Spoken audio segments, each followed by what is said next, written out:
8 Cousins *******. This ebook was one of Project Gutenberg's early files produced at a time when proofing methods and tools were not well developed. There is an improved edition of this title which may be viewed at ebook #38567, 8 Cousins by Louisa M. Alcott. Contents: Preface, Chapter 1, 2 Girls, Chapter 2, The Clan, Chapter 3, Uncles, Chapter 4, Aunts, Chapter 5, A Belt and a Box, Chapter 6, Uncle Alec's Room, Chapter 7, A Trip to China, Chapter 8, and What Came of It, Chapter 9, Feb's Secret, Chapter 10, Rose's Sacrifice, Chapter 11, Poor Mac, Chapter 12, The Other Fellows, Chapter 13, Cozy Corner, Chapter 14, A Happy Birthday, Chapter 15, Earrings, Chapter 16, Bread and Buttonholes, Chapter 17, Good Bargains, Chapter 18, Fashion and Physiology, Chapter 19, Brother Bones, Chapter 20, Under the Mistletoe, Chapter 21, A Scare, Chapter 22, Something to Do, Chapter 23, Peacemaking, Chapter 24, which Preface. The author is quite aware of the defects of this little story, many of which were unavoidable, as it first appeared serially. But, as Uncle Alec's experiment was intended to amuse the young folks, rather than suggest educational improvements for the consideration of the elders, she trusts that these shortcomings will be overlooked by the friends of the 8 Cousins, and she will try to make amends in a second volume, which shall attempt to show the rose in bloom. LMA. Chapter 1, 2 Girls. Rose sat all alone in the big best parlor, with her little handkerchief laid ready to catch the first tear, for she was thinking of her troubles, and a shower was expected.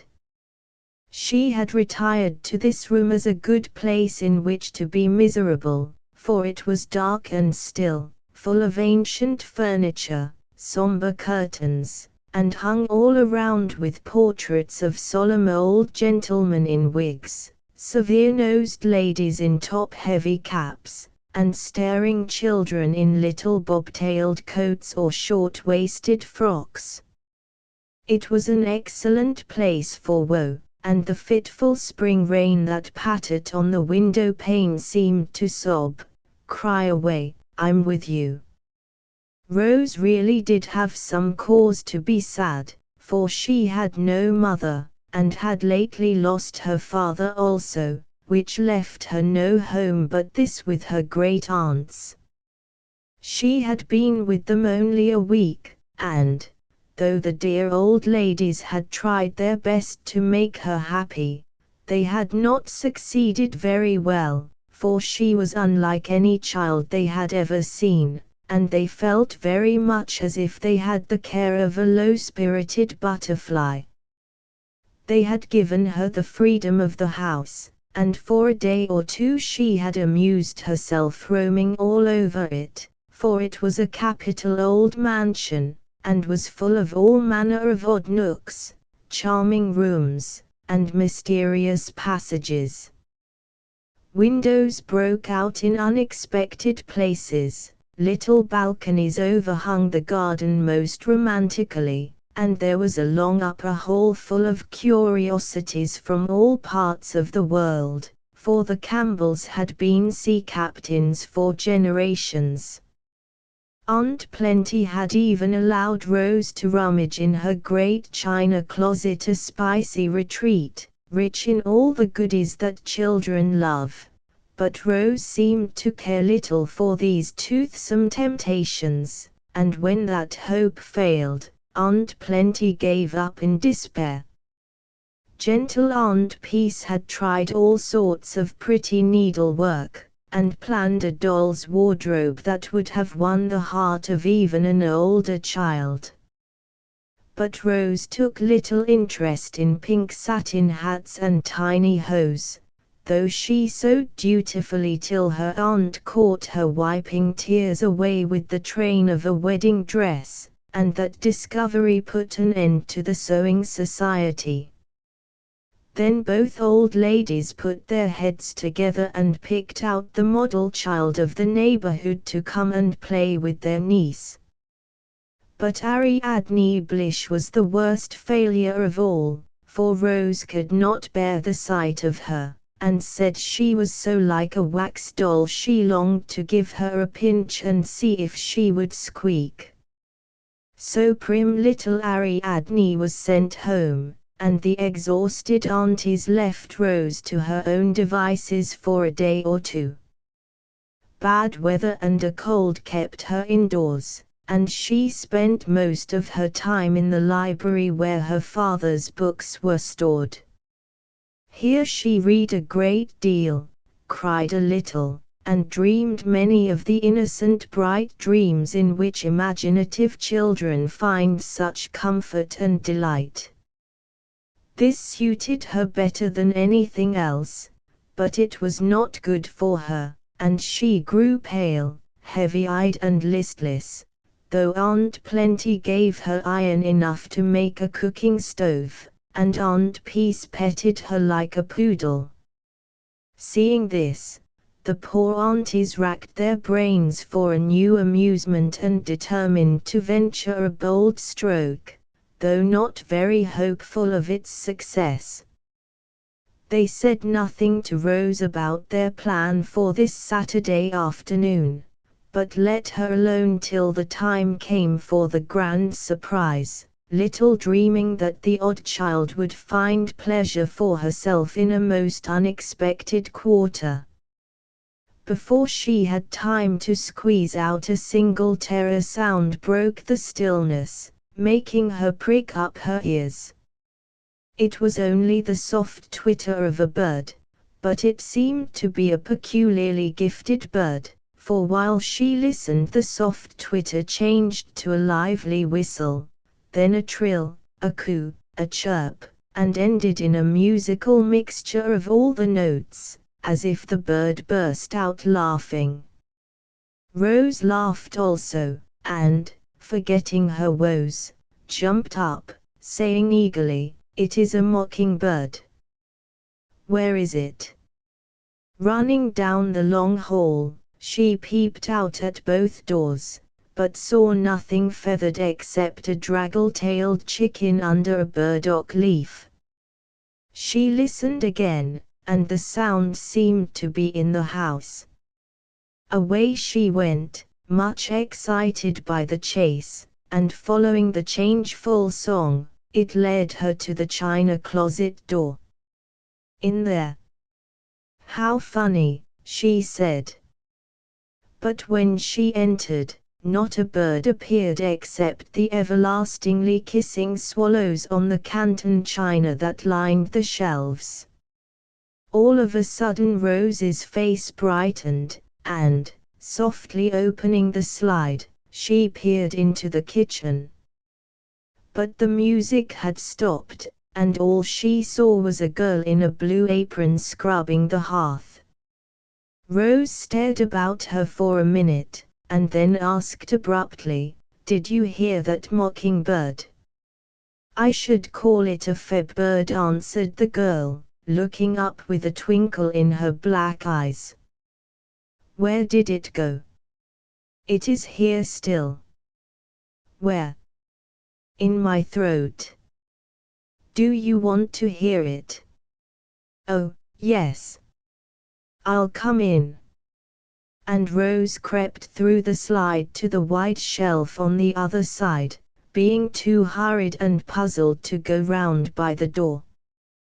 The girl wiped her hands, crossed her feet on the little island of carpet where she was stranded in a sea of soap suds, and then, sure enough, out of her slender throat came the swallow's twitter, the robin's whistle, the blue jay's call, the thrush's song, the wood dove's coo, and many another familiar note, all ending as before with the musical ecstasy of a bobolink singing and swinging among the meadow grass on a bright June day. Rose was so astonished that she nearly fell off her perch, and when the little concert was over clapped her hands delightedly. "Oh, it was lovely. Who taught you?" "The birds," answered the girl, with a smile, as she fell to work again. "It is very wonderful. I can sing, but nothing half so fine as that. What is your name, please?" "Febmore." "I've heard of Feb birds, but I don't believe the real ones could do that," laughed Rose, adding, as she watched with interest the scattering of dabs of soft soap over the bricks, "May I stay and see you work? It is very lonely in the parlor." "Yes, indeed, if you want to," answered Feb, wringing out her cloth in a capable sort of way that impressed Rose very much. "It must be fun to swash the water round and dig out the soap." "I'd love to do it, only Aunt wouldn't like it, I suppose," said Rose, quite taken with the new employment. "You'd soon get tired, so you'd better keep tidy and look on. I suppose you help your mother a good deal." "I haven't got any folks." "Why, where do you live, then?" "I'm going to live here, I hope. Debbie wants someone to help round, and I've come to try for a week." "I hope you will stay, for it is very dull," said Rose, who had taken a sudden fancy to this girl, who sung like a bird and worked like a woman. "Hope I shall, for I'm 15 now, and old enough to earn my own living." "You have come to stay a spell, haven't you?" asked Feb, looking up at her guest and wondering how life could be dull to a girl who wore a silk frock, a daintily frilled apron, a pretty locket, and had her hair tied up with a velvet snood. "Yes, I shall stay till my uncle comes. He is my guardian now, and I don't know what he will do with me." "Have you a guardian?" "My sakes, no. I was left on the poorhouse steps a little mite of a baby, and Miss Rogers took a liking to me, so I've been there ever since. But she is dead now, and I take care of myself." "How interesting. It is like Arabella Montgomery in The Gypsy's Child." "Did you ever read that sweet story?" asked Rose, who was fond of tales of foundlings, and had read many. "I don't have any books to read, and all the spare time I get I run off into the woods. That rests me better than stories," answered Feb, as she finished one job and began on another. Rose watched her as she got out a great pan of beans to look over, and wondered how it would seem to have life all work and no play. Presently Feb seemed to think it was her turn to ask questions, and said, wistfully, "You've had lots of schooling, I suppose?" "Oh, dear me, yes. I've been at boarding school nearly a year, and I'm almost dead with lessons.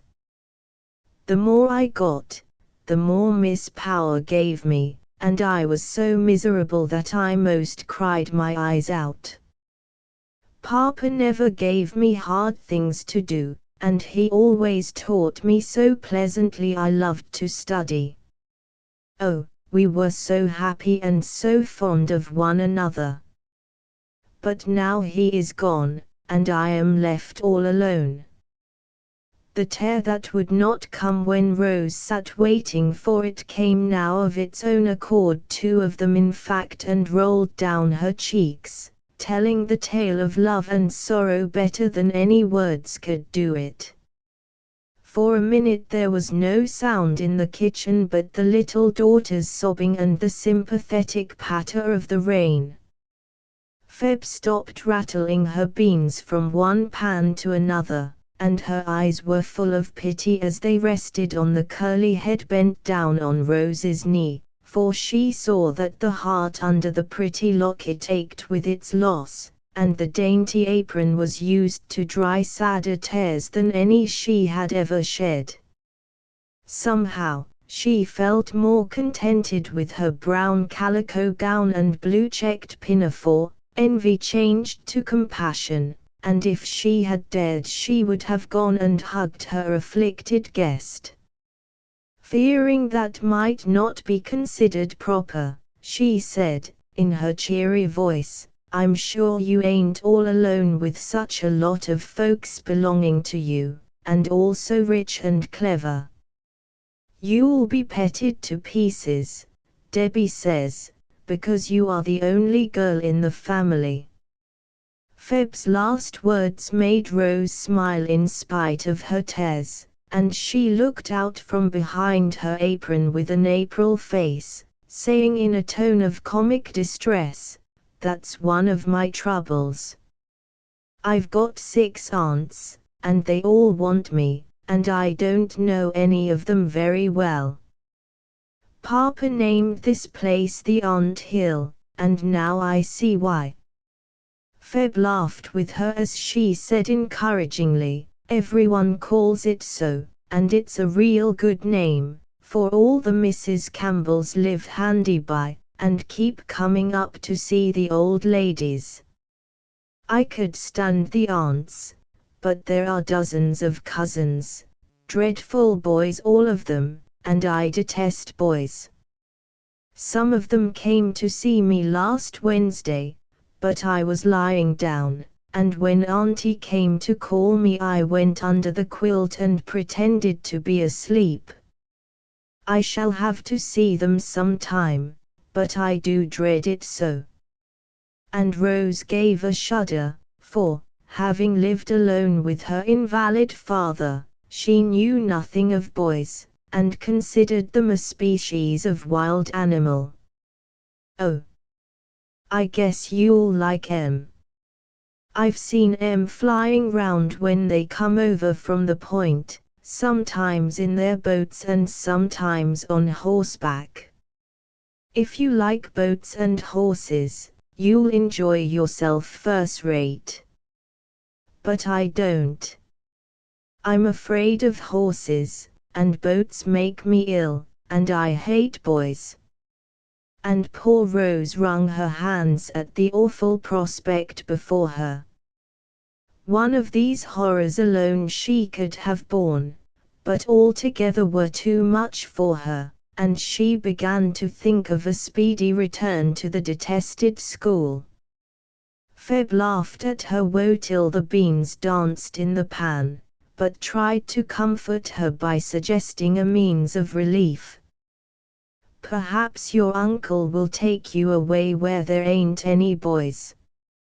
Debbie says he is a real kind man, and always bring heaps of nice things when he comes." "Yes, but you see that is another trouble, for I don't know Uncle Alec at all. He hardly ever came to see us, though he sent me pretty things very often. Now I belong to him, and shall have to mind him, till I am 18. I may not like him a bit, and I fret about it all the time. Well, I wouldn't borrow trouble, but have a real good time.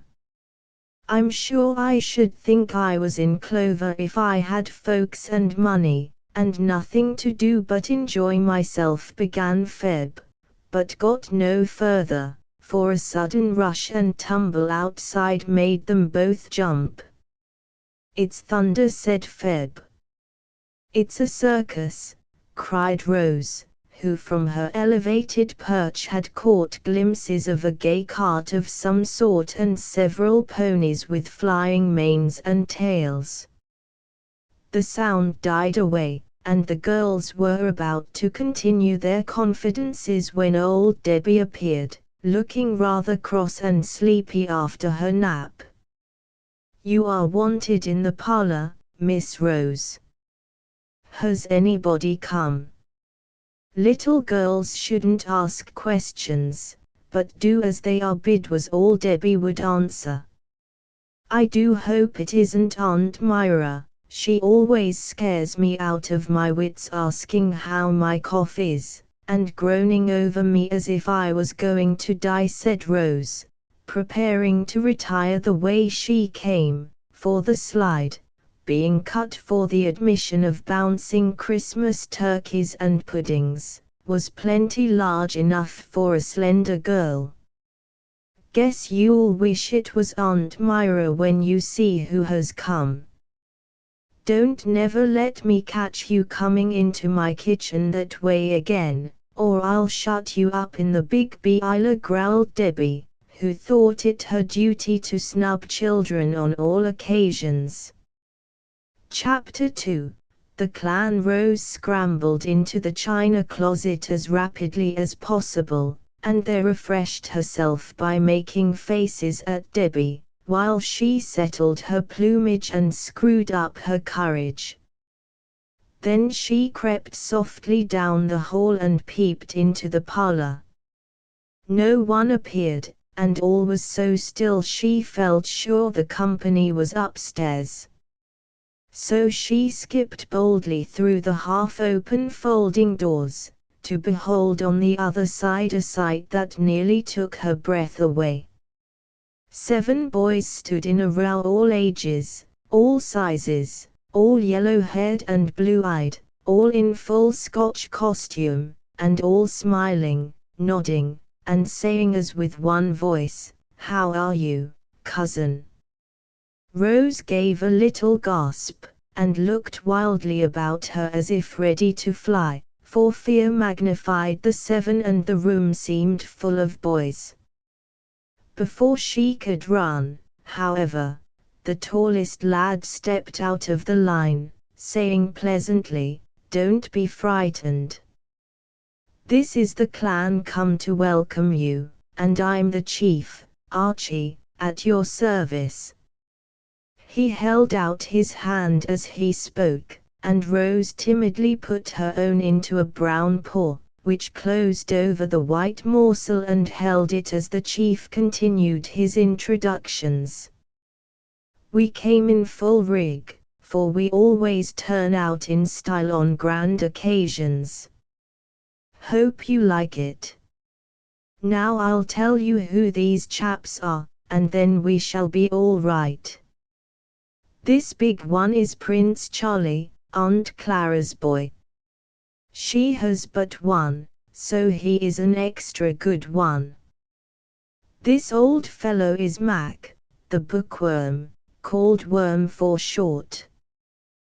This sweet creature is Steve the dandy. Look at his gloves and top knot, if you please. They are Aunt Jane's lads, and a precious pair you'd better believe. These are the brats, my brothers, Geordie and Will, and Jamie the baby. Now, my men, step out and show your manners." At this command, to Rose's great dismay, 6 more hands were offered, and it was evident that she was expected to shake them all. It was a trying moment to the bashful child, but, remembering that they were her kinsmen come to welcome her, she tried her best to return the greeting cordially. This impressive ceremony being over, the clan broke ranks, and both rooms instantly appeared to be pervaded with boys. Rose hastily retired to the shelter of a big chair and sat there watching the invaders and wondering when her aunt would come and rescue her. As if bound to do their duty manfully, yet rather oppressed by it, each lad paused beside her chair in his wanderings, made a brief remark, received a still briefer answer, and then sheered off with a relieved expression. Archie came first, and, leaning over the chair back, observed in a paternal tone, "I'm glad you've come, cousin, and I hope you'll find the anthill pretty jolly." "I think I shall." Mac shook his hair out of his eyes, stumbled over a stool, and asked abruptly, "Did you bring any books with you?" "4 boxes full. They are in the library." Mac vanished from the room, and Steve, striking an attitude which displayed his costume effectively, said with an affable smile, "We were sorry not to see you last Wednesday. I hope your cold is better." "Yes, thank you." And a smile began to dimple about Rose's mouth, as she remembered her retreat under the bed cover. Feeling that he had been received with distinguished marks of attention, Steve strolled away with his top knot higher than ever, and Prince Charlie pranced across the room, saying in a free and easy tone, "Mama sent her love and hopes you will be well enough to come over for a day next week. It must be desperately dull here for a little thing like you." "I'm 13.5, though I do look small," cried Rose, forgetting her shyness in indignation at this insult to her newly acquired teens. "Beg pardon, never should have guessed it." And Charlie went off with a laugh, glad to have struck a spark out of his meek cousin. Geordie and Will came together, 2 sturdy 11 and 12-year-olders, and, fixing their round blue eyes on Rose, fired off a question apiece, as if it was a shooting match and she the target. "Did you bring your monkey?" "No, he is dead." "Are you going to have a boat?" "I hope not."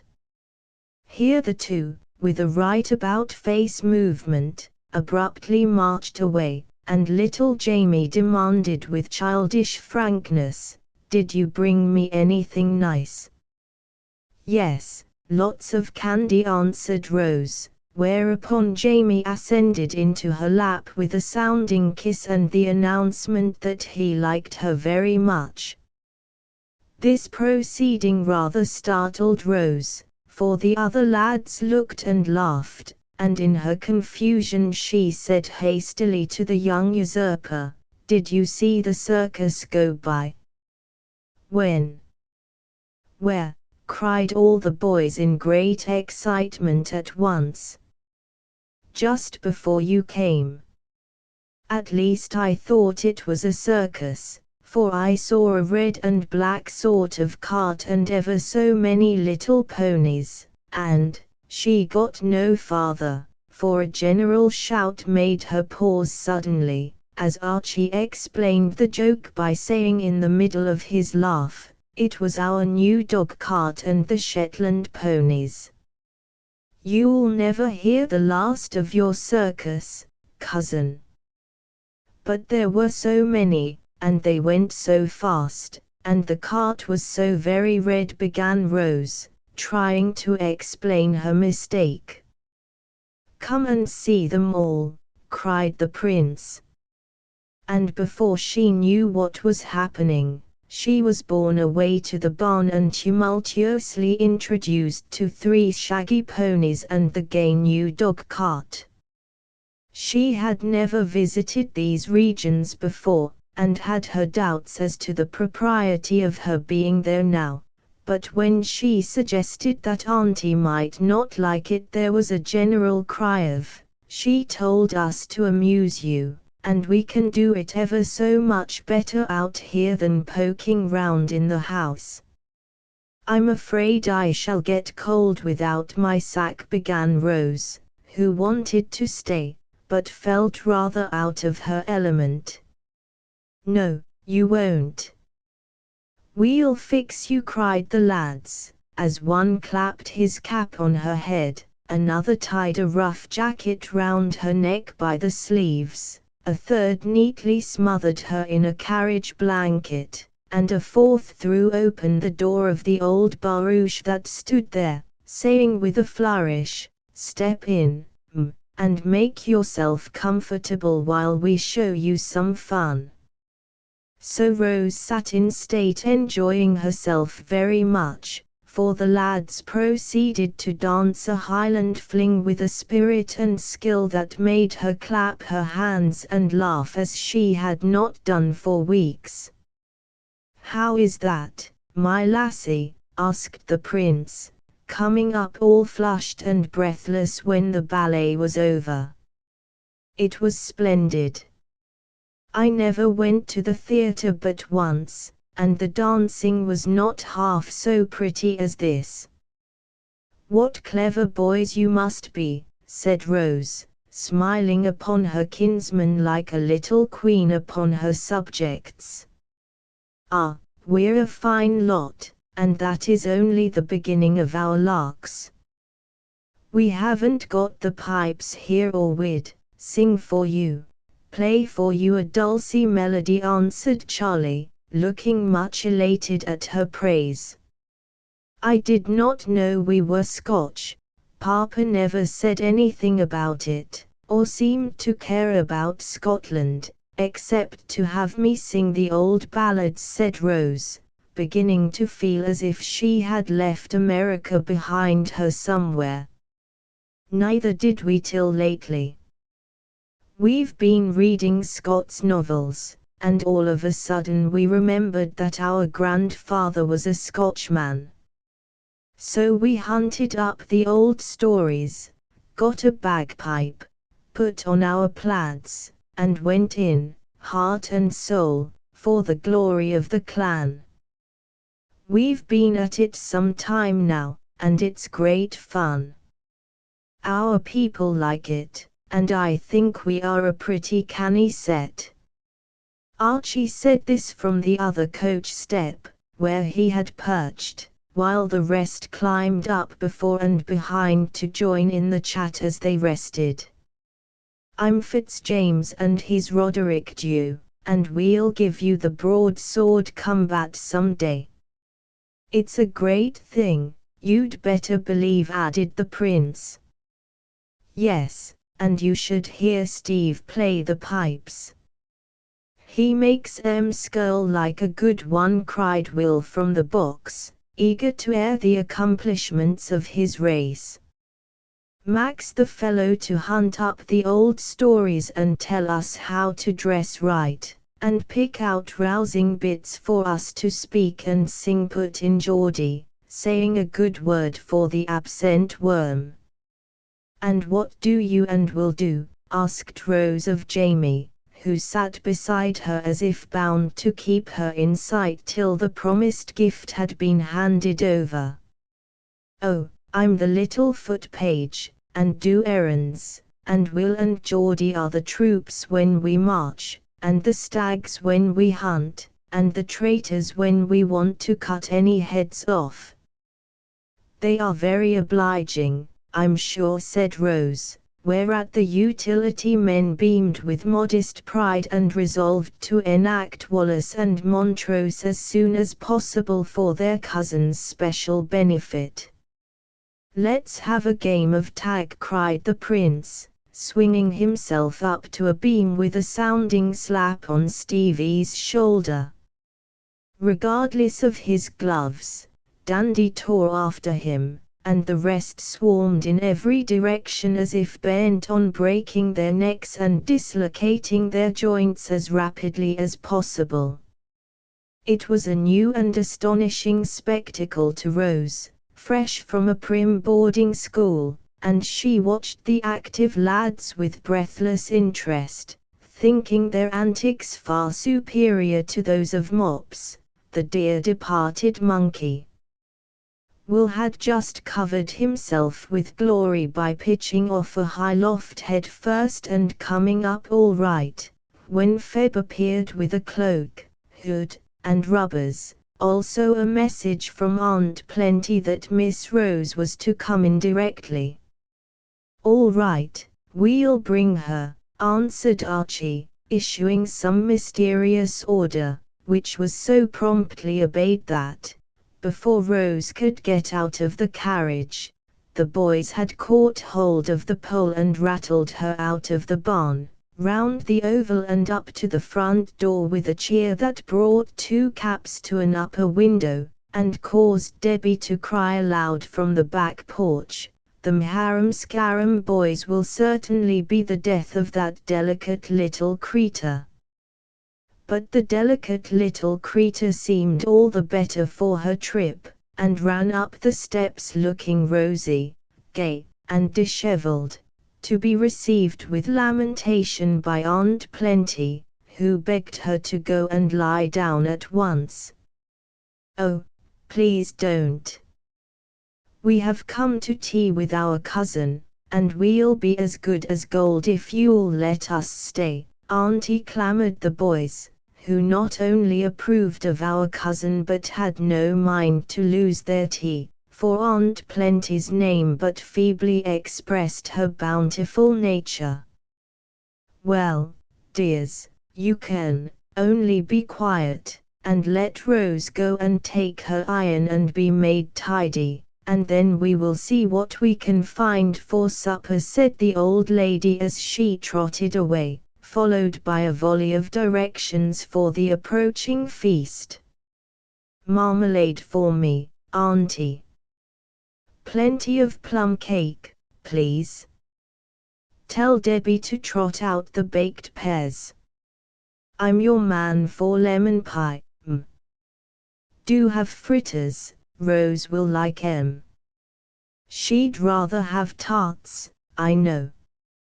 When Rose came down, 15 minutes later, with every curl smoothed and her most beruffled apron on, she found the boys loafing about the long hall, and paused on the halfway landing to take an observation, for till now she had not really examined her new-found cousins. There was a strong family resemblance among them, though some of the yellow heads were darker than others, some of the cheeks brown instead of rosy, and the ages varied all the way from 16-year-old Archie to Jamie, who was 10 years younger. None of them were especially comely but the prince, yet all were hearty, happy-looking lads, and Rose decided that boys were not as dreadful as she had expected to find them. They were all so characteristically employed that she could not help smiling as she looked. Archie and Charlie, evidently great cronies, were pacing up and down, shoulder to shoulder, whistling Bonnie Dundee. Mac was reading in a corner, with his book close to his near-sighted eyes.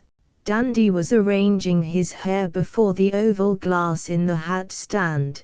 Geordie and Will investigating the internal economy of the moon-faced clock, and Jamie lay kicking up his heels on the mat at the foot of the stairs, bent on demanding his sweeties the instant Rose appeared. She guessed his intention, and forestalled his demand by dropping a handful of sugar plums down upon him. At his cry of rapture the other lads looked up and smiled involuntarily, for the little kinswoman standing there above was a winsome sight with her shy, soft eyes, bright hair, and laughing face. The black frock reminded them of her loss, and filled the boyish hearts with a kindly desire to be good to our cousin who had no longer any home but this. "There she is, as fine as you please," cried Steve, kissing his hand to her. "Come on, Missy, tea is ready," added the prince encouragingly. "I shall take her in." And Archie offered his arm with great dignity, an honor that made Rose turn as red as a cherry and long to run upstairs again. It was a merry supper, and the two elder boys added much to the fun by tormenting the rest with dark hints of some interesting event which was about to occur. Something uncommonly fine, they declared it was, but enveloped in the deepest mystery for the present. "Did I ever see it?" asked Jamie. "Not to remember it, but Mac and Steve have, and liked it immensely," answered Archie, thereby causing the two mentioned to neglect Debbie's delectable fritters for several minutes, while they cudgelled their brains. "Who will have it first?" asked Will, with his mouth full of marmalade. "Aunt Plenty, I guess." "When will she have it?" demanded Geordie, bouncing in his seat with impatience. "Sometime on Monday." "Heart alive, what is the boy talking about?" cried the old lady from behind the tall urn, which left little to be seen but the topmost bow of her cap. "Doesn't Auntie know?" asked a chorus of voices. "No, and that's the best of the joke, for she is desperately fond of it." "What color is it?" asked Rose, joining in the fun. "Blue and brown." "Is it good to eat?" asked Jamie. "Some people think so, but I shouldn't like to try it," answered Charlie, laughing so he split his tea. "Who does it belong to?" put in Steve. Archie and the prince stared at one another rather blankly for a minute, then Archie answered with a twinkle of the eye that made Charlie explode again, "To Grandfather Campbell." This was a poser, and they gave up the puzzle, though Jamie confided to Rose that he did not think he could live till Monday without knowing what this remarkable thing was. Soon after tea the clan departed, singing "All the Blue Bonnets Are Over the Border" at the tops of their voices. "Well, dear, how do you like your cousins?" asked Aunt Plenty, as the last pony frisked round the corner and the din died away. "Pretty well, but I like Feb better."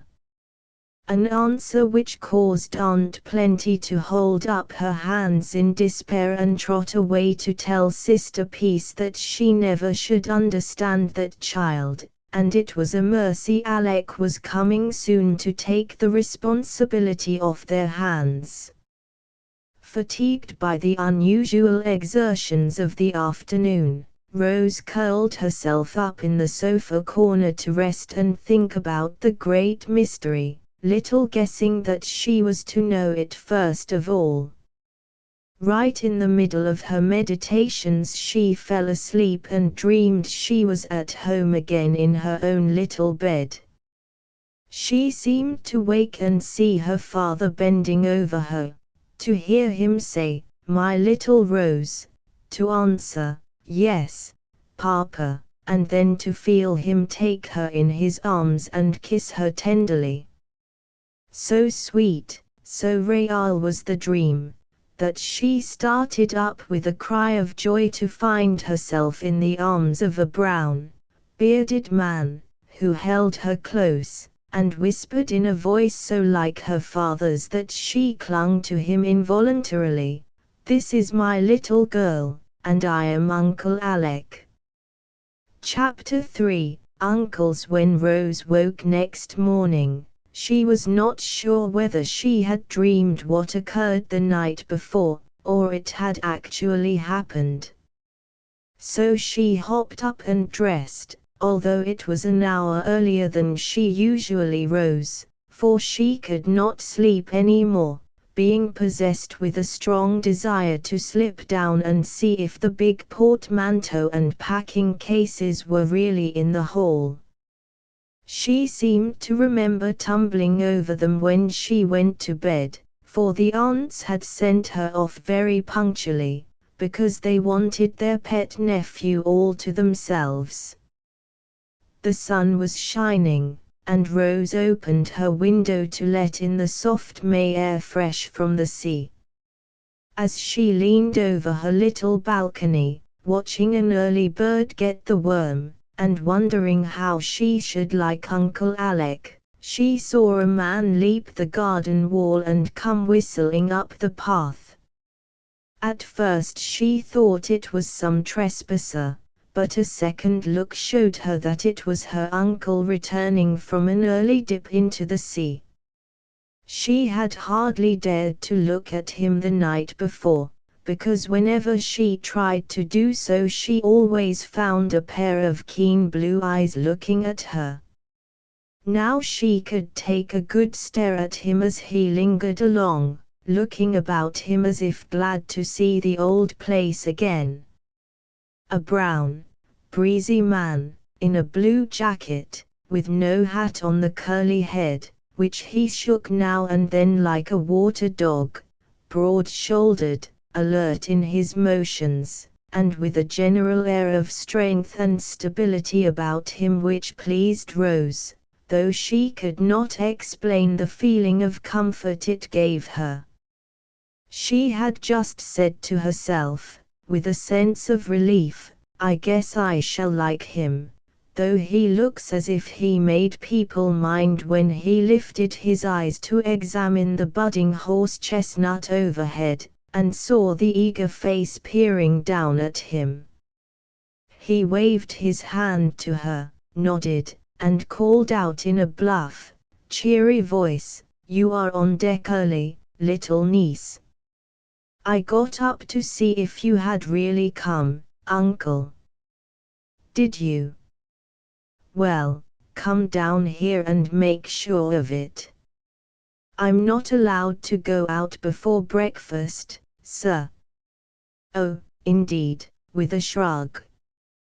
"Then I'll come aboard and salute," he added, and, to Rose's great amazement, Uncle Alec went up one of the pillars of the back piazza hand over hand, stepped across the roof, and swung himself into her balcony, saying, as he landed on the wide balustrade, "Have you any doubts about me now, m?" Rose was so taken aback, she could only answer with a smile as she went to meet him. "How does my girl do this morning?" he asked, taking the little cold hand she gave him in both his big warm ones. "Pretty well, thank you, sir." "Ah, but it should be very well." "Why isn't it?" "I always wake up with a headache, and feel tired." "Don't you sleep well?" "I lie awake a long time, and then I dream, and my sleep does not seem to rest me much." "What do you do all day?" "Oh, I read, and sew a little, and take naps, and sit with Auntie. No running about out of doors, or housework, or riding, hey. Aunt Plenty says I'm not strong enough for much exercise. I drive out with her sometimes, but I don't care for it." "I'm not surprised at that," said Uncle Alec, half to himself, adding, in his quick way, "Who have you had to play with?" "No one but Ariadne Blish, and she was such a goose I couldn't bear her. The boys came yesterday, and seemed rather nice, but, of course, I couldn't play with them." "Why not?" "I'm too old to play with boys." "Not a bit of it, that's just what you need, for you've been mollycoddled too much. They are good lads, and you'll be mixed up with them more or less for years to come, so you may as well be friends and playmates at once. I will look you up some girls also, if I can find a sensible one who is not spoilt by her nonsensical education. Feb is sensible, I'm sure, and I like her, though I only saw her yesterday," cried Rose, waking up suddenly. "And who is Feb, if you please?"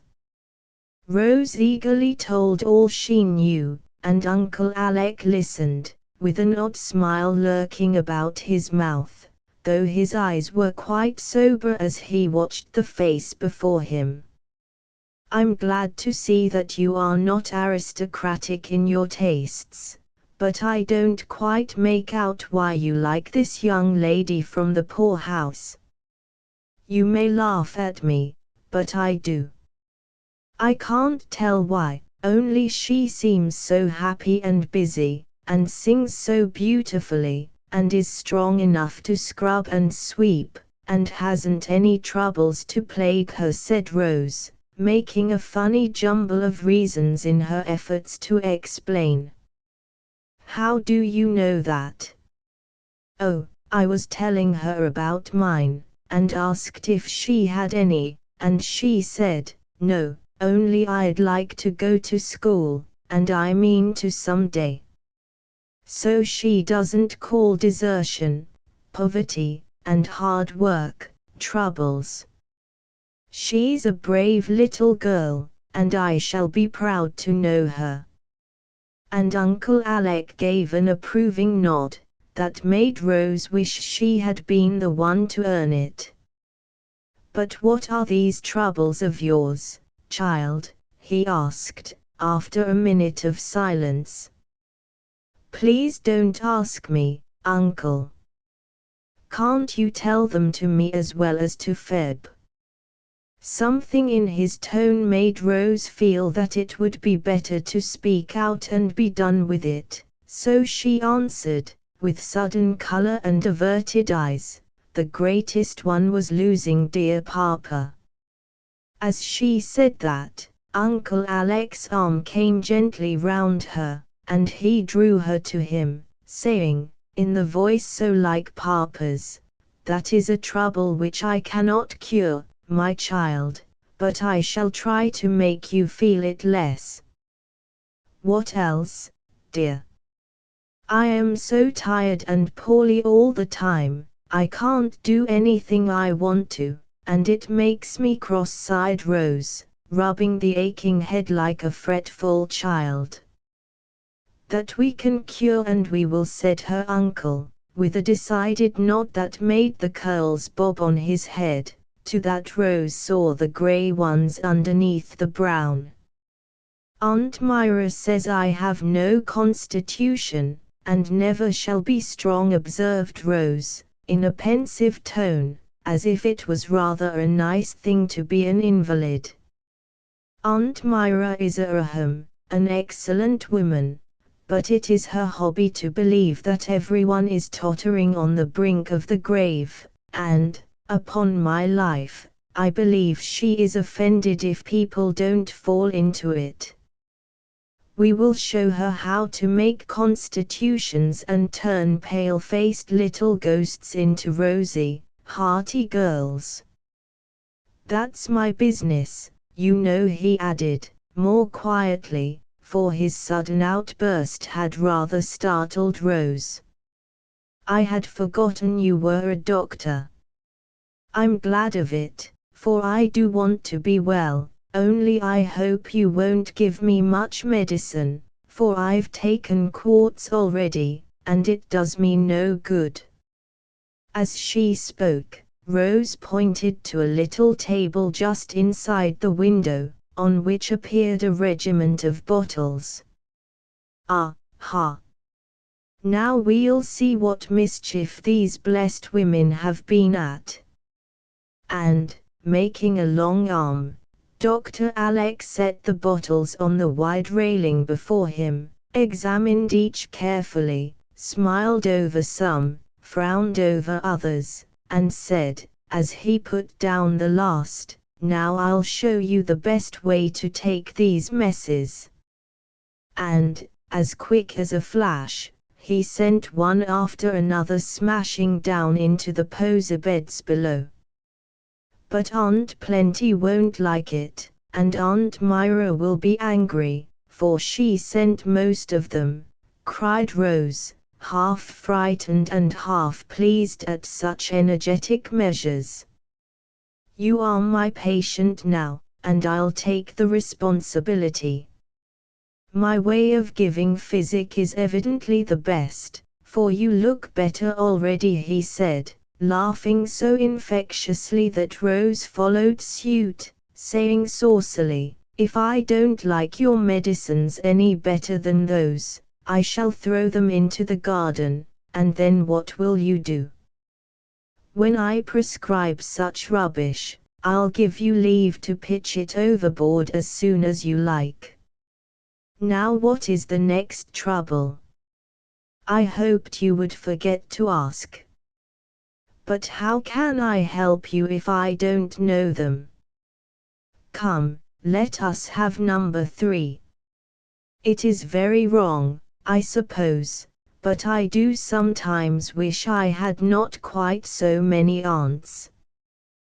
They are all very good to me, and I want to please them, but they are so different, I feel sort of pulled to pieces among them, said Rose, trying to express the emotions of a stray chicken with 6 hens all clucking over it at once. Uncle Alec threw back his head and laughed like a boy, for he could entirely understand how the good ladies had each put in her oar and tried to paddle her own way, to the great disturbance of the waters and the entire bewilderment of poor Rose. I intend to try a course of uncles now, and see how that suits your constitution. I'm going to have you all to myself, and no one is to give a word of advice unless I ask it. There is no other way to keep order aboard, and I am captain of this little craft, for a time at least. What comes next? But Rose stuck there, and grew so red, her uncle guessed what that trouble was. I don't think I can tell this one. It wouldn't be polite, and I feel pretty sure that it isn't going to be a trouble anymore. As she blushed and stammered over these words, Dr. Alec turned his eyes away to the distant sea, and said so seriously, so tenderly, that she felt every word and long remembered them, my child, I don't expect you to love and trust me all at once, but I do want you to believe that I shall give my whole heart to this new duty, and if I make mistakes, as I probably shall, no one will grieve over them more bitterly than I. It is my fault that I am a stranger to you, when I want to be your best friend. That is one of my mistakes, and I never repented it more deeply than I do now. Your father and I had a trouble once, and I thought I could never forgive him, so I kept away for years.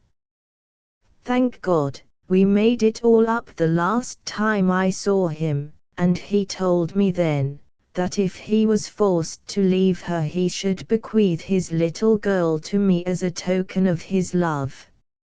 I can't fill his place, but I shall try to be a father to her, and if she learns to love me half as well as she did the good one she has lost, I shall be a proud and happy man. Will she believe this and try? Something in Uncle Alec's face touched Rose to the heart, and when he held out his hand with that anxious troubled look in his eyes, she was moved to put up her innocent lips and seal the contract with a confiding kiss. The strong arm held her close a minute, and she felt the broad chest heave once as if with a great sigh of relief, but not a word was spoken till a tap at the door made both start. Rose popped her head through the window to say come in while Dr. Alec hastily rubbed the sleeve of his jacket across his eyes and began to whistle again. Feb appeared with a cup of coffee. Debbie told me to bring this and help you get up, she said, opening her black eyes wide, as if she wondered how on earth the sailor man got there. "I'm all dressed, so I don't need any help." "I hope that is good and strong," added Rose, eyeing the steaming cup with an eager look. But she did not get it, for a brown hand took possession of it as her uncle said quickly, "Hold hard, my lass, and let me overhaul that dose before you take it. Do you drink all this strong coffee every morning, Rose?" "Yes, sir, and I like it. Auntie says it tones me up, and I always feel better after it.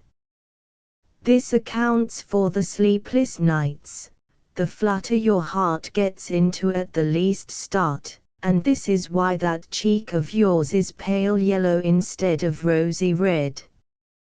No more coffee for you, my dear, and by you'll see that I am right.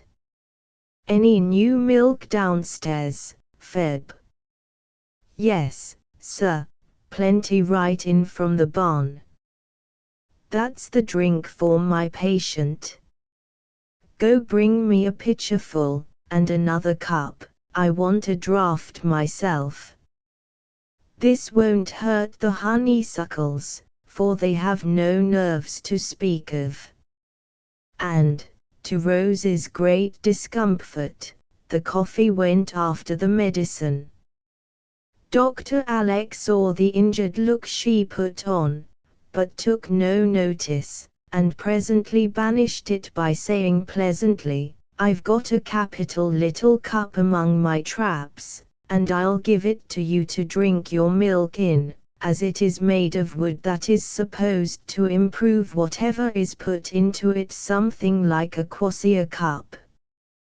That reminds me, one of the boxes Feb wanted to lug upstairs last night is for you." Knowing that I was coming home to find a ready-made daughter, I picked up all sorts of odd and pretty trifles along the way, hoping she would be able to find something she liked among them all. Early tomorrow we'll have a grand rummage. Here's our milk. I propose the health of Miss Rose Campbell and drink it with all my heart."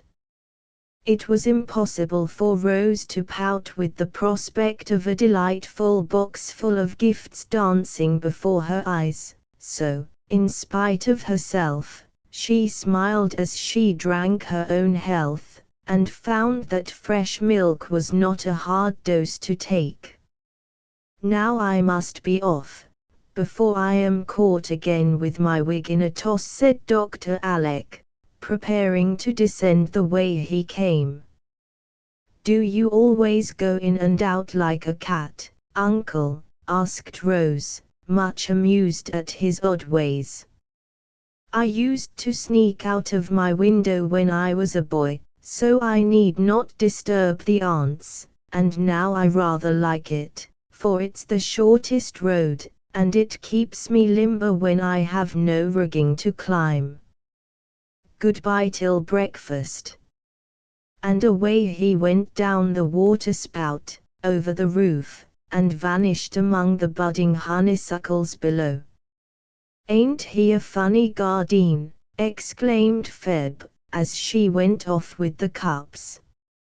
"He is a very kind one, I think," answered Rose, following, to prowl round the big boxes and try to guess which was hers. When her uncle appeared at sound of the bell, he found her surveying with an anxious face a new dish that smoked upon the table.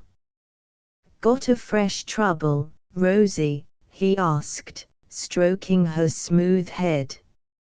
"Uncle, are you going to make me eat oatmeal?" asked Rose, in a tragic tone. "Don't you like it?" "I detest it," answered Rose, with all the emphasis which a turned-up nose, a shudder, and a groan could give to the three words. "You are not a true Scotchwoman, if you don't like the parritch." It's a pity, for I made it myself, and thought we'd have such a good time with all that cream to float it in. Well, never mind. And he sat down with a disappointed air. Rose had made up her mind to be obstinate about it, because she did heartily detest the dish, but as Uncle Alec did not attempt to make her obey, she suddenly changed her mind and thought she would. "I'll try to eat it to please you, Uncle, but people are always saying how wholesome it is, and that makes me hate it," she said, half ashamed at her silly excuse. "I do want you to like it, because I wish my girl to be as well and strong as Jess's boys, who are brought up on this in the good old fashion. No hot bread and fried stuff for them, and they are the biggest and bonniest lads of the lot. Bless you, Auntie, and good morning." Dr. Alec turned to greet the old lady, and, with a firm resolve to eat or die in the attempt, Rose sat down. In 5 minutes she forgot what she was eating, so interested was she in the chat that went on. It amused her very much to hear Aunt Plenty call her 40-year-old nephew "my dear boy," and Uncle Alec was so full of lively gossip about all creation in general, and the ant hill in particular, that the detested porridge vanished without a murmur. "You will go to church with us, I hope, Alec, if you are not too tired," said the old lady, when breakfast was over. "I came all the way from Calcutta for that express purpose, Only I must send the sisters word of my arrival, for they don't expect me till tomorrow, you know, and there will be a row in church if those boys see me without warning. I'll send Ben up the hill, and you can step over to Myra's yourself, it will please her, and you will have plenty of time." Dr. Alec was off at once, and they saw no more of him till the old barouche was at the door, and Aunt Plenty just rustling downstairs in her Sunday best, with Rose like a little black shadow behind her. Away they drove in state, and all the way Uncle Alec's hat was more off his head than on, for everyone they met smiled and bowed, and gave him as blithe a greeting as the day permitted. It was evident that the warning had been a wise one, for, in spite of time and place, the lads were in such a ferment that their elders sat in momentary dread of an unseemly outbreak somewhere. It was simply impossible to keep those 14 eyes off Uncle Alec, and the dreadful things that were done during sermon time will hardly be believed. Rose dared not look up after a while, for these bad boys vented their emotions upon her till she was ready to laugh and cry with mingled amusement and vexation. Charlie winked rapturously at her behind his mother's fan, Mac openly pointed to the tall figure beside her, Jamie stared fixedly over the back of his pew, till Rose thought his round eyes would drop out of his head. George fell over a stool and dropped 3 books in his excitement. Will drew sailors and Chinamen on his clean cuffs, and displayed them. To Rose's great tribulation, Steve nearly upset the whole party by burning his nose with salts, as he pretended to be overcome by his joy. Even dignified Archie disgraced himself by writing in his hymn book, "Isn't he blue and brown?" and passing it politely to Rose. Her only salvation was trying to fix her attention upon Uncle Mac, a portly, placid gentleman, who seemed entirely unconscious of the iniquities of the clan, and dozed peacefully in his pew corner. This was the only Uncle Rose had met for years, for Uncle Jem and Uncle Steve, the husbands of Aunt Jessie and Aunt Clara, were at sea, and Aunt Myra was a widow. Uncle Mac was a merchant, very rich and busy, and as quiet as a mouse at home, for he was in such a minority among the women folk he dared not open his lips, and let his wife rule undisturbed. Rose liked the big, kindly, silent man who came to her when Papa died, was always sending her splendid boxes of goodies at school, and often invited her into his great warehouse, full of teas and spices, wines and all sorts of foreign fruits, there to eat and carry away whatever she liked. She had secretly regretted that he was not to be her guardian, but since she had seen Uncle Alec she felt better about it, for she did not particularly admire Aunt Jane. When church was over, Dr. Alec got into the porch as quickly as possible, and there the young bears had a hug all round, while the sisters shook hands and welcomed him with bright faces and glad hearts. Rose was nearly crushed flat behind a door in that dangerous passage from pew to porch, but Uncle Mac rescued her, and put her into the carriage for safekeeping. "Now, girls, I want you to come and dine with Alec, Mac also, of course. But I cannot ask the boys, for we did not expect this dear fellow till tomorrow, you know, so I made no preparations. Send the lads home, and let them wait till Monday, for really I was shocked at their behavior in church," said Aunt Plenty, as she followed Rose. In any other place the defrauded boys would have set up a howl. As it was, they growled and protested till Dr. Alec settled the matter by saying, "Never mind, old chaps, I'll make it up to you tomorrow, if you sheer off quietly. If you don't, not a blessed thing shall you have out of my big boxes." Chapter 4. Aunt's all dinner time. Rose felt that she was going to be talked about, and afterward she was sure of it, for Aunt Plenty whispered to her as they went into the parlor, "Run up and sit a while with Sister Peace, my dear.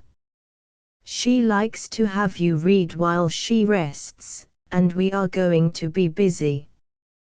Rose obeyed, and the quiet rooms above were so like a church that she soon composed her ruffled feelings, and was unconsciously a little minister of happiness to the sweet old lady, who for years had sat there patiently waiting to be set free from pain. Rose knew the sad romance of her life, and it gave a certain tender charm to this great aunt of hers, whom she already loved. When Peace was 20, she was about to be married. All was done, the wedding dress lay ready, the flowers were waiting to be put on, the happy hour at hand, when word came that the lover was dead. They thought that gentle Peace would die, too, but she bore it bravely, put away her bridal gear, took up her life afresh, and lived on a beautiful, meek woman, with hair as white as snow and cheeks that never bloomed again. She wore no black, but soft, pale colors, as if always ready for the marriage that had never come. For 30 years she had lived on, fading slowly, but cheerful, busy, and full of interest in all that went on in the family, especially the joys and sorrows of the young girls growing up about her, and to them she was adviser, confidant, and friend in all their tender trials and delights. A truly beautiful old maiden, with her silvery hair, tranquil face, and an atmosphere of repose about her that soothed whoever came to her. Aunt Plenty was utterly dissimilar, being a stout, brisk old lady, with a sharp eye, a lively tongue, and a face like a winter apple. Always trotting, chatting, and bustling, she was a regular Martha, cumbered with the cares of this world and quite happy in them.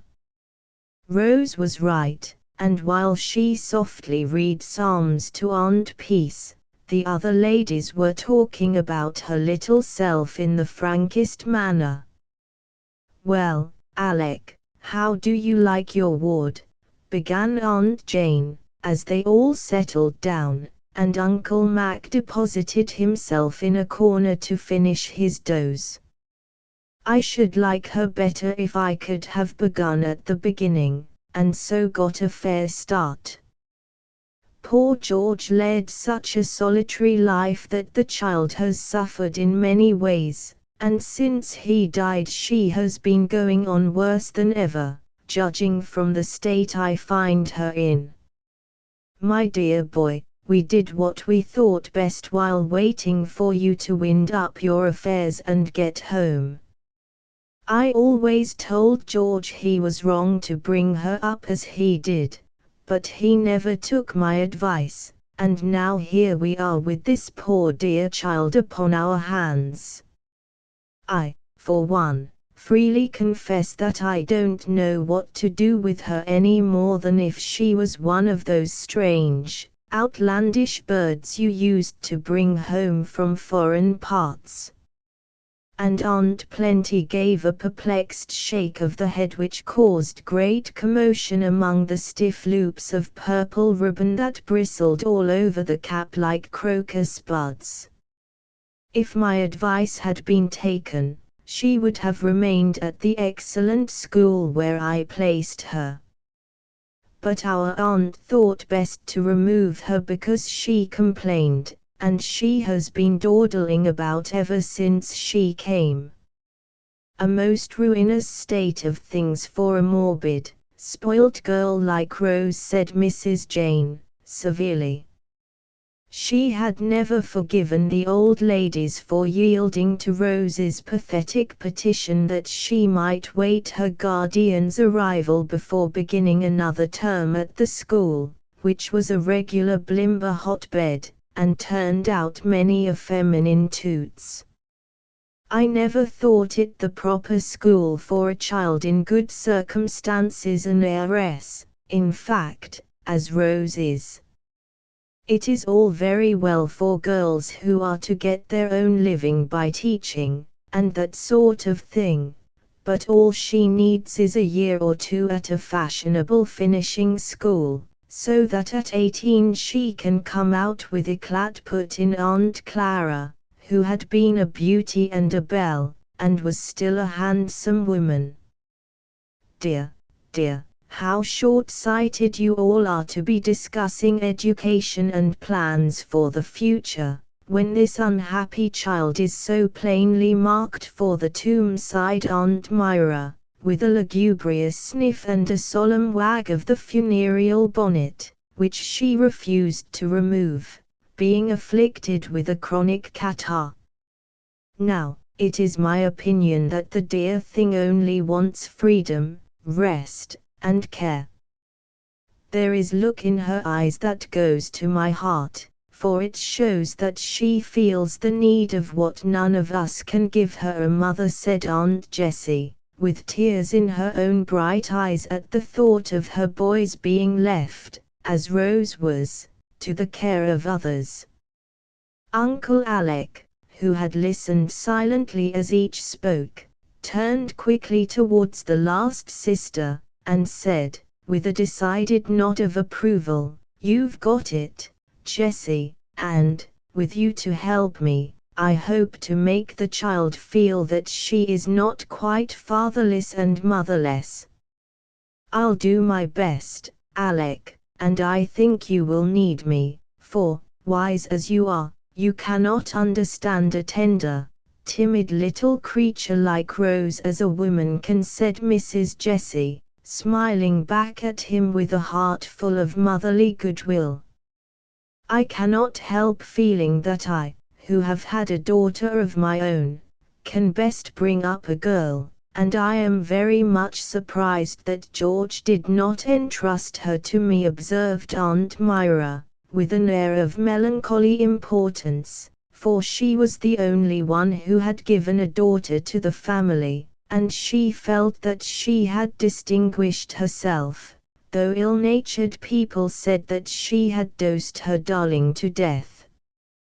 I never blamed him in the least, when I remember the perilous experiments you tried with poor Carrie, began Mrs. Jane, in her hard voice. Jane Campbell, I will not hear a word.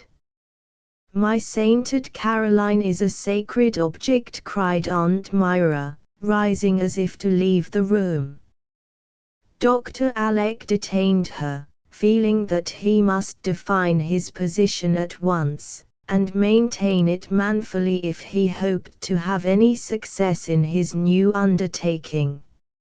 Now, my dear souls, don't let us quarrel and make Rose a bone of contention, though, upon my word, she is almost a bone, poor little lass. You have had her among you for a year, and done what you liked. I cannot say that your success is great, but that is owing to too many fingers in the pie.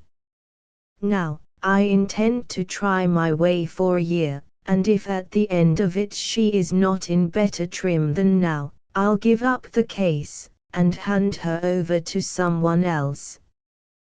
That's fair, I think. She will not be here a year hence, poor darling, so no one need dread future responsibility, said Aunt Myra, folding her black gloves as if all ready for the funeral. By Jupiter! Myra, you are enough to damp the ardor of a saint, cried Dr. Alec, with a sudden spark in his eyes. Your croaking will worry that child out of her wits, for she is an imaginative puss, and will fret and fancy untold horrors. You have put it into her head that she has no constitution, and she rather likes the idea. If she had not had a pretty good one, she would have been marked for the tomb by this time, at the rate you have been going on with her. I will not have any interference, please understand that, so just wash your hands of her, and let me manage till I want help, then I'll ask for it. Here, here, came from the corner where Uncle Mac was apparently wrapped in slumber. You were appointed guardian, so we can do nothing. But I predict that the girl will be spoilt, utterly spoilt, answered Mrs. Jane, grimly. Thank you, sister.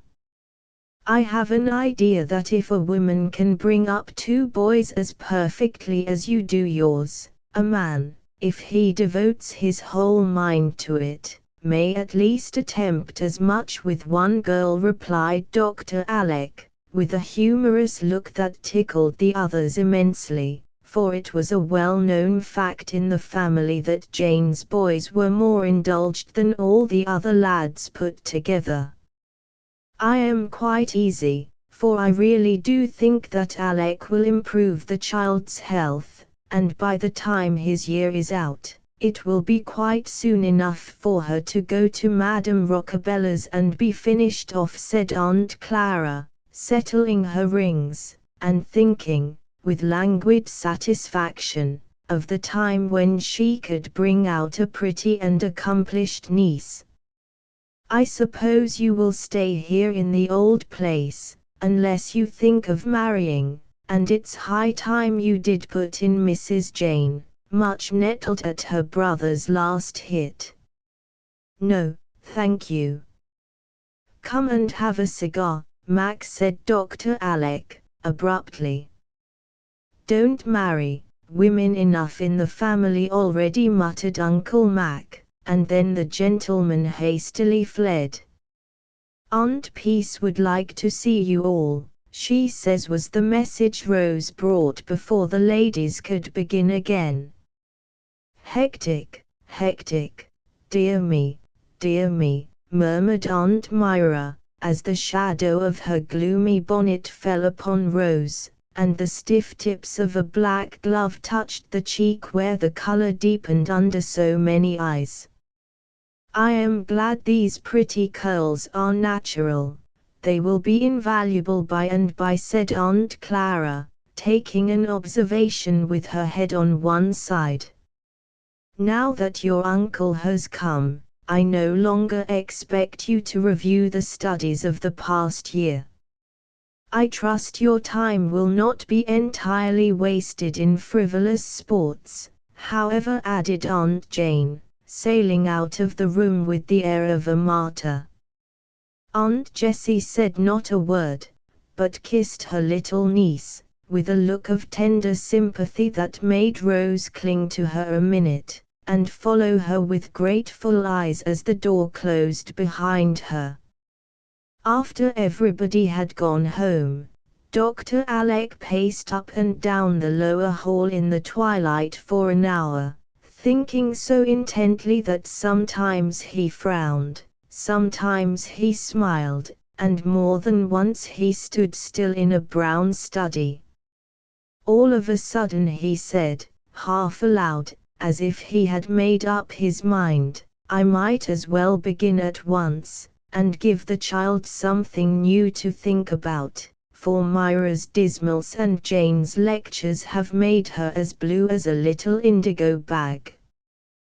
Diving into one of the trunks that stood in a corner, he brought up, after a brisk rummage, a silken cushion, prettily embroidered, and a quaint cup of dark carved wood. "This will do for a start," he said, as he plumped up the cushion and dusted the cup. "It won't do to begin too energetically, or Rose will be frightened. I must beguile her gently and pleasantly along till I've won her confidence, and then she will be ready for anything." Just then Feb came out of the dining room with a plate of brown bread, for Rose had been allowed no hot biscuit for tea. "I'll relieve you of some of that," said Dr. Alec, and, helping himself to a generous slice, he retired to the study, leaving Feb to wonder at his appetite. She would have wondered still more if she had seen him making that brown bread into neat little pills, which he packed into an attractive ivory box, out of which he emptied his own bits of lovage. "There, if they insist on medicine, I'll order these, and no harm will be done. I will have my own way, but I'll keep the peace, if possible, and confess the joke when my experiment has succeeded," he said to himself, looking very much like a mischievous boy, as he went on with his innocent prescriptions. Rose was playing softly on the small organ that stood in the upper hall, so that Aunt Peace could enjoy it, and all the while he talked with the old ladies, Uncle Alec was listening to the fitful music of the child, and thinking of another Rose who used to play for him. As the clock struck 8, he called out, "Time for my girl to be abed, else she won't be up early, and I'm full of jolly plans for tomorrow. Come and see what I've found for you to begin upon."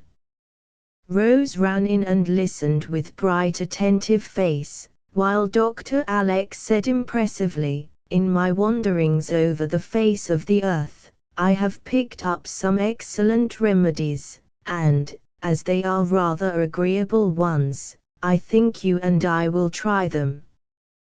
This is a herb pillow, given to me by a wise old woman when I was ill in India. It is filled with saffron, poppies, and other soothing plants, so lay your little head on it tonight, Sleep sweetly without a dream, and wake tomorrow without a pain. Shall I really? How nice it smells!" And Rose willingly received the pretty pillow, and stood enjoying its faint, sweet odor, as she listened to the doctor's next remedy. "This is the cup I told you of. Its virtue depends, they say, on the drinker filling it himself, so you must learn to milk. I'll teach you." "I'm afraid I never can," said Rose, but she surveyed the cup with favor, for a funny little imp danced on the handle, as if all ready to take a header into the white sea below. "Don't you think she ought to have something more strengthening than milk, Alec? I really shall feel anxious if she does not have a tonic of some sort," said Aunt Plenty, eyeing the new remedies suspiciously, for she had more faith in her old-fashioned doses than all the magic cups and poppy pillows of the East. "Well, I'm willing to give her a pill, if you think best. It is a very simple one, and very large quantities may be taken without harm. You know hashish is the extract of hemp. Well, this is a preparation of corn and rye, much used in old times, and I hope it will be again." "Dear me, how singular," said Aunt Plenty, bringing her spectacles to bear upon the pills, with a face so full of respectful interest that it was almost too much for Dr. Alec's gravity. "Take one in the morning, and a good night to you, my dear," he said, dismissing his patient with a hearty kiss. Then, as she vanished, he put both hands into his hair, exclaiming, with a comical mixture of anxiety and amusement, "When I think what I have undertaken, I declare to you, Aunt, I feel like running away and not coming back till Rose is 18. Chapter 5, A Belt and a Box. When Rose came out of her chamber, cup in hand, next morning, the first person she saw was Uncle Alec standing on the threshold of the room opposite, which he appeared to be examining with care. When he heard her step, he turned about and began to sing, "Where are you going, my pretty maid?" "I'm going a-milking, sir," she said, answered Rose, waving the cup, and then they finished the verse together in fine style. Before either spoke, a head, in a nightcap so large and beruffled that it looked like a cabbage, popped out of a room farther down the hall, and an astonished voice exclaimed, "What in the world are you doing about so early?" "Clearing our pipes for the day, "Look here, Auntie, can I have this room?" said Dr. Alec, making her a sailor's bow. "Any room you like, except Sister's." "Thanks. And may I go rummaging round in the garrets and glory holes to furnish it as I like?" "My dear boy, you may turn the house upside down if you will only stay in it." "That's a handsome offer, I'm sure." "I'll stay, here's my little anchor, so you will get more than you want of me this time." "That's impossible." "Put on your jacket, Rose. Don't tire her out with antics, Alec." "Yes, sister, I'm coming," and the cabbage vanished suddenly. The first milking lesson was a droll one, but after several scares and many vain attempts, Rose at last managed to fill her cup, while Ben held Clover's tail so that it could not flap, and Dr. Alec kept her from turning to stare at the new milkmaid, who objected to both these proceedings very much. "You look chilly in spite of all this laughing. Take a smart run round the garden and get up a glow," said the doctor, as they left the barn. "I'm too old for running, Uncle," Miss Power said. "It was not ladylike for girls in their teens," answered Rose, primly.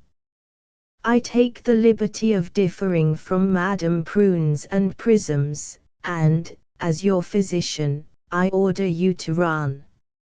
"Off with you," said Uncle Alec, with a look and a gesture that made Rose scurry away as fast as she could go. Anxious to please him, she raced round the beds till she came back to the porch where he stood, and, dropping down upon the steps, she sat panting, with cheeks as rosy as the rigolette on her shoulders. "Very well done, child. I see you have not lost the use of your limbs though you are in your teens. That belt is too tight. Unfasten it, then you can take a long breath without panting so." "It isn't tight, sir. I can breathe perfectly well," began Rose, trying to compose herself. Her uncle's only answer was to lift her up and unhook the new belt of which she was so proud. The moment the clasp was open the belt flew apart several inches, for it was impossible to restrain the involuntary sigh of relief that flatly contradicted her words. "Why, I didn't know it was tight. It didn't feel so a bit. Of course it would open if I puff like this, but I never do, because I hardly ever run," explained Rose, rather discomfited by this discovery. "I see you don't half fill your lungs, and so you can wear this absurd thing without feeling it. The idea of cramping a tender little waist in a stiff band of leather and steel just when it ought to be growing," said Dr. Alec, surveying the belt with great disfavor as he put the clasp forward several holes, to Rose's secret dismay, for she was proud of her slender figure, and daily rejoiced that she wasn't as stout as Lulie Miller, a former schoolmate, who vainly tried to repress her plumpness. "It will fall off if it is so loose," she said anxiously, as she stood watching him pull her precious belt about. "Not if you keep taking long breaths to hold it on. That is what I want you to do, and when you have filled this out we will go on enlarging it till your waist is more like that of Heb, goddess of health, and less like that of a fashion plate, the ugliest thing imaginable. How it does look!" And Rose gave a glance of scorn at the loose belt hanging round her trim little waist. "It will be lost, and then I shall feel badly, for it cost ever so much, and is real steel and Russia leather. Just smell how nice. If it is lost I'll give you a better one. A soft silken sash is much fitter for a pretty child like you than a plated harness like this, and I've got no end of Italian scarfs and Turkish sashes among my traps." "Ah, that makes you feel better, doesn't it?" and he pinched the cheek that had suddenly dimpled with a smile. "It is very silly of me, but I can't help liking to know that." Here she stopped and blushed and held down her head, ashamed to add, "You think I am pretty." Dr. Alec's eye twinkled, but he said very soberly, "Rose, are you vain?" "I'm afraid I am," answered a very meek voice from behind the veil of hair that hid the red face. "That is a sad fault." And he sighed as if grieved at the confession. "I know it is, and I try not to be, but people praise me, and I can't help liking it, for I really don't think I am repulsive." The last word and the funny tone in which it was uttered were too much for Dr. Alec, and he laughed in spite of himself, to Rose's great relief. "I quite agree with you, and in order that you may be still less repulsive, I want you to grow as fine a girl as Feb." Feb, and Rose looked so amazed that her uncle nearly went off again. "Yes, Feb, for she has what you need, health. If you dear little girls would only learn what real beauty is, and not pinch and starve and bleach yourselves out so, you'd save an immense deal of time and money and pain. A happy soul in a healthy body makes the best sort of beauty for man or woman. Do you understand that, my dear?" "Yes, sir," answered Rose, much taken down by this comparison with the girl from the poorhouse. It nettled her sadly, and she showed that it did by saying quickly, "I suppose you would like to have me sweep and scrub, and wear an old brown dress, and go round with my sleeves rolled up, as Feb does." "I should very much, if you could work as well as she does, and show as strong a pair of arms as she can. I haven't seen a prettier picture for some time than she made of herself this morning, up to the elbows in suds, singing like a blackbird whilst she scrubbed on the back stoop." "Well, I do think you are the queerest man that ever lived," was all Rose could find to say after this display of bad taste. "I haven't begun to show you my oddities yet, so you must make up your mind to worse shocks than this," he said, with such a whimsical look that she was glad the sound of a bell prevented her showing more plainly what a blow her little vanities had already received. "You will find your box all open up in Auntie's parlor, and there you can amuse her and yourself by rummaging to your heart's content. I've got to be cruising round all the morning getting my room to rights," said Dr. Alec, as they rose from breakfast. "Can't I help you, Uncle?" asked Rose, quite burning to be useful. "No, thank you. I'm going to borrow Feb for a while, if Aunt Plenty can spare her." "Anybody anything, Alec? You will want me, I know, so I'll give orders about dinner and be all ready to lend a hand," and the old lady bustled away full of interest and goodwill. "Uncle will find that I can do some things that Feb can't, so now," thought Rose, with a toss of the head as she flew to Aunt Peace and the long-desired box.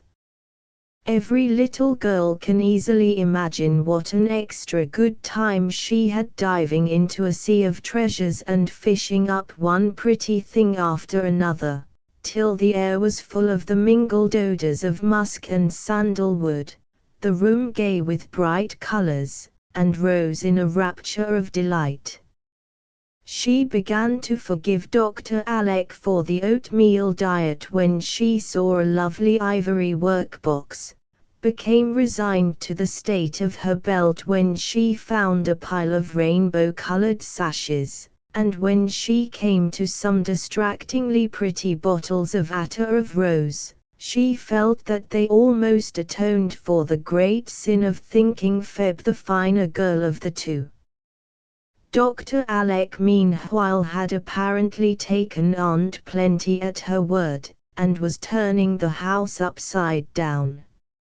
A general revolution was evidently going on in the green room, for the dark damask curtains were seen bundling away in Feb's arms, the airtight stove retiring to the cellar on Ben's shoulder, and the great bedstead going up garret in a fragmentary state, escorted by 3 bearers. Aunt Plenty was constantly on the trot among her storerooms, camphor chests, and linen closets, looking as if the new order of things both amazed and amused her. Half the peculiar performances of Dr. Alec cannot be revealed, but as Rose glanced up from her box now and then she caught glimpses of him striding by, bearing a bamboo chair, a pair of ancient andirons, a queer Japanese screen, a rug or two, and finally a large bathing pan upon his head. "What a curious room it will be," she said, as she sat resting and refreshing herself with lumps of delight all the way from Cairo. "I fancy you will like it, dearie," answered Aunt Peace, looking up with a smile from some pretty trifle she was making with blue silk and white muslin. Rose did not see the smile, for just at that moment her uncle paused at the door, and she sprang up to dance before him, saying, with a face full of childish happiness, "Look at me, look at me. I'm splendid, I don't know myself. I haven't put these things on right, I dare say, but I do like them so much. You look as gay as a parrot in your fez and cabbager, and it does my heart good to see the little black shadow turned into a rainbow," said Uncle Alec, surveying the bright figure before him with great approbation. He did not say it, but he thought she made a much prettier picture than Feb at the wash-tub, for she had stuck a purple fez on her blonde head, tied several brilliant scarfs about her waist, and put on a truly gorgeous scarlet jacket with a golden sun embroidered on the back, a silver moon on the front, and stars of all sizes on the sleeves. A pair of Turkish slippers adorned her feet, and necklaces of amber, coral, and filigree hung about her neck, while one hand held a smelling bottle, and the other the spicy box of oriental sweetmeats. "I feel like a girl in the Arabian Nights and expect to find a magic carpet or a wonderful talisman somewhere. Only I don't see how I ever can thank you for all these lovely things," she said, stopping her dance, as if suddenly oppressed with gratitude. "I'll tell you how, by leaving off the black clothes that never should have been kept so long on such a child, and wearing the gay ones I've brought. It will do your spirits good, and cheer up this sober old house. Won't it, Auntie?" "I think you are right, Alec, and it is fortunate that we have not begun on her spring clothes yet, for Myra thought she ought not to wear anything brighter than violet, and she is too pale for that. You just let me direct Miss Hemming how to make some of these things. You will be surprised to see how much I know about piping hems and gathering armholes and shirring biases," began Dr. Alec, patting a pile of muslin, cloth and silk with a knowing air. Aunt Peace and Rose laughed so that he could not display his knowledge any farther, till they stopped, when he said good-naturedly, "That will go a great way toward filling out the belt, so laugh away, Morgiana, and I'll go back to my work, or I never shall be done. I couldn't help it, should biases were so very funny," Rose said, as she turned to her box after the splendid laugh. "But really, Auntie," she added soberly, "I feel as if I ought not to have so many nice things.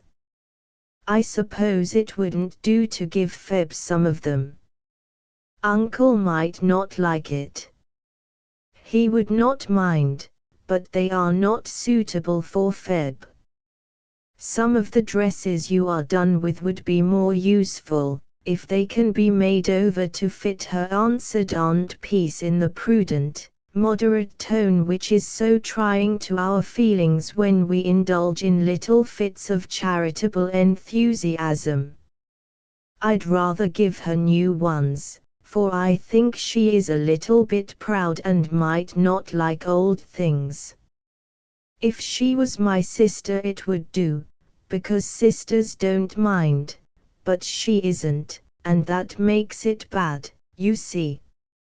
I know how I can manage beautifully, I'll adopt her, and Rose looked quite radiant with this new idea. I'm afraid you could not do it legally till you are older, but you might see if she likes the plan, and at any rate you can be very kind to her, for in one sense we are all sisters, and should help one another.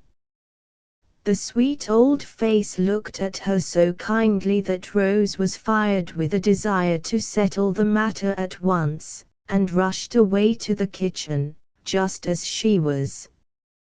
Feb was there, polishing up the antique andirons so busily that she started when a voice cried out, "Smell that, taste this, and look at me."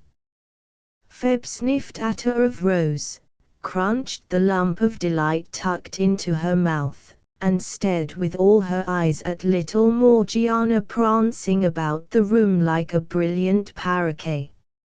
"My stars, ain't you splendid," was all she could say, holding up two dusty hands. "I've got heaps of lovely things upstairs, and I'll show them all to you, and I'd go halves, only Auntie thinks they wouldn't be useful, so I shall give you something else, and you won't mind, will you, because I want to adopt you as Arabella was in the story. Won't that be nice?" "Why, Miss Rose, have you lost your wits?" No wonder Feb asked, for Rose talked very fast, and looked so odd in her new costume, and was so eager she could not stop to explain. Seeing Feb's bewilderment, she quieted down and said, with a pretty air of earnestness, "It isn't fair that I should have so much and you so little, and I want to be as good to you as if you were my sister, for Aunt Peace says we are all sisters really. I thought if I adopted you as much as I can now, it would be nicer. Will you let me, please?" To Rose's great surprise, Feb sat down on the floor and hid her face in her apron for a minute without answering a word. "Oh, dear, now she's offended, and I don't know what to do," thought Rose, much discouraged by this reception of her offer. "Please, forgive me, I didn't mean to hurt your feelings, and hope you won't think," she faltered presently, feeling that she must undo the mischief, if possible. But Feb gave her another surprise, by dropping the apron and showing a face all smiles, in spite of tears in the eyes, as she put both arms round Rose and said, with a laugh and sob, "I think you are the dearest girl in the world, and I'll let you do anything you like with me." "Then you do like the plan? You didn't cry because I seemed to be kind of patronizing?" "I truly didn't mean to be," cried Rose, delighted. "I guess I do like it, and cried because no one was ever so good to me before, and I couldn't help it. As for patronizing, you may walk on me if you want to, and I won't mind," said Feb, in a burst of gratitude, for the words, "We are sisters," went straight to her lonely heart and nestled there. "Well, now, we can play I'm a good sprite out of the box, or, what is better, a fairy godmother come down the chimney, and you are Cinderella, and must say what you want," said Rose, trying to put the question delicately. Feb understood that, for she had a good deal of natural refinement, though she did come from the poorhouse. "I don't feel as if I wanted anything now, Miss Rose, but to find some way of thanking you for all you've done," she said, rubbing off a tear that went rolling down the bridge of her nose in the most unromantic way. "Why, I haven't done anything but given you a bit of candy. Here, have some more, and eat 'em while you work, and think what I can do. I must go and clear up, so goodbye, and don't forget I've adopted you. You've given me sweeter things than candy, and I'm not likely to forget it." And carefully wiping off the brick dust, Feb pressed the little hand Rose offered warmly in both her hard ones, while the black eyes followed the departing visitor with a grateful look that made them very soft and bright. Chapter 6. Uncle Alec's room. Soon after dinner, and before she had got acquainted with half her new possessions, Dr. Alec proposed a drive, to carry round the first installment of gifts to the aunts and cousins. Rose was quite ready to go, being anxious to try a certain soft burnous from the box, which not only possessed a most engaging little hood, but had funny tassels bobbing in all directions. The big carriage was full of parcels, and even Ben's seat was loaded with Indian war clubs, a Chinese kite of immense size, and a pair of polished ox horns from Africa. Uncle Alec, very blue as to his clothes, and very brown as to his face, sat bolt upright, surveying well-known places with interest, while Rose, feeling unusually elegant and comfortable, leaned back folded in her soft mantle, and played she was an Eastern princess making a royal progress among her subjects. At 3 of the places their calls were brief, for Aunt Myra's catarrh was unusually bad, Aunt Clara had a room full of company, and Aunt Jane showed such a tendency to discuss the population, productions, and politics of Europe, Asia and Africa, that even Dr. Alec was dismayed, and got away as soon as possible. "Now we will have a good time. I do hope the boys will be at home," said Rose, with a sigh of relief, as they wound yet higher up the hill to Aunt Jess's. "I left this for the last call, so that we might find the lads just in from school. Yes, there is Jamie on the gate watching for us. Now you'll see the clan gather, they are always swarming about together." The instant Jamie saw the approaching guests he gave a shrill whistle, which was answered by echoes from meadow, house and barn, as the cousins came running from all directions, shouting, "Hooray for Uncle Alec!" They went at the carriage like highwaymen, robbed it of every parcel, took the occupants prisoners, and marched them into the house with great exultation. Little Mum, here they are with lots of goodies. Come down and see the fun right away." "Quick," bawled Will and Geordie amidst a general ripping off of papers and a reckless cutting of strings that soon turned the tidy room into a chaos. Down came Aunt Jessie with her pretty cap half on, but such a beaming face below it that one rather thought the flyaway headgear an improvement than otherwise. She had hardly time to greet Rose and the doctor before the boys were about her, each clamoring for her to see his gift and rejoice over it with him, for little Mum went halves in everything. The great horns skirmished about her as if to toss her to the ceiling, The war clubs hurtled over her head as if to annihilate her. An amazing medley from the 4 quarters of the globe filled her lap, and 7 excited boys all talked to her at once. But she liked it, oh dear, yes. And sat smiling, admiring, and explaining, quite untroubled by the din, which made Rose cover up her ears and Dr. Alec threaten instant flight if the riot was not quelled. That threat produced a lull, and while the uncle received thanks in one corner, the aunt had some little confidences made to her in the other. "Well, dear, and how are things going with you now?"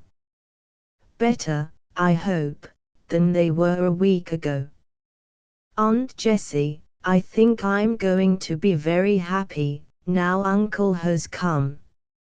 He does the queerest things, but he is so good to me I can't help loving him," and, nestling closer to little Mum, Rose told all that had happened, ending with a rapturous account of the splendid box.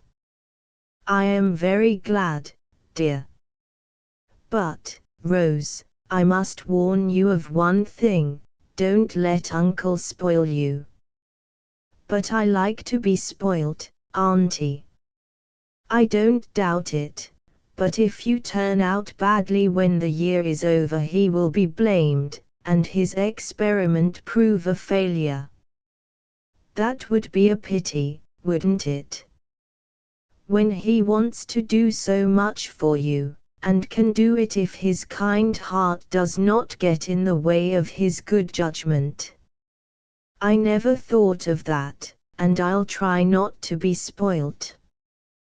"But how can I help it?" asked Rose anxiously.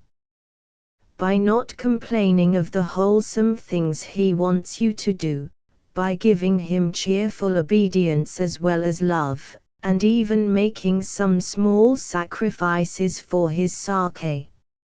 "I will, I truly will, and when I get in a worry about things may I come to you? Uncle told me to, and I feel as if I shouldn't be afraid." "You may, darling. This is the place where little troubles are best cured, and this is what mothers are for, I fancy," and Aunt Jessie drew the curly head to her shoulder with a tender look that proved how well she knew what medicine the child most needed. It was so sweet and comfortable that Rose sat still enjoying it till a little voice said, "Mama, don't you think Pokey would like some of my shells?" Rose gave Feb some of her nice things, and it was very good of her.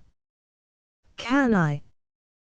"Who is Pokey?" asked Rose, popping up her head, attracted by the odd name. "My dolly.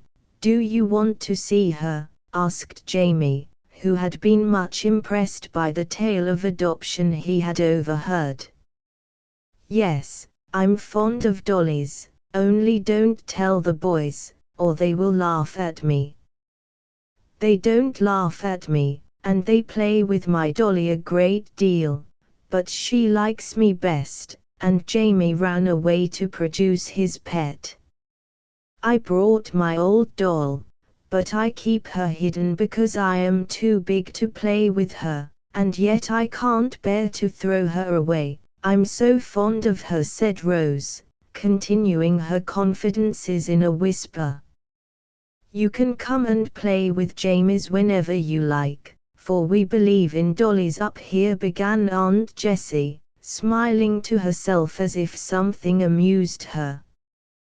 Just then Jamie came back, and Rose understood the smile, for his dolly proved to be a pretty 4-year-old little girl, who trotted in as fast as her fat legs would carry her, and making straight for the shells, scrambled up an armful, saying, with a laugh that showed her little white teeth, "All for Dimmy and me, for Dimmy and me." "That's my dolly, isn't she a nice one?" asked Jamie, proudly surveying his pet with his hands behind him and his short legs rather far apart, a manly attitude copied from his brothers. "She is a dear dolly." "But why call her Pokey?" asked Rose, charmed with the new plaything. "She is such an inquisitive little body. She is always poking that mite of a nose into everything," and as Paul Pry did not suit, the boys fell to calling her Pokey. Not a pretty name, but very expressive.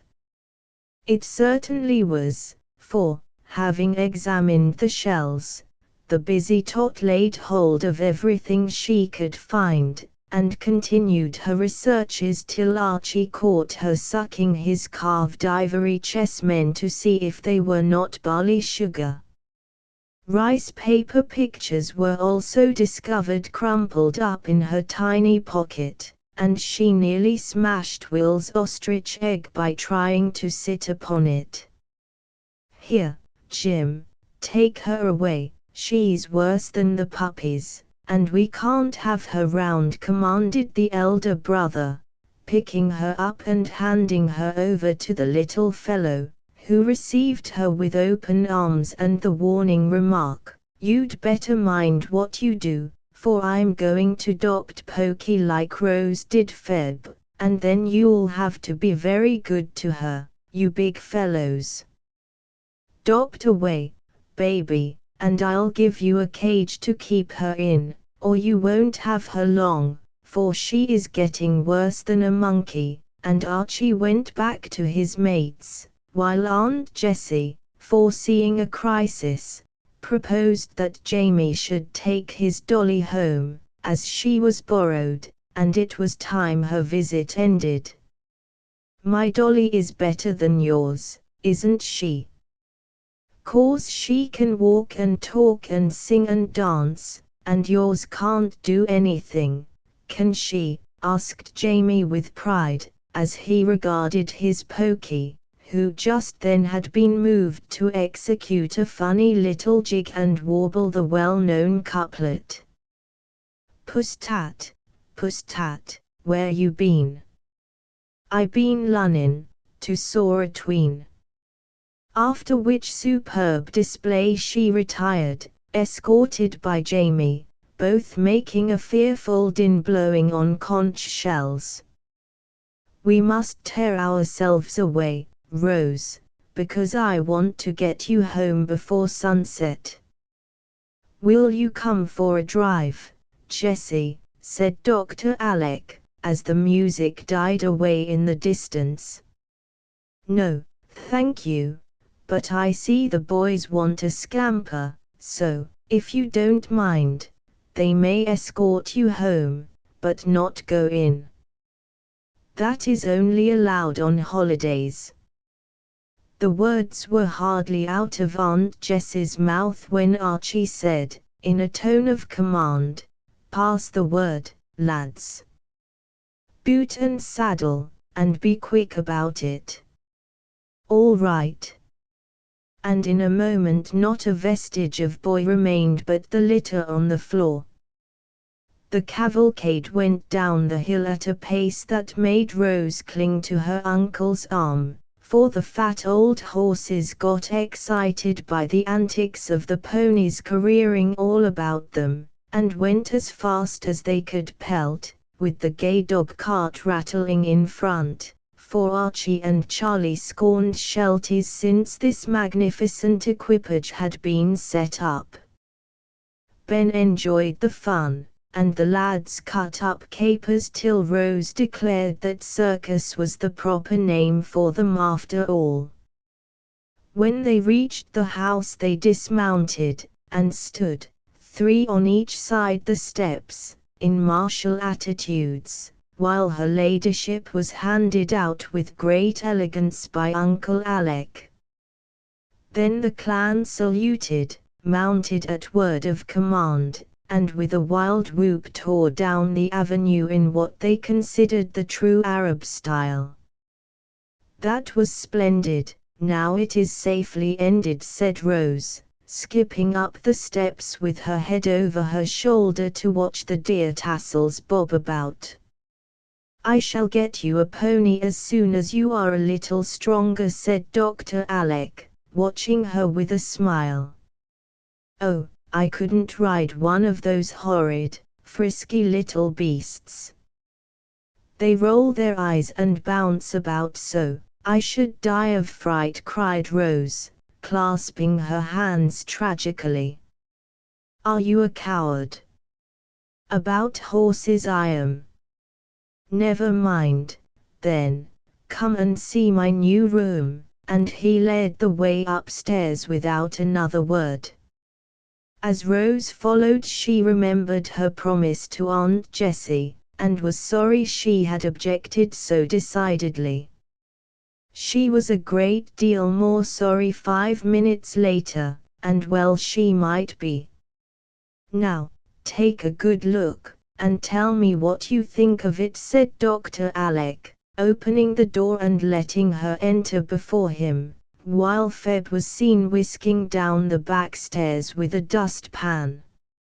Rose walked to the middle of the room, stood still, and gazed about her with eyes that brightened as they looked, for all was changed. This chamber had been built out over the library to suit some fancy, and had been unused for years, except at Christmas times, when the old house overflowed. It had 3 windows, one to the east, that overlooked the bay, one to the south, where the horse chestnuts waved their green fans, and one to the west, towards the hill and the evening sky. A ruddy sunset burned there now, filling the room with an enchanted glow. The soft murmur of the sea was heard, and a robin chirped good night, among the budding trees. Rose saw and heard these things first, and felt their beauty with a child's quick instinct. Then her eye took in the altered aspect of the room, once so shrouded, still and solitary, now so full of light and warmth and simple luxury. India matting covered the floor, with a gay rug here and there. The antique andirons shone on the wide hearth, where a cheery blaze dispelled the dampness of the long-closed room. Bamboo lounges and chairs stood about, and quaint little tables in cozy corners, one bearing a pretty basket, one a desk, and on a third lay several familiar-looking books. In a recess stood a narrow white bed, with a lovely Madonna hanging over it. The Japanese screen half-folded back showed a delicate toilet service of blue and white set forth on a marble slab, and nearby was the great bath pan, with Turkish towels and a sponge as big as Rose's head. "Uncle must love cold water like a duck," she thought, with a shiver. Then her eye went on to the tall cabinet, where a half-open door revealed a tempting array of the drawers, shelves and cubby holes which so delight the hearts of children. "What a grand place for my new things," she thought, wondering what her uncle kept in that cedar retreat. "Oh me, what a sweet toilet table," was her next mental exclamation, as she approached this inviting spot. A round old-fashioned mirror hung over it, with a gilt eagle atop, holding in his beak the knot of blue ribbon that tied up a curtain of muslin falling on either side of the table, where appeared little ivory-handled brushes, 2 slender silver candlesticks, a porcelain matchbox, several pretty trays for small matters, and, most imposing of all, a plump blue silk cushion, coquettishly trimmed with lace, and pink rosebuds at the corners. That cushion rather astonished Rose, in fact, the whole table did, and she was just thinking, with a sly smile, "Uncle is a dandy, but I never should have guessed it when he opened the door of a large closet, saying, with a careless wave of the hand, "Men like plenty of room for their rattle traps. Don't you think that ought to satisfy me?" Rose peeped in and gave a start, though all she saw was what one usually finds in closets: clothes and boots, boxes and bags. Ah! But you see, these clothes were small black and white frocks. The row of little boots that stood below had never been on Dr. Alec's feet. The green bandbox had a grey veil straying out of it, and yes, the bag hanging on the door was certainly her own piece bag, with a hole in one corner. She gave a quick look round the room and understood now why it had seemed too dainty for a man, why her Testament and prayer book were on the table by the bed, and what those rosebuds meant on the blue cushion. It came upon her in one delicious burst that this little paradise was all for her, and, not knowing how else to express her gratitude, she caught Dr. Alec round the neck, saying impetuously, "Oh uncle, you are too good to me. I'll do anything you ask me, ride wild horses and take freezing baths and eat bad-tasting messes, and let my clothes hang on me, to show how much I thank you for this dear, sweet, lovely room." "You like it, then? But why do you think it is yours, my lass?" asked Dr. Alec, as he sat down looking well pleased, and drew his excited little niece to his knee. "I don't think, I know it is for me. I see it in your face, and I feel as if I didn't half deserve it. Aunt Jessie said you would spoil me, and I must not let you. I'm afraid this looks like it, and perhaps oh me, perhaps I ought not to have this beautiful room after all," and Rose tried to look as if she could be heroic enough to give it up if it was best. "I owe Mrs. Jessie one for that," said Dr. Alec, trying to frown, though in his secret soul he felt that she was quite right.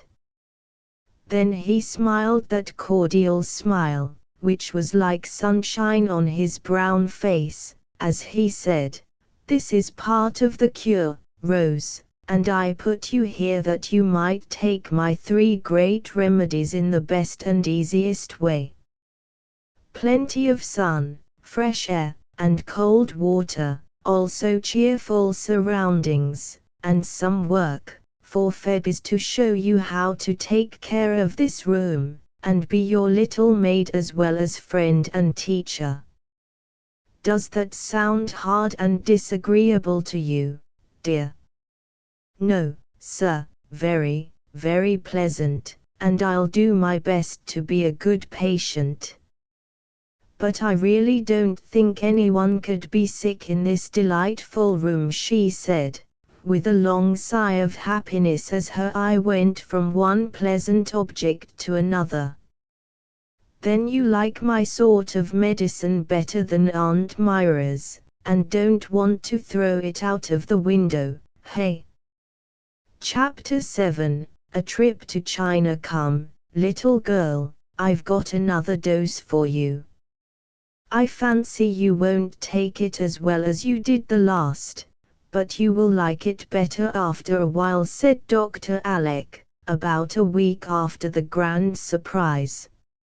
Rose was sitting in her pretty room, where she would gladly have spent all her time if it had been allowed, but she looked up with a smile, for she had ceased to fear her uncle's remedies, and was always ready to try a new one. The last had been a set of light gardening tools, with which she had helped him put the flower beds in order, learning all sorts of new and pleasant things about the plants as she worked, for, Though she had studied botany at school, it seemed very dry stuff compared with Uncle Alec's lively lesson. "What is it now?" she asked, shutting her workbox without a murmur. "Salt water." "How must I take it?" "Put on the new suit Miss Hemming sent home yesterday, and come down to the beach, then I'll show you." "Yes, sir," answered Rose obediently, adding to herself, with a shiver, as he went off, "It is too early for bathing, so I know it is something to do with a dreadful boat." Putting on the new suit of blue flannel, prettily trimmed with white, and the little sailor hat with long streamers, diverted her mind from the approaching trial, till a shrill whistle reminded her that her uncle was waiting. Away she ran through the garden, down the sandy path, out upon the strip of beach that belonged to the house, and here she found Dr. Alec busy with a slender red and white boat that lay rocking on the rising tide. "That is a dear little boat, and Bonnie Belle is a pretty name," she said, trying not to show how nervous she felt. "It is for you, so sit in the stern and learn to steer, till you are ready to learn to row." "Do all boats wiggle about in that way?" she asked, lingering as if to tie her hat more firmly. "Oh, yes, pitch about like nutshells when the sea is a bit rough," answered her sailor uncle, never guessing her secret woe. "Is it rough today?" "Not very, it looks a trifle squally to the eastward, but we are all right till the wind changes. Come." "Can you swim, uncle?" asked Rose, clutching at his arm as he took her hand. "Like a fish." "Now then." "Oh, please hold me very tight till I get there." "Why do you have the stern so far away?" and, stifling several squeaks of alarm in her passage, Rose crept to the distant seat, and sat there holding on with both hands and looking as if she expected every wave to bring a sudden shipwreck. Uncle Alec took no notice of her fear, but patiently instructed her in the art of steering, till she was so absorbed in remembering which was starboard and which larboard, that she forgot to say "ow" every time a big wave slapped against the boat. "Now where shall we go?" she asked, as the wind blew freshly in her face, and a few long swift strokes sent them half across the little bay. "Suppose we go to China." "Isn't that rather a long voyage?" "Not as I go. Steer round the point into the harbor, and I'll give you a glimpse of China in 20 minutes or so." "I should like that," and Rose sat wondering what he meant, while she enjoyed the new sights all about her. Behind them the green anthill sloped gently upward to the grove at the top, and all along the seaward side stood familiar houses, stately, cozy, or picturesque. As they rounded the point, the great bay opened before them full of shipping, and the city lay beyond, its spires rising above the tall masts with their gay streamers. "Are we going there?" she asked, for she had never seen this aspect of the rich and busy old city before. "Yes. Uncle Mac has a ship just in from Hong Kong, and I thought you would like to go and see it." "Oh, I should. I love dearly to go poking about in the warehouses with Uncle Mac. Everything is so curious and new to me, and I'm specially interested in China because you have been there. I'll show you 2 genuine Chinamen who have just arrived." You will like to welcome Wang Lo and Fan Si, I'm sure. Don't ask me to speak to them, uncle. I shall be sure to laugh at the odd names and the pigtails and the slanting eyes. Please let me just trot round after you, I like that best. Very well, now steer toward the wharf where the big ship with the queer flag is. That's the Raja, and we will go aboard if we can. In among the ships they went, by the wharfs where the water was green and still, and queer barnacles grew on the slippery piles. Odd smells saluted her nose, and odd sights met her eyes, but Rose liked it all, and played she was really landing in Hong Kong when they glided up to the steps in the shadow of the tall Raja. Boxes and bales were rising out of the hold and being carried into the warehouse by stout porters, who tugged and bawled and clattered about with small trucks, or worked cranes with iron claws that came down and clutched heavy weights, whisking them aloft to where wide doors like mouths swallowed them up. Dr. Alec took her aboard the ship, and she had the satisfaction of poking her inquisitive little nose into every available corner, at the risk of being crushed, lost, or drowned. Well, child, how would you like to take a voyage round the world with me in a jolly old craft like this? Asked her uncle, as they rested a minute in the captain's cabin. I should like to see the world, but not in such a small, untidy, smelly place as this. We would go in a yacht all clean and comfortable. Charlie says that is the proper way, answered Rose, surveying the close quarters with little favor. You are not a true Campbell if you don't like the smell of tar and salt water, nor Charlie either, with his luxurious yacht. Now come ashore and chin-chin with the Celestials.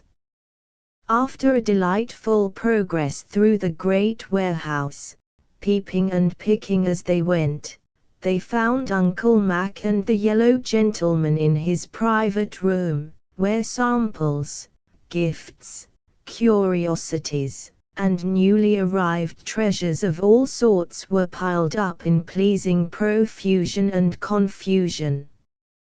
As soon as possible Rose retired to a corner, with a porcelain god on one side, a green dragon on the other, and, what was still more embarrassing, Fan Si sat on a tea chest in front, and stared at her with his beady black eyes till she did not know where to look. Mr. Wang Lo was an elderly gentleman in American costume, with his pigtail neatly wound round his head. He spoke English, and was talking busily with Uncle Mac in the most commonplace way, so Rose considered him a failure. But Fan Si was delightfully Chinese from his junk-like shoes to the button on his pagoda hat, for he had got himself up in style, and was a mass of silk jackets and slouchy trousers. He was short and fat, and waddled comically. His eyes were very slanting, as Rose said, his queue was long, so were his nails, his yellow face was plump and shiny, and he was altogether a highly satisfactory Chinaman. Uncle Alec told her that Fan Si had come out to be educated and could only speak a little pidgin English, so she must be kind to the poor fellow, for he was only a lad, though he looked nearly as old as Mr. Wang Lo. Rose said she would be kind, but had not the least idea how to entertain the queer guest, who looked as if he had walked out of one of the rice paper landscapes on the wall, and sat nodding at her so like a toy mandarin that she could hardly keep sober. In the midst of her polite perplexity, Uncle Mac saw the two young people gazing wistfully at one another, and seemed to enjoy the joke of this making acquaintance under difficulties. Taking a box from his table, he gave it to Fancy, with an order that seemed to please him very much. Descending from his perch, he fell to unpacking it with great neatness and dispatch, while Rose watched him, wondering what was going to happen. Presently, out from the wrappings came a teapot, which caused her to clasp her hands with delight, for it was made in the likeness of a plump little Chinaman. His hat was the cover, his cue the handle, and his pipe the nose. It stood upon feet in shoes turned up at the toes, and the smile on the fat, sleepy face was so like that on Fun's when he displayed the teapot, that Rose couldn't help laughing, which pleased him much. Two pretty cups with covers, and a fine scarlet tray completed the set, and made one long to have a dish of tea even in Chinese style, without cream or sugar. When he had arranged them on a little table before her, Fun signified in pantomime that they were hers, from her uncle. She returned her thanks in the same way, whereupon he returned to his tea-chest, and, having no other means of communication, they sat smiling and nodding at one another in an absurd sort of way till a new idea seemed to strike Fun. Tumbling off his seat, he waddled away as fast as his petticoats permitted, leaving Rose hoping that he had not gone to get a roasted rat, a stewed puppy, or any other foreign mess which civility would oblige her to eat. While she waited for her funny new friend, she improved her mind in a way that would have charmed Aunt Jane. The gentlemen were talking over all sorts of things, and she listened attentively, storing up much of what she heard, for she had an excellent memory, and longed to distinguish herself by being able to produce some useful information when reproached with her ignorance.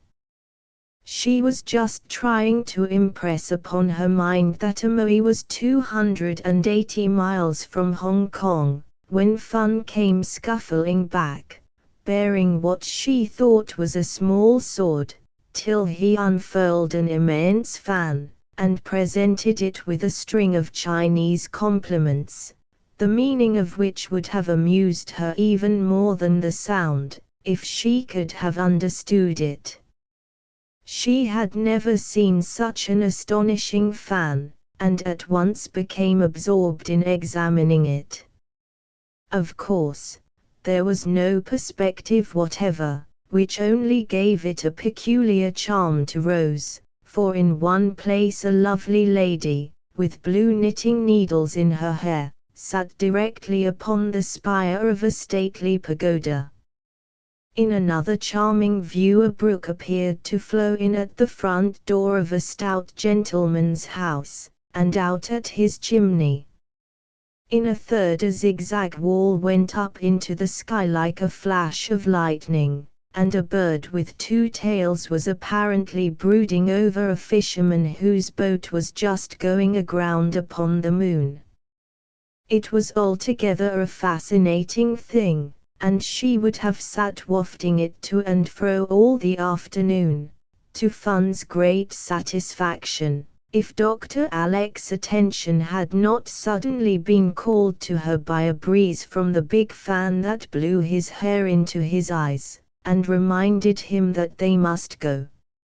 So the pretty china was repacked, Rose furled her fan, and with several parcels of choice teas for the old ladies stowed away in Dr. Alec's pockets, they took their leave, after Fun had saluted them with the 3 bendings and the 9 knockings as they salute the Emperor, or Son of Heaven at home.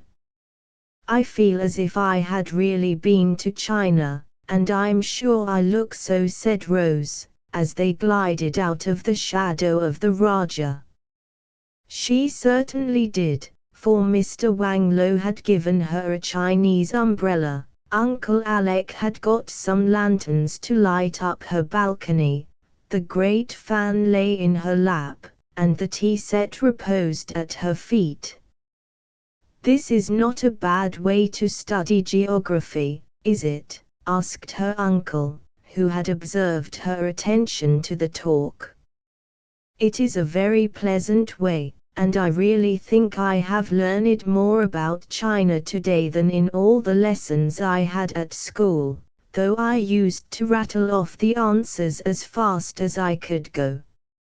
No one explained anything to us, so all I remember is that tea and silk come from there, and the women have little bits of feet. I saw Fun looking at mine, and he must have thought them perfectly immense, answered Rose, surveying her stout boots with sudden contempt. We will have out the maps and the globe, and I'll show you some of my journeys, telling stories as we go. That will be next best to doing it actually.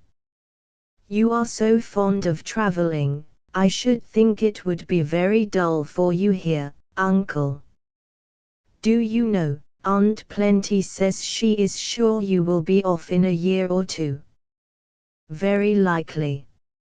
Oh, me, what shall I do then? Sighed Rose, in a tone of despair that made Uncle Alec's face brighten with a look of genuine pleasure as he said significantly, next time I go I shall take my little anchor with me. How will that suit? Really, Uncle?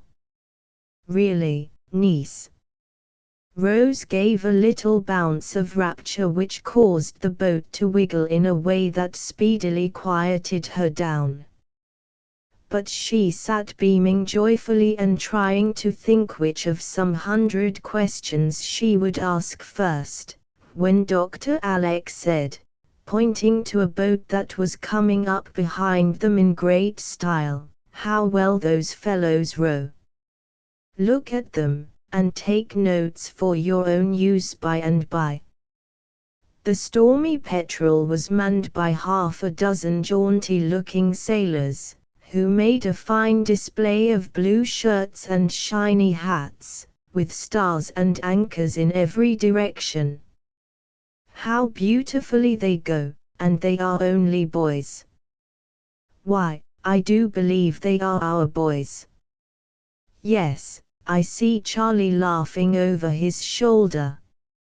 Row, Uncle, row. Oh, please do, and not let them catch up with us, cried Rose, in such a state of excitement that the new umbrella nearly went overboard. All right, here we go, and away they did go with a long steady sweep of the oars that carried the Bonnie Belle through the water with a rush. The lads pulled their prettiest, but Dr. Alec would have reached the point first, if Rose, in her flurry, had not retarded him by jerking the rudder ropes in a most unseamanlike way, and just as she got right again her hat blew off. That put an end to the race, and while they were still fishing for the hat the other boat came alongside, with all the oars in the air, and the jolly young tars ready for a frolic. "Did you catch a crab, Uncle?" "No, a bluefish," he answered, as the dripping hat was landed on a seat to dry. "What have you been doing?" "Seeing Fun." "Good for you, Rose. I know what you mean. We are going to have him up to show us how to fly the big kite, for we can't get the hang of it. Isn't he great fun, though?" "No, little Fun. Come, stop joking, and show us what you've got." You'd better hoist that fan for a sail. Lend Dandy your umbrella, he hates to burn his pretty nose. I say, Uncle, are you going to have a feast of lanterns? No, I'm going to have a feast of bread and butter, for it's tea time. If that black cloud doesn't lie, we shall have a gust before long, so you had better get home as soon as you can, or your mother will be anxious, Archie.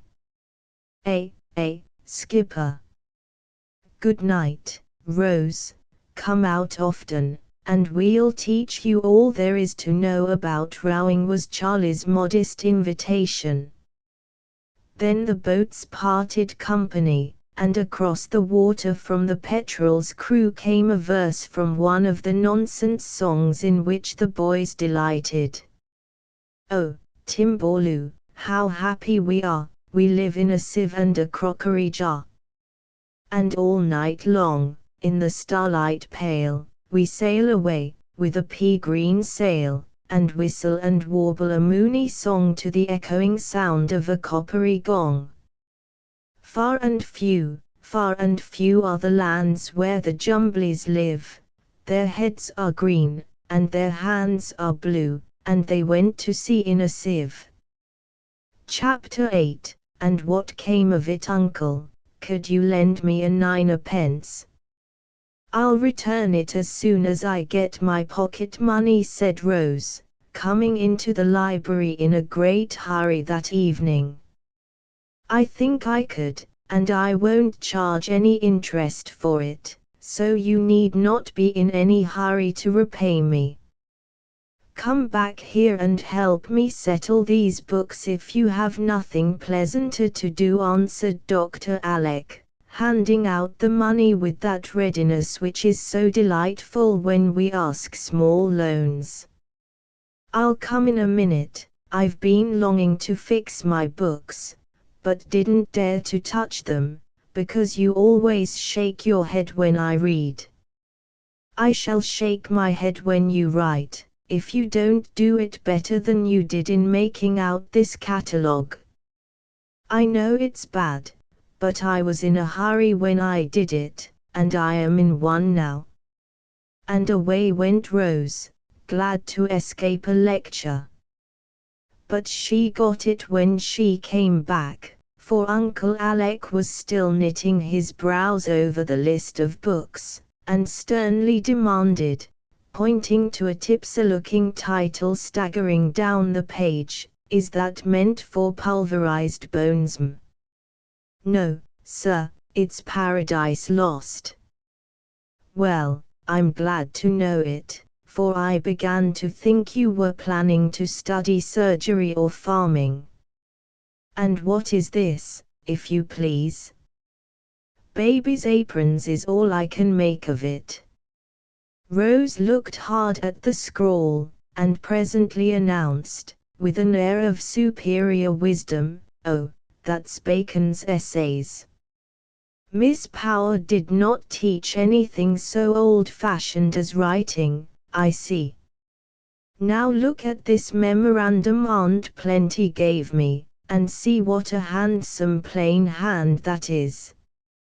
She went to a dame school and learnt a few useful things. Well, that is better than a smattering of half a dozen so-called higher branches, I take the liberty of thinking.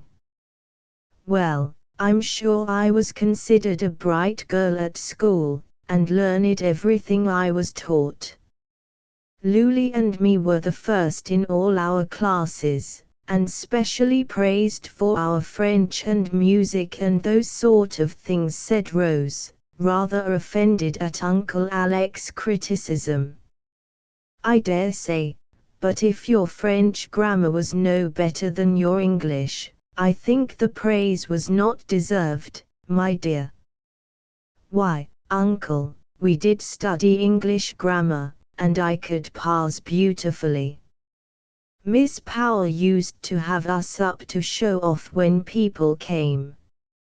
I don't see but I talk as right as most girls." "I dare say you do, but we are all too careless about our English. Now, think a minute, and tell me if these expressions are correct. Luli and me those sort of things and as right as most girls. Rose pulled her pet curl and put up her lip, but had to own that she was wrong, and said meekly, after a pause which threatened to be sulky, I suppose I should have said Luli and I in that case, and that sort of things, and rightly though correctly would have been a better word, I guess. Thank you, and if you will kindly drop I guess I shall like my little Yankee all the better. Now, see here, Rosie, I don't pretend to set myself up for a model in anything, and you may come down on my grammar, manners or morals as often as you think I'm wrong, and I'll thank you. I've been knocking about the world for years, and have got careless, but I want my girl to be what I call well educated, even if she studies nothing but the 3Rs for a year to come. Let us be thorough, no matter how slowly we go. He spoke so earnestly and looked so sorry to have ruffled her that Rose went and sat on the arm of his chair, saying, with a pretty air of penitence, I'm sorry I was cross, Uncle, when I ought to thank you for taking so much interest in me.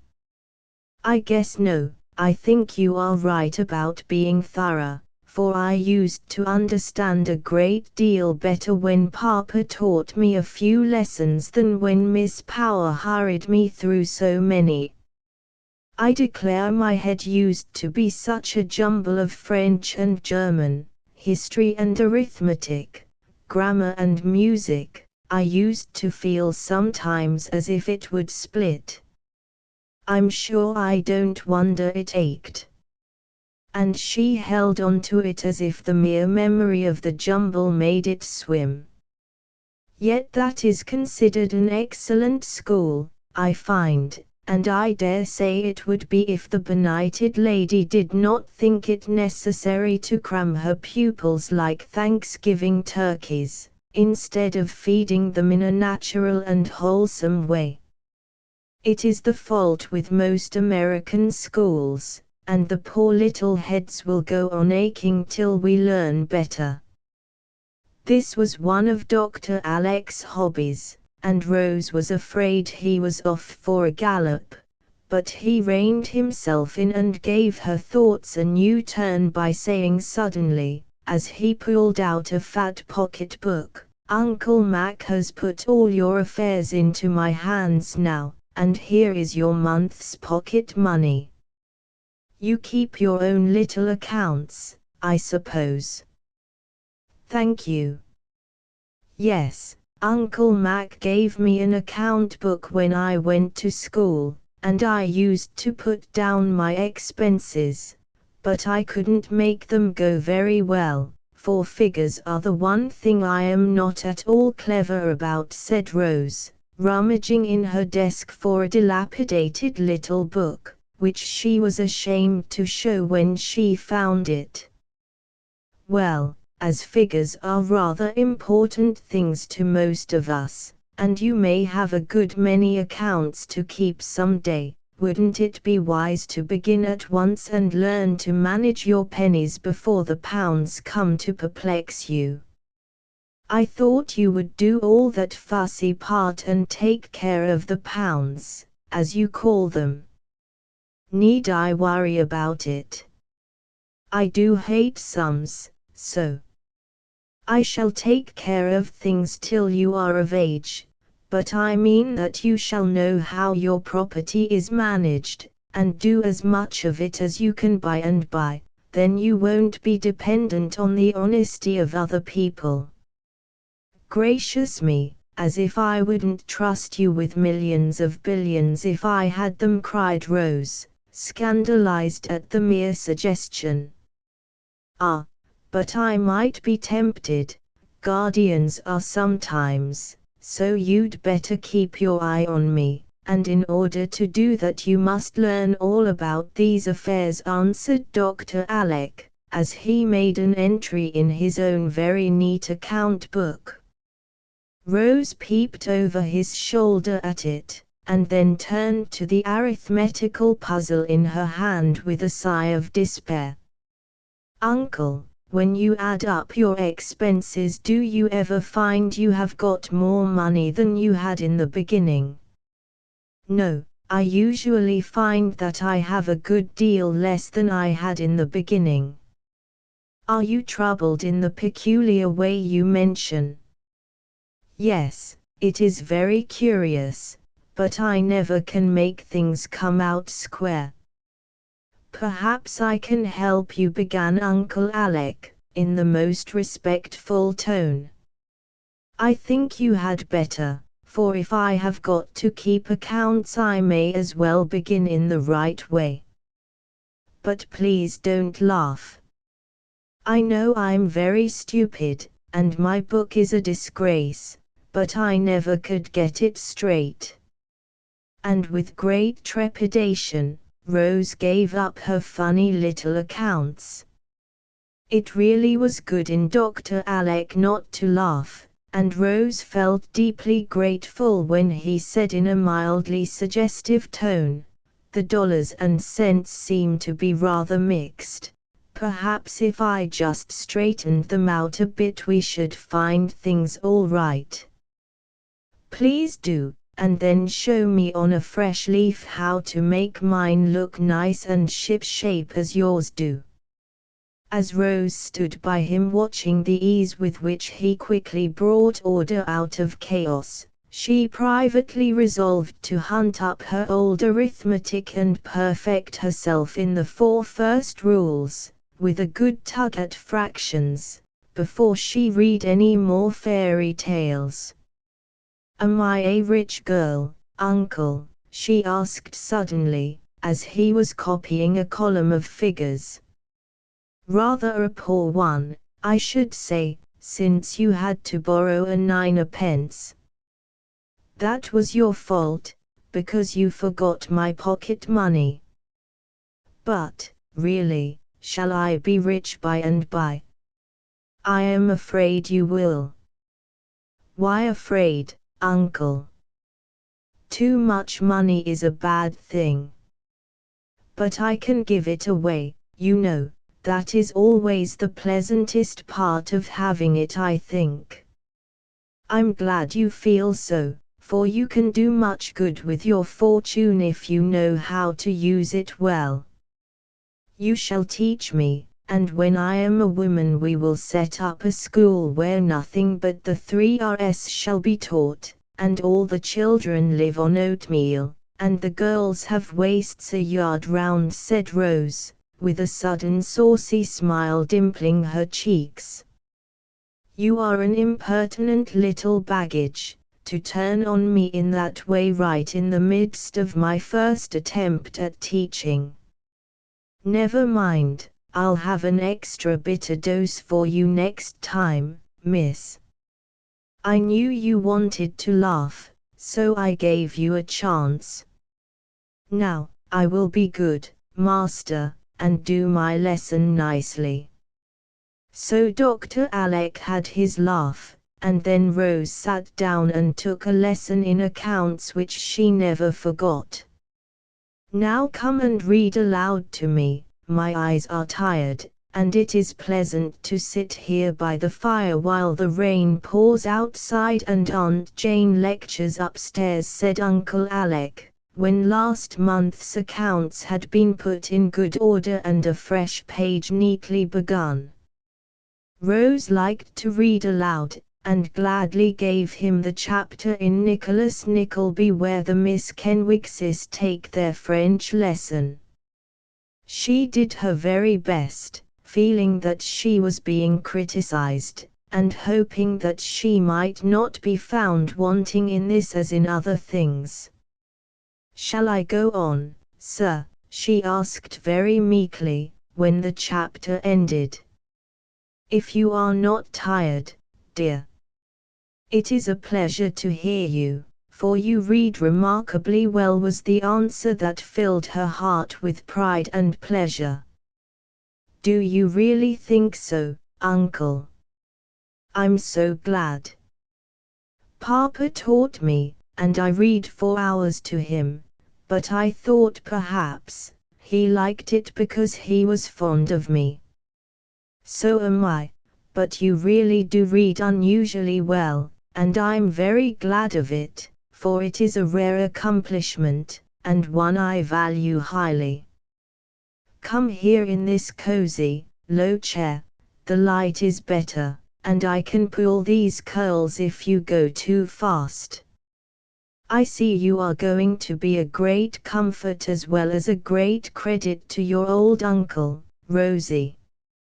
And Dr. Alec drew her close beside him with such a fatherly look and tone that she felt it would be very easy to love and obey him, since he knew how to mix praise and blame so pleasantly together. Another chapter was just finished, when the sound of a carriage warned them that Aunt Jane was about to depart. Before they could go to meet her, however, she appeared in the doorway looking like an unusually tall mummy in her waterproof, with her glasses shining like cat's eyes from the depths of the hood.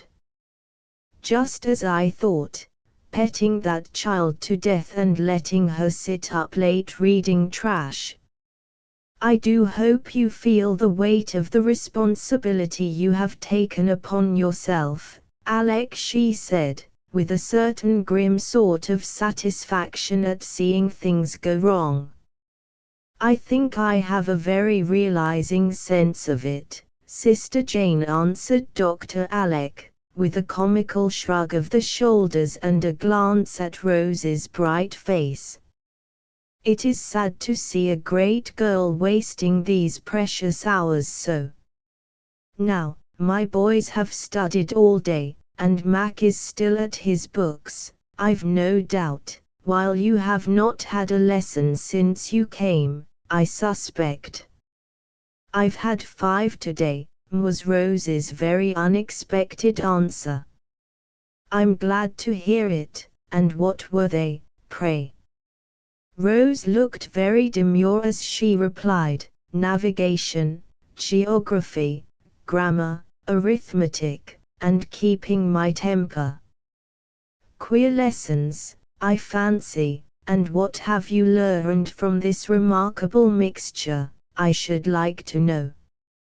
A naughty sparkle came into Rose's eyes as she answered, with a droll look at her uncle, "I can't tell you all, but I have collected some useful information about China, which you may like, especially the teas.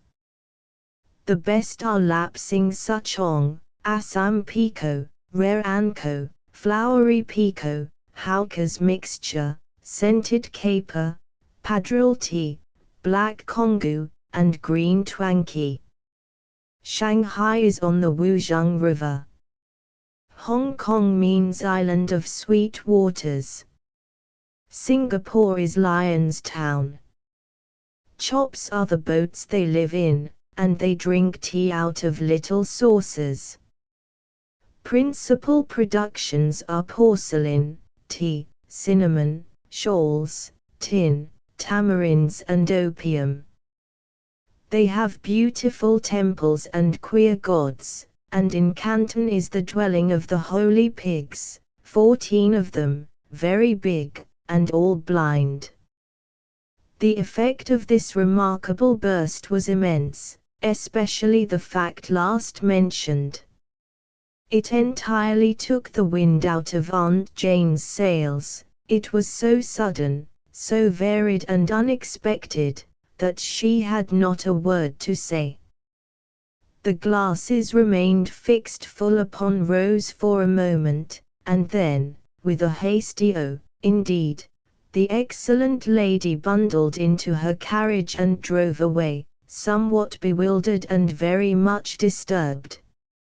She would have been more so if she had seen her reprehensible brother-in-law dancing a triumphal polka down the hall with Rose in honor of having silenced the enemy's battery for once. Chapter 9, Feb's Secret. Why do you keep smiling to yourself, Feb? Asked Rose, as they were working together one morning. For Dr. Alec considered housework the best sort of gymnastics for girls, so Rose took lessons of Feb in sweeping, dusting and bed-making. I was thinking about a nice little secret I know, and couldn't help smiling. Shall I know it, sometime? Guess you will. Shall I like it? Oh, won't you, though? Will it happen soon? Sometime this week. I know what it is. The boys are going to have fireworks on the 4th, and have got some surprise for me. Haven't they? That's telling. Well, I can wait, only tell me one thing: is Uncle in it? Of course he is, there's never any fun without him. Then it's all right, and sure to be nice. Rose went out on the balcony to shake the rugs, and, having given them a vigorous beating, hung them on the balustrade to air, while she took a look at her plants. Several tall vases and jars stood there, and a month of June sun and rain had worked wonders with the seeds and slips she had planted.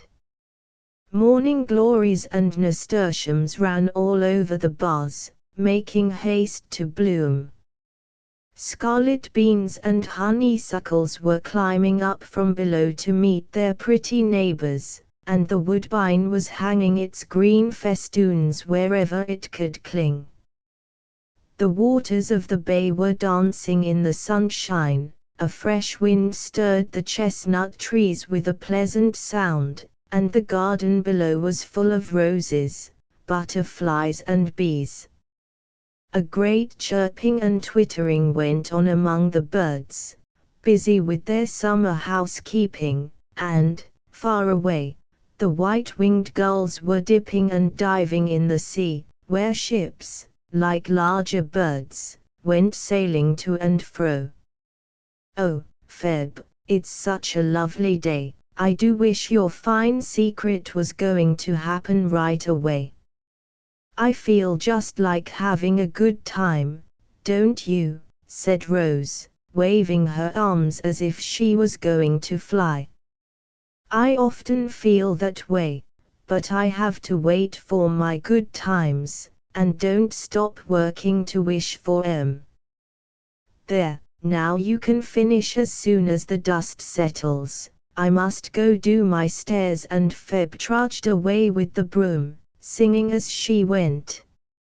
Rose leaned where she was, and fell to thinking how many good times she had had lately, for the gardening had prospered finely, and she was learning to swim and row, and there were drives and walks, and quiet hours of reading and talk with Uncle Alec, and, best of all, the old pain and ennui seldom troubled her now.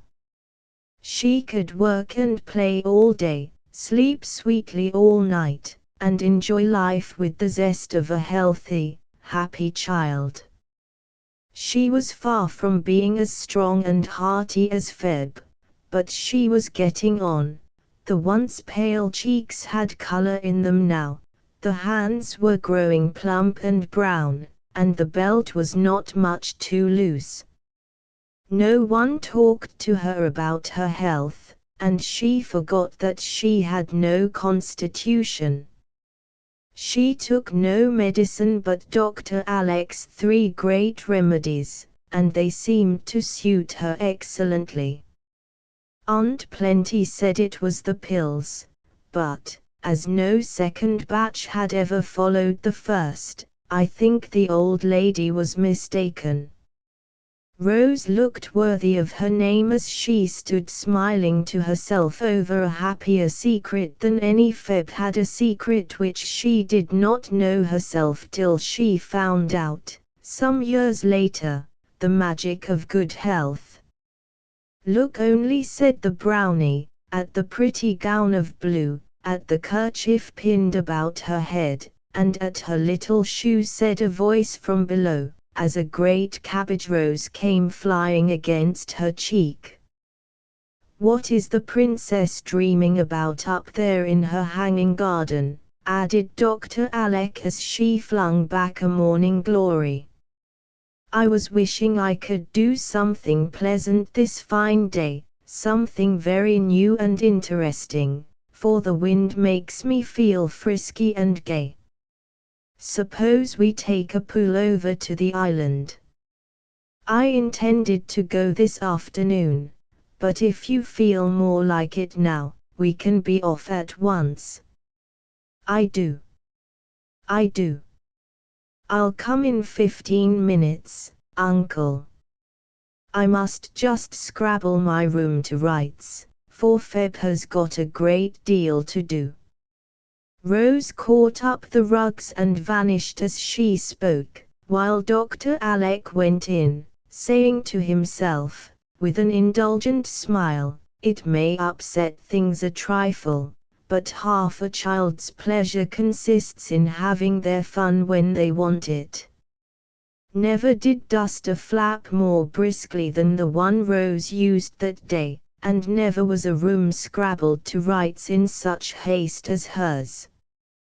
Tables and chairs flew into their places as if alive, curtains shook as if a gale was blowing, china rattled and small articles tumbled about as if a young earthquake was playing with them. The boating suit went on in a twinkling, and Rose was off with a hop and a skip, little dreaming how many hours it would be before she saw her pretty room again. Uncle Alec was putting a large basket into the boat when she arrived, and before they were off Feb came running down with a queer, knobby bundle done up in a waterproof.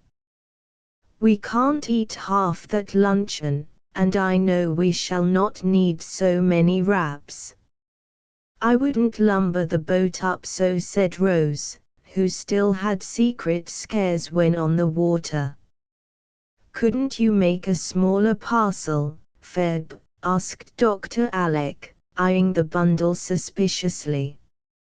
No, sir, not in such a hurry, and Feb laughed as she gave a particularly large knob a good poke. Well, it will do for ballast. Don't forget the note to Mrs. Jessie, I beg of you. No, sir. I'll send it right off, and Feb ran up the bank as if she had wings to her feet. We'll take a look at the lighthouse first, for you have not been there yet, and it is worth seeing. By the time we have done that it will be pretty warm, and we will have lunch under the trees on the island. Rose was ready for anything, and enjoyed her visit to the lighthouse on the point very much, especially climbing up the narrow stairs and going inside the great lantern. They made a long stay, for Dr. Alec seemed in no hurry to go, and kept looking through his spyglass as if he expected to discover something remarkable on sea or land. It was past 12 before they reached the island, and Rose was ready for her lunch long before she got it. Now this is lovely. I do wish the boys were here. Won't it be nice to have them with us all their vacation? Why, it begins today, doesn't it? Oh, I wish I'd remembered it sooner, and perhaps they would have come with us, she said, as they lay luxuriously eating sandwiches under the old apple tree. So we might. Next time we won't be in such a hurry. I expect the lads will take our heads off when they find us out, answered Dr. Alec, placidly drinking cold tea. Uncle, I smell a frying sort of a smell, Rose said, pausing suddenly as she was putting away the remains of the lunch half an hour later. So do I, it is fish, I think. For a moment they both sat with their noses in the air, sniffing like hounds. Then Dr. Alec sprang up, saying with great decision, "Now, this won't do. No one is permitted on this island without asking leave. I must see who dares to fry fish on my private property." Taking the basket on one arm and the bundle on the other, he strode away towards the traitorous smell, looking as fierce as a lion, while Rose marched behind under her umbrella. "We are Robinson Crusoe and his man Friday going to see if the savages have come," she said presently, for her fancy was full of the dear old stories that all children love so well. "And there they are. 2 tents and 2 boats, as I live. These rascals mean to enjoy themselves, that's evident. There ought to be more boats and no tents. I wonder where the prisoners are. There are traces of them," and Dr. Alec pointed to the heads and tails of fishes strewn on the grass. "And there are more," said Rose, laughing, as she pointed to a scarlet heap of what looked like lobsters. "The savages are probably eating their victims now. Don't you hear the knives rattle in that tent? We ought to creep up and peep. Crusoe was cautious, you know, and Friday scared out of his wits," added Rose, still keeping up the joke. "But this Crusoe is going to pounce upon them, regardless of consequences. If I am killed and eaten, you seize the basket and run for the boat. There are provisions enough for your voyage home." With that Uncle Alec slipped round to the front of the tent and, casting in the big bundle like a bombshell, roared out, in a voice of thunder, "Pirates, surrender!" A crash, a shout, a laugh, and out came the savages, brandishing knives and forks, chicken bones, and tin mugs, and all fell upon the intruder, pummeling him unmercifully as they cried, "You came too soon. We are not half ready. You've spoilt it all. Where is Rose?" "Here I am," answered a half-stifled voice, and Rose was discovered sitting on the pile of red flannel bathing clothes, which she had mistaken for lobsters, and where she had fallen in a fit of merriment when she discovered that the cannibals were her merry cousins. "You good-for-nothing boys! You are always bursting out upon me in some ridiculous way, and I always get taken in because I'm not used to such pranks. Uncle is as bad as the rest, and it's great fun," she said, as the lads came round her, half scolding, half welcoming, and wholly enjoying the double surprise. "You were not to come till afternoon, and Mamma was to be here to receive you.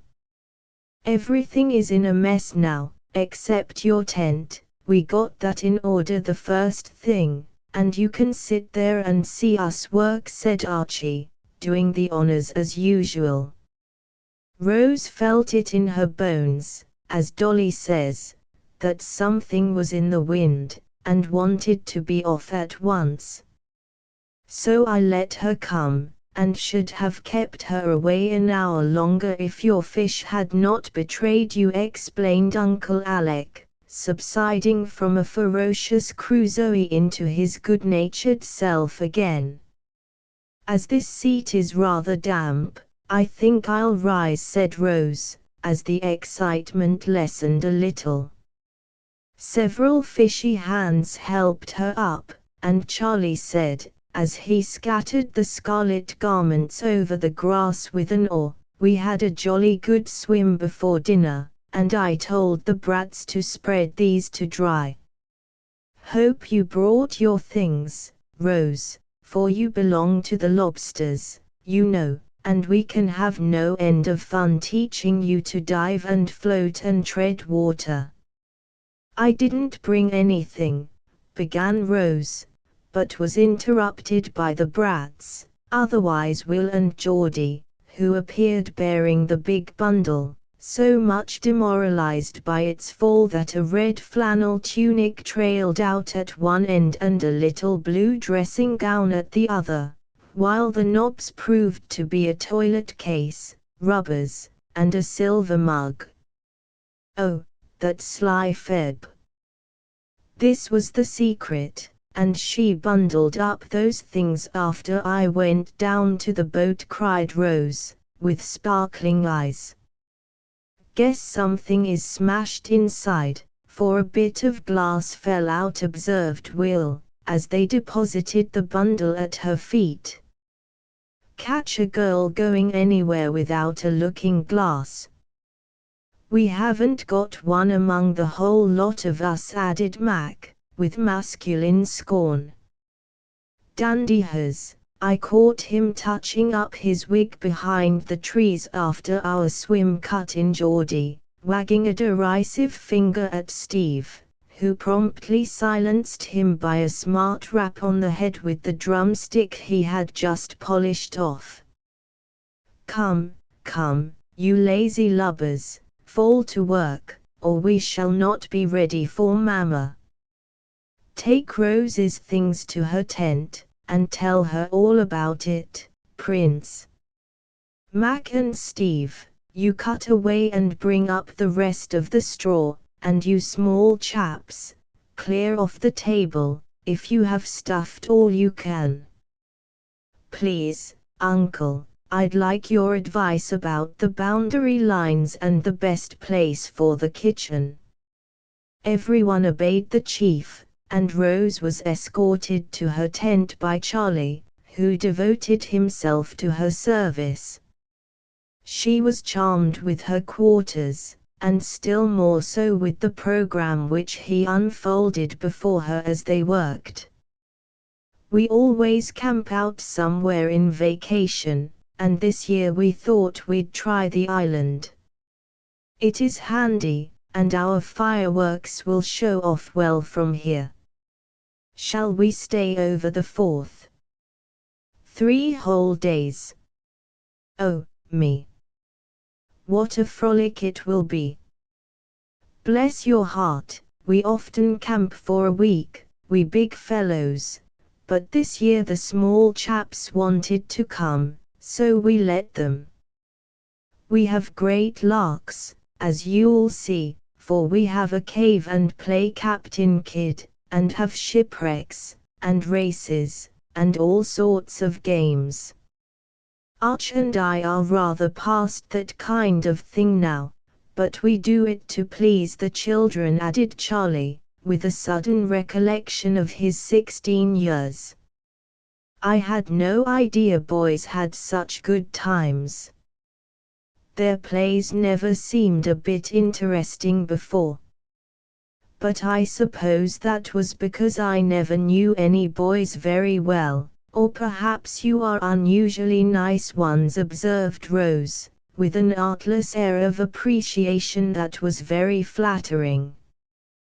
"We are a pretty clever set, I fancy, but we have a good many advantages, you see.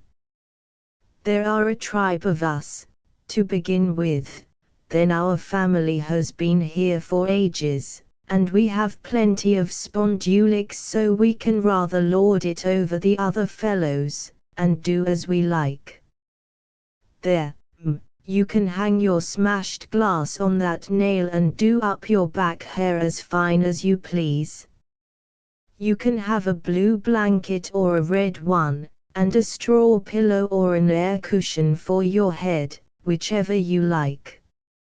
You can trim up to any extent, and be as free and easy as squaws in a wigwam, for this corner is set apart for you ladies and we never cross the line Uncle is drawing until we ask leave. Anything more I can do for you, cousin? No, thank you. I think I'll leave the rest till Auntie comes, and go and help you somewhere else, if I may. Yes, indeed, come on and see to the kitchen. Can you cook? Asked Charlie, as he led the way to the rocky nook where Archie was putting up a sailcloth awning. I can make tea and toast bread. Well, we'll show you how to fry fish, and make chowder. Now you just set these pots and pans round tastefully, and sort of tidy up a bit, for Aunt Jessie insists on doing some of the work, and I want it to be decent here. By 4 o'clock the camp was in order, and the weary workers settled down on Lookout Rock to watch for Mrs. Jessie and Jamie, who was never far from Mama's apron string. They looked like a flock of bluebirds, all being in sailor rig, with blue ribbon enough flying from the 7 hats to have set up a milliner. Very tuneful bluebirds they were, too, for all the lads sang, and the echo of their happy voices reached Mrs. Jessie long before she saw them. The moment the boat hove in sight, up went the island flag, and the blue jackets cheered lustily, as they did on every possible occasion, like true young Americans. This welcome was answered by the flapping of a handkerchief and the shrill rah, rah, rah, of the one small tar who stood in the stern waving his hat manfully, while a maternal hand clutched him firmly in the rear. Cleopatra, landing from her golden galley, never received a heartier greeting than little Mum as she was borne to her tent by the young folk, for love of whom she smilingly resigned herself to 3 days of discomfort, while Jamie immediately attached himself to Rose, assuring her of his protection from the manifold perils which might assail them. Taught by long experience that boys are always hungry, Aunt Jessie soon proposed supper, and proceeded to get it, enveloped in an immense apron, with an old hat of Archie's stuck atop of her cap. Rose helped, and tried to be as handy as Feb, though the peculiar style of table she had to set made it no easy task. It was accomplished at last, and a very happy party lay about under the trees, eating and drinking out of anyone's plate and cup, and quite untroubled by the frequent appearance of ants and spiders in places which these interesting insects are not expected to adorn. "I never thought I should like to wash dishes, but I do," said Rose, as she sat in a boat after supper lazily rinsing plates in the sea, and rocking luxuriously as she wiped them. "Mum is mighty particular. We just give em a scrub with sand, and dust em off with a bit of paper. It's much the best way, I think," replied Geordie, who reposed in another boat alongside. "How Feb would like this. I wonder Uncle did not have her come. I believe he tried to, but Dolly was as cross as 2 sticks, and said she couldn't spare her. I'm sorry, for we all like the Feb bird, and she'd chirp like a good one out here, wouldn't she? She ought to have a holiday like the rest of us. It's too bad to leave her out." This thought came back to Rose several times that evening, for Feb would have added much to the little concert they had in the moonlight, would have enjoyed the stories told, been quick at guessing the conundrums, and laughed with all her heart at the fun. The merry going to bed would have been the best of all, for Rose wanted someone to cuddle under the blue blanket with her, there to whisper and giggle and tell secrets, as girls delight to do. Long after the rest were asleep, Rose lay wide awake, excited by the novelty of all about her, and a thought that had come into her mind. Far away she heard a city clock strike 12, a large star like a mild eye peeped in at the opening of the tent, and the soft plash of the waves seemed calling her to come out. Aunt Jessie lay fast asleep, with Jamie rolled up like a kitten at her feet, and neither stirred as Rose in her wrapper crept out to see how the world looked at midnight. She found it very lovely, and sat down on a cracker keg to enjoy it with a heart full of the innocent sentiment of her years. Fortunately, Dr. Alec saw her before she had time to catch cold, for coming out to tie back the door flap of his tent for more air, he beheld the small figure perched in the moonlight. Having no fear of ghosts, he quietly approached, and, seeing that she was wide awake, said, with a hand on her shining hair, "What is my girl doing here?" "Having a good time," answered Rose, not at all startled. "I wonder what she was thinking about with such a sober look." "The story you told of the brave sailor who gave up his place on the raft to the woman, and the last drop of water to the poor baby. People who make sacrifices are very much loved and admired, aren't they?" she asked, earnestly. "If the sacrifice is a true one. But many of the bravest never are known, and get no praise. That does not lessen their beauty, though perhaps it makes them harder, for we all like sympathy." And Dr. Alec sighed a patient sort of sigh. "I suppose you have made a great many. Would you mind telling me one of them?" asked Rose, arrested by the sigh. "My last was to give up smoking," was the very unromantic answer to her pensive question. "Why did you?" "Bad example for the boys." "That was very good of you, Uncle." "Was it hard?" "I'm ashamed to say it was. But as a wise old fellow once said, it is necessary to do right. It is not necessary to be happy." Rose pondered over the saying as if it pleased her, and then said, with a clear, bright look, "A real sacrifice is giving up something you want or enjoy very much, isn't it?" "Yes. Doing it one's own self because one loves another person very much and wants her to be happy." "Yes. And doing it pleasantly, and being glad about it, and not minding the praise if it doesn't come." "Yes, dear, that is the true spirit of self-sacrifice. You seem to understand it, and I dare say you will have many chances in your life to try the real thing. I hope they won't be very hard ones." "I think they will," began Rose, and there stopped short. "Well, make one now, and go to sleep, or my girl will be ill tomorrow, and then the aunts will say camping out was bad for her.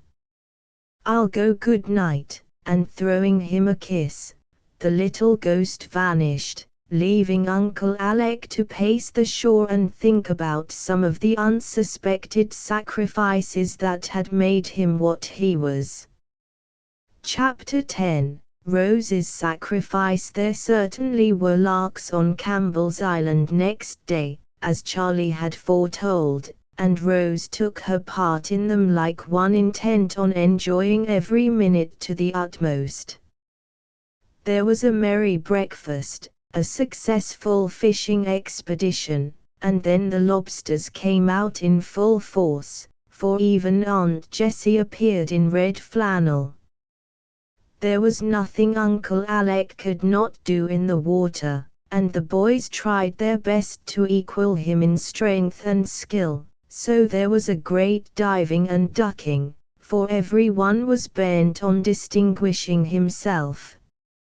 Rose swam out far beyond her depth, with Uncle to float her back. Aunt Jessie splashed placidly in the shallow pools, with Jamie paddling nearby like a little whale beside its mother, while the lads careered about, looking like a flock of distracted flamingos, and acting like the famous dancing party in Alice's Adventures in Wonderland.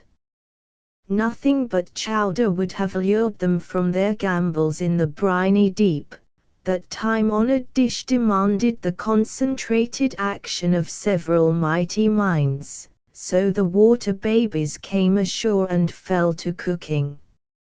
It is unnecessary to say that, when done, it was the most remarkable chowder ever cooked, and the quantity eaten would have amazed the world if the secret had been divulged. After this exertion a siesta was considered the thing, and people lay about in tents or out as they pleased, the boys looking like warriors slumbering where they fell. The elders had just settled to a comfortable nap when the youngsters rose, refreshed and ready for further exploits. A hint sent them all off to the cave, and there were discovered bows and arrows, battle clubs, old swords, and various relics of an interesting nature. Perched upon a commanding rock, with Jamie to explain things to her, Rose beheld a series of stirring scenes enacted with great vigor and historical accuracy by her gifted relatives. Captain Cook was murdered by the natives of Auhihi in the most thrilling manner. Captain Kidd buried untold wealth in the chowder kettle at the dead of night, and shot both the trusting villains who shared the secret of the hiding place. Sinbad came ashore there and had manifold adventures, and numberless wrecks bestrewed the sands. Rose considered them by far the most exciting dramas she had ever witnessed, and when the performance closed with a grand ballet of Fiji Islanders, whose barbaric yells alarmed the gulls, she had no words in which to express her gratification. Another swim at sunset, another merry evening on the rocks watching the lighted steamers pass seaward and the pleasure boats come into port, ended the second day of the camping out, and sent everyone to bed early that they might be ready for the festivities of the morrow. "Archie, didn't I hear Uncle ask you to row home in the morning for fresh milk and things?" "Yes, why?" "Please, may I go too?" "I have something of great importance to arrange. You know I was carried off in a hurry," Rose said in a confidential whisper as she was bidding her cousins good night. "I'm willing, and I guess Charlie won't mind." "Thank you.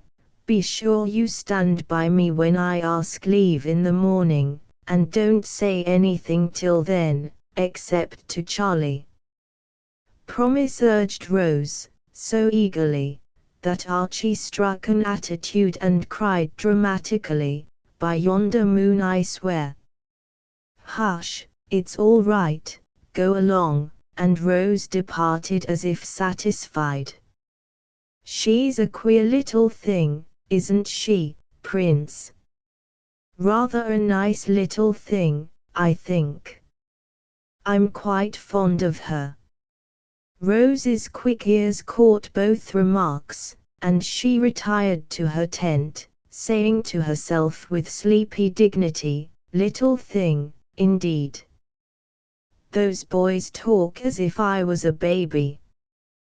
They will treat me with more respect after tomorrow, I guess." Archie did stand by her in the morning, and her request was readily granted, as the lads were coming directly back. Off they went, and Rose waved her hand to the islanders with a somewhat pensive air, for an heroic purpose glowed within her, and the spirit of self-sacrifice was about to be illustrated in a new and touching manner. While the boys got the milk, Rose ran to Feb, ordered her to leave her dishes, to put on her hat, and take a note back to Uncle Alec, which would explain this somewhat mysterious performance. Feb obeyed, and when she went to the boat Rose accompanied her, telling the boys she was not ready to go yet, but they could, some of them, come for her when she hung a white signal on her balcony. "But why not come now?" "What are you about, miss?" "Uncle won't like it," protested Charlie, in great amazement. "Just do as I tell you, little boy, Uncle will understand and explain. Obey, as Feb does, and ask no questions.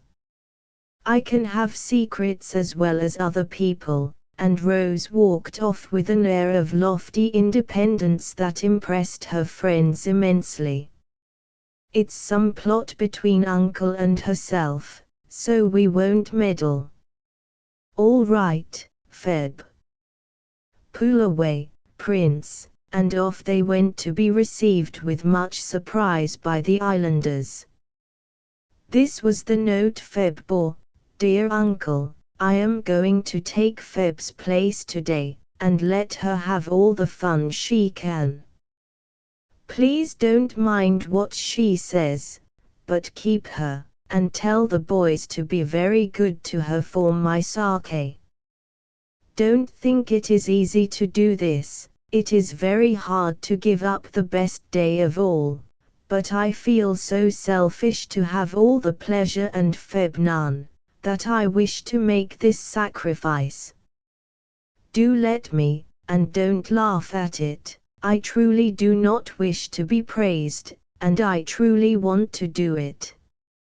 Love to all from, Rose." "Bless the little dear, what a generous heart she has. Shall we go after her, Jessie, or let her have her way?" said Dr. Alec, after the first mingled amusement and astonishment had subsided. "Let her alone, and don't spoil her little sacrifice. She means it, I know, and the best way in which we can show our respect for her effort is to give Feb a pleasant day. I'm sure she has earned it," and Mrs. Jessie made a sign to the boys to suppress their disappointment and exert themselves to please Rose's guest. Feb was with difficulty kept from going straight home, and declared that she should not enjoy herself one bit without Miss Rose. "She won't hold out all day, and we shall see her paddling back before noon, I'll wager anything," said Charlie, and the rest so strongly inclined to his opinion that they resigned themselves to the loss of the little queen of the revels, sure that it would be only a temporary one. But hour after hour passed, and no signal appeared on the balcony, though Feb watched it hopefully.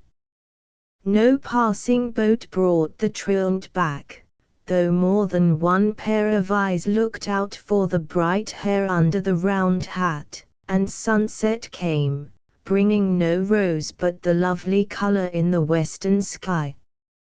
I really did not think the child had it in her. I fancied it was a bit of sentiment, but I see she was in earnest, and means that her sacrifice shall be a true one. Dear little soul! I'll make it up to her 1,000 times over, and beg her pardon for thinking it might be done for effect," Dr. Alec said remorsefully, as he strained his eyes through the dusk, fancying he saw a small figure sitting in the garden as it had sat on the keg the night before, laying the generous little plot that had cost more than he could guess. "Well, she can't help seeing the fireworks, anyway, unless she is goose enough to think she must hide in a dark closet and not look," said Archie, who was rather disgusted at Rose's seeming ingratitude. "She will see ours capitally, but miss the big ones on the hill, unless Papa has forgotten all about them," added Steve, cutting short the harangue Mac had begun upon the festivals of the ancients. "I'm sure the sight of her will be better than the finest fireworks that ever went off," said Feb, meditating an elopement with one of the boats if she could get a chance. "Let things work. If she resists a brilliant invitation we give her she will be a heroine," added Uncle Alec, secretly hoping that she would not. Meanwhile Rose had spent a quiet, busy day helping Dolly, waiting on Aunt Peace, and steadily resisting Aunt Plenty's attempts to send her back to the Happy Island. It had been hard in the morning to come in from the bright world outside, with flags flying, cannon booming, crackers popping, and everyone making ready for a holiday, and go to washing cups, while Dolly grumbled and the aunts lamented. It was very hard to see the day go by, knowing how gay each hour must have been across the water, and how a word from her would take her where she longed to be with all her heart. But it was hardest of all when evening came and Aunt Peace was asleep, Aunt Plenty seeing a gossip in the parlor, Dolly established in the porch to enjoy the show, and nothing left for the little maid to do but sit alone in her balcony and watch the gay rockets whiz up from island, hill, and city, while bands played and boats laden with happy people went to and fro in the fitful light. Then it must be confessed that a tear or two dimmed the blue eyes, and once, when a very brilliant display illuminated the island for a moment, and she fancied she saw the tents, the curly head went down on the railing, and a wide-awake nasturtium heard a little whisper, "I hope someone wishes I was there." The tears were all gone, however, and she was watching the hill and island answer each other with what Jamie called whizzers, whirligigs and busters, and smiling as she thought how hard the boys must be working to keep up such a steady fire, when Uncle Mac came walking in upon her, saying hurriedly, "Come, child, put on your tippet, pelisse, or whatever you call it, and run off with me. I came to get Feb, but Aunt says she is gone, so I want you. I've got fun down in the boat, and I want you to go with us and see my fireworks. Got them up for you, and you mustn't miss them, or I shall be disappointed." "But," Uncle began Rose, feeling as if she ought to refuse even a glimpse of bliss. "Perhaps, I know, my dear, I know, Aunt told me, but no one needs you now so much as I do, and I insist on your coming," said Uncle Mac, who seemed in a great hurry to be off, yet was unusually kind. So Rose went and found the little Chinaman with a funny lantern waiting to help her in and convulse her with laughter, trying to express his emotions in pidgin English. The city clocks were striking 9 as they got out into the bay, and the island fireworks seemed to be over, for no rocket answered the last Roman candle that shone on the ant hill. Ours are done, I see, but they are going up all round the city, and how pretty they are, said Rose, folding her mantle about her, and surveying the scene with pensive interest. Hope my fellows have not got into trouble up there, muttered Uncle Mac, adding with a satisfied chuckle, as a spark shone out, no, there it goes. Look, Rosie, and see how you like this one, it was ordered especially in honor of your coming. Rose looked with all her eyes, and saw the spark grow into the likeness of a golden vase. Then green leaves came out, and then a crimson flower glowing on the darkness with a splendid luster. Is it a rose, Uncle? She asked, clasping her hands with delight as she recognized the handsome flower. Of course it is. Look again, and guess what those are, answered Uncle Mac, chuckling and enjoying it all like a boy. A wreath of what looked at first like purple brooms appeared below the vase, but Rose guessed what they were meant for, and stood straight up, holding by his shoulder, and crying excitedly, "Thistles, Uncle, Scotch thistles. There are 7 of them, 1 for each boy." Oh, what a joke! And she laughed so that she plumped into the bottom of the boat and stayed there till the brilliant spectacle was quite gone. That was rather a neat thing, I flatter myself, said Uncle Mac, in high glee at the success of his illumination.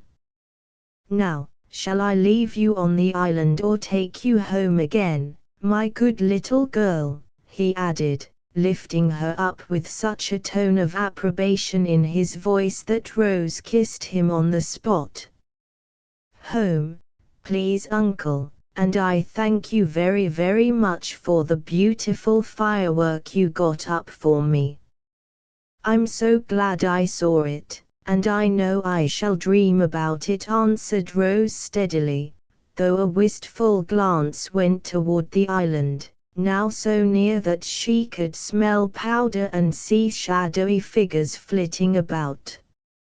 Home they went, and Rose fell asleep saying to herself, "It was harder than I thought, but I'm glad I did it, and I truly don't want any reward but Feb's pleasure."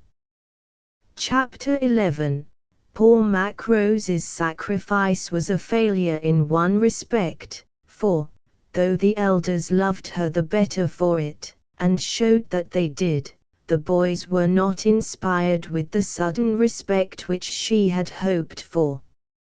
In fact, her feelings were much hurt by overhearing Archie say that he couldn't see any sense in it, and the prince added another blow by pronouncing her the queerest chicken ever seen.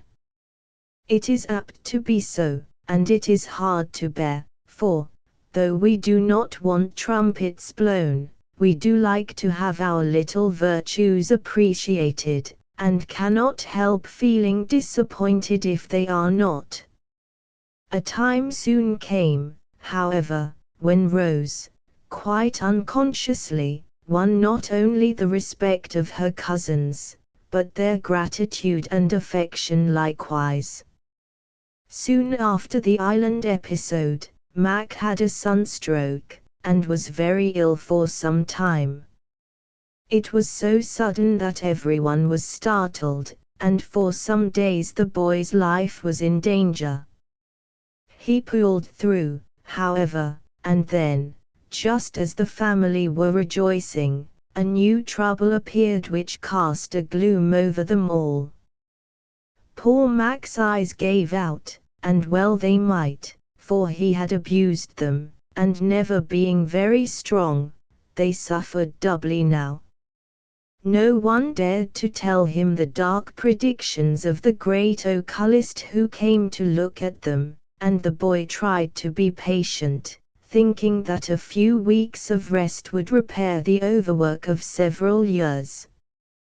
He was forbidden to look at a book, and as that was the one thing he most delighted in, it was a terrible affliction to the worm.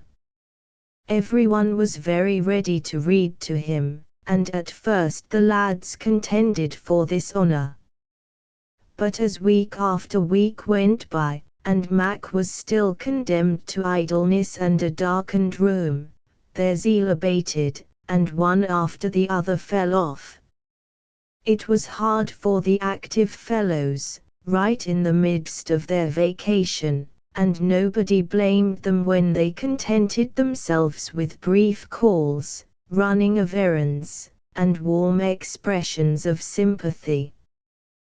The elders did their best, but Uncle Mac was a busy man. Aunt Jane's reading was of a funereal sort, impossible to listen to long, and the other aunties were all absorbed in their own cares, though they supplied the boy with every delicacy they could invent.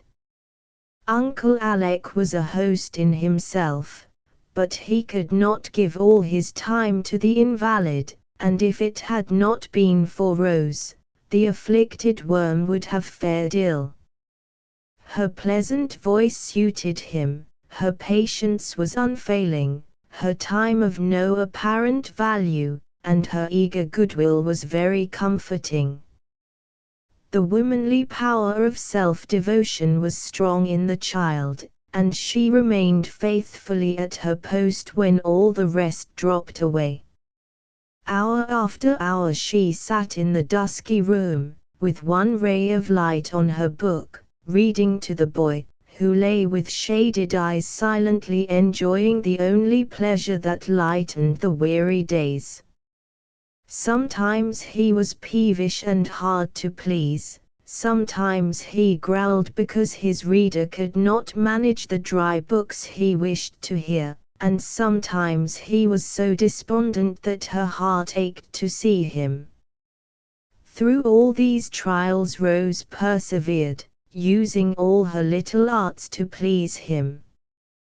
When he fretted, she was patient; when he growled, she plowed bravely through the hard pages not dry to her in one sense, for quiet tears dropped on them now and then, and when Mac fell into a despairing mood, she comforted him with every hopeful word she dared to offer.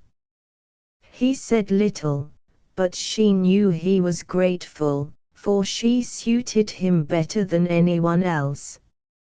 If she was late, he was impatient; when she had to go, he seemed forlorn, and when the tired head ached worst, she could always soothe him to sleep, crooning the old songs her father used to love. "I don't know what I should do without that child," Aunt Jane often said. "She's worth all those racketing fellows put together," Mac would add, fumbling about to discover if the little chair was ready for her coming.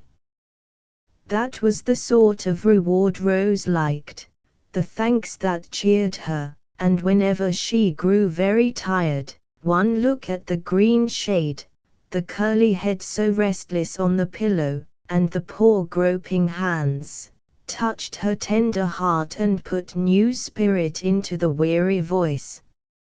She did not know how much she was learning, both from the books she read and the daily sacrifices she made.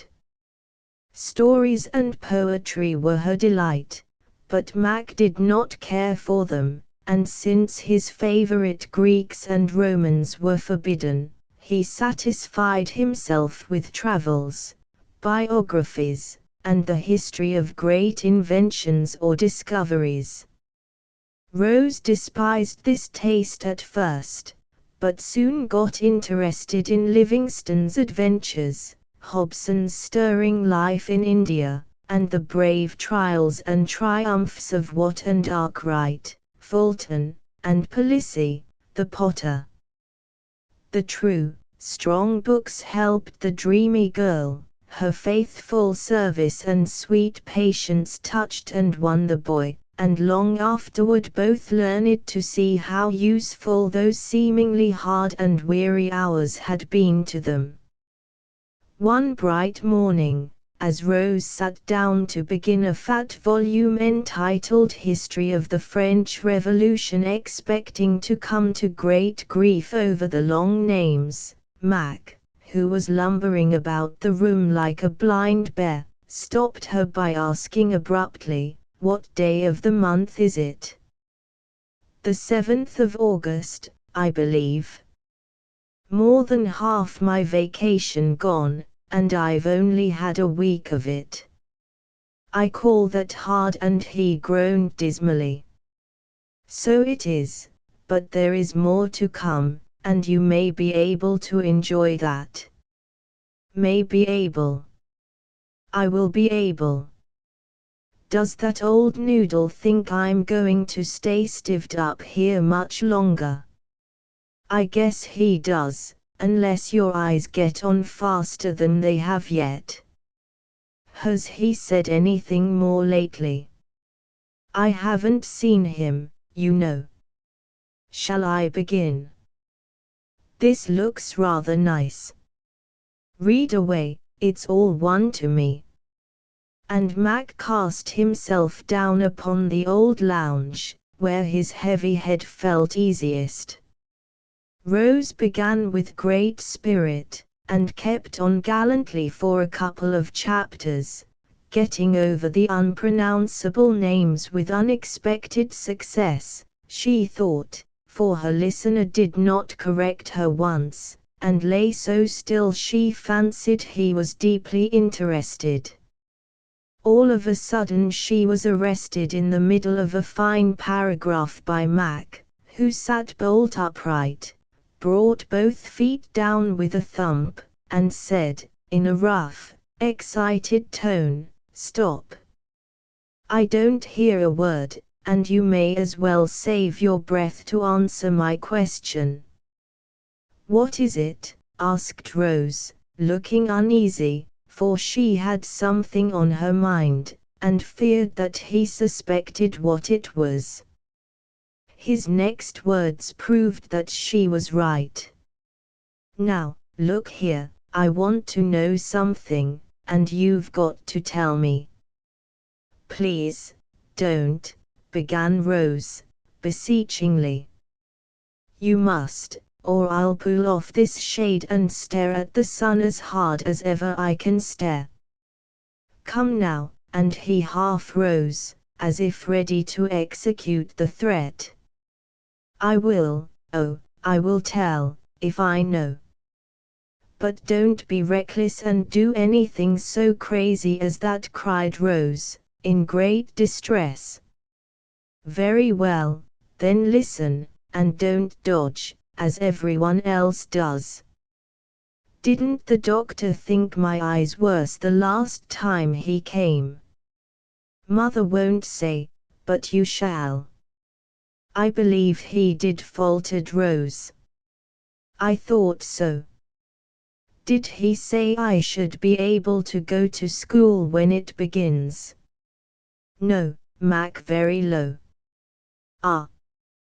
That was all, but Rose saw her cousin set his lips together and take a long breath, as if she had hit him hard. He bore the disappointment bravely, however, and asked quite steadily in a minute, "How soon does he think I can study again?" It was so hard to answer that. Yet Rose knew she must, for Aunt Jane had declared she could not do it, and Uncle Mac had begged her to break the truth to the poor lad. Not for a good many months. "How many?" he asked with a pathetic sort of gruffness. "A year, perhaps." "A whole year?"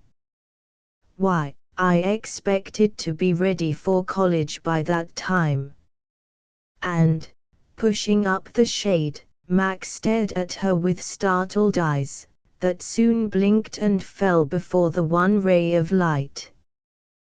Plenty of time for that. You must be patient now, and get them thoroughly well, or they will trouble you again when it will be harder to spare them," she said, with tears in her own eyes.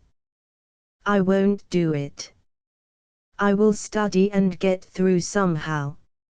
It's all humbug about taking care so long. These doctors like to keep hold of a fellow if they can. But I won't stand it, I vow I won't," and he banged his fist down on the unoffending pillow as if he were pummeling the hard-hearted doctor. "Now, Mac, listen to me," Rose said very earnestly, though her voice shook a little and her heart ached. "You know you have hurt your eyes reading by firelight and in the dusk, and sitting up late, and now you'll have to pay for it. The doctor said so. You must be careful, and do as he tells you, or you will be blind." "No.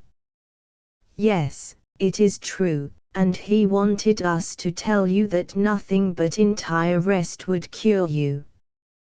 I know it's dreadfully hard, but we'll all help you. I'll read all day long, and lead you, and wait upon you, and try to make it easier." She stopped there, for it was evident that he did not hear a sound. The word blind seemed to have knocked him down, for he had buried his face in the pillow, and lay so still that Rose was frightened. She sat motionless for many minutes, longing to comfort him, but not knowing how, and wishing Uncle Alec would come, for he had promised to tell Mac. Presently, a sort of choking sound came out of the pillow, and went straight to her heart, the most pathetic sob she ever heard, for, though it was the most natural means of relief, the poor fellow must not indulge in it because of the afflicted eyes. The French Revolution tumbled out of her lap, and, running to the sofa, she knelt down by it, saying, with the motherly sort of tenderness girls feel for any sorrowing creature, "Oh, my dear, you mustn't cry. It is so bad for your poor eyes. Take your head out of that hot pillow, and let me cool it. I don't wonder you feel so, but please don't cry. I'll cry for you, it won't hurt me." As she spoke she pulled away the cushion with gentle force, and saw the green shade all crushed and stained with the few hot tears that told how bitter the disappointment had been. Mac felt her sympathy, but, being a boy, did not thank her for it, only sat up with a jerk, saying, as he tried to rub away the telltale drops with the sleeve of his jacket, "Don't bother, weak eyes always water. I'm all right." But Rose cried out, and caught his arm, "Don't touch them with that rough woolen stuff. Lie down and let me bathe them, there's a dear boy, then there will be no harm done. They do smart confoundedly. I say, don't you tell the other fellows that I made a baby of myself, will you?" he added, yielding with a sigh to the orders of his nurse, who had flown for the eyewash and linen cambric handkerchief. "Of course I won't, but anyone would be upset at the idea of being well troubled in this way. I'm sure you bear it splendidly, and you know it isn't half so bad when you get used to it. Besides, it is only for a time, and you can do lots of pleasant things if you can't study. You'll have to wear blue goggles, perhaps, won't that be funny?" And while she was pouring out all the comfortable words she could think of, Rose was softly bathing the eyes and dabbing the hot forehead with lavender water, as her patient lay quiet with a look on his face that grieved her sadly. Homer was blind, and so was Milton, and they did something to be remembered by. In spite of it, he said, as if to himself, in a solemn tone, for even the blue goggles did not bring a smile. Papa had a picture of Milton and his daughters writing for him. It was a very sweet picture, I thought, observed Rose in a serious voice, trying to meet the sufferer on his own ground. Perhaps I could study if someone read and did the I part. Do you suppose I could, by and by? He asked, with a sudden ray of hope. I dare say, if your head is strong enough. This sunstroke, you know, is what upset you, and your brain needs rest, the doctor says. I'll have a talk with the old fellow next time he comes, and find out just what I may do, then I shall know where I am. What a fool I was that day to be stewing my brains and letting the sun glare on my book till the letters danced before me. I see 'em now when I shut my eyes, black balls bobbing round, and stars and all sorts of queer things. Wonder if all blind people do. Don't think about them, I'll go on reading, shall I? We shall come to the exciting part soon, and then you'll forget all this, suggested Rose. No, I never shall forget. Hang the old revolution. I don't want to hear another word of it. My head aches, and I'm hot. Oh, wouldn't I like to go for a pool in the stormy petrel, and poor Mac tossed about as if he did not know what to do with himself. Let me sing, and perhaps you'll drop off, then the day will seem shorter, said Rose, taking up a fan and sitting down beside him. Perhaps I shall. I didn't sleep much last night, and when I did I dreamed like fun. See here, you tell the people that I know, and it's all right, and I don't want them to talk about it or howl over me. That's all. Now drone away, and I'll try to sleep.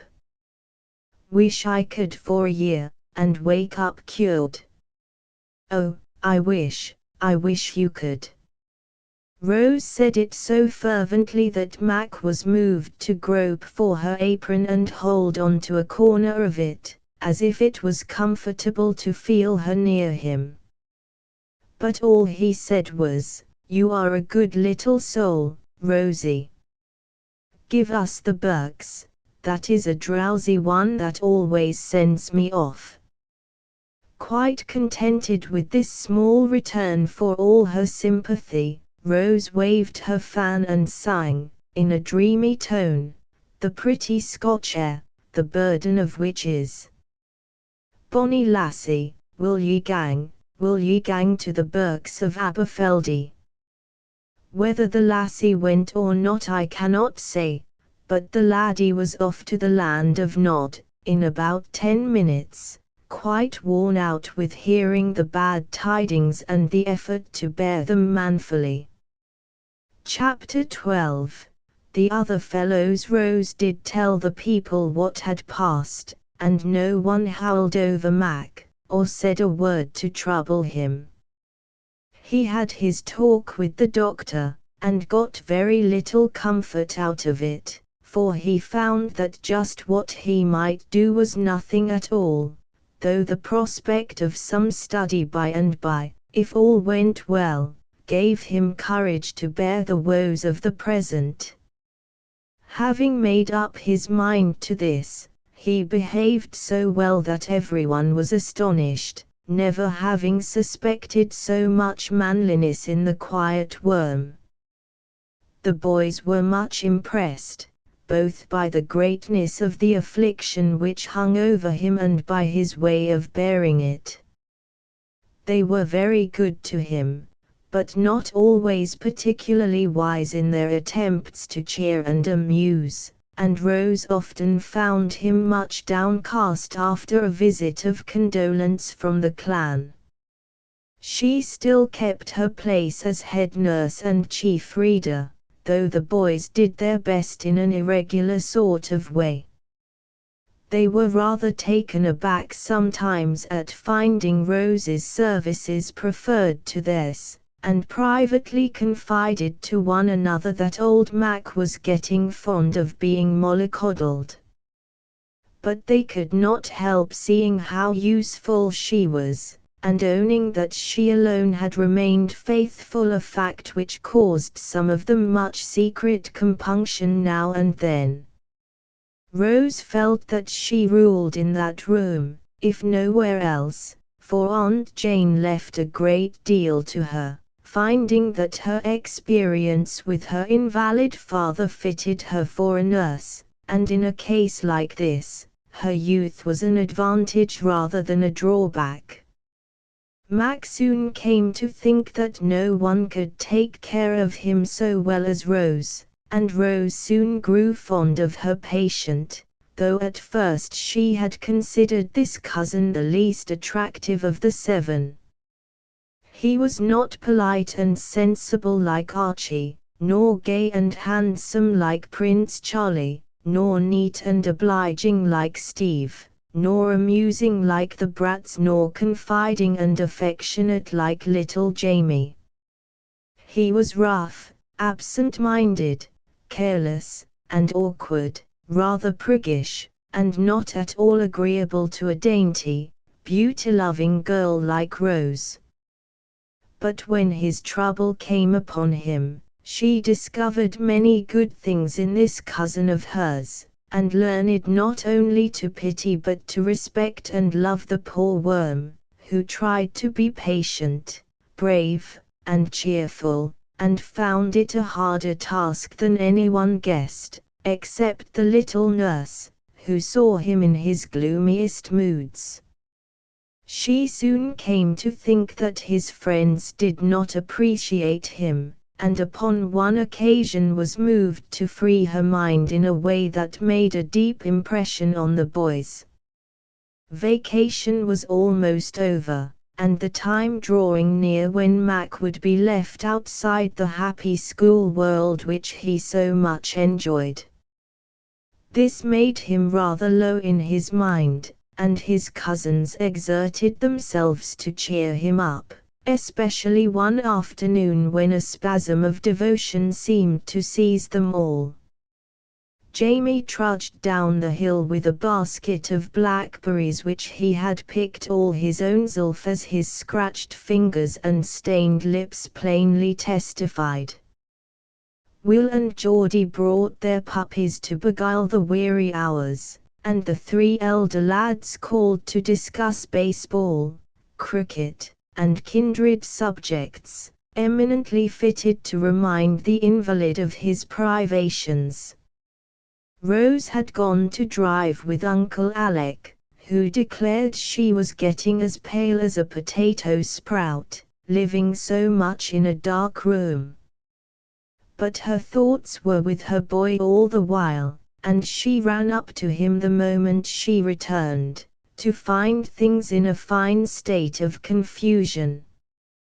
With the best intentions in life, the lads had done more harm than good, and the spectacle that met Nurse Rose's eye was a trying one. The puppies were yelping, the small boys romping, and the big boys all talking at once. The curtains were up, the room close, berries scattered freely about, Mac's shade half off, his cheeks flushed, his temper ruffled, and his voice loudest of all as he disputed hotly with Steve about lending certain treasured books which he could no longer use. Now Rose considered this her special kingdom, and came down upon the invaders with an energy which amazed them and quelled the riot at once. They had never seen her roused before, and the effect was tremendous, also comical, for she drove the whole flock of boys out of the room like an indignant little hen defending her brood. They all went as meekly as sheep. The small lads fled from the house precipitately, but the 3 elder ones only retired to the next room, and remained there hoping for a chance to explain and apologize, and so appease the irate young lady, who had suddenly turned the tables and clattered them about their ears. As they waited, they observed her proceedings through the half-open door, and commented upon them briefly but expressively, feeling quite bowed down with remorse at the harm they had innocently done. "She's put the room to rights in a jiffy. What jacks we were to let those dogs in and kick up such a row," observed Steve, after a prolonged peep. "The poor old worm turns as if she was treading on him instead of cuddling him like a pussy cat. Isn't he cross, though?" added Charlie, as Mac was heard growling about his confounded head. "She will manage him, but it's mean in us to rumple him up and then leave her to smooth him down." "I'd go and help, but I don't know how," said Archie, looking much depressed, for he was a conscientious fellow, and blamed himself for his want of thought. "No, more do I. Odd, isn't it, what a knack women have for taking care of sick folks?" And Charlie fell a musing over this undeniable fact. "She has been ever so good to Mac," began Steve, in a self-reproachful tone. "Better than his own brother, hey?" cut in Archie, finding relief for his own regret in the delinquencies of another. "Well, you needn't preach, you didn't any of you do any more, and you might have, for Mac likes you better than he does me. I always fret him, he says, and it isn't my fault if I am a quiddle," protested Steve, in self-defense. "We have all been selfish and neglected him, so we won't fight about it, but try and do better," said Archie, generously taking more than his share of blame, for he had been less inattentive than either of the others. "Rose has stood by him like a good one, and it's no wonder he likes to have her round best. I should myself if I was down on my luck as he is," put in Charlie, feeling that he really had not done the little thing justice. "I'll tell you what it is, boys, we haven't been half good enough to Rose, and we've got to make it up to her somehow," said Archie, who had a very manly sense of honor about paying his debts, even to a girl. "I'm awfully sorry I made fun of her doll when Jamie lugged it out, and I called her baby Bunting when she cried over the dead kitten. Girls are such geese sometimes, I can't help it," said Steve, confessing his transgressions handsomely, and feeling quite ready to atone for them if he only knew how. "I'll go down on my knees and beg her pardon for treating her as if she was a child. Don't it make her mad, though? Come to think of it, she's only 2 years or so younger than I am. But she is so small and pretty. She always seems like a dolly to me," and the prince looked down from his lofty height of 5 feet 5 as if Rose was indeed a pygmy beside him. "That dolly has got a real good little heart, and a bright mind of her own, you'd better believe. Max says she understands some things quicker than he can, and mother thinks she is an uncommonly nice girl, though she don't know all creation. You needn't put on airs, Charlie, though you are a tall one, for Rose likes Archie better than you, She said she did because he treated her respectfully. Steve looks as fierce as a gamecock, but don't you get excited, my son, for it won't do a bit of good.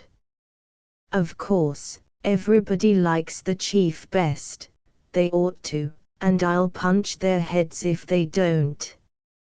So calm yourself, dandy, and mend your own manners before you come down on other people's.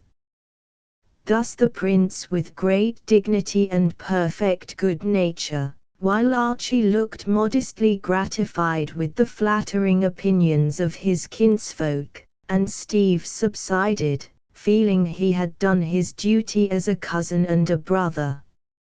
A pause ensued, during which Aunt Jane appeared in the other room, accompanied by a tea tray sumptuously spread, and prepared to feed her big nestling, as that was a task she allowed no one to share with her. "If you have a minute to spare before you go, child, I wish you'd just make Mac a fresh shade. This has got a berry stain on it, and he must be tidy, for he is to go out tomorrow if it is a cloudy day," said Mrs. Jane, spreading toast in a stately manner, while Mac slopped his tea about without receiving a word of reproof. "Yes," Aunt answered Rose, so meekly that the boys could hardly believe it could be the same voice which had issued the stern command, "Out of this room, every one of you," not very long ago. They had not time to retire, without unseemly haste, before she walked into the parlor and sat down at the work table without a word. It was funny to see the look the three tall lads cast at the little person sedately threading a needle with green silk.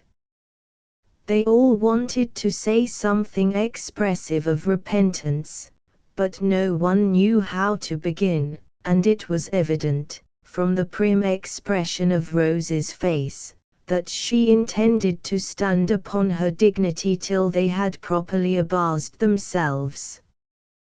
The pause was becoming very awkward, when Charlie, who possessed all the persuasive arts of a born scapegrace, went slowly down upon his knees before her, beat his breast, and said, in a heartbroken tone, "Please forgive me this time, and I'll never do so any more." It was very hard to keep sober, but Rose managed it and answered gravely, "It is Mac's pardon you should ask, not mine, for you haven't hurt me, and I shouldn't wonder if you had him a great deal, with all that light and racket, and talk about things that only worry him." "Do you really think we've hurt him, cousin?" asked Archie, with a troubled look, while Charlie settled down in a remorseful heap among the table legs. "Yes, I do, for he has got a raging headache, and his eyes are as red as this emery bag," answered Rose, solemnly plunging her needle into a fat flannel strawberry. Steve tore his hair, metaphorically speaking, for he clutched his cherished top knot, and wildly dishevelled it, as if that was the heaviest penance he could inflict upon himself at such short notice. Charlie laid himself out flat, melodramatically begging someone to take him away and hang him, but Archie, who felt worst of all, said nothing except to vow within himself that he would read to Mac till his own eyes were as red as a dozen emery bags combined. Seeing the wholesome effects of her treatment upon these culprits, Rose felt that she might relent and allow them a gleam of hope. She found it impossible to help trampling upon the prostrate prince a little, in words at least, for he had hurt her feelings oftener than he knew, so she gave him a thimble pie on the top of his head, and said, with an air of an infinitely superior being, Don't be silly, but get up, and I'll tell you something much better to do than sprawling on the floor and getting all over lint." Charlie obediently sat himself upon a hassock at her feet. The other sinners drew near to catch the words of wisdom about to fall from her lips, and Rose, softened by this gratifying humility, addressed them in her most maternal tone. "Now, boys, if you really want to be good to Mac, you can do it in this way. Don't keep talking about things he can't do, or go and tell what fun you have had batting your ridiculous balls about. Get some nice book and read quietly, cheer him up about school, and offer to help him study by and by. You can do that better than I, because I'm only a girl, and don't learn Greek and Latin and all sorts of headachy stuff."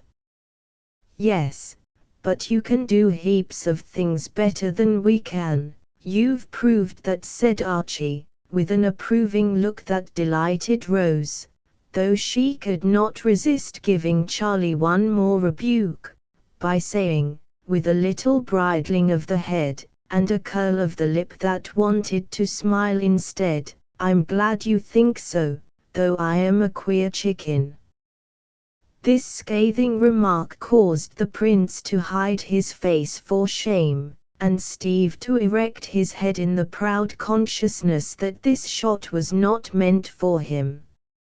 Archie laughed, and Rose, seeing a merry blue eye winking at her from behind two brown hands, gave Charlie's ear a friendly tweak, and extended the olive branch of peace. "Now we'll all be good, and plan nice things for poor Mac," she said, smiling so graciously that the boys felt as if the sun had suddenly burst out from behind a heavy cloud and was shining with great brilliancy. The storm had cleared the air, and quite a heavenly calm succeeded, during which plans of a most varied and surprising sort were laid, for everyone burned to make noble sacrifices upon the shrine of poor Mac, and Rose was the guiding star to whom the others looked with most gratifying submission. Of course, this elevated state of things could not endure long, but it was very nice while it lasted, and left an excellent effect upon the minds of all when the first ardor had subsided. "There, that's ready for tomorrow, and I do hope it will be cloudy," said Rose, as she finished off the new shade, the progress of which the boys had watched with interest. "I'd bespoken an extra sunny day, but I'll tell the clerk of the weather to change it. He's an obliging fellow, and he'll attend to it, so make yourself easy," said Charlie, who had become quite perky again. "It is very easy for you to joke, but how would you like to wear a blinder like that for weeks and weeks, sir?" And Rose quenched his rising spirits by slipping the shade over his eyes, as he still sat on the cushion at her feet. "It's horrid. Take it off, take it off. I don't wonder the poor old boy has the blues with a thing like that on," and Charlie sat looking at what seemed to him an instrument of torture, with such a sober face that Rose took it gently away, and went in to bid Mac good night. "I shall go home with her, for it is getting darkish, and she is rather timid," said Archie, forgetting that he had often laughed at this very timidity. "I think I might, for she's taking care of my brother," put in Steve, asserting his rights.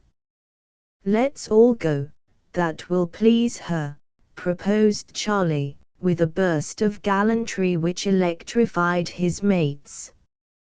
"We will," they said with one voice, and they did, to Rose's great surprise and secret contentment, though Archie had all the care of her, for the other two were leaping fences, running races, and having wrestling matches all the way down.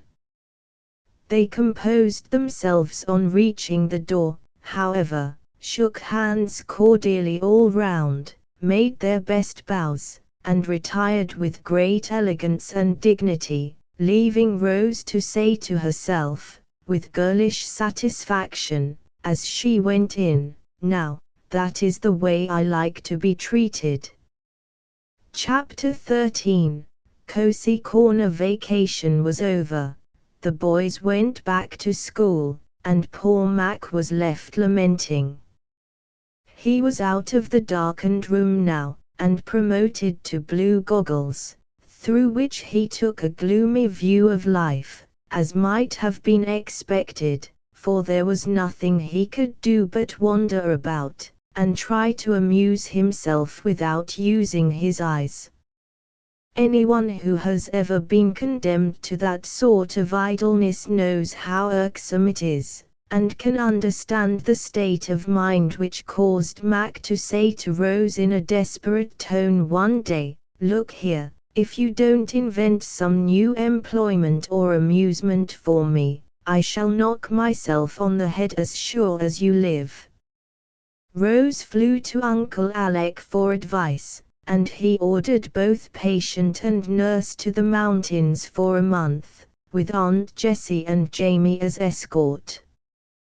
Pokey and her mother joined the party, and one bright September morning 6 very happy-looking people were aboard the express train for Portland, 2 smiling mammas, laden with luncheon baskets and wraps, a pretty young girl with a bag of books on her arm, a tall thin lad with his hat over his eyes, and 2 small children, who sat with their short legs straight out before them, and their chubby faces beaming with the first speechless delight of truly traveling.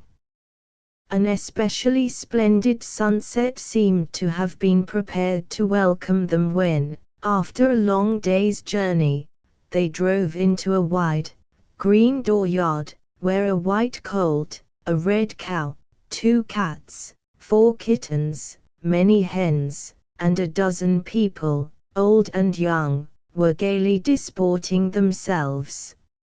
Everyone nodded and smiled in the friendliest manner, and a lively old lady kissed the newcomers all round, as she said heartily, "Well, now, I'm proper glad to see you. Come right in and rest, and we'll have tea in less than no time, for you must be tired. Lizzie, you show the folks upstairs.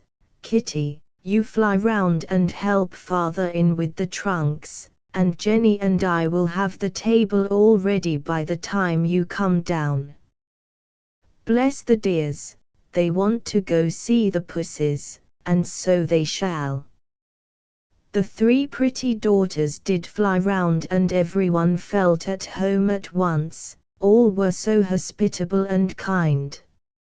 Aunt Jessie had raptures over the home-made carpets, quilts and quaint furniture. Rose could not keep away from the windows, for each framed a lovely picture, and the little folks made friends at once with the other children, who filled their arms with chickens and kittens, and did the honors handsomely.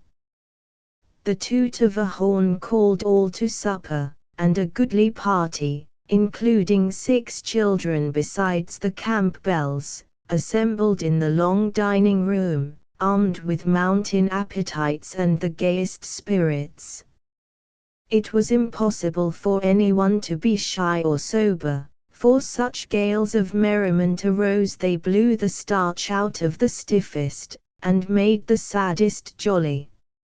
Mother Atkinson, as all called their hostess, was the merriest there, and the busiest, for she kept flying up to wait on the children, to bring out some new dish, or to banish the livestock, who were of such a social turn that the colt came into the entry and demanded sugar. The cats sat about in people's laps, winking suggestively at the food, and speckled hens cleared the kitchen floor of crumbs, as they joined in the chat with a cheerful clucking. Everybody turned out after tea to watch the sunset till all the lovely red was gone, and mosquitoes wound their shrill horns to sound the retreat. The music of an organ surprised the newcomers, and in the parlor they found Father Atkinson playing sweetly on the little instrument made by himself. All the children gathered about him, and, led by the tuneful sisters, sang prettily till Pokey fell asleep behind the door, and Jamie gaped audibly right in the middle of his favorite, "Coo," said the little doves, "coo," said she, all in the top of the old pine tree. The older travelers, being tired, went to lie low at the same time, and slept like tops in homespun sheets, on husk mattresses made by Mother Atkinson, who seemed to have put some soothing powder among them, so deep and sweet was the slumber that came. Next day began the wholesome out-of-door life, which works such wonders with tired minds and feeble bodies. The weather was perfect, and the mountain air made the children as frisky as young lambs, while the elders went about smiling at one another, and saying, "Isn't it splendid?" Even Mac, the slow coach, was seen to leap over a fence as if he really could not help it, and when Rose ran after him with his broad-brimmed hat, he made the spirited proposal to go into the woods and hunt for a catamount. Jamie and Pokey were at once enrolled in the Cozy Corner Light Infantry, a truly superb company, composed entirely of officers, all wearing cocked hats, carrying flags, waving swords, or beating drums. It was a spectacle to stir the dullest soul when this gallant band marched out of the yard in full regimentals, with Captain Dove, a solemn, big-headed boy of 11, issuing his orders with the gravity of a general, and his Falstaffian regiment obeying them with more docility than skill. The little Snow children did very well, and Lieutenant Jack Dove was fine to see, so was Drummer Frank, the errand boy of the house, as he rub-a-dub-dubbed with all his heart and drumsticks. Jamie had trained before, and was made a colonel at once, but Pokey was the best of all, and called forth a spontaneous burst of applause from the spectators as she brought up the rear, her cocked hat all over one eye, her flag trailing over her shoulder, and her wooden sword straight up in the air, her face beaming and every curl bobbing with delight as her fat legs tottered in the vain attempt to keep step manfully. Mac and Rose were picking blackberries in the bushes beside the road when the soldiers passed without seeing them, and they witnessed a sight that was both pretty and comical. A little farther on was one of the family burial spots so common in those parts, and just this side of it Captain Fred Dove ordered his company to halt, explaining his reason for so doing in the following words: "That's a graveyard, and it's proper to muffle the drums and lower the flags as we go by, and we'd better take off our hats, too, it's more respectable, I think." "Isn't that cunning of the dears?" whispered Rose, as the little troop marched slowly by to the muffled roll of the drums, every flag and sword held low, all the little heads uncovered, and the childish faces very sober as the leafy shadows flickered over them. "Let's follow and see what they are after," proposed Mac, who found sitting on the wall and being fed with blackberries luxurious but tiresome. So they followed and heard the music grow lively, saw the banners wave in the breeze again when the graveyard was passed, and watched the company file into the dilapidated old church that stood at the corner of 3 woodland roads. Presently the sound of singing made the outsiders quicken their steps, and, stealing up, they peeped in at one of the broken windows. Captain Dove was up in the old wooden pulpit, gazing solemnly down upon his company, who, having stacked their arms in the porch, now sat in the bare pews singing a Sunday school hymn with great vigor and relish. "Let us pray," said Captain Dove, with as much reverence as an army chaplain, and, folding his hands, he repeated a prayer which he thought all would know, an excellent little prayer, but not exactly appropriate to the morning, for it was, "Now I lay me down to sleep."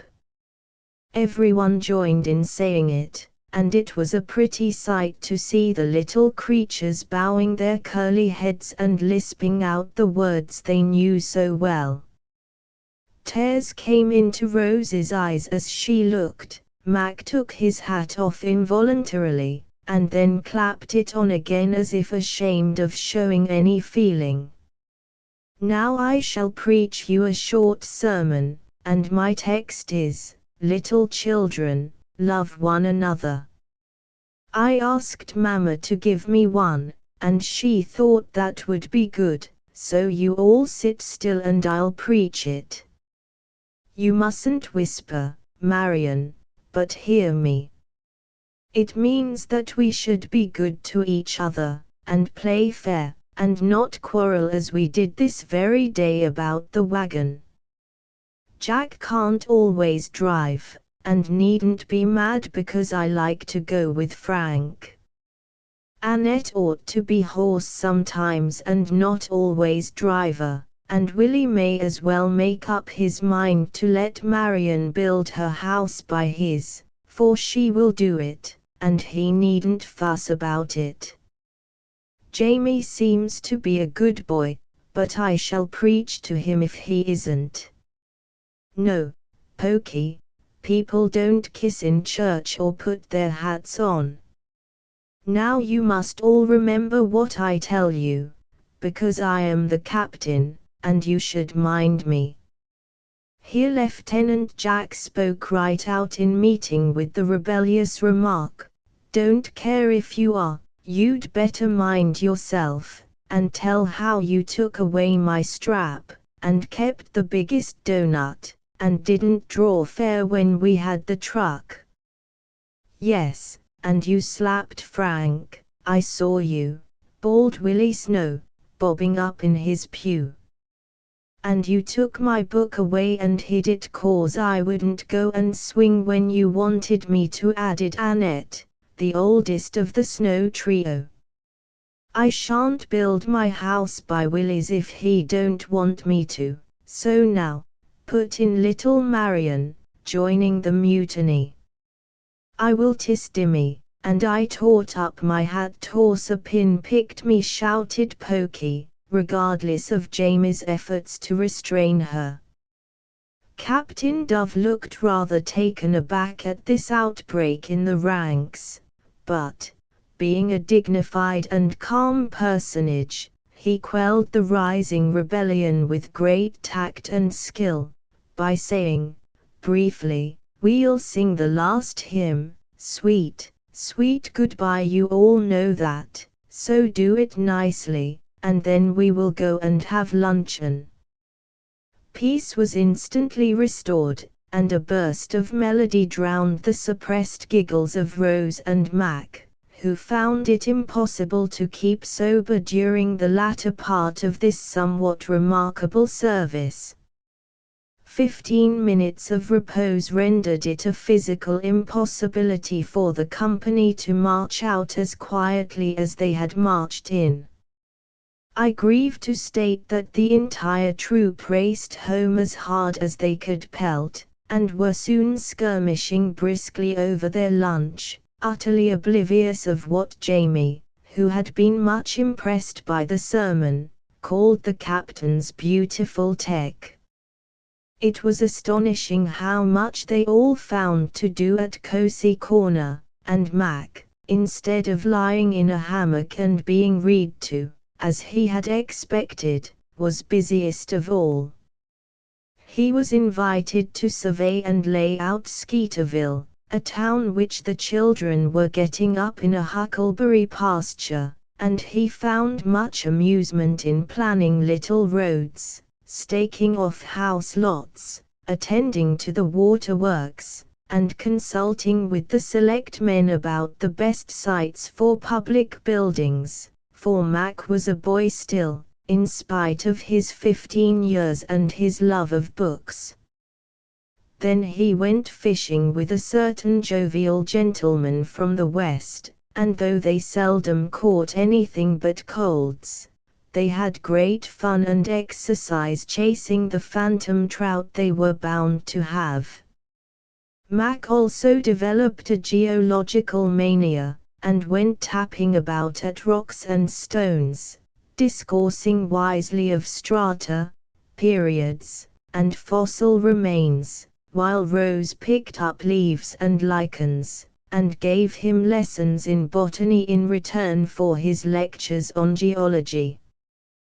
They led a very merry life, for the Atkinson girls kept up a sort of perpetual picnic, and did it so capitally, that one was never tired of it.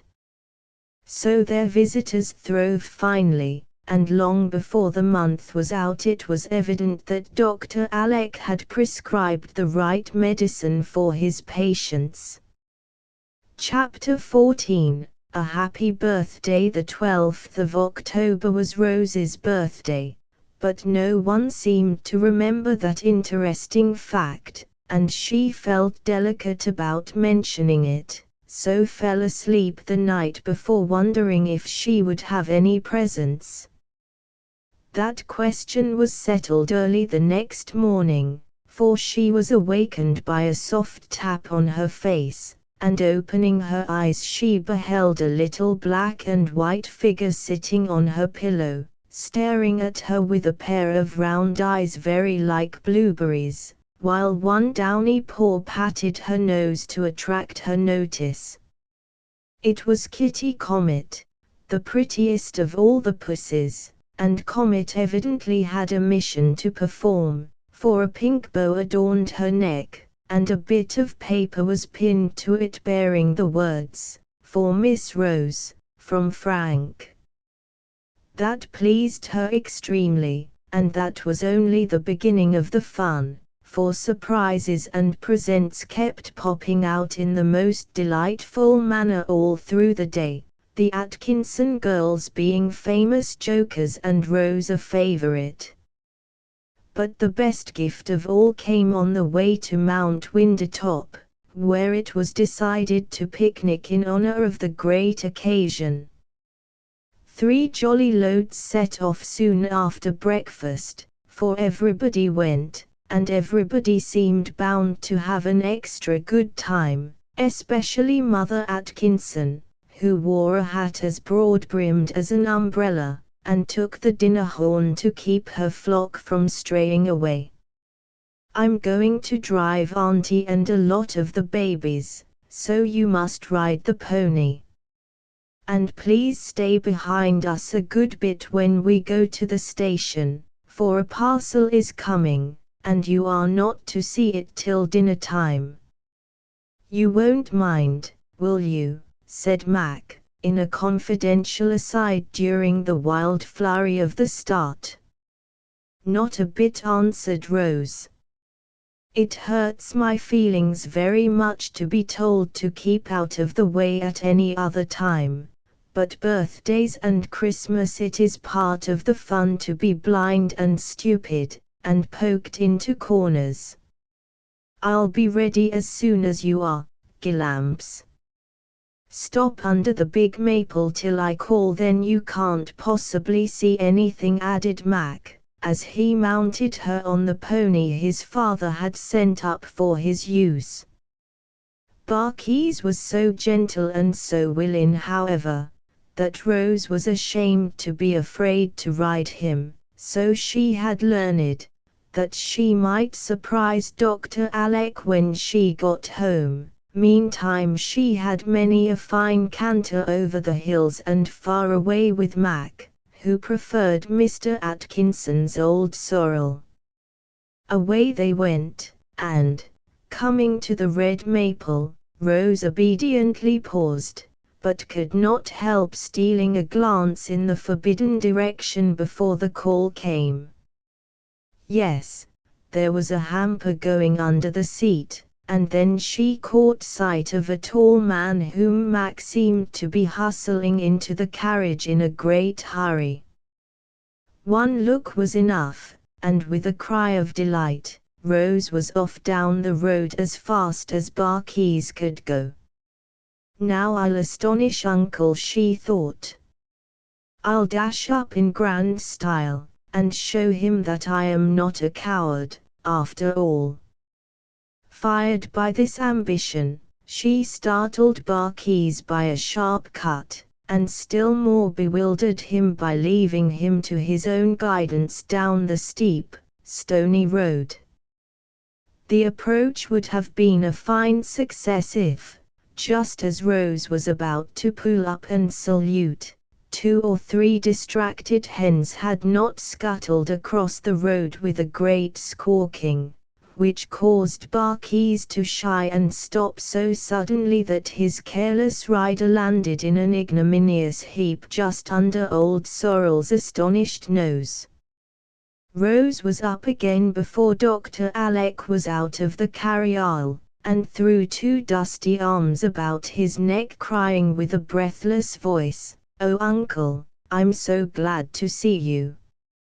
It is better than a cartload of goodies, and so dear of you to come. But aren't you hurt, child? That was a rough tumble, and I'm afraid you must be damaged somewhere," answered the doctor, full of fond anxiety, as he surveyed his girl with pride. "My feelings are hurt, but my bones are all safe. It's too bad. I was going to do it so nicely, and those stupid hens spoilt it all," said Rose, quite crestfallen, as well as much shaken. "I couldn't believe my eyes when I asked where is Rose, and Mac pointed to the little Amazon pelting down the hill at such a rate. You couldn't have done anything that would please me more, and I'm delighted to see how well you ride. Now, will you mount again, or shall we turn Mac out and take you in?" asked Dr. Alec, as Aunt Jessie proposed a start, for the others were beckoning them to follow. "Pride goeth before a fall, better not try to show off again," said Mac, who would have been more than mortal if he had refrained from teasing when so good a chance offered. "Pride does go before a fall, but I wonder if a sprained ankle always comes after it," thought Rose, bravely concealing her pain, as she answered, with great dignity, "I prefer to ride. Come on, and see who will catch up first." She was up and away as she spoke, doing her best to efface the memory of her downfall by sitting very erect, elbows down, head well up, and taking the motion of the pony as Barkeys cantered along as easily as a rocking chair. "You ought to see her go over a fence and race when we ride together. She can scud, too, like a deer when we play follow the leader, and skip stones and bat balls almost as well as I can," said Mac, in reply to his uncle's praise of his pupil. "I'm afraid you will think her a sad tomboy, Alec, but really she seems so well and happy, I have not the heart to check her. She has broken out in the most unexpected way, and frisks like a colt, for she says she feels so full of spirits she must run and shout whether it is proper or not, added Mrs. Jessie, who had been a pretty hoyden years ago herself. Good, good, that's the best news you could tell me, and Dr. Alec rubbed his hands heartily. Let the girl run and shout as much as she will, it is a sure sign of health, and as natural to a happy child as frisking is to any young animal full of life. Tomboys make strong women usually, and I had far rather find Rose playing football with Mac than puttering over beadwork like that affected midget, Ariadne Blish. But she cannot go on playing football very long, and we must not forget that she has a woman's work to do by and by, began Mrs. Jessie. Neither will Mac play football much longer, but he will be all the better fitted for business, because of the health it gives him. Polish is easily added, if the foundations are strong, but no amount of gilding will be of use if your timber is not sound.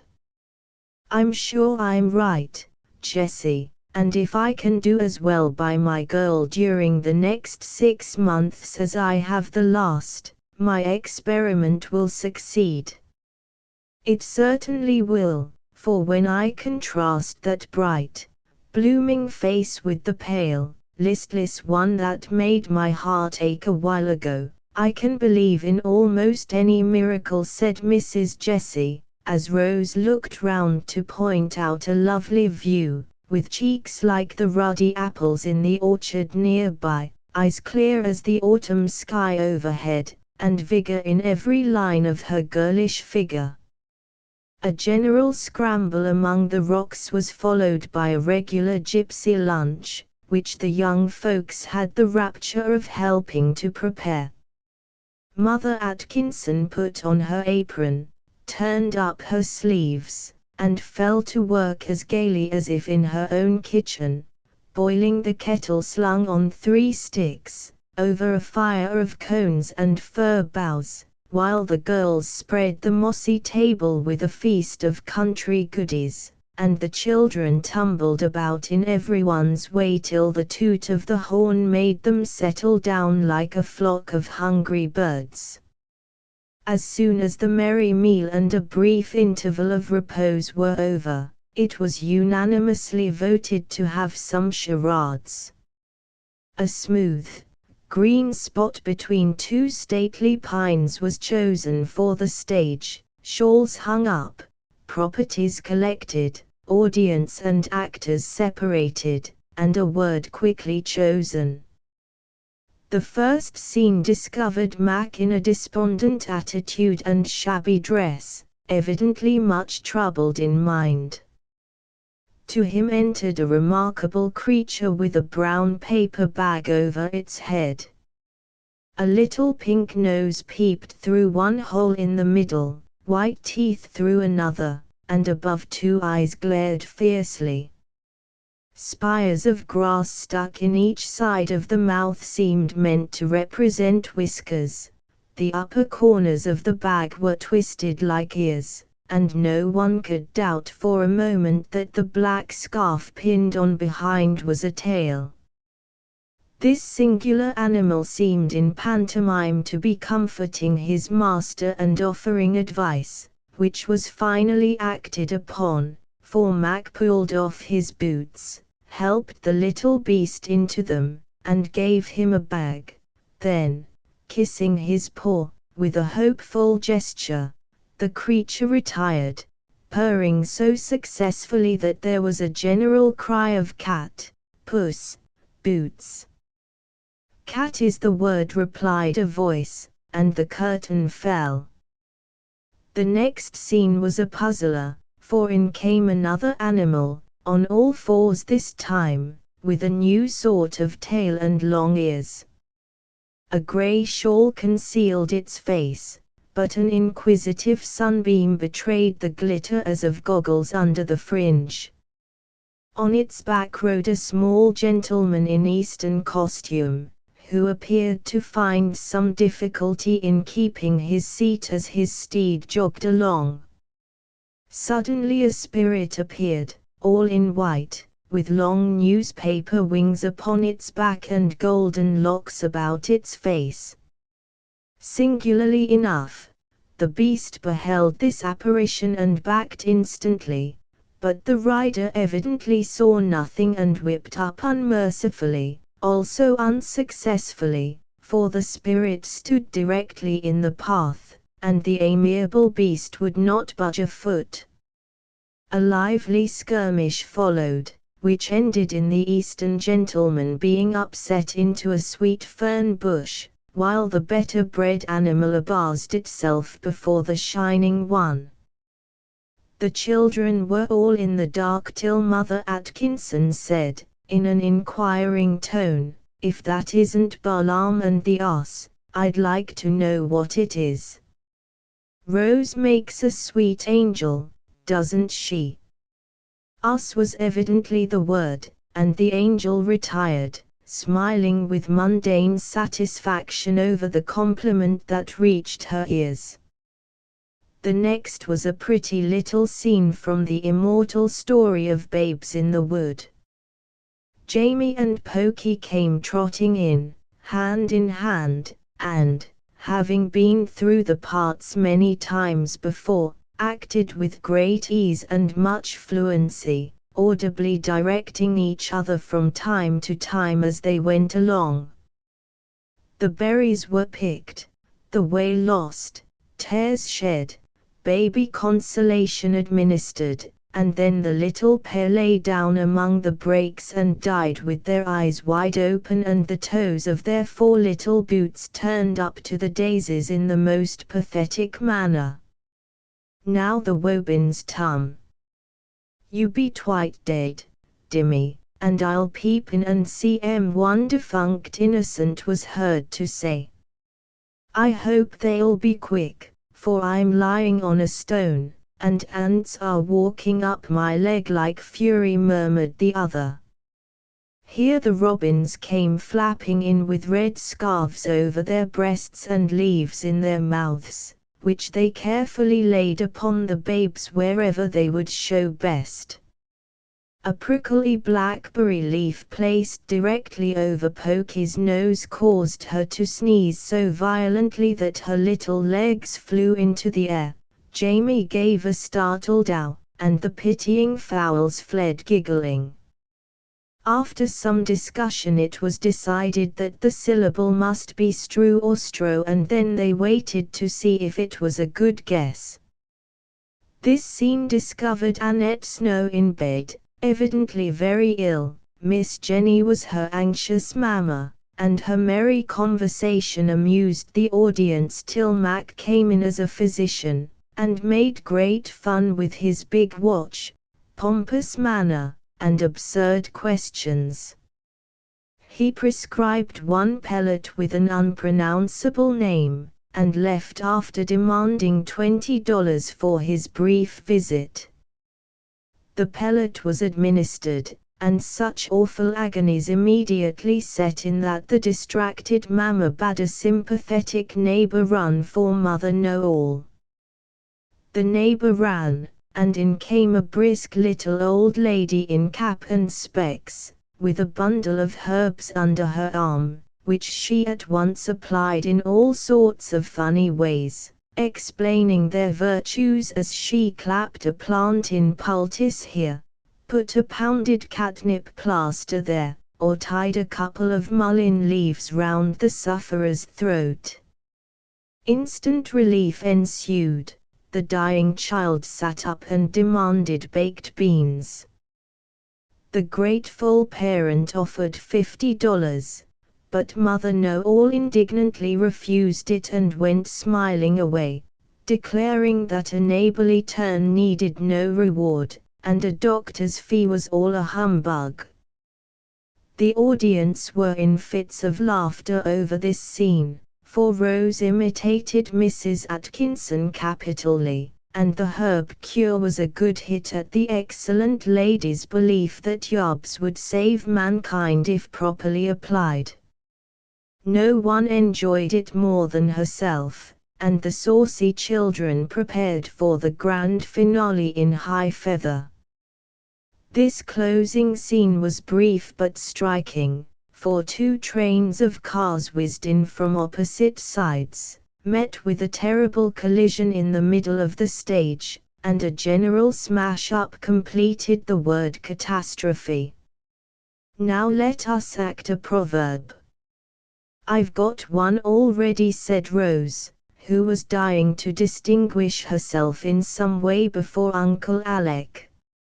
So everyone but Mac, the gay Westerner, and Rose, took their places on the rocky seats and discussed the late beautiful and varied charade, in which Pokey frankly pronounced her own scene the bestest of all. In 5 minutes the curtain was lifted. Nothing appeared but a very large sheet of brown paper pinned to a tree, and on it was drawn a clock face, the hands pointing to 4. A small note below informed the public that 4 a.m. was the time. Hardly had the audience grasped this important fact when a long waterproof serpent was seen uncoiling itself from behind a stump. An inchworm, perhaps, would be a better description, for it travelled in the same humpy way as that pleasing reptile. Suddenly a very wide-awake and active fowl advanced, pecking, chirping, and scratching vigorously. A tuft of green leaves waved upon his crest, a larger tuft of brakes made an umbrageous tail, and a shawl of many colors formed his flapping wings. A truly noble bird, whose legs had the genuine strut, whose eyes shone watchfully, and whose voice had a ring that evidently struck terror into the caterpillar's soul, if it was a caterpillar. He squirmed, he wriggled, he humped as fast as he could, trying to escape, but all in vain. The tufted bird espied him, gave one warbling sort of crow, pounced upon him, and flapped triumphantly away. That early bird got such a big worm he could hardly carry him off, laughed Aunt Jessie, as the children shouted over the joke suggested by Mac's nickname. That is one of Uncle's favorite proverbs, so I got it up for his especial benefit, said Rose, coming up with the two-legged worm beside her. Very clever. What next? Asked Dr. Alec as she sat down beside him. The Dove boys are going to give us an incident in the life of Napoleon, as they call it. The children think it very splendid, and the little fellows do it rather nicely, answered Mac with condescension. A tent appeared, and pacing to and fro before it was a little sentinel, who, in a brief soliloquy, informed the observers that the elements were in a great state of confusion, that he had marched some 100 miles or so that day, and that he was dying for want of sleep. Then he paused, leaned upon his gun, and seemed to doze, dropped slowly down, overpowered with slumber, and finally lay flat, with his gun beside him, a faithless little sentinel. Enter Napoleon, cocked hat, grey coat, high boots, folded arms, grim mouth, and a melodramatic stride. Freddie Dove always covered himself with glory in this part, and took the stage with a Napoleonic attitude that brought down the house, for the big-headed boy, with solemn, dark eyes and square brow, was the very moral of that rascal, Bonaparte. Mother Atkinson said. Some great scheme was evidently brewing in his mighty mind, a trip across the Alps, a bonfire at Moscow, or a little skirmish at Waterloo perhaps, for he marched in silent majesty till suddenly a gentle snore disturbed the imperial reverie. He saw the sleeping soldier and glared upon him, saying in an awful tone, "Ha, asleep at his post. Death is the penalty, he must die." Picking up the musket, he is about to execute summary justice, as emperors are in the habit of doing, when something in the face of the weary sentinel appears to touch him.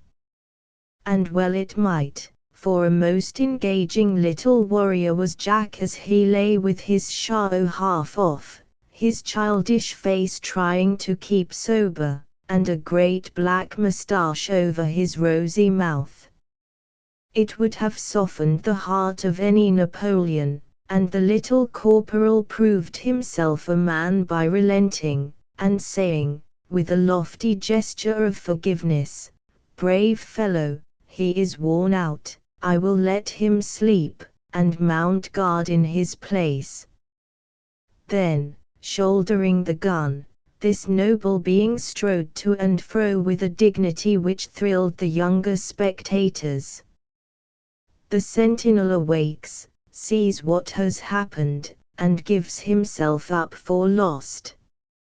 But the emperor restores his weapon, and, with that smile which won all hearts, says, pointing to a high rock whereon a crow happens to be sitting, "Be brave, be vigilant, and remember that from yonder pyramid generations are beholding you." And with these memorable words he vanishes, leaving the grateful soldier bolt upright, with his hand at his temple and deathless devotion stamped upon his youthful countenance.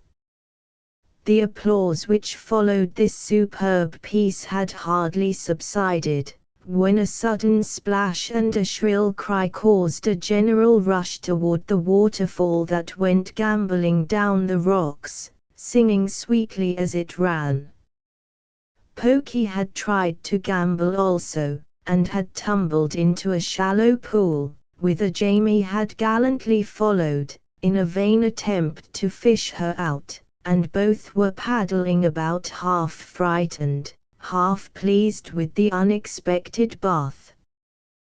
This mishap made it necessary to get the dripping infants home as soon as possible, so the wagons were loaded up, and away they went, as merry as if the mountain air had really been oxygenated sweets, not bitters, as Dr. Alex suggested when Mac said he felt as jolly as if he had been drinking champagne instead of the currant wine that came with a great frosted cake wreathed with sugar roses in Aunt Plenty's hamper of goodies.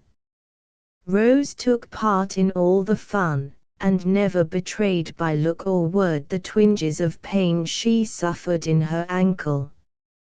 She excused herself from the games in the evening, however, and sat talking to Uncle Alec in a lively way, that both amazed and delighted him, for she confided to him that she played horse with the children, drilled with the light infantry, climbed trees, and did other dreadful things that would have caused the aunts to cry aloud if they knew of them. "I don't care a pin what they say if you don't mind, Uncle," she answered, when he pictured the dismay of the good ladies. "Ah, it's all very well to defy them, but you are getting so rampant, I'm afraid you will defy me next, and then where are we?" "No, I won't. I shouldn't dare, because you are my guardian, and can put me in a straitjacket if you like," and Rose laughed in his face, even while she nestled closer with a confiding gesture pleasant to see. "Upon my word, Rosie, I begin to feel like the man who bought an elephant, and then didn't know what to do with him. I thought I had got a pet and plaything for years to come, but here you are growing up like a beanstalk, and I shall find I've got a strong-minded little woman on my hands before I can turn round. There's predicament for a man and an uncle. Dr. Alec's comic distress was mercifully relieved for the time being by a dance of goblins on the lawn, where the children, with pumpkin lanterns on their heads, frisked about like will-o'-the-wisps, as a parting surprise. When Rose went to bed, she found that Uncle Alec had not forgotten her, for on the table stood a delicate little easel, holding 2 miniatures set in velvet. She knew them both, and stood looking at them till her eyes brimmed over with tears that were both sweet and sad, for they were the faces of her father and mother, beautifully copied from portraits fast fading away. Presently, she knelt down, and, putting her arms round the little shrine, kissed one after the other, saying with an earnest voice, "I'll truly try to make them glad to see me by and by." And that was Rose's little prayer on the night of her 14th birthday. 2 days later the Campbells went home, a larger party than when they came, for Dr. Alec was escort and Kitty Comet was borne in state in a basket, with a bottle of milk, some tiny sandwiches, and a doll's dish to drink out of, as well as a bit of carpet to lie on in her palace car, out of which she kept popping her head in the most fascinating manner. There was a great kissing and cuddling, waving of handkerchiefs, and last goodbyes, as they went, and when they had started, Mother Atkinson came running after them, to tuck in some little pies, hot from the oven, for the dears, who might get tired of bread and butter during that long day's travel.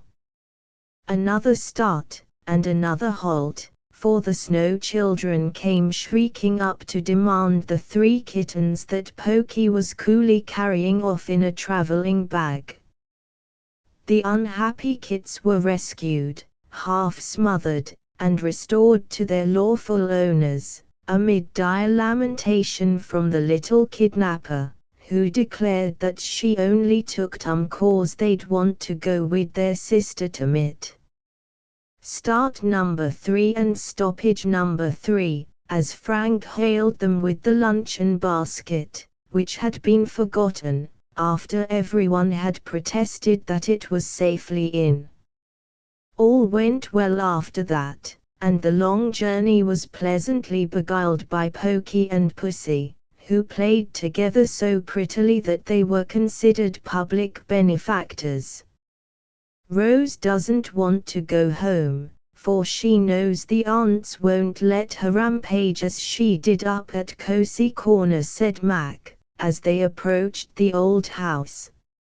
"I can't rampage if I want to for a time, at least, and I'll tell you why.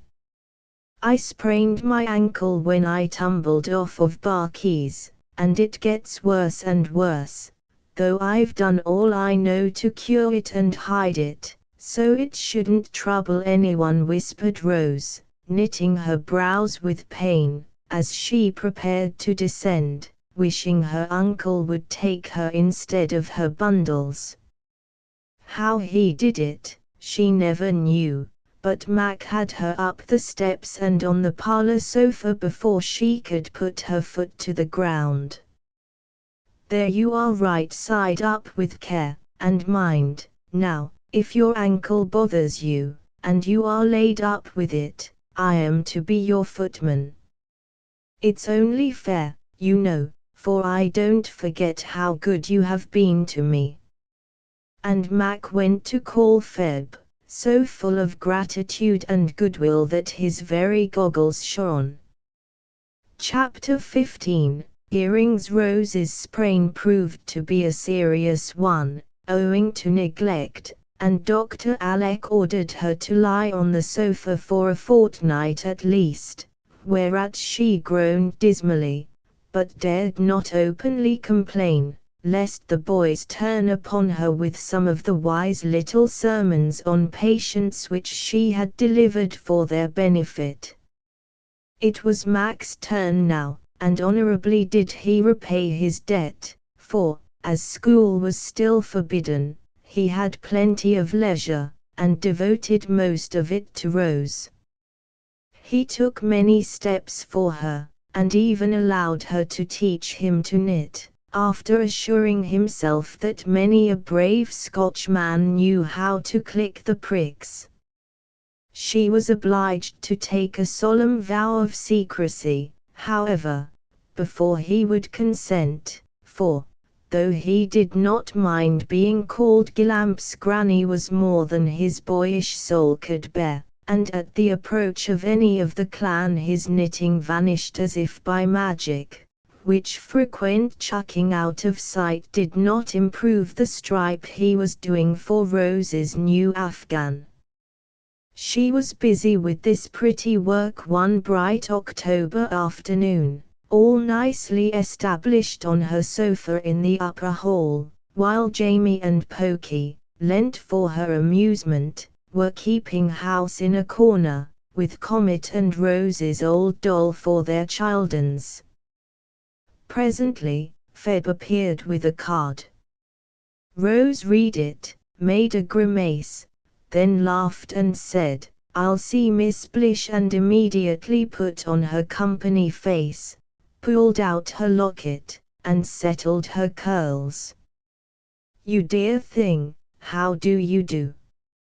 I've been trying to call every day since you got back, but I have so many engagements, I really couldn't manage it till today. So glad you are alone, for Mama said I could sit a while, and I brought my lace work to show you, for it's perfectly lovely," cried Miss Blish, greeting Rose with a kiss, which was not very warmly returned. The Rose politely thanked her for coming, and bid Feb roll up the easy chair. "How nice to have a maid," said Ariadne, as she settled herself with much commotion. "Still, dear, you must be very lonely, and feel the need of a bosom friend." "I have my cousins," began Rose, with dignity, for her visitor's patronizing manner ruffled her temper. "Gracious, child, you don't make friends of those great boys, do you? Mama says she really doesn't think it's proper for you to be with them so much. They are like brothers, and my aunts do think it's proper," replied Rose, rather sharply, for it struck her that this was none of Miss Blish's business. "I was merely going to say I should be glad to have you for my bosom friend, for Hattie Mason and I have had an awful quarrel, and don't speak. She is too mean to live, so I gave her up. Just think, she never paid back one of the caramels I've given her, and never invited me to her party. I could have forgiven the caramels, but to be left out in that rude way was more than I could bear, and I told her never to look at me again as long as she lived." "You are very kind, but I don't think I want a bosom friend, thank you," said Rose, as Ariadne stopped to bridle and shake her flaxen head over the delinquent Hattie Mason. Now, in her heart Miss Blish thought Rose a stuck-up puss, but the other girls wanted to know her and couldn't. The old house was a charming place to visit. The lads were considered fine fellows, and the Campbells are one of our first families, Mama said. So Ariadne concealed her vexation at Rose's coolness, and changed the subject as fast as possible. "Studying French, I see. Who is your teacher?" she asked, flitting over the leaves of Paul and Virginia that lay on the table. "I don't study it, for I read French as well as English, and Uncle and I often speak it for hours. He talks like a native, and says I have a remarkably good accent. Rose really could not help this small display of superiority, for French was one of her strong points, and she was vain of it, though she usually managed to hide this weakness. She felt that Ariadne would be the better for a little crushing, and could not resist the temptation to patronize in her turn. "Oh, indeed," said Miss Blish, rather blankly, for French was not her strong point by any means.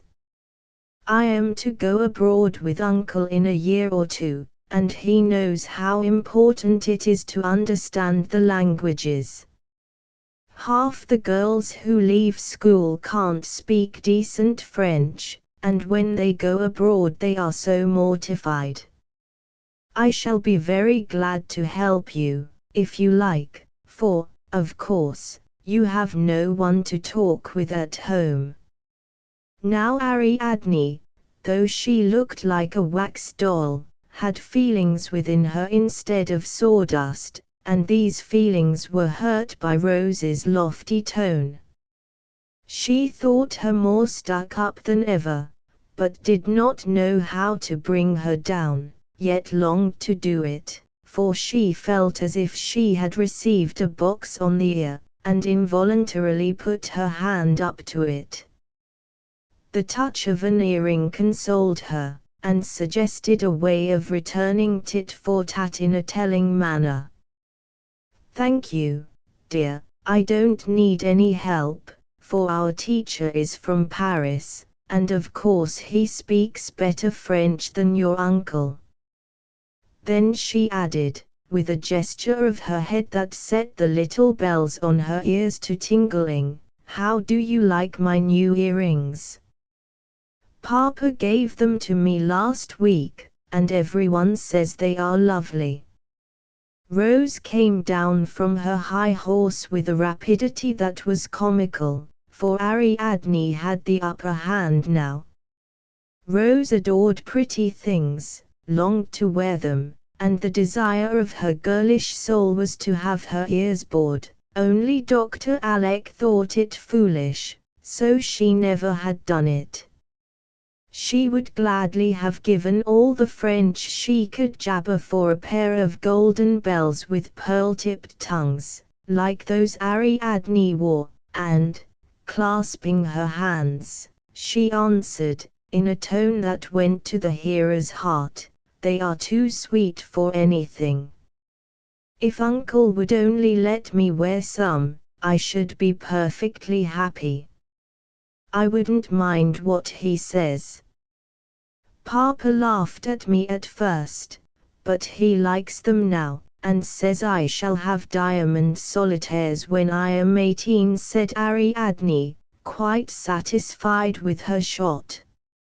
"I've got a pair now that were Mamma's, and a beautiful little pair of pearl and turquoise ones, that I am dying to wear," sighed Rose. "Then do it. I'll pierce your ears, and you must wear a bit of silk in them till they are well, your curls will hide them nicely, then, some day, slip in your smallest earrings, and see if your uncle don't like them. I asked him if it wouldn't do my eyes good once when they were red, and he only laughed. People do cure weak eyes that way, don't they?" "Yes, indeed, and yours are sort of red."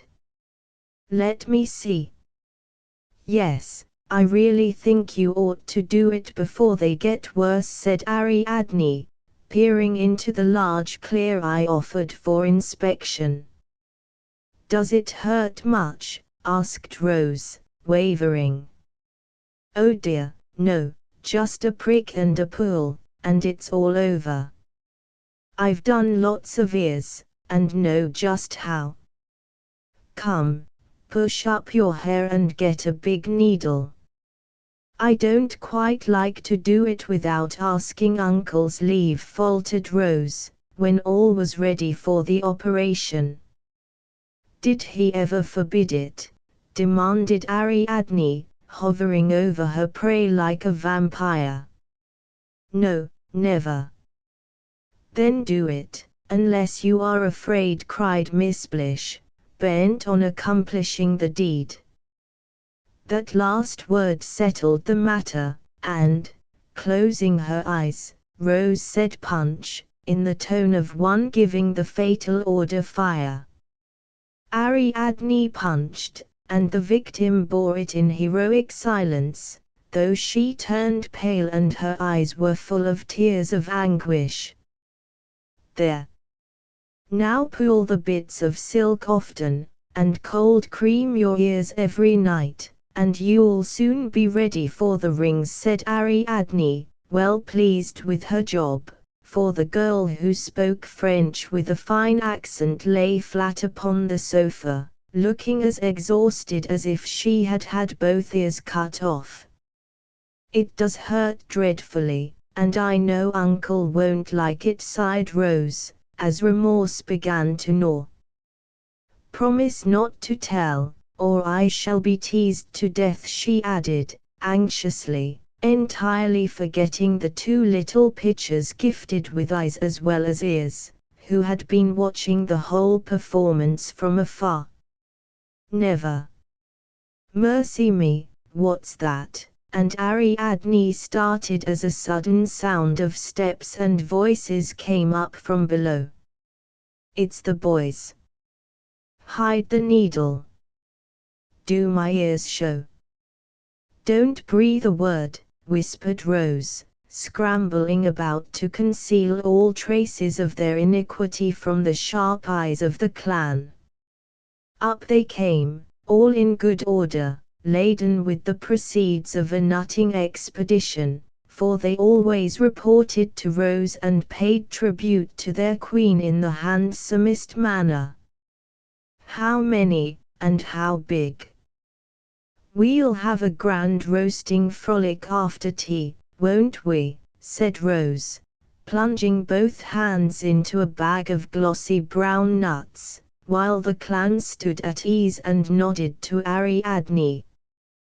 That lot was picked especially for you, Rosie. I got every one myself, and they are extra whackers, said Mac, presenting a bushel or so.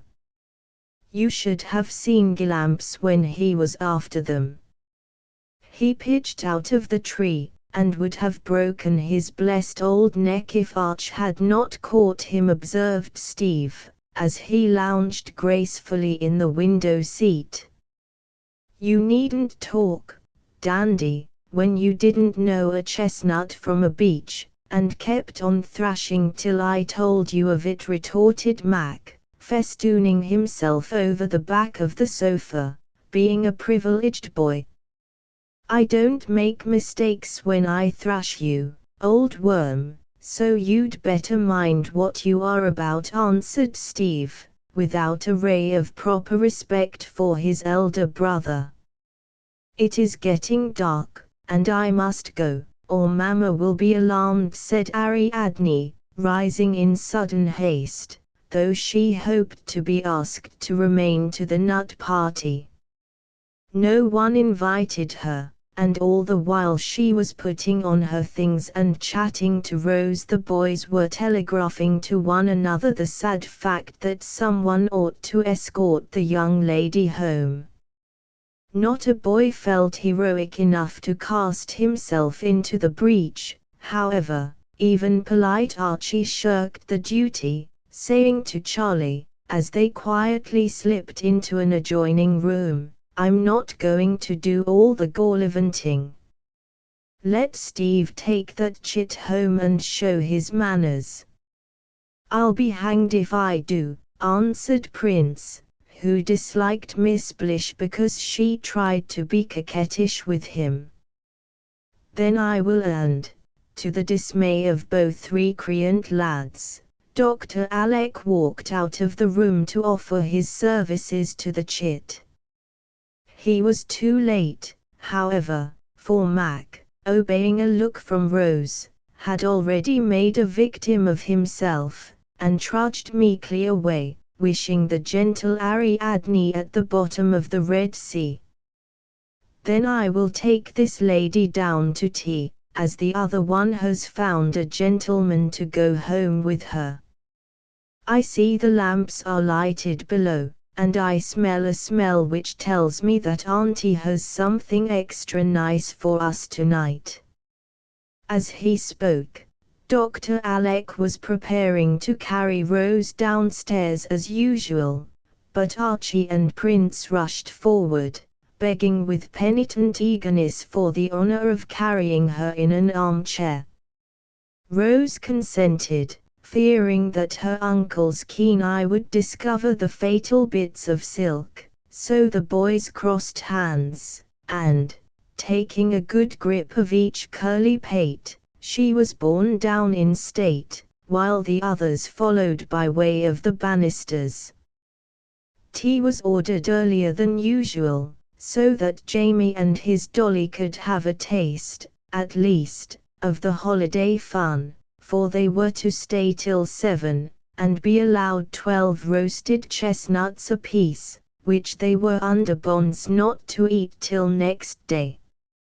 Tea was dispatched rapidly, therefore, and the party gathered round the wide hearth in the dining room, where the nuts were soon dancing gaily on hot shovels or bouncing out among the company, thereby causing delightful panics among the little ones. "Come, Rosie, tell us a story while we work, for you can't help much, and must amuse us as your share," proposed Mac, who sat in the shade pricking nuts, and who knew by experience what a capital little scheherazade his cousin was. "Yes, we poor monkeys can't burn our paws for nothing, so tell away, Pussy," added Charlie, as he threw several hot nuts into her lap and shook his fingers afterwards. "Well, I happen to have a little story with a moral to it in my mind, and I will tell it, though it is intended for younger children than you," answered Rose, who was rather fond of telling instructive tales. "Fire away," said Geordie, and she obeyed, little thinking what a disastrous story it would prove to herself. "Well, once upon a time, a little girl went to see a young lady who was very fond of her. Now, the young lady happened to be lame, and had to have her foot bandaged up every day, so she kept a basket full of bandages, all nicely rolled and ready.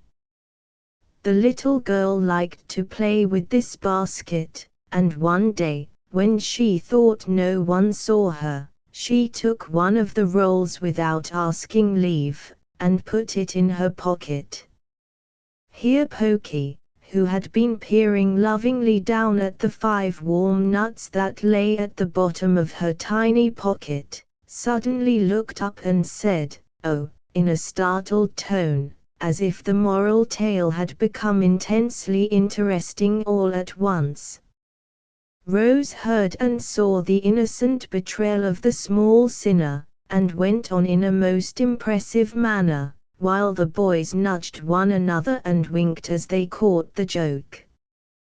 "But an eye did see this naughty little girl, and whose eye do you think it was?"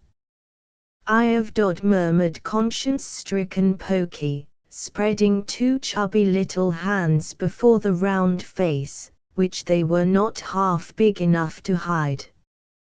Rose was rather taken aback by this reply, but, feeling that she was producing a good effect, she added seriously, "Yes, God saw her, and so did the young lady, but she did not say anything. She waited to see what the little girl would do about it.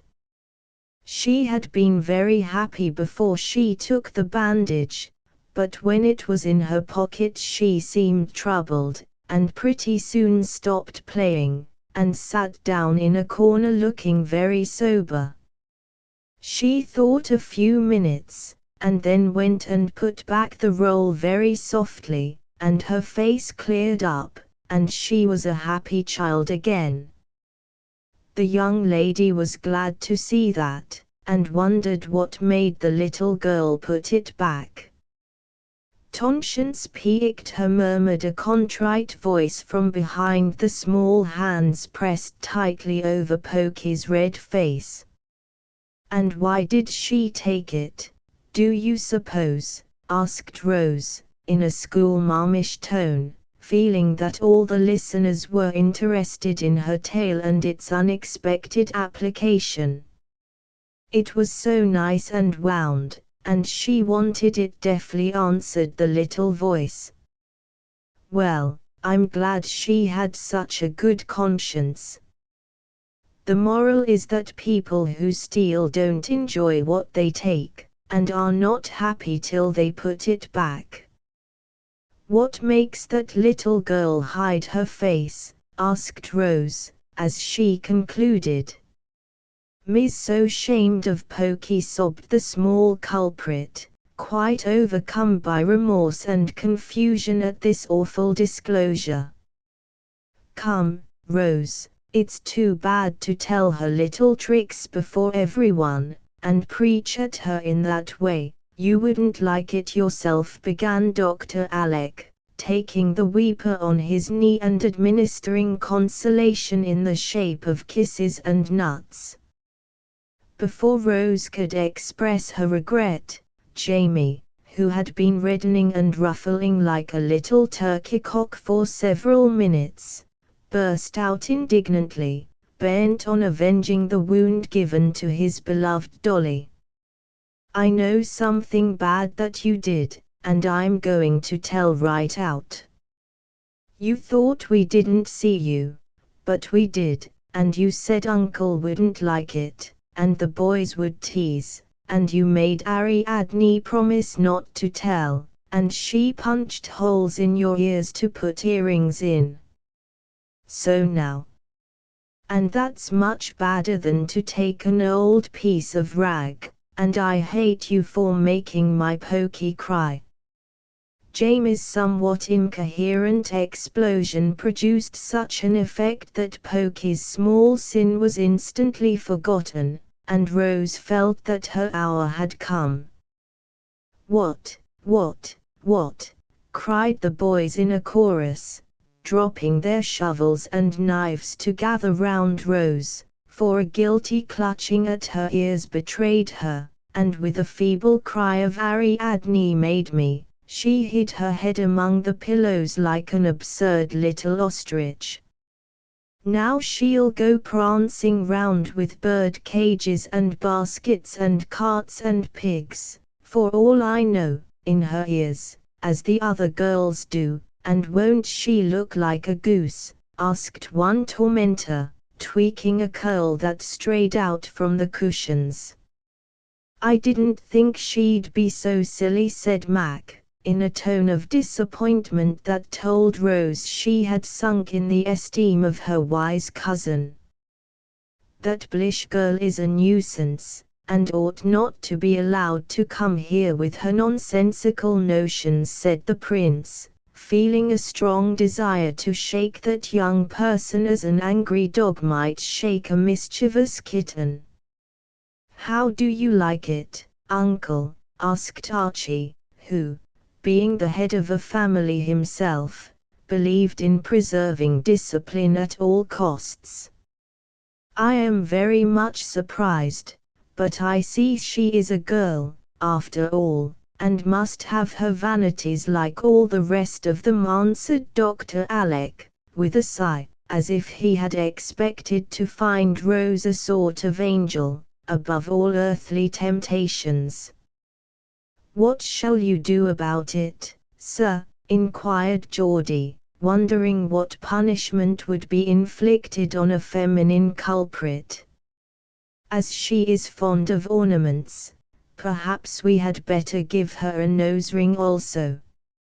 "I have one somewhere that a Fiji belle once wore," I'll look it up and, leaving Pokey to Jamie's care, Dr. Alec rose as if to carry out his suggestion in earnest. Good, good. We'll do it right away. Here's a gimlet, so you hold her, boys, while I get her dear little nose all ready, cried Charlie, whisking away the pillow as the other boys danced about the sofa in true Fiji style. It was a dreadful moment, for Rose could not run away. She could only grasp her precious nose with one hand and extend the other, crying distractedly, "Oh, Uncle, save me, save me." Of course he saved her, and when she was securely barricaded by his strong arm, she confessed her folly in such humiliation of spirit, that the lads, after a good laugh at her, decided to forgive her and lay all the blame on the tempter, Ariadne. Even Dr. Alec relented so far as to propose 2 gold rings for the ears instead of 1 copper one for the nose, a proceeding which proved that if Rose had all the weakness of her sex for jewelry, he had all the inconsistency of his in giving a pretty penitent exactly what she wanted, spite of his better judgment. Chapter 16. Bread and buttonholes. What in the world is my girl thinking about all alone here, with such a solemn face? Asked Dr. Alec, coming into the study, one November day, to find Rose sitting there with folded hands and a very thoughtful aspect. "Uncle, I want to have some serious conversation with you, if you have time," she said, coming out of a brown study, as if she had not heard his question. "I'm entirely at your service, and most happy to listen," he answered, in his politest manner, for when Rose put on her womanly little airs he always treated her with a playful sort of respect that pleased her very much. Now, as he sat down beside her, she said, very soberly, "I've been trying to decide what trade I would learn, and I want you to advise me." "Trade, my dear?" And Dr. Alec looked so astonished that she hastened to explain. "I forgot that you didn't hear the talk about it up at Cozy Corner. You see, we used to sit under the pines and talk a great deal, all the ladies, I mean, and I liked it very much. Mother Atkinson thought that everyone should have a trade, or something to make a living out of, for rich people may grow poor, you know, and poor people have to work. Her girls were very clever, and could do ever so many things, and Aunt Jessie thought the old lady was right. So when I saw how happy and independent those young ladies were, I wanted to have a trade, and then it wouldn't matter about money, though I like to have it well enough."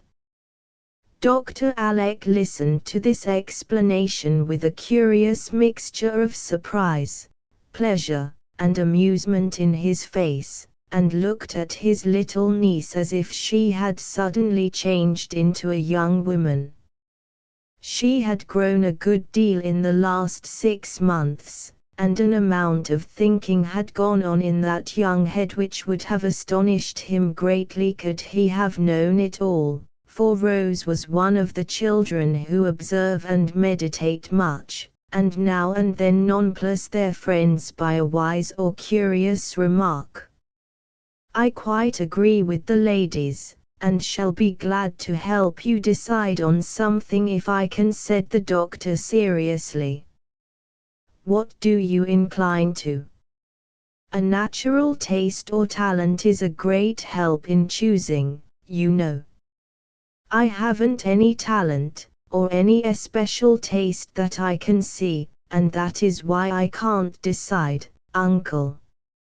So, I think it would be a good plan to pick out some very useful business and learn it, because I don't do it for pleasure, you see, but as a part of my education, and to be ready in case I'm ever poor," answered Rose, looking as if she rather longed for a little poverty so that her useful gift might be exercised.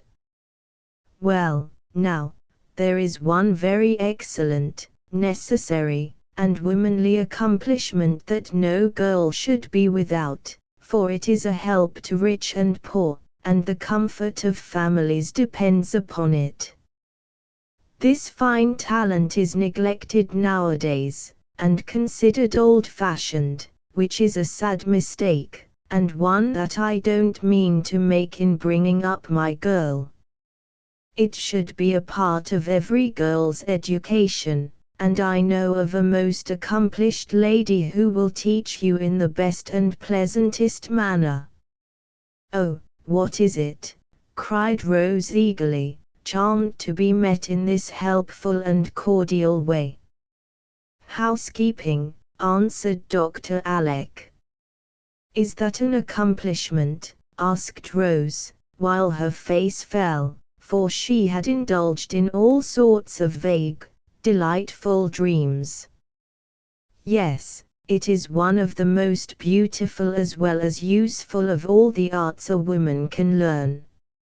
Not so romantic, perhaps, as singing, painting, writing, or teaching, even, but one that makes many happy and comfortable, and home the sweetest place in the world. Yes, you may open your big eyes, but it is a fact that I had rather see you a good housekeeper than the greatest belle in the city.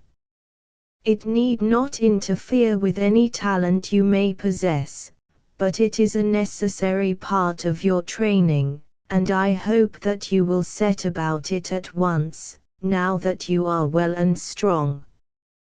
"Who is the lady?" asked Rose, rather impressed by her uncle's earnest speech.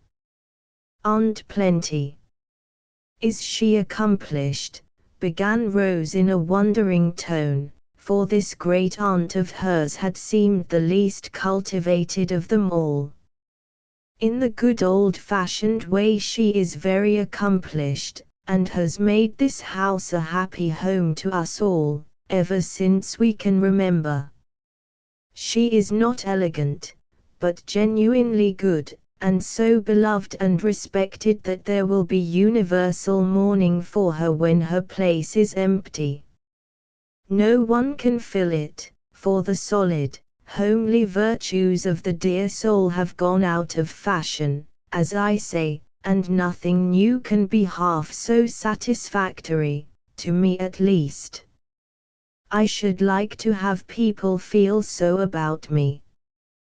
"Can she teach me to do what she does, and to grow as good?" asked Rose, with a little prick of remorse for even thinking that Aunt Plenty was a commonplace old lady. "Yes, if you don't despise such simple lessons as she can give. I know it would fill her dear old heart with pride and pleasure to feel that anyone cared to learn of her, for she fancies her day gone by. Let her teach you how to be what she has been, a skillful, frugal, cheerful housewife, the maker and the keeper of a happy home, and by you will see what a valuable lesson it is." "I will, uncle. But how shall I begin?" "I'll speak to her about it, and she will make it all right with Dolly, for cooking is one of the main things, you know." "So it is. I don't mind that a bit, for I like to mess, and used to try at home, but I had no one to tell me, so I never did much but spoil my aprons. Pies are great fun, only Dolly is so cross, I don't believe she will ever let me do a thing in the kitchen." "Then we'll cook in the parlor." I fancy Aunt Plenty will manage her, so don't be troubled. Only mind this, I'd rather you learn it how to make good bread than the best pies ever baked. When you bring me a handsome, wholesome loaf, entirely made by yourself, I shall be more pleased than if you offered me a pair of slippers embroidered in the very latest style. I don't wish to bribe you, but I'll give you my heartiest kiss, and promise to eat every crumb of the loaf myself. It's a bargain, it's a bargain. Come and tell Auntie all about it, for I'm in a hurry to begin, cried Rose, dancing before him toward the parlor, where Miss Plenty sat alone knitting contentedly, yet ready to run at the first call for help of any sort, from any quarter. No need to tell how surprised and gratified she was at the invitation she received to teach the child the domestic arts which were her only accomplishments, nor to relate how energetically she set about her pleasant task. Dolly dared not grumble, for Miss Plenty was the one person whom she obeyed, and Feb openly rejoiced, for these new lessons brought Rose nearer to her, and glorified the kitchen in the good girl's eyes. To tell the truth, the elder aunts had sometimes felt that they did not have quite their share of the little niece who had won their hearts long ago, and was the sunshine of the house. They talked it over together sometimes, but always ended by saying that as Alec had all the responsibility, he should have the larger share of the dear girl's love and time, and they would be contented with such crumbs of comfort as they could get. Dr. Alec had found out this little secret, and, after reproaching himself for being blind and selfish, was trying to devise some way of mending matters without troubling anyone, when Rose's new whim suggested an excellent method of weaning her a little from himself. He did not know how fond he was of her till he gave her up to the new teacher, and often could not resist peeping in at the door to see how she got on, or stealing sly looks through the slide when she was deep in dough, or listening intently to some impressive lecture from Aunt Plenty. They caught him at it now and then, and ordered him off the premises at the point of the rolling pin, or, if unusually successful, and, therefore, in a milder mood, they lured him away with bribes of gingerbread, a stray pickle, or a tart that was not quite symmetrical enough to suit their critical eyes. Of course he made a point of partaking copiously of all the delectable messes that now appeared at table, for both the cooks were on their mettle, and he fared sumptuously every day. But an especial relish was given to any dish when, in reply to his honest praise of it, Rose colored up with innocent pride, and said modestly, "I made that, uncle, and I'm glad you like it." It was some time before the perfect loaf appeared, for bread making is an art not easily learned, and Aunt Plenty was very thorough in her teaching, so Rose studied yeast first, and through various stages of cake and biscuit came at last to the crowning glory of the handsome, wholesome loaf. It appeared at tea time, on a silver salver, proudly borne in by Feb, who could not refrain from whispering, with a beaming face, as she set it down before Dr. Alec, "Ain't it just lovely, sir? It is a regularly splendid loaf." "Did my girl make it all herself?" he asked, surveying the shapely, sweet-smelling object with real interest and pleasure. "Every particle herself, and never asked a bit of help or advice from anyone," answered Aunt Plenty, folding her hands with an air of unmitigated satisfaction, for her pupil certainly did her great credit. "I've had so many failures and troubles that I really thought I never should be able to do it alone. Dolly let one splendid batch burn up because I forgot it. She was there and smelled it, but never did a thing, for she said, when I undertook to bake bread I must give my whole mind to it. Wasn't it hard?" "She might have called me at least," said Rose, recollecting, with a sigh, the anguish of that moment. "She meant you should learn by experience, as Rosamond did in that little affair of the purple jar, you remember. I always thought it very unfair in her mother not to warn the poor thing a little bit. And she was regularly mean when Rosamond asked for a bowl to put the purple stuff in, and she said, in such a provoking way, 'I did not agree to lend you a bowl, but I will, my dear.' I always want to shake that hateful woman, though she was a moral mamma. Never mind her now. But tell me all about my loaf," said Dr. Alec, much amused at Rose's burst of indignation. "There's nothing to tell, Uncle, except that I did my best, gave my mind to it, and sat watching over it all the while it was in the oven till I was quite baked myself. Everything went right this time, and it came out a nice, round, crusty loaf, as you see. Now taste it, and tell me if it is good as well as handsome. Must I cut it? Can't I put it under a glass cover and keep it in the parlor as they do wax flowers and fine works of that sort? What an idea, Uncle! It would mold and be spoilt. Besides, people would laugh at us, and make fun of my old-fashioned accomplishment. You promised to eat it, and you must, not all at once, but as soon as you can, so I can make you some more."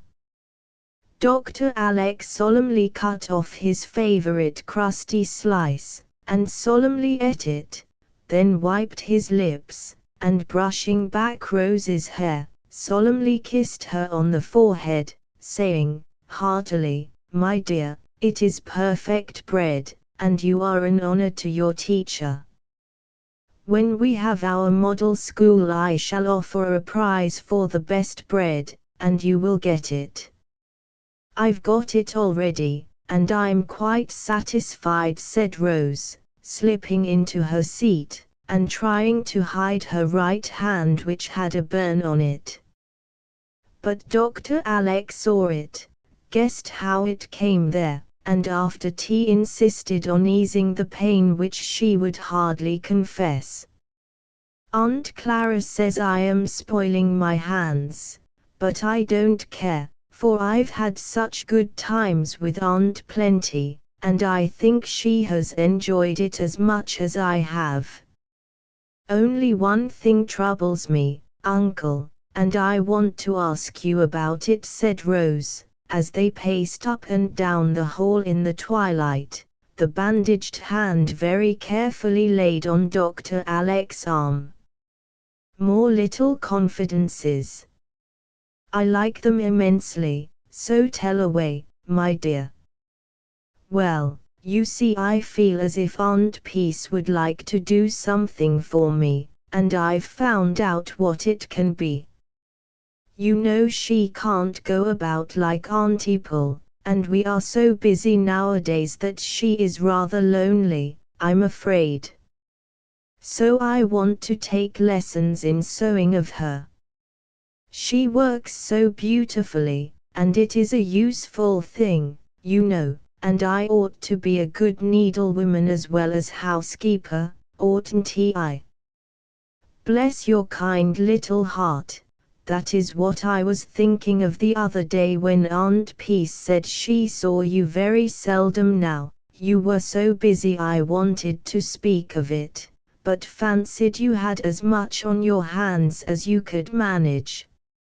It would delight the dear woman to teach you all her delicate handicraft, especially buttonholes, for I believe that is where young ladies fail, at least, I've heard them say so. So, do you devote your mind to buttonholes, make 'em all over my clothes if you want something to practice on.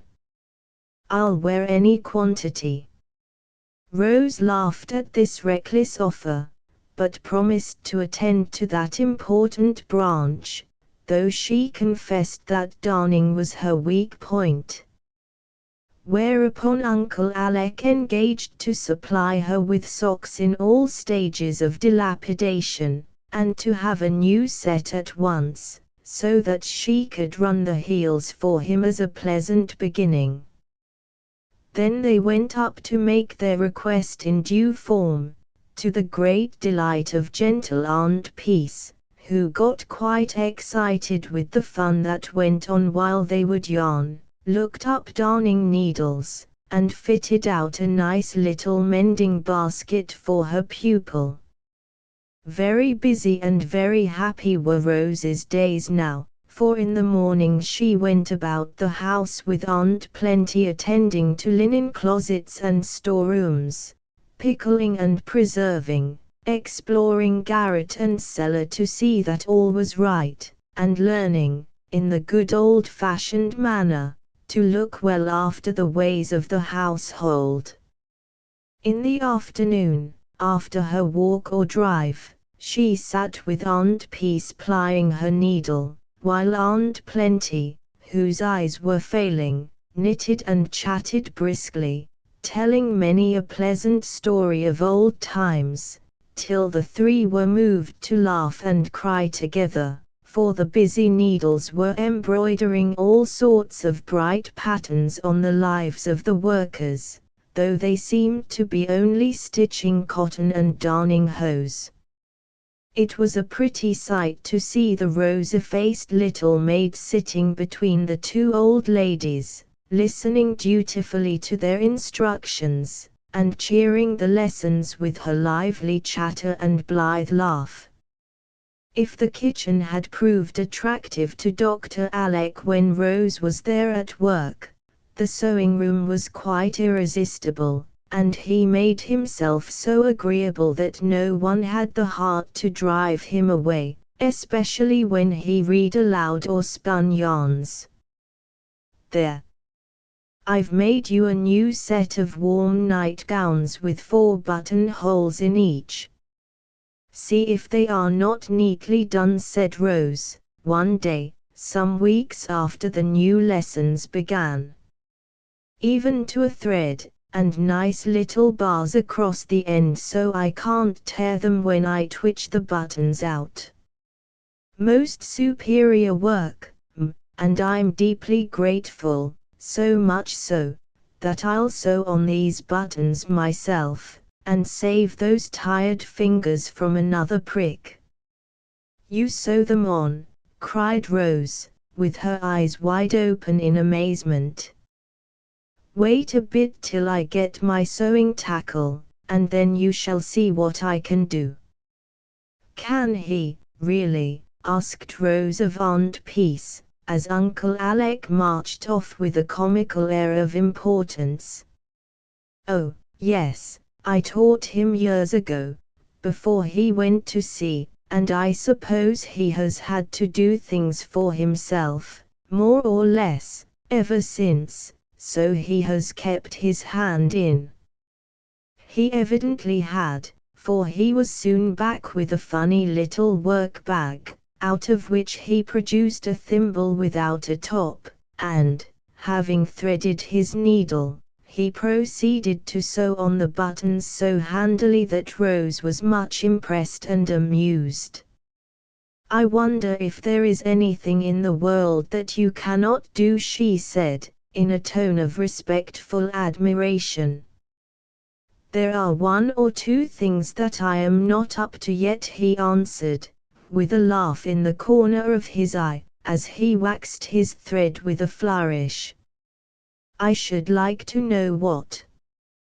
"Bread and buttonholes, Chapter 17. Good bargains. It was a rainy Sunday afternoon, and 4 boys were trying to spend it quietly in the library, as Jamie called the room devoted to books and boys, at Aunt Jessie's. Will and Geordie were sprawling on the sofa, deep in the adventures of the scapegraces and ragamuffins whose histories are now the fashion. Archie lounged in the easy chair, surrounded by newspapers. Charlie stood upon the rug, in an Englishman's favorite attitude, and, I regret to say, both were smoking cigars. "It is my opinion that this day will never come to an end," said Prince, with a yawn that nearly rent him asunder. "Read and improve your mind, my son," answered Archie, peering solemnly over the paper behind which he had been dozing. "Don't you preach, parson, but put on your boots and come out for a tramp, instead of mulling over the fire like a granny." "No, thank you, tramps in an easterly storm don't strike me as amusing." There Archie stopped and held up his hand, for a pleasant voice was heard saying outside, "Are the boys in the library, Auntie?" "Yes, dear, and longing for sunshine, so run in and make it for them," answered Mrs. Jessie. "It's Rose," and Archie threw his cigar into the fire. "What's that for?" asked Charlie. "Gentlemen don't smoke before ladies." "True, but I'm not going to waste my weed," and Prince poked his into the emptying stand that served them for an ashtray. A gentle tap at the door was answered by a chorus of "Come in," and Rose appeared, looking blooming and breezy with the chilly air. "If I disturb you, say so, and I'll go away," she began, pausing on the threshold with modest hesitation, for something in the elder boys' faces excited her curiosity. "You never disturb us, cousin," said the smokers, while the readers tore themselves from the heroes of the barroom and got along enough to nod affably to their guest. As Rose bent to warm her hands, one end of Archie's cigar stuck out of the ashes, smoking furiously and smelling strongly. "Oh, you bad boys, how could you do it, today of all days?" she said reproachfully. "Where's the harm?" asked Archie. "You know as well as I do, your mother doesn't like it, and it's a bad habit, for it wastes money and does you no good." "Fiddlesticks, every man smokes, even Uncle Alec, whom you think so perfect," began Charlie, in his teasing way. "No, he doesn't. He has given it up, and I know why," cried Rose eagerly. "Now I think of it, I haven't seen the old meerschaum since he came home." "Did he stop it on our account?" asked Archie. "Yes," and Rose told the little scene on the seashore in the camping out time. Archie seemed much impressed, and said manfully, "He won't have done that in vain so far as I'm concerned. I don't care a pin about smoking, so can give it up as easy as not, and I promise you I will. I only do it now and then for fun." "You too," and Rose looked up at the bonny Prince, who never looked less bonny than at that moment, for he had resumed his cigar just to torment her. Now Charlie cared as little as Archie about smoking, but it would not do to yield too soon, so he shook his head, gave a great puff, and said loftily, "You women are always asking us to give up harmless little things just because you don't approve of them. How would you like it if we did the same by you, miss? If I did harmful or silly things, I'd thank you for telling me of them, and I'd try to mend my ways," answered Rose heartily. "Well, now, we'll see if you mean what you say. I'll give up smoking to please you, if you will give up something to please me," said Prince, seeing a good chance to lord it over the weaker vessel at small cost to himself. "I'll agree if it is as foolish as cigars." "Oh, it's ever so much sillier." "Then I promise. What is it?" And Rose quite trembled with anxiety to know which of her pet habits or possessions she must lose. "Give up your earrings," and Charlie laughed wickedly, sure that she would never hold to that bargain.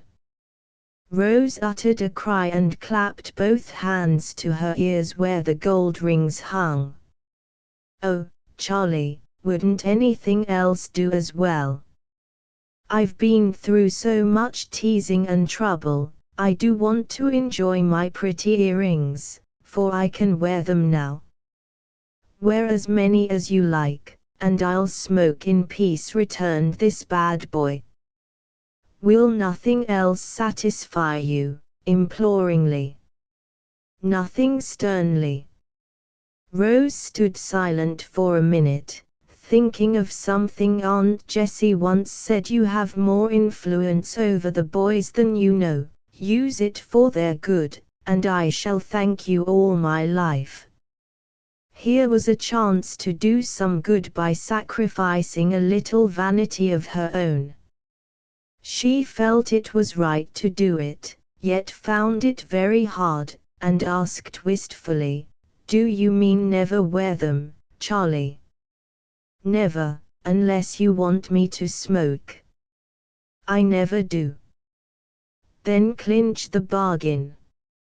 He had no idea she would do it, and was much surprised when she took the earrings from her ears, with a quick gesture, and held them out to him, saying, in a tone that made the color come up to his brown cheek, it was so full of sweet goodwill, "I care more for my cousins than for my earrings, so I promise, and I'll keep my word."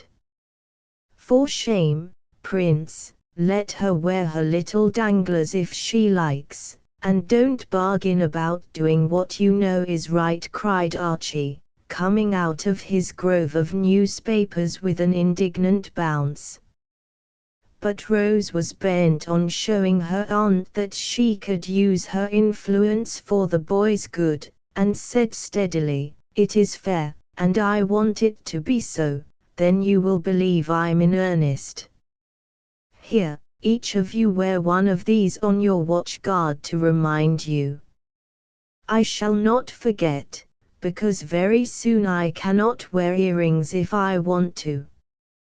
As she spoke, Rose offered a little ring to each cousin, and the boys, seeing how sincere she was, obeyed her. When the pledges were safe, Rose stretched a hand to each, and the lads gave hers a hearty grip, half pleased and half ashamed of their part in the compact. Just at that moment Dr. Alec and Mrs. Jessie came in. "What's this? Dancing Ladies' Triumph on Sunday," exclaimed Uncle Alec, surveying the trio with surprise. "No, sir, it is the Anti-Tobacco League." "Will you join?" said Charlie, while Rose slipped away to her aunt, and Archie buried both cigars behind the back log. When the mystery was explained, the elders were well pleased, and Rose received a vote of thanks, which made her feel as if she had done a service to her country, as she had, for every boy who grows up free from bad habits bids fair to make a good citizen. I wish Rose would drive a bargain with Will and Geordie also, for I think these books are as bad for the small boys as cigars for the large ones, said Mrs. Jessie, sitting down on the sofa between the readers, who politely curled up their legs to make room for her. I thought they were all the fashion, answered Dr. Alec, settling in the big chair with Rose. So is smoking, but it is harmful. The writers of these popular stories intend to do good, I have no doubt, but it seems to me they fail because their motto is, be smart, and you will be rich, instead of be honest, and you will be happy. I do not judge hastily, Alec, for I have read a dozen, at least, of these stories, and, with much that is attractive to boys, I find a great deal to condemn in them, and other parents say the same when I ask them. Now, Mum, that's too bad. I like 'em tip-top. This one is a regular screamer, cried Will. They're bully books, and I'd like to know where's the harm, added Geordie. You have just shown us one of the chief evils, and that is slang, answered their mother quickly. Must have it, If these chaps talked all right, there'd be no fun in 'em, protested Will. A bootblack mustn't use good grammar, and a newsboy must swear a little, or he wouldn't be natural, explained Geordie, both boys ready to fight gallantly for their favorites. But my sons are neither bootblacks nor newsboys, and I object to hearing them use such words as screamer, bully and buster. In fact, I fail to see the advantage of writing books about such people unless it is done in a very different way. I cannot think they will help to refine the ragamuffins if they read them, and I'm sure they can do no good to the better class of boys, who through these books are introduced to police courts, counterfeiters' dens, gambling houses, drinking saloons, and all sorts of low life. Some of them are about first-rate boys, mother, and they go to sea and study, and sail round the world, having great larks all the way. I have read about them, Geordie, and though they are better than the others, I am not satisfied with these optical delusions, as I call them. Now, I put it to you, boys, is it natural for lads from 15 to 18 to command ships, defeat pirates, outwit smugglers, and so cover themselves with glory, that Admiral Farragut invites them to dinner, saying, "Noble boy, you are an honor to your country"? Or, if the hero is in the army, he has hairbreadth escapes and adventures enough in one small volume to turn his hair white, and in the end he goes to Washington at the express desire of the President or Commander-in-Chief to be promoted to no end of stars and bars. Even if the hero is merely an honest boy trying to get his living, he is not permitted to do so in a natural way, by hard work and years of patient effort, but is suddenly adopted by a millionaire whose pocketbook he has returned, or a rich uncle appears from sea just in the nick of time, or the remarkable boy earns a few dollars, speculates in peanuts or necties, and grows rich so rapidly that Sinbad in the Diamond Valley is a pauper compared to him. Isn't it so, boys? Well, the fellows in these books are mighty lucky, and very smart, I must say, answered Will, surveying an illustration on the open page before him, where a small but virtuous youth is upsetting a tipsy giant in a barroom, and under it the elegant inscription, "Dick Dauntless punches the head of Sam Soker." It gives boys such wrong ideas of life and business, shows them so much evil and vulgarity that they need not know about, and makes the one success worth having a fortune, a lord's daughter, or some worldly honor, often not worth the time it takes to win. It does seem to me that someone might write stories that should be lively, natural and helpful tales in which the English should be good, the morals pure, and the characters such as we can love in spite of the faults that all may have.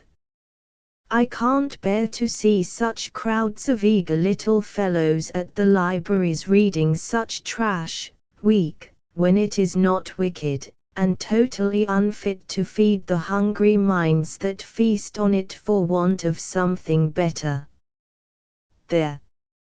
My lecture is done. Now I should like to hear what you gentlemen have to say. And Aunt Jessie subsided with a pretty flush on the face that was full of motherly anxiety for her boys. Tom Brown just suits mother, and me too, so I wish Mr. Hughes would write another story as good, said Archie. You don't find things of this sort in Tom Brown. Yet these books are all in the Sunday school libraries. And Mrs. Jessie read the following paragraph from the book she had taken from Will's hand. In this place we saw a tooth of John the Baptist. Ben said he could see locust and wild honey sticking to it. I couldn't. Perhaps John used a piece of the true cross for a toothpick. A larky sort of a boy says that, Mum, and we skip the parts where they describe what they saw in the different countries, cried Will. And those descriptions, taken mostly from guidebooks, I fancy, are the only parts of any real worth. The scrapes of the bad boys make up the rest of the story, and it is for those you read these books, I think, answered his mother, stroking back the hair off the honest little face that looked rather abashed at this true statement of the case. Anyway, mother, the ship part is useful, for we learn how to sail her, and by that will all come handy when we go to sea, put in Geordie. Indeed, then you can explain this maneuver to me. Of course. And Mrs. Jessie read from another page the following nautical paragraph. The wind is south-southwest, and we can have her up 4 points closer to the wind, and still be 6 points off the wind. As she luffs up we shall man the fore and main sheets, slack on the weather, and haul on the lee braces. I guess I could, if I wasn't afraid of Uncle. He knows so much more than I do, he'd laugh, began Geordie, evidently puzzled by the question. Ho, you know you can't, so why make believe? We don't understand half of the sea lingo, Mum, and I dare say it's all wrong, cried Will, suddenly going over to the enemy, to Geordie's great disgust. I do wish the boys wouldn't talk to me as if I was a ship, said Rose, bringing forward a private grievance. Coming home from church this morning, the wind blew me about, and Will called out, right in the street, brail up the foresail, and take in the flying jib, that will ease her. The boys shouted at the plaintive tone in which Rose repeated the words that offended her, and Will vainly endeavored to explain that he only meant to tell her to wrap her cloak closer, and tie a veil over the tempest-tossed feathers in her hat.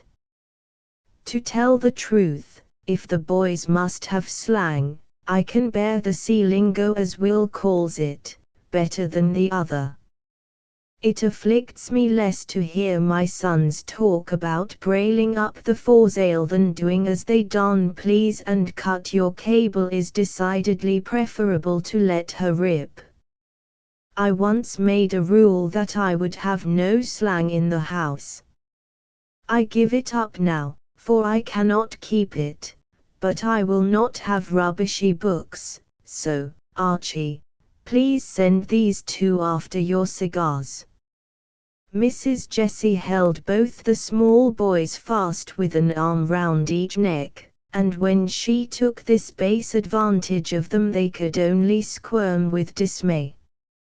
Yes, right behind the back log, she continued, energetically.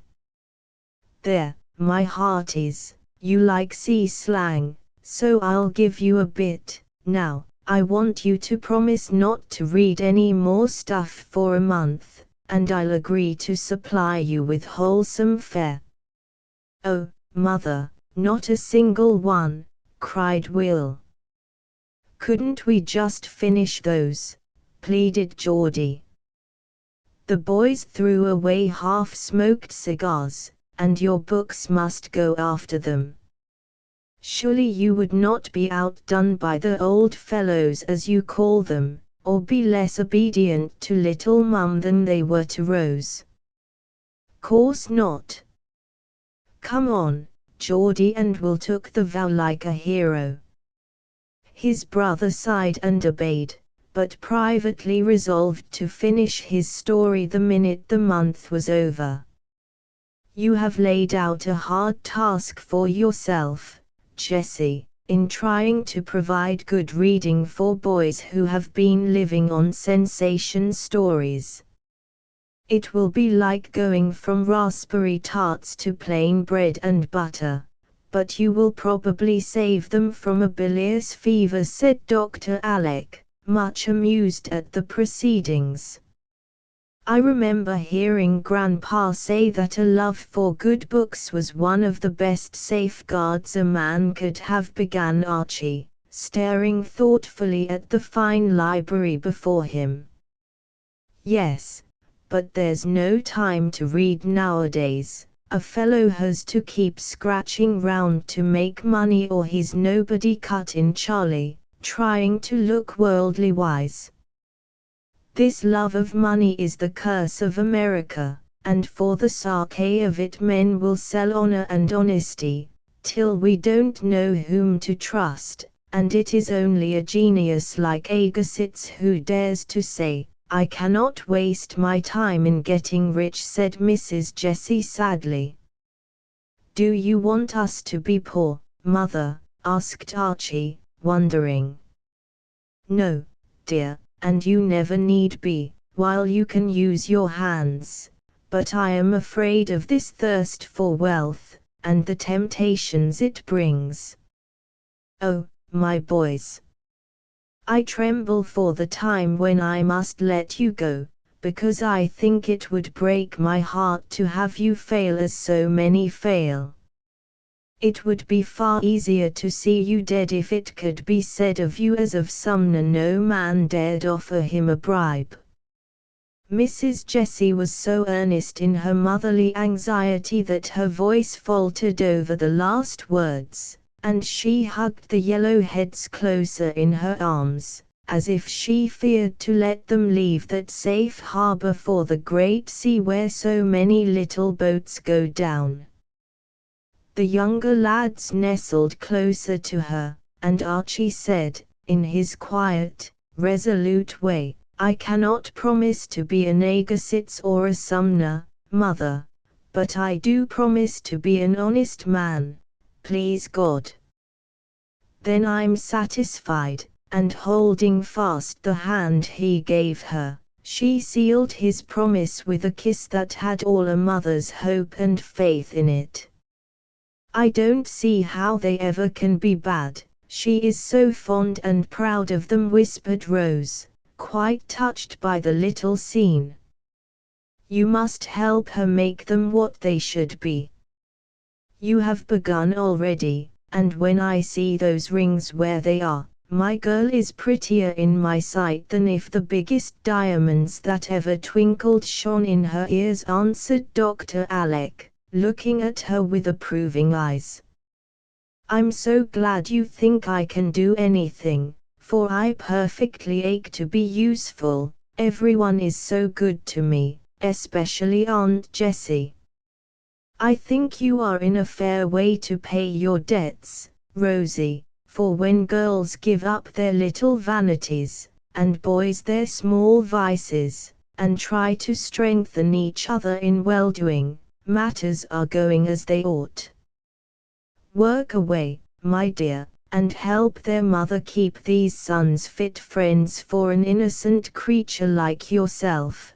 They will be the manlier men for it, I can assure you. Chapter 18, Fashion and Physiology. Please, sir, I guess you'd better step up right away, or it will be too late, for I heard Miss Rose say she knew you wouldn't like it, and she'd never dare to let you see her. Feb said this as she popped her head into the study, where Dr. Alec sat reading a new book. They are at it, are they? He said, looking up quickly, and giving himself a shake, as if ready for a battle of some sort. Yes, sir, as hard as they can talk, and Miss Rose don't seem to know what to do, for the things are ever so stylish, and she looks elegant in 'em, though I like her best in the old ones, answered Feb. You are a girl of sense. I'll settle matters for Rosie, and you'll lend a hand. Is everything ready in her room, and are you sure you understand how they go? Oh, yes, sir, but they are so funny. I know Miss Rose will think it's a joke, and Feb laughed as if something tickled her immensely. Never mind what she thinks so long as she obeys. Tell her to do it for my sake, and she will find it the best joke she ever saw. I expect to have a tough time of it, but we'll win yet, said the doctor, as he marched upstairs with the book in his hand, and an odd smile on his face. There was such a clatter of tongues in the sewing room that no one heard his tap at the door, so he pushed it open and took an observation. Aunt Plenty, Aunt Clara, and Aunt Jessie were all absorbed in gazing at Rose, who slowly revolved between them and the great mirror, in a full winter costume of the latest fashion. Bless my heart, worse even than I expected, thought the doctor, with an inward groan, for, to his benighted eyes, the girl looked like a trussed fowl, and the fine new dress had neither grace, beauty, nor fitness to recommend it. The suit was of two peculiar shades of blue, so arranged that patches of light and dark distracted the eye. The upper skirt was tied so lightly back that it was impossible to take a long step, and the under one was so loaded with plaited frills that it wobbled. No other word will express it ungracefully, both fore and aft. A bunch of folds was gathered up just below the waist behind, and a great beau-rode top. A small jacket of the same material was adorned with a high ruff at the back, and laid well open over the breast, to display some lace and a locket. Heavy fringes, bows, puffs, ruffles, and revers finished off the dress, making one's head ache to think of the amount of work wasted, for not a single graceful line struck the eye, and the beauty of the material was quite lost in the profusion of ornament. A high velvet hat, audaciously turned up in front, with a bunch of pink roses and a sweeping plume, was cocked over one ear, and, with her curls braided into a club at the back of her neck, Rose's head looked more like that of a dashing young cavalier than a modest little girl's. High-heeled boots tilted her well forward, a tiny muff pinioned her arms, and a spotted veil, tied so closely over her face that her eyelashes were rumpled by it, gave the last touch of absurdity to her appearance. "Now she looks like other girls, and as I like to see her," Mrs. Clara was saying, with an air of great satisfaction.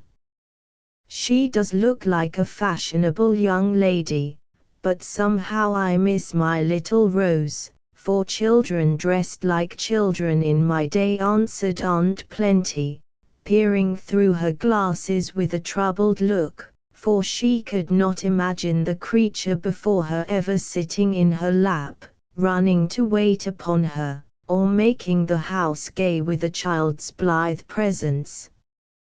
"Things have changed since your day, Aunt, and it takes time to get used to new ways. But you, Jessie, surely like this costume better than the dowdy things Rose has been wearing all summer. Now, be honest, and own you do," said Mrs. Clara, bent on being praised for her work.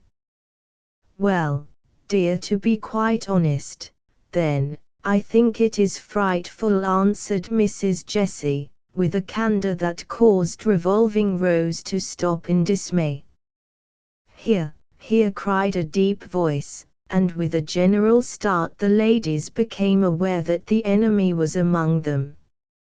Rose blushed up to her hat brim, and stood, looking, as she felt, like a fool, while Mrs. Clara hastened to explain.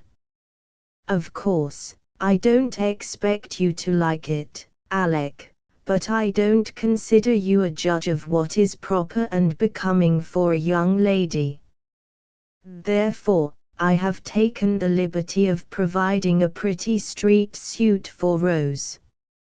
She need not wear it if you object, for I know we promised to let you do what you liked with the poor dear for a year." "It is a street costume, is it?" asked the doctor, mildly. "Do you know, I never should have guessed that it was meant for winter weather and brisk locomotion. Take a turn, Rosie, and let me see all its beauties and advantages." Rose tried to walk off with her usual free tread, but the underskirt got in her way. The overskirt was so tight she could not take a long step, and her boots made it impossible to carry herself perfectly erect. "I haven't got used to it yet," she said, petulantly, kicking at her train, as she turned to toddle back again. "Suppose a mad dog or a runaway horse was after you, could you get out of the way without upsetting?" Colonel asked the doctor, with a twinkle in the eyes that were fixed on the rakish hat. "Don't think I could, but I'll try," and Rose made a rush across the room. Her boot heels caught on a rug, several strings broke, her hat tipped over her eyes, and she plunged promiscuously into a chair, where she sat laughing so infectiously that all but Mrs. Clara joined in her mirth. "I should say that a walking suit in which one could not walk, and a winter suit which exposes the throat, head, and feet to cold and damp, was rather a failure, Clara, especially as it has no beauty to reconcile one to its utter unfitness," said Dr. Alec, as he helped Rose undo her veil, adding, in a low tone, "Nice thing for the eyes, you'll soon see spots when it's off as well as when it's on, and by, be a case for an oculist."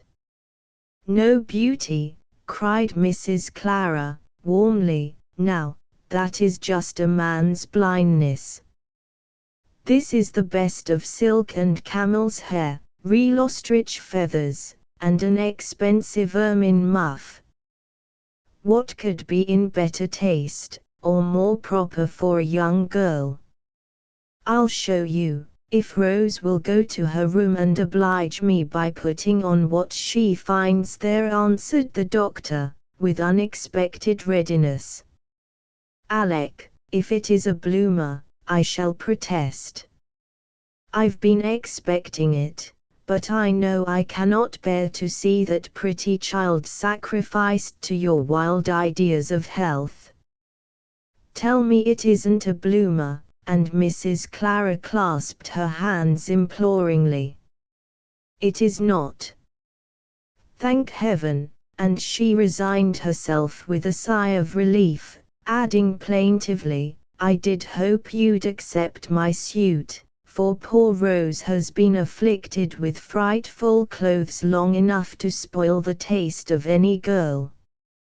You talk of my afflicting the child, and then make a helpless guy like that of her, answered the doctor, pointing to the little fashion plate that was scuttling out of sight as fast as it could go.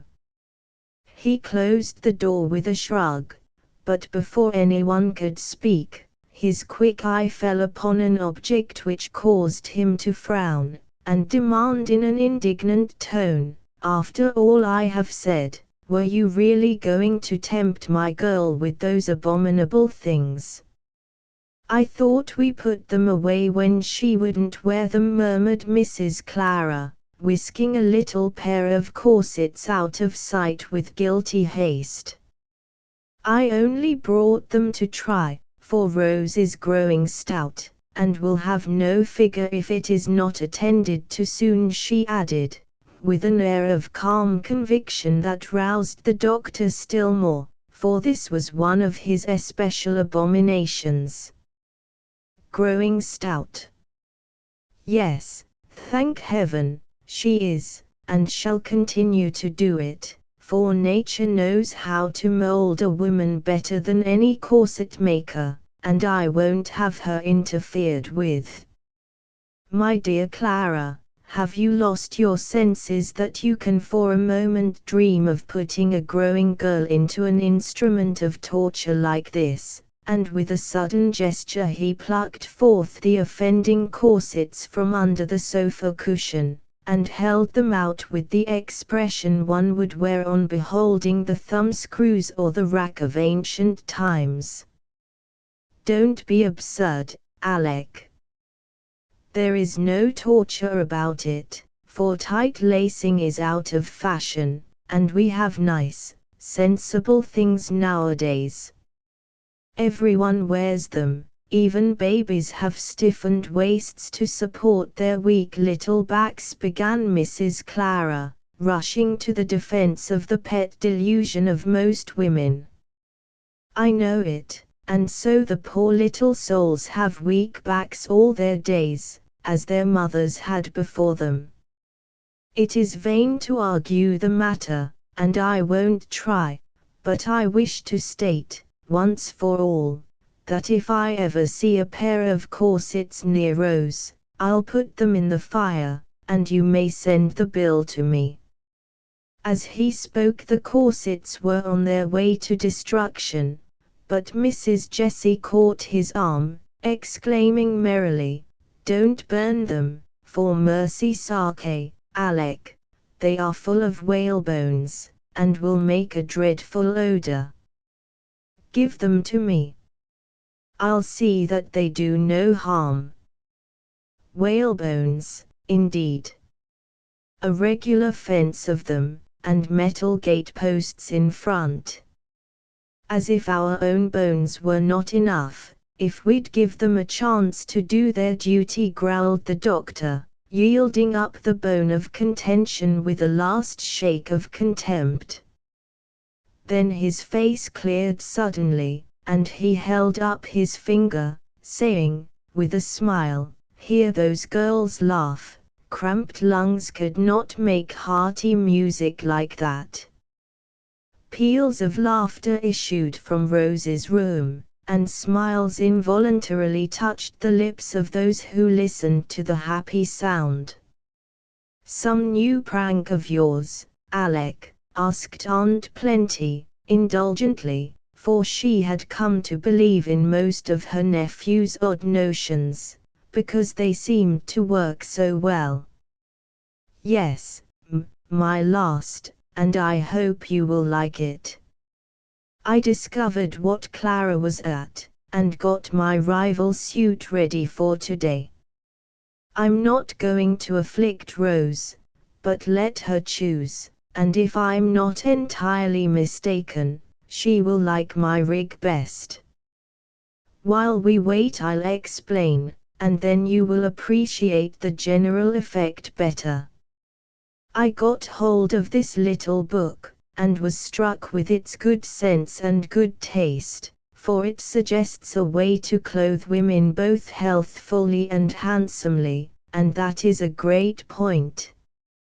It begins at the foundations, as you will see if you will look at these pictures, and I should think women would rejoice at this lightening of their burdens." As he spoke, the doctor laid the book before Aunt Plenty, who obediently brought her spectacles to bear upon the illustrations, and after a long look exclaimed, with a scandalized face, "Mercy on us, these things are like the night drawers Jamie wears. You don't mean to say you want Rose to come out in this costume? It's not proper, and I won't consent to it." "I do mean it, and I'm sure my sensible aunt will consent when she understands that these, well, I'll call them by an Indian name, and say pajamas are for underwear, and Rose can have as pretty frocks as she likes outside.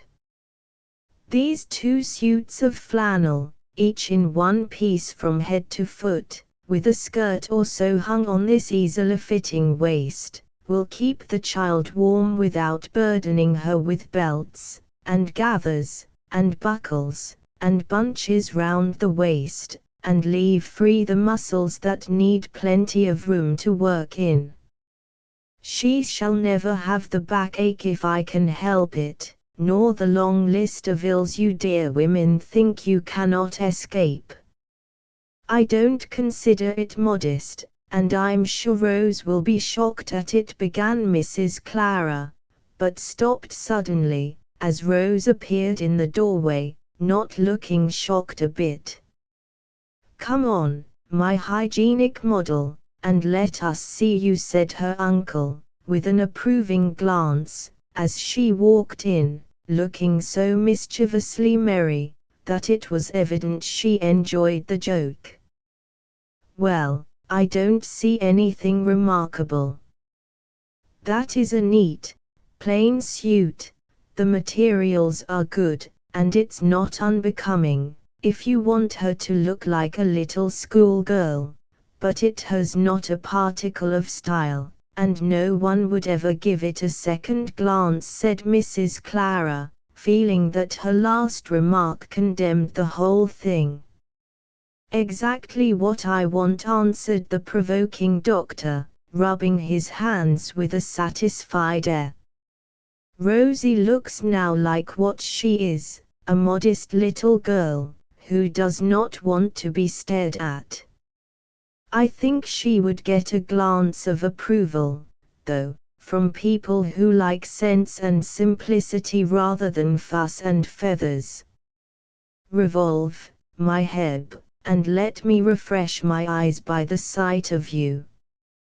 There was very little to see, however, only a pretty Gabrielle dress, of a soft warm shade of brown, coming to the tops of a trim pair of boots with low heels. A sealskin sack, cap, and mittens, with a glimpse of scarlet at the throat, and the pretty curls tied up with a bright velvet of the same color, completed the external adornment, making her look like a robin redbreast wintry, yet warm.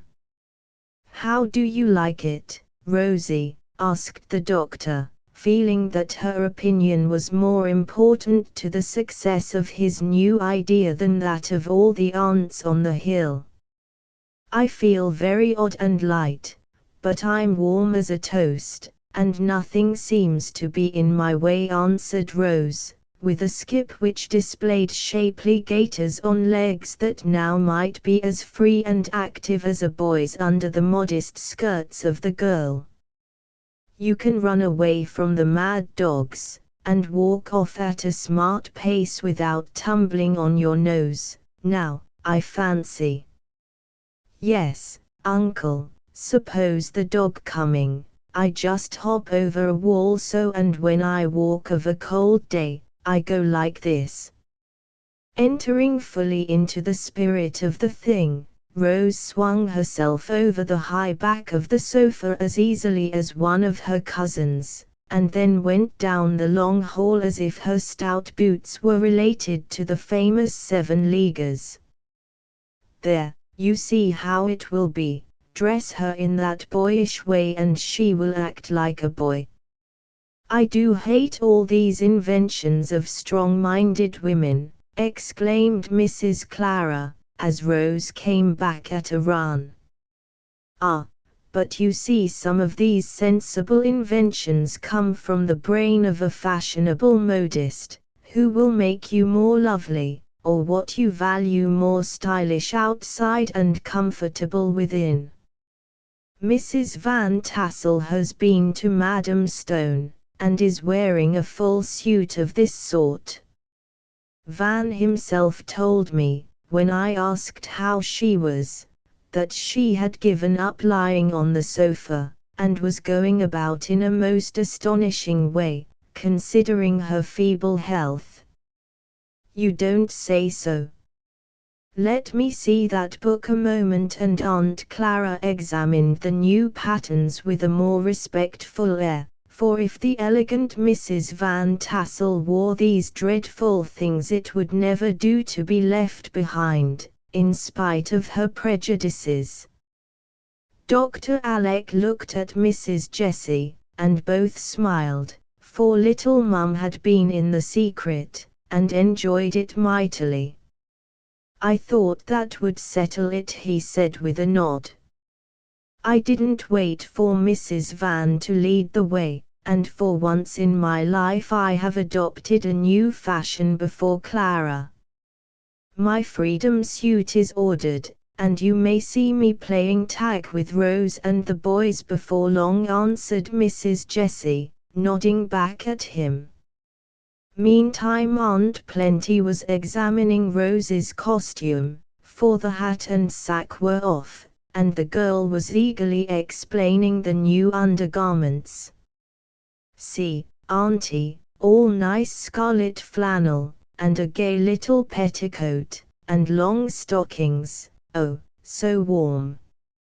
Feb and I nearly died laughing when I put this rig on, but I like it ever so much. The dress is so comfortable, and doesn't need any belt or sash, and I can sit without rumpling any trimming, that's such a comfort. I like to be tidy, and so, when I wear fussed up things, I'm thinking of my clothes all the time, and that's tiresome. Do say you like it. I resolved I would, just to please Uncle, for he does know more about health than anyone else, I'm sure, and I'd wear a bag if he asked me to do it. I don't ask that, Rose, but I wish you'd weigh and compare the two suits, and then choose which seems best. I leave it to your own common sense, answered Dr. Alec, feeling pretty sure he had won. Why, I take this one, of course, Uncle. The other is fashionable, and yes, I must say I think it's pretty, but it's very heavy, and I should have to go round like a walking doll if I wore it. I'm much obliged to Auntie, but I'll keep this, please. Rose spoke gently but decidedly, though there was a look of regret when her eye fell on the other suit which Feb had brought in, and it was very natural to like to look as other girls did. Aunt Clara sighed. Uncle Alex smiled, and said heartily, "Thank you, dear. Now read this book and you will understand why I ask it of you. Then, if you like, I'll give you a new lesson. You asked for one yesterday, and this is more necessary than French or housekeeping." "Oh, what?" And Rose caught up the book which Mrs. Clara had thrown down with a disgusted look. Though Dr. Alec was 40, the boyish love of teasing was not yet dead in him, and, being much elated at his victory, he could not resist the temptation of shocking Mrs. Clara by suggesting dreadful possibilities, so he answered, half in earnest, half in jest, "Physiology, Rose. Wouldn't you like to be a little medical student, with Uncle Doctor for teacher, and be ready to take up his practice when he has to stop? If you agree, I'll hunt up my old skeleton tomorrow." That was too much for Aunt Clara, and she hastily departed, with her mind in a sad state of perturbation about Mrs. Van Tassel's new costume and Rose's new study. Chapter 19.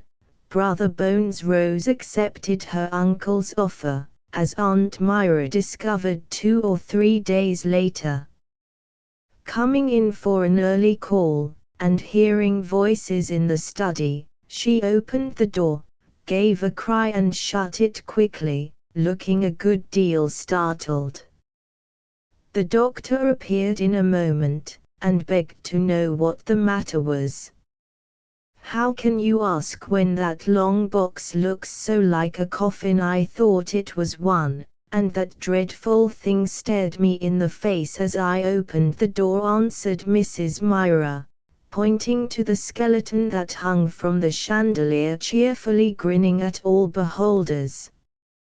"This is a medical college where women are freely admitted, so walk in, madam, and join the class if you'll do me the honor," said the doctor, waving her forward with his politest bow.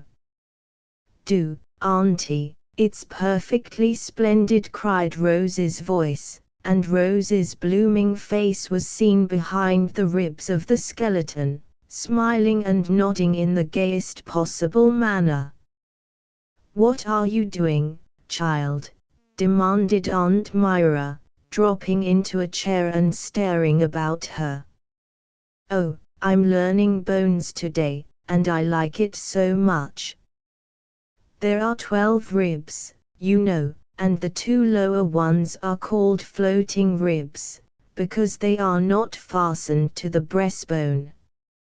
That's why they go in so easily if you lace tight and squeeze the lungs and heart in the, let me see, what was that big word? Oh, I know, thoracic cavity." And Rose beamed with pride as she aired her little bit of knowledge. "Do you think that is a good sort of thing for her to be poking over?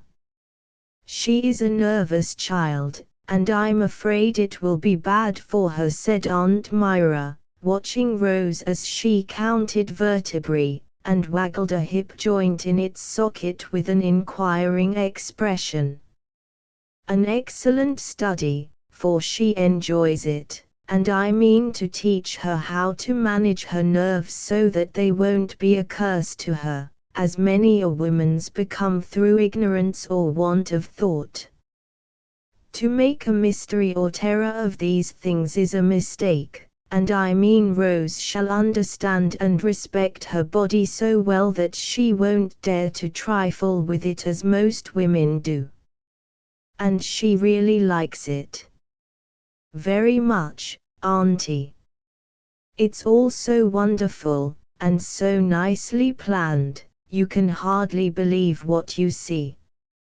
Just think, there are 600 million air cells in one pair of lungs, and 2,000 pores to a square inch of surface, so you see what quantities of air we must have, and what care we should take of our skin so all the little doors will open and shut right.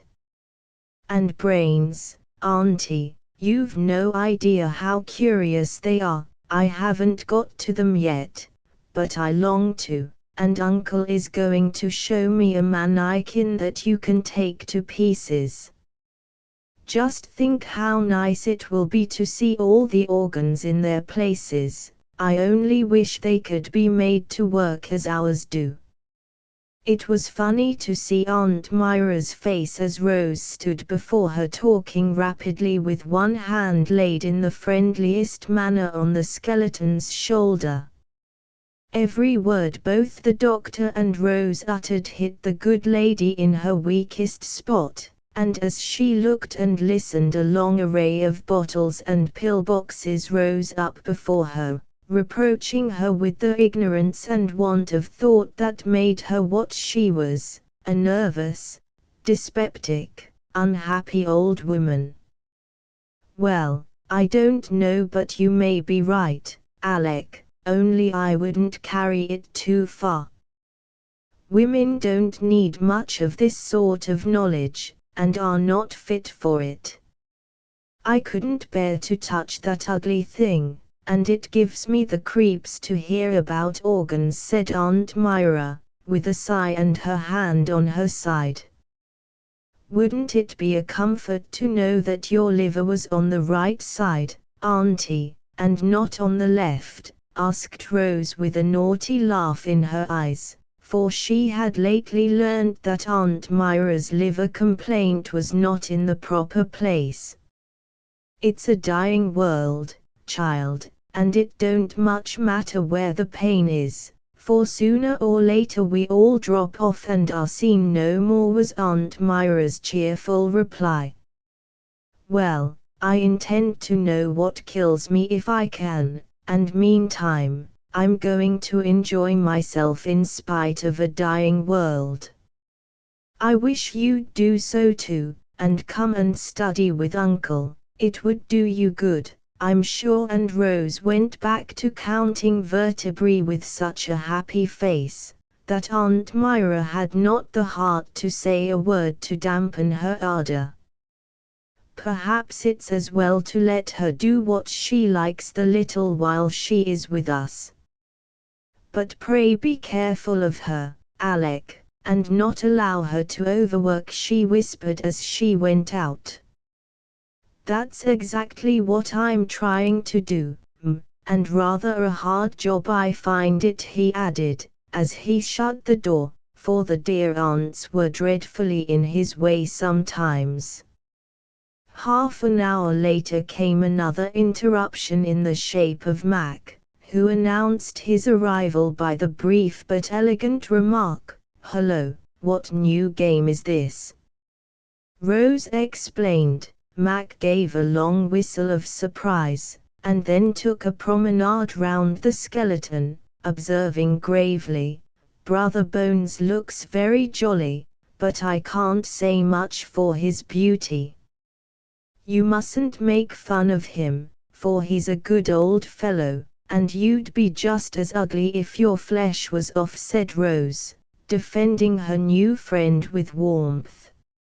"I dare say, so I'll keep my flesh on, thank you." "You are so busy you can't read to a fellow, I suppose?" asked Mac, whose eyes were better, but still too weak for books. "Don't you want to come and join my class? Uncle explains it all to us, and you can take a look at the plates as they come along." "We'll give up Bones today and have Eyes instead. That will be more interesting to you," added Rose, seeing no ardent thirst for physiological information in his face. "Rose, we must not fly about from one thing to another in this way," began Dr. Alec, but she whispered quickly, with a nod towards Mac, whose goggles were turned wistfully in the direction of the forbidden books, "He's blue today, and we must amuse him, give a little lecture on eyes, and it will do him good." No matter about me, uncle. Very well, the class will please be seated, and the doctor gave a sounding rap on the table. Come, sit by me, dear, then we can both see the pictures, and if your head gets tired you can lie down, said Rose, generously opening her little college to a brother, and kindly providing for the weaknesses that all humanity is subject to. Side by side they sat and listened to a very simple explanation of the mechanism of the eye, finding it as wonderful as a fairy tale, for fine plates illustrated it, and a very willing teacher did his best to make the lesson pleasant. Jove, if I'd known what mischief I was doing to that mighty delicate machine of mine, you wouldn't have caught me reading by firelight, or studying with a glare of sunshine on my book, said Mac, peering solemnly at a magnified eyeball. Then, pushing it away, he added indignantly, why isn't a fellow taught all about his works, and how to manage 'em, and not left to go blundering into all sorts of worries? Telling him after he's down isn't much use, for then he's found it out himself and won't thank you. Ah, Mac, that's just what I keep lecturing about, and people won't listen. You lads need that sort of knowledge so much, and fathers and mothers ought to be able to give it to you. Few of them are able, and so we all go blundering, as you say. Less Greek and Latin and more knowledge of the laws of health for my boys, if I had them. Mathematics are all very well, but morals are better, and how I wish that I could help teachers and parents to feel it as they ought.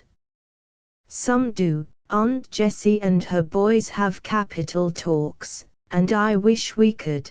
But mother's so busy with her housekeeping, and father with his business, there never seems to be any time for that sort of thing. Even if there was, it don't seem as if it would be easy to talk to them, because we've never got into the way of it, you know. Poor Mac was right there, and expressed a want that many a boy and girl feels. Fathers and mothers are too absorbed in business and housekeeping to study their children, and cherish that sweet and natural confidence which is a child's surest safeguard, and a parent's subtlest power. So the young hearts hide trouble or temptation till the harm is done, and mutual regret comes too late. Happy the boys and girls who tell all things freely to father or mother, sure of pity, help, and pardon, and thrice happy the parents who, out of their own experience, and by their own virtues, can teach and uplift the souls for which they are responsible. This longing stirred in the hearts of Rose and Mac, and by a natural impulse both turned to Dr. Alec, for in this queer world of ours, fatherly and motherly hearts often beat warm and wise in the breasts of bachelor uncles and maiden aunts, and it is my private opinion that these worthy creatures are a beautiful provision of nature for the cherishing of other people's children. They certainly get great comfort out of it, and receive much innocent affection that otherwise would be lost. Dr. Alec was one of these, and his big heart had room for every one of the 8 cousins, especially orphaned Rose and afflicted Mac, so, when the boy uttered that unconscious reproach to his parents, and Rose added with a sigh, "It must be beautiful to have a mother," the good doctor yearned over them, and, shutting his book with a decided slam, said in that cordial voice of his, "Now, look here, children, you just come and tell me all your worries, and with God's help, I'll settle them for you. That is what I'm here for, I believe, and it will be a great happiness to me if you can trust me." "We can, uncle, and we will," both answered, with a heartiness that gratified him much. "Good, now school is dismissed, and I advise you to go and refresh your 600 millionaire cells by a brisk run in the garden. Come again whenever you like, Mac, and we'll teach you all we can about your works as you call them, so you can keep them running smoothly." "We'll come, sir, much obliged," and the class in physiology went out to walk. Mac did come again, glad to find something he could study in spite of his weak eyes, and learned much that was of more value than anything his school had ever taught him. Of course, the other lads made great fun of the whole thing, and plagued Dr. Alec's students half out of their lives. But they kept on persistently, and one day something happened which made the other fellows behave themselves forever after. It was a holiday, and Rose up in her room thought she heard the voices of her cousins, so she ran down to welcome them, but found no one there. "Never mind, they will be here soon, and then we'll have a frolic," she said to herself, and thinking she had been mistaken she went into the study to wait. She was lounging over the table looking at a map when an odd noise caught her ear. A gentle tapping somewhere, and following the sound it seemed to come from the inside of the long case in which the skeleton lived when not professionally engaged.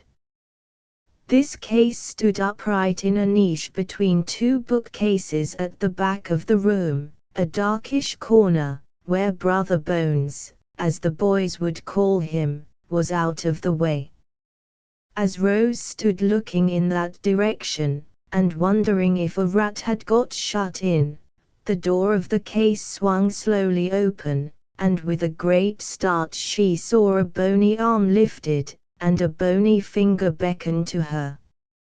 For a minute she was frightened, and ran to the study door with a fluttering heart, but just as she touched the handle a queer, stifled sort of giggle made her stop short and turn red with anger. She paused an instant to collect herself, and then went softly toward the bony beckoner. A nearer look revealed black threads tied to the arm and fingers, the ends of threads disappearing through holes bored in the back of the case. Peeping into the dark recess, she also caught sight of the tip of an elbow covered with a rough grey cloth which she knew very well. Quick as a flash she understood the joke, her fear vanished, and with a wicked smile, she whipped out her scissors, cut the threads, and the bony arm dropped with a rattle. Before she could say, "Come out, Charlie, and let my skeleton alone," a sudden eruption of boys, all in a high state of tickle, proclaimed to the hidden rogue that his joke was a failure. "I told him not to do it, because it might give you a start," explained Archie, emerging from the closet. "I had a smelling bottle all ready if she fainted away," added Steve, popping up from behind the great chair. "It's too bad of you not to squawk and run, we depended on it. It's such fun to howl after you," said Will and Geordie, rolling out from under the sofa in a promiscuous heap. "You are getting altogether too strong-minded, Rose. Most girls would have been in a jolly twitter to see this old fellow waggling his finger at them," complained Charlie, squeezing out from his tight quarters, dusty and disgusted. "I'm used to your pranks now," so I'm always on the watch and prepared. But I won't have Brother Bones made fun of. I know Uncle wouldn't like it, so please don't, began Rose just as Dr. Alec came in, and, seeing the state of the case at a glance, he said quietly, "Hear how I got that skeleton, and then I'm sure you will treat it with respect." The boys settled down at once on any article of furniture that was nearest and listened dutifully. "Years ago, when I was in the hospital, a poor fellow was brought there with a rare and very painful disease. There was no hope for him, but we did our best, and he was so grateful that when he died he left us his body that we might discover the mysteries of his complaint, and so be able to help others afflicted in the same way. It did do good, and his brave patience made us remember him long after he was gone. He thought I had been kind to him, and said to a fellow student of mine, 'Tell the doctor I lave him me bones, for I've nothing else in the wide world, and I'll numbers be wanting 'em at all, when the great pain had killed me entirely.' So that is how they came to be mine, and why I've kept them carefully, for, though only a poor, ignorant fellow, Mike Nolan did what he could to help others, and prove his gratitude to those who tried to help him." As Dr. Alec paused, Archie closed the door of the case as respectfully as if the mummy of an Egyptian king was inside.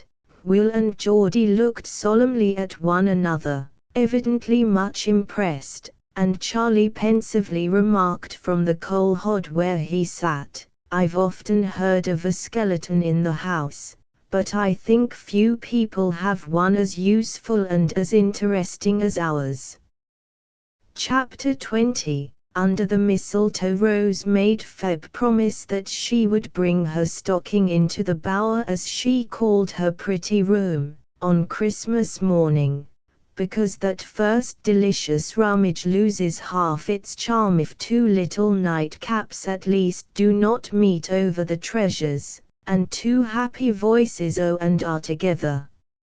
So when Rose opened her eyes that day, they fell upon faithful Feb, rolled up in a shawl, sitting on the rug before a blazing fire, with her untouched stocking laid beside her.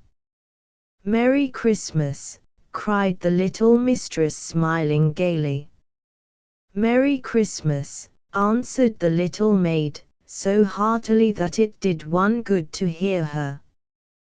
"Bring the stockings right away, Feb, and let's see what we've got," said Rose, sitting up among the pillows, and looking as eager as a child. A pair of long knobby hose were laid out upon the coverlay, and their contents examined with delight, though each knew every blessed thing that had been put into the other's stocking.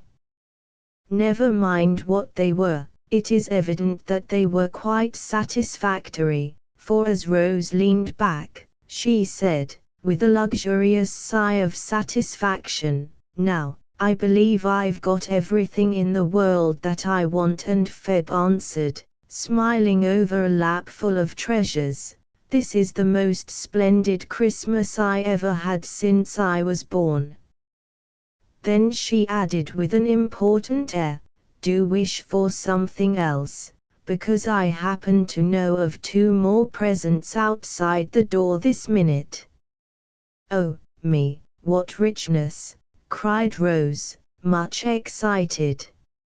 "I used to wish for a pair of glass slippers like Cinderella's, but as I can't have them, I really don't know what to ask for." Feb clapped her hands as she skipped off the bed and ran to the door, saying merrily, "One of them is for your feet, anyway. I don't know what you'll say to the other, but I think it's elegant." So did Rose, when a shining pair of skates and a fine sled appeared. "Uncle sent those, I know he did, and, now I see them, I remember that I did want to skate and coast. Isn't it a beauty? See. They fit nicely and, sitting on the new sled, Rose tried a skate on her little bare foot, while Feb stood by admiring the pretty tableau. Now we must hurry and get dressed, for there is a deal to do today, and I want to get through in time to try my sled before dinner. Gracious me, and I ought to be dusting my parlors this blessed minute." And mistress and maid separated with such happy faces that anyone would have known what day it was without being told. "Burnham Wood has come to Dunsinane, Rosie," said Dr. Alec, as he left the breakfast table to open the door for a procession of holly, hemlock, and cedar boughs that came marching up the steps. Snowballs and Merry Christmases flew about pretty briskly for several minutes, then all fell to work trimming the old house, for the family always dined together there on that day. "I rode miles and mileses, as Ben says, to get this fine bit, and I'm going to hang it there as the last touch to the regamadooning," said Charlie, as he fastened a dull green branch to the chandelier in the front parlor. "It isn't very pretty," said Rose, who was trimming the chimneypiece with glossy holly sprays. "Never mind that, it's mistletoe, and anyone who stands under it will get kissed whether they like it or not." "Now's your time, ladies," answered the saucy prince, keeping his place and looking sentimentally at the girls, who retired precipitately from the dangerous spot. "You won't catch me," said Rose, with great dignity. "See if I don't." "I've got my eye on Feb," observed Will, in a patronizing tone that made them all laugh. "Bless the dear, I shan't mind it a bit," answered Feb, with such a maternal air that Will's budding gallantry was chilled to death. "Oh, the mistletoe bough," sang Rose. "Oh, the mistletoe bough," echoed all the boys, and the teasing ended in the plaintive ballad they all liked so well. There was plenty of time to try the new skates before dinner, and then Rose took her first lesson on the little bay, which seemed to have frozen over for that express purpose. She found tumbling down and getting up again warm work for a time, but with 6 boys to teach her, she managed at last to stand alone, and, satisfied with that success, she refreshed herself with a dozen grand coasts on the Amazon, as her sled was called. "Ah, that fatal color, it breaks my heart to see it," croaked Aunt Myra, as Rose came down a little late, with cheeks almost as ruddy as the holly berries on the wall, and every curl as smooth as Feb's careful hands could make it. "I'm glad to see that Alec allows the poor child to make herself pretty in spite of his absurd notions," added Aunt Clara, taking infinite satisfaction in the fact that Rose's blue silk dress had 3 frills on it. "She's a very intelligent child, and has a nice little manner of her own," observed Aunt Jane, with unusual affability, for Rose had just handed Mac a screen to guard his eyes from the brilliant fire. "If I had a daughter like that to show my Jem when he gets home, I should be a very proud and happy woman," thought Aunt Jessie, and then reproached herself for not being perfectly satisfied with her 4 brave lads. Aunt Plenty was too absorbed in the dinner to have an eye for anything else. If she had not been, she would have seen what an effect her new cap produced upon the boys. The good lady owned that she did love a dressy cap, and on this occasion her headgear was magnificent, for the towering structure of lace was adorned with buff ribbons to such an extent that it looked as if a flock of yellow butterflies had settled on her dear old head. When she trotted about the rooms the ruches quivered, the little bows all stood erect, and the streamers waved in the breeze so comically that it was absolutely necessary for Archie to smother the brats in the curtains till they had had their first laugh out. Uncle Mac had brought Funsy to dinner, and it was a mercy he did, for the elder lads found a vent for their merriment in joking the young Chinaman on his improved appearance. He was in American costume now, with a cropped head, and spoke remarkably good English after 6 months at school, but, for all that, his yellow face and beady eyes made a curious contrast to the blonde Campbells all about him. Will called him the Typhoon, meaning tycoon, and the name stuck to him to his great disgust. Aunt Peace was brought down and set in the chair of state at table, for she never failed to join the family on this day, and sat smiling at them all, like an embodiment of peace on earth, Uncle Alex said, as he took his place beside her, while Uncle Mac supported Aunt Plenty at the other end. "I ate hardly any breakfast, and I've done everything I know to make myself extra hungry, but I really don't think I can eat straight through, unless I burst my buttons off," whispered Geordie to Will, as he surveyed the bounteous stores before him with a hopeless sigh. "A fellow never knows what he can do till he tries," answered Will, attacking his heaped-up plate with an evident intention of doing his duty like a man. "Everybody knows what a Christmas dinner is, so we need waste no words in describing this one, but hasten at once to tell what happened at the end of it." The end, by the way, was so long in coming that the gas was lighted before dessert was over, for a snow flurry had come on and the wintry daylight faded fast. But that only made it all the jollier in the warm, bright rooms, full of happy souls. Everyone was very merry, but Archie seemed particularly uplifted, so much so that Charlie confided to Rose that he was afraid the chief had been at the decanters. Rose indignantly denied the insinuation, for when healths were drunk in the good old-fashioned way to suit the elders, she had observed that Aunt Jess's boys filled their glasses with water, and had done the same herself in spite of the prince's jokes about the rosy.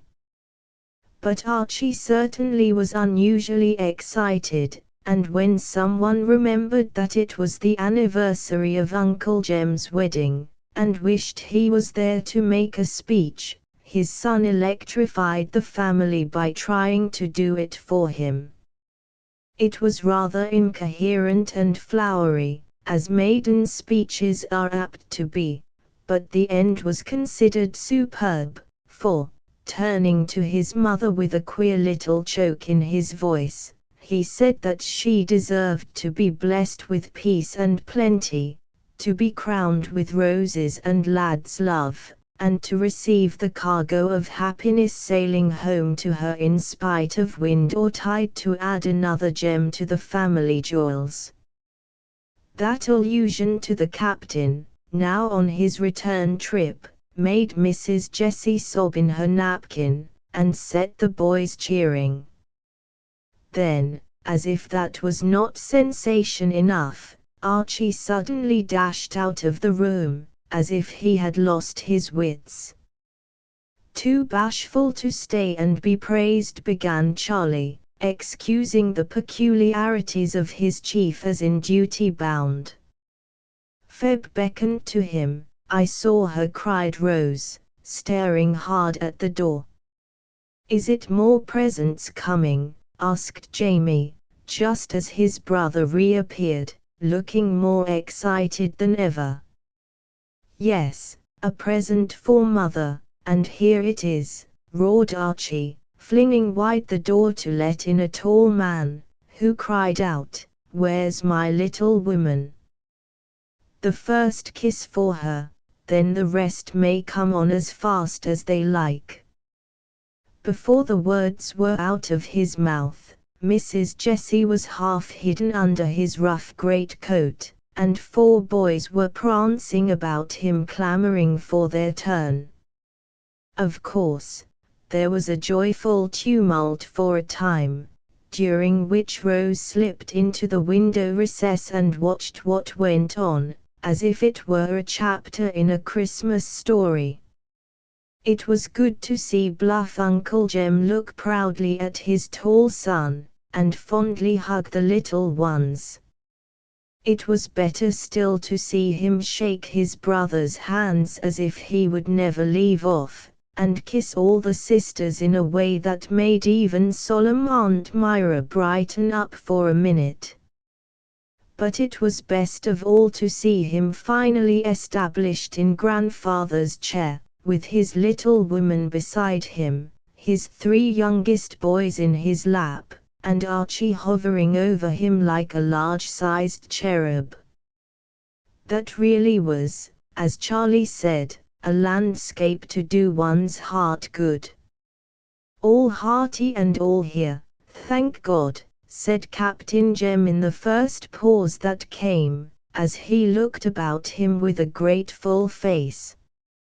"All but Rose," answered loyal little Jamie, remembering the absent. "Faith, I forgot the child." "Where is George's little girl?" asked the captain, who had not seen her since she was a baby. "You'd better say Alec's great girl," said Uncle Mac, who professed to be madly jealous of his brother. "Here I am, sir," and Rose appeared from behind the curtains, looking as if she had rather have stayed there. "Saint George Germain, how the mite has grown!"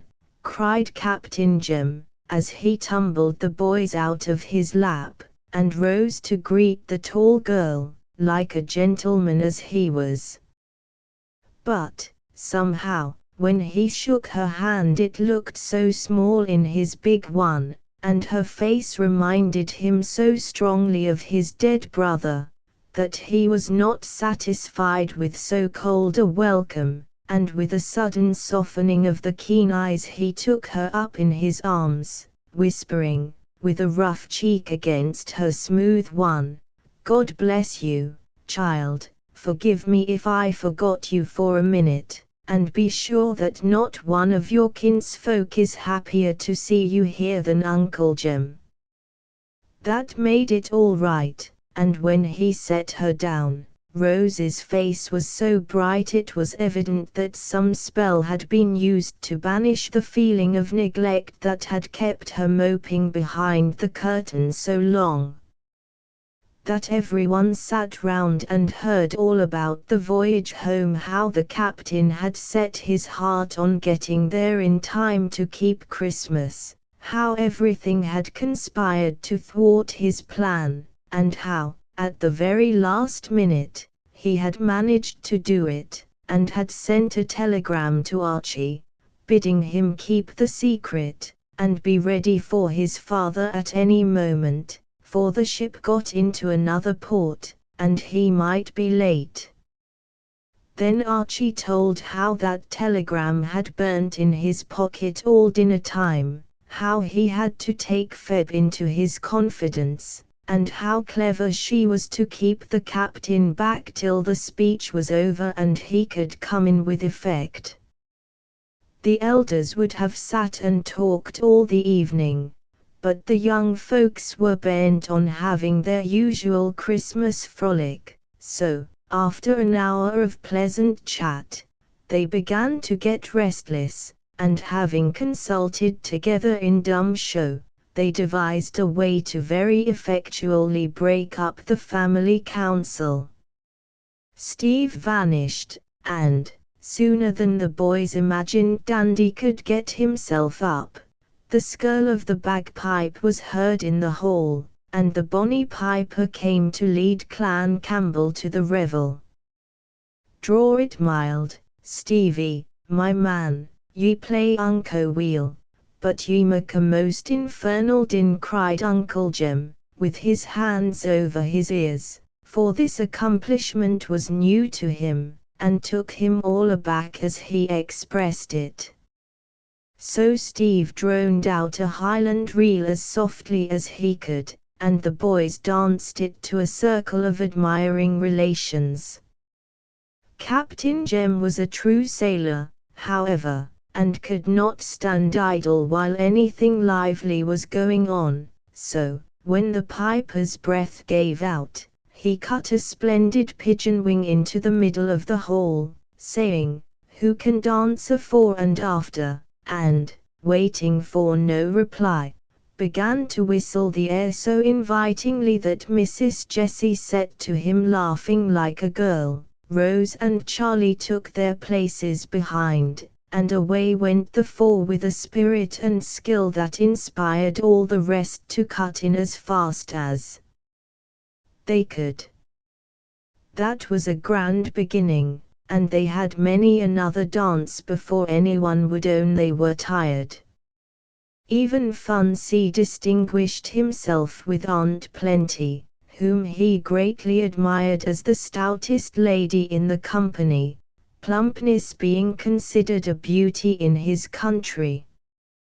The merry old soul professed herself immensely flattered by his admiration, and the boys declared she set her cap at him, else he would never have dared to catch her under the mistletoe, and, rising on the tips of his own toes, gallantly salute her fat cheek. How they all laughed at her astonishment, and how Fun's little black eyes twinkled over this exploit. Charlie put him up to it, and Charlie was so bent on catching Rose, that he laid all sorts of pitfalls for her, and bribed the other lads to help him. But Rose was wide awake, and escaped all his snares, professing great contempt for such foolish customs. Poor Feb did not fare so well, and Archie was the only one who took a base advantage of her as she stood innocently offering tea to Aunt Myra, whom she happened to meet just under the fatal bough.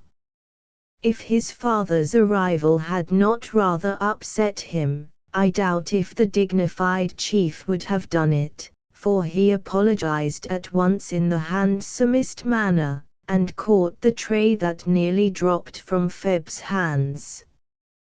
Jamie boldly invited all the ladies to come and salute him, and as for Uncle Jem, he behaved as if the entire room was a grove of mistletoe. Uncle Alec slyly laid a bit of it on Aunt Peace's cap, and then softly kissed her, which little joke seemed to please her very much, for she liked to have part in all the home pastimes, and Alec was her favorite nephew. Charlie alone failed to catch his shy bird, and the oftener she escaped the more determined he was to ensnare her. When every other while had been tried in vain, he got Archie to propose a game with forfeits.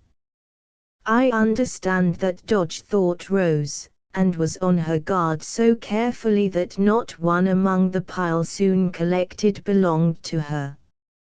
"Now let us redeem them and play something else," said Will, quite unconscious of the deeply laid plots all about him.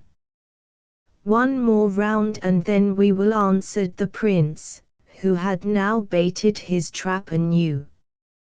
Just as the question came to Rose, Jamie's voice was heard in the hall, crying distressfully, "Oh, come quick, quick! Rose started up, missed the question, and was greeted with a general cry of forfeit, forfeit, in which the little traitor came to join. Now I've got her, thought the young rascal, exulting in his fun-loving soul. Now I'm lost, thought Rose, as she gave up her pincushion with a sternly defiant look that would have daunted anyone but the reckless prince. In fact, it made even him think twice, and resolve to let Rose off easy, she had been so clever. "Here's a very pretty pawn, and what shall be done to redeem it?" asked Steve, holding the pincushion over Charlie's head, for he had insisted on being judge, and kept that for the last. "Fine or superfine?" "Super." Well, she shall take old Mac under the mistletoe, and kiss him prettily. Won't he be mad, though?" And this bad boy chuckled over the discomfort he had caused two harmless beings. There was an impressive pause among the young folks in their corner, for they all knew that Mac would be mad since he hated nonsense of this sort, and had gone to talk with the elders when the game began. At this moment he was standing before the fire, listening to a discussion between his uncles and his father, looking as wise as a young owl, and blissfully unconscious of the plots against him.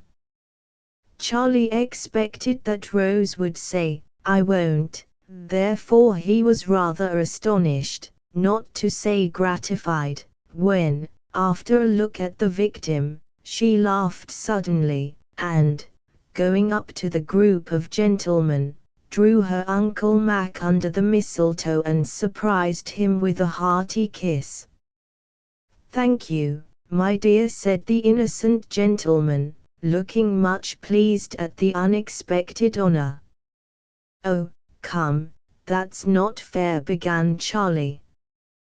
But Rose cut him short by saying, as she made him a fine courtesy, "You said old Mac, and though it was very disrespectful, I did it.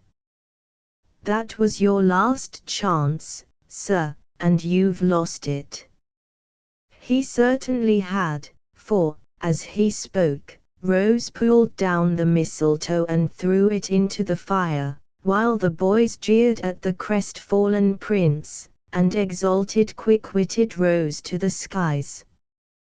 "What's the joke?" asked young Mac, waked out of a brown study by the laughter, in which the elders joined. But there was a regular shout when, the matter having been explained to him, Mac took a meditative stare at Rose through his goggles, and said in a philosophical tone, "Well, I don't think I should have minded much if she had done it." That tickled the lads immensely, and nothing but the appearance of a slight reflection would have induced them to stop chaffing the poor worm, who could not see anything funny in the beautiful resignation he had shown on this trying occasion.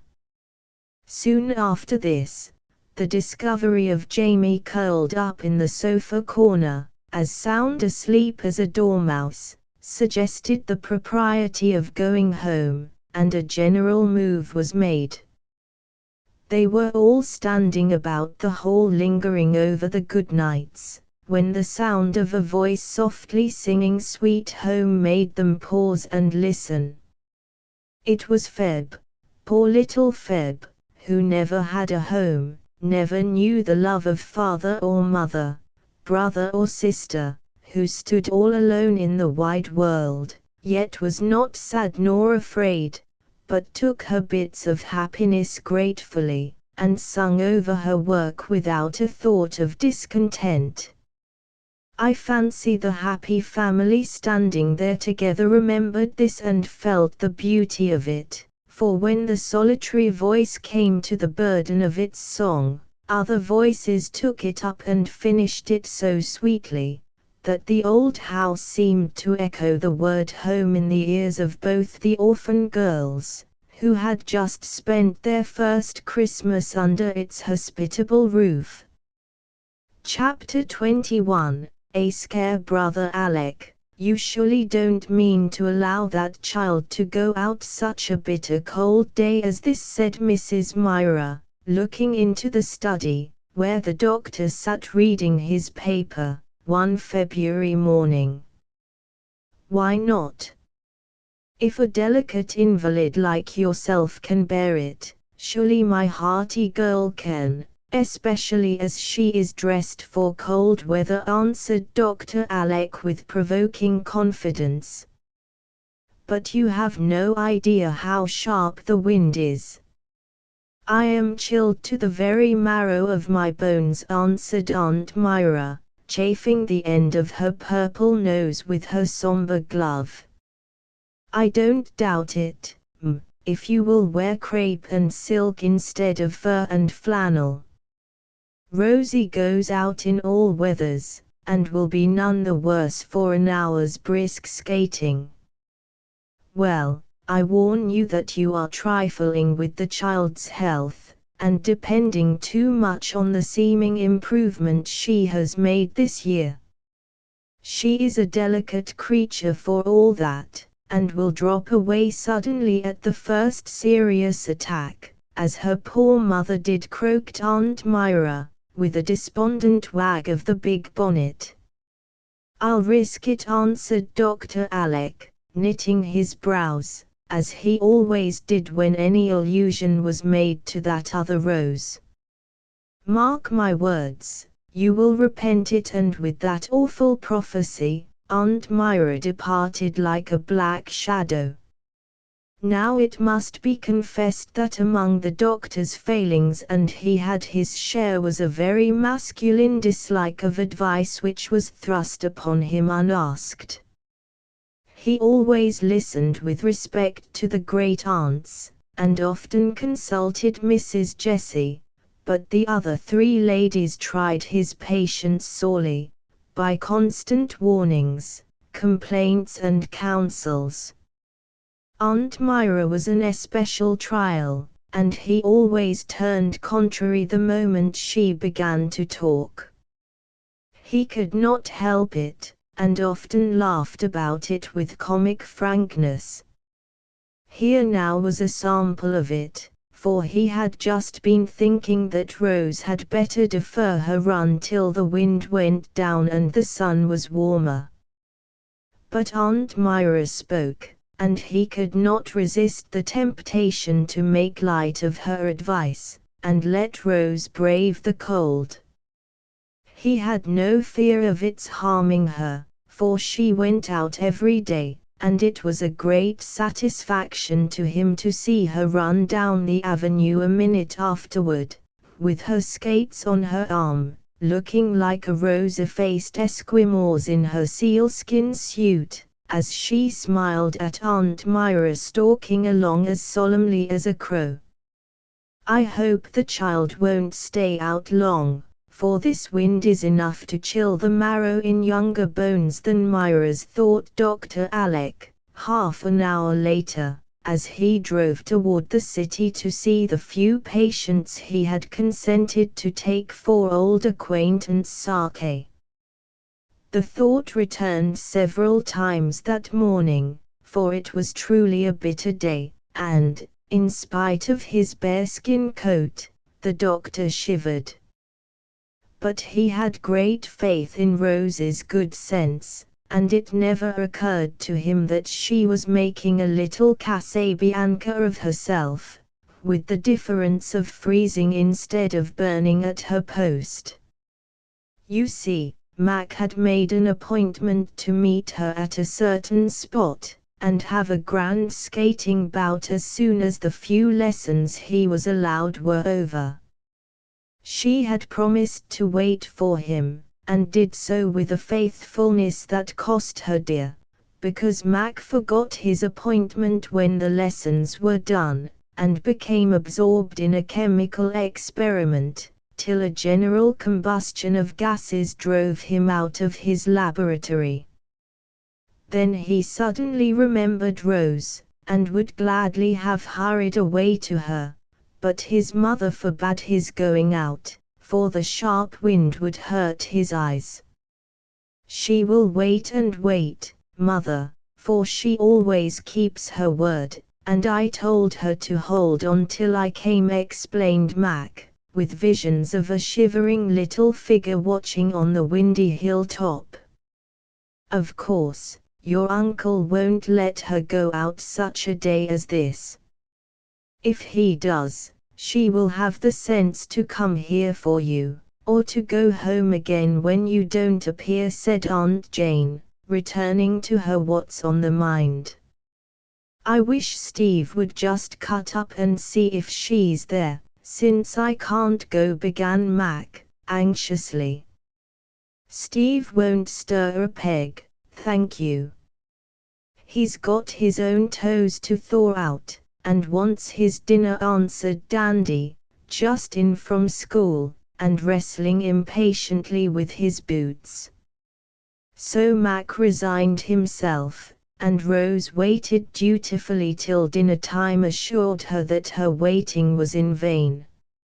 She had done her best to keep warm, had skated till she was tired and hot, then stood watching others till she was chilled, tried to get up a glow again by trotting up and down the road, but failed to do so, and finally cuddled disconsolately under a pine tree to wait and watch. When she at length started for home, she was benumbed with cold, and could hardly make her way against the wind that buffeted the frostbitten Rose most unmercifully. Dr. Alec was basking in the warmth of the study fire, after his drive, when the sound of a stifled sob made him hurry to the door and look anxiously into the hall.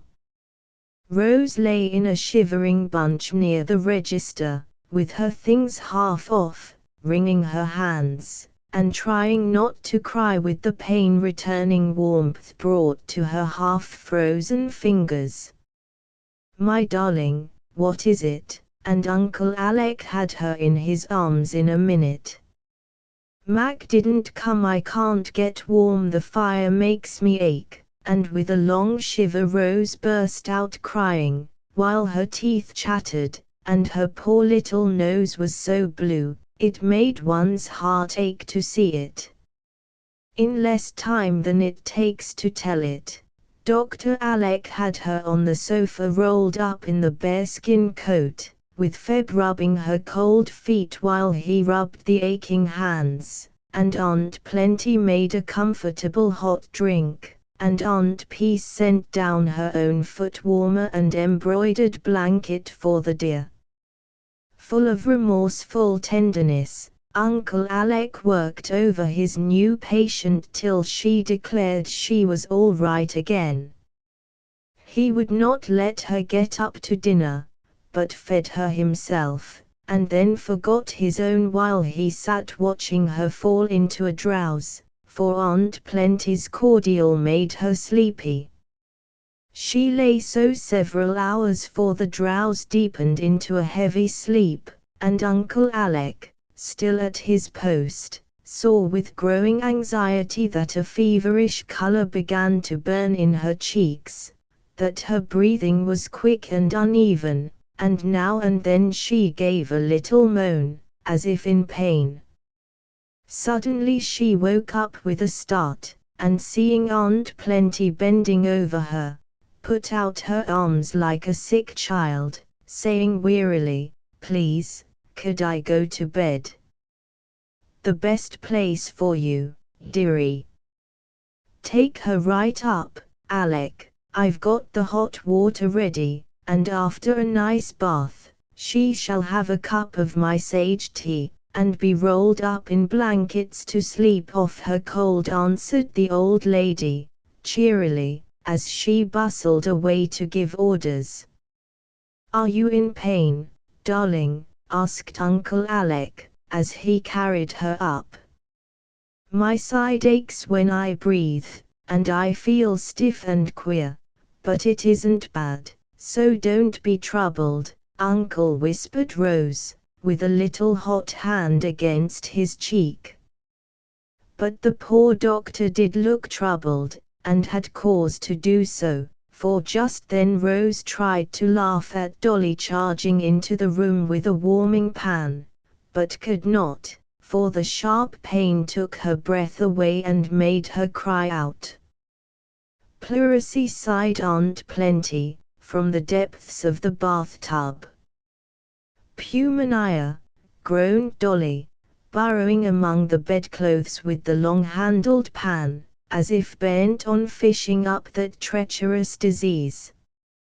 Oh, is it bad? Asked Feb, nearly dropping a pail of hot water in her dismay, for she knew nothing of sickness, and Dolly's suggestion had a peculiarly dreadful sound to her. Hush, ordered the doctor, in a tone that silenced all further predictions, and made everyone work with a will. Make her as comfortable as you can, and when she is in her little bed I'll come and say good night, he added, when the bath was ready and the blankets browning nicely before the fire. Then he went away to talk quite cheerfully to Aunt Peace about its being only a chill, after which he tramped up and down the hall, pulling his beard and knitting his brows, sure signs of great inward perturbation. I thought it would be too good luck to get through the year without a downfall. Confound my perversity. Why couldn't I take Myra's advice and keep Rose at home? It's not fair that the poor child should suffer for my sinful overconfidence. She shall not suffer for it. Pneumonia, indeed. I defy it, and he shook his fist in the ugly face of an Indian idol that happened to be before him, as if that particularly hideous god had some spite against his own little goddess. In spite of his defiance his heart sunk when he saw Rose again, for the pain was worse, and the bath and blankets, the warming pan and piping hot sage tea, were all in vain. For several hours there was no rest for the poor child, and all manner of gloomy forebodings haunted the minds of those who hovered about her with faces full of the tenderest anxiety. In the midst of the worst paroxysm Charlie came to leave a message from his mother, and was met by Feb coming despondently downstairs with a mustard plaster that had brought no relief. "What the dickens is the matter? You look as dismal as a tombstone," he said, as she held up her hand to stop his lively whistling. "Miss Rose is dreadful sick." "The deuce she is." "Don't swear, Mr. Charlie, she really is, and it's Mr. Mac's fault." And Feb told the sad tale in a few sharp words, for she felt at war with the entire race of boys at that moment. "I'll give it to him, make your mind easy about that," said Charlie, with an ominous doubling up of his fist. "But Rose isn't dangerously ill, is she?" he added anxiously, as Aunt Plenty was seen to trot across the upper hall, shaking a bottle violently as she went. "Oh, but she is though. The doctor don't say much, but he don't call it a chill any more. It's pleurisy now, and I'm so afraid it will be pneumonia tomorrow," answered Feb, with a despairing glance at the plaster. Charlie exploded into a stifled laugh at the new pronunciation of pneumonia, to Feb's great indignation. "How can you have the heart to do it, and she in such horrid pain? Hark to that, and then laugh if you darst," she said with a tragic gesture, and her black eyes full of fire. Charlie listened and heard little moans that went to his heart and made his face as sober as Feb's. "Oh, Uncle, please stop the pain, and let me rest a minute. Don't tell the boys I wasn't brave. I try to bear it, but it's so sharp I can't help crying." Neither could Charlie, when he heard the broken voice say that, but, boy-like, he wouldn't own it, and said pettishly, as he rubbed his sleeve across his eyes, "Don't hold that confounded thing right under my nose, the mustard makes my eyes smart. Don't see how it can, when it hasn't any more strength in it than meal. The doctor said so, and I'm going to get some better," began Feb, not a bit ashamed of the great tears that were bedewing the condemned plaster. "I'll go," and Charlie was off like a shot, glad of an excuse to get out of sight for a few minutes. When he came back, all inconvenient emotion had been disposed of, and, having delivered a box of the hottest mustard procurable for money, he departed to blow up Mac, that being his next duty in his opinion. He did it so energetically and thoroughly that the poor worm was cast into the depths of remorseful despair, and went to bed that evening feeling that he was an outcast from among men, and bore the mark of Cain upon his brow. Thanks to the skill of the doctor, and the devotion of his helpers, Rose grew easier about midnight, and all hoped that the worst was over. Feb was making tea by the study fire, for the doctor had forgotten to eat and drink since Rose was ill, and Aunt Plenty insisted on his having a good cordial dish of tea after his exertions. A tap on the window startled Feb, and, looking up, she saw a face peering in. She was not afraid, for a second look showed her that it was neither ghost nor burglar, but Mac, looking pale and wild in the wintry moonlight.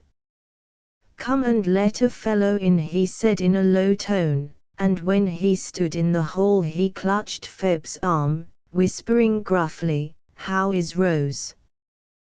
"Thanks be to goodness, she's better," answered Feb, with a smile that was like broad sunshine to the poor lad's anxious heart. "And she will be all right again tomorrow." "Oh, dear no. Dolly says she's sure to have rheumatic fever, if she don't have pneumonia," answered Feb, careful to pronounce the word rightly this time. Down went Mac's face, and remorse began to gnaw at him again as he gave a great sigh and said doubtfully, "I suppose I couldn't see her." "Of course not at this time of night, when we want her to go to sleep." Mac opened his mouth to say something more, when a sneeze came upon him unawares, and a loud rush awoke the echoes of the quiet house. "Why didn't you stop it?" said Feb reproachfully. "I dare say you've waked her up." "Didn't know it was coming." "Just my luck," groaned Mac, turning to go before his unfortunate presence did more harm. But a voice from the stairhead called softly, "Mac, come up, Rose wants to see you." Up he went, and found his uncle waiting for him. "What brings you here at this hour, my boy?" asked the doctor in a whisper. "Charlie said it was all my fault, and if she died I'd killed her. I couldn't sleep, so I came to see how she was, and no one knows it but Steve," he said with such a troubled face and voice that the doctor had not the heart to blame him. Before he could say anything more, a feeble voice called Mac, and with a hasty "stay a minute just to please her, and then slip away, for I want her to sleep," the doctor led him into the room. The face on the pillow looked very pale and childish, and the smile that welcomed Mac was very faint, for Rose was spent with pain, yet could not rest till she had said a word of comfort to her cousin. "I knew your funny sneeze, and I guessed that you came to see how I did, though it is very late. Don't be worried, I'm better now, and it is my fault I was ill, not yours, for I needn't have been so silly as to wait in the cold just because I said I would." Mac hastened to explain, to load himself with reproaches, and to beg her not to die on any account, for Charlie's lecture had made a deep impression on the poor boy's mind. "I didn't know there was any danger of my dying," and Rose looked up at him with a solemn expression in her great eyes. "Oh, I hope not, but people do sometimes go suddenly, you know, and I couldn't rest till I'd asked you to forgive me," faltered Mac, thinking that Rose looked very like an angel already, with the golden hair loose on the pillow, and the meekness of suffering on her little white face. "I don't think I shall die, Uncle won't let me, but if I do, remember I forgave you." She looked at him with a tender light in her eyes, and, seeing how pathetic his dumb grief was, she added softly, drawing his head down, "I wouldn't kiss you under the mistletoe, but I will now, for I want you to be sure I do forgive and love you just the same." That quite upset poor Mac. He could only murmur his thanks and get out of the room as fast as possible, to grope his way to the couch at the far end of the hall, and lie there till he fell asleep, worn out with trying not to make a baby of himself. Chapter 22. Something to do. Whatever danger there might have been from the effects of that sudden chill, it was soon over, though, of course, Aunt Myra refused to believe it, and Dr. Alec cherished his girl with redoubled vigilance and tenderness for months afterward. Rose quite enjoyed being sick, because as soon as the pain ended the fun began, and for a week or two she led the life of a little princess secluded in the bower, while everyone served, amused, and watched over her in the most delightful manner. But the doctor was called away to see an old friend, who was dangerously ill, and then Rose felt like a young bird deprived of its mother's sheltering wing, especially on one afternoon when the aunts were taking their naps, and the house was very still within while snow fell softly without. "I'll go and hunt up Feb. She is always nice and busy, and likes to have me help her. If Dolly is out of the way we can make caramels and surprise the boys when they come," Rose said to herself, as she threw down her book and felt ready for society of some sort. She took the precaution to peep through the slide before she entered the kitchen, for Dolly allowed no messing when she was round. But the coast was clear, and no one but Feb appeared, sitting at the table with her head on her arms apparently asleep. Rose was just about to wake her with a boo, when she lifted her head, dried her wet eyes with her blue apron, and fell to work with a resolute face on something she was evidently much interested in. Rose could not make out what it was, and her curiosity was greatly excited, for Feb was writing with a sputtering pen on some bits of brown paper, apparently copying something from a little book. I must know what the dear thing is about, and why she cried, and then set her lips tight and went to work with all her might, thought Rose, forgetting all about the caramels, and, going round to the door, she entered the kitchen, saying pleasantly, "Feb, I want something to do. Can't you let me help you about anything, or shall I be in the way?" "Oh, dear no, miss, I always love to have you round when things are tidy." "What would you like to do?" answered Feb, opening a drawer as if about to sweep her own affairs out of sight, but Rose stopped her, exclaiming, like a curious child, "Let me see. What is it?" "I won't tell if you'd rather not have Dolly know." "I'm only trying to study a bit, but I'm so stupid I don't get on much," answered the girl reluctantly, permitting her little mistress to examine the poor contrivances she was trying to work with. A broken slate that had blown off the roof, an inch or two of pencil, an old almanac for a reader, several bits of brown or yellow paper ironed smoothly and sewn together for a copybook, and the copy's sundry receipts written in Aunt Plenty's neat hand.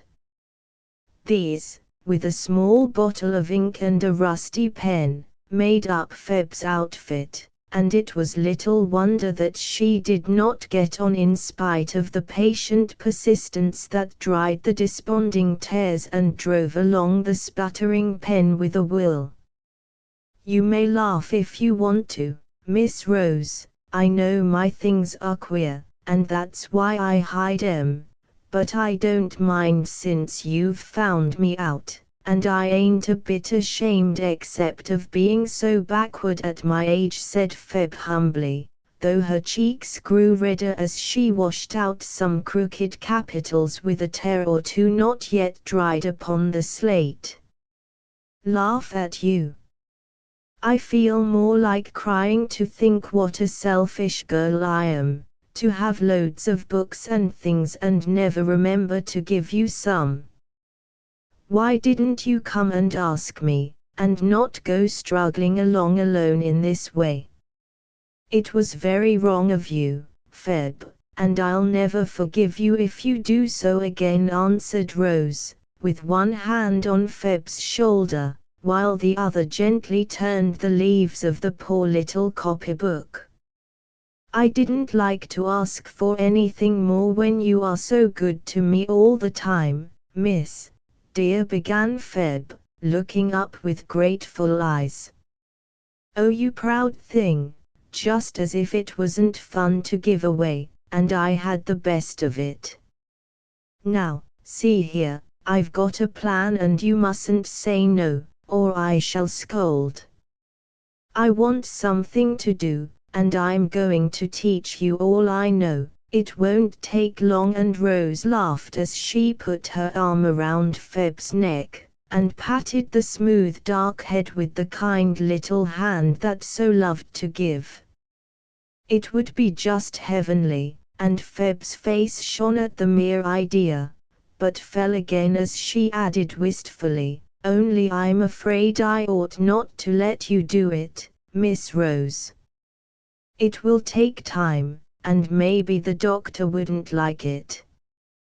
He didn't want me to study much, but he never said a word about teaching, and I don't believe he will mind a bit. Anyway, we can try it till he comes, so pack up your things and go right to my room and we'll begin this very day. I'd truly like to do it, and we'll have nice times. See if we don't," cried Rose eagerly.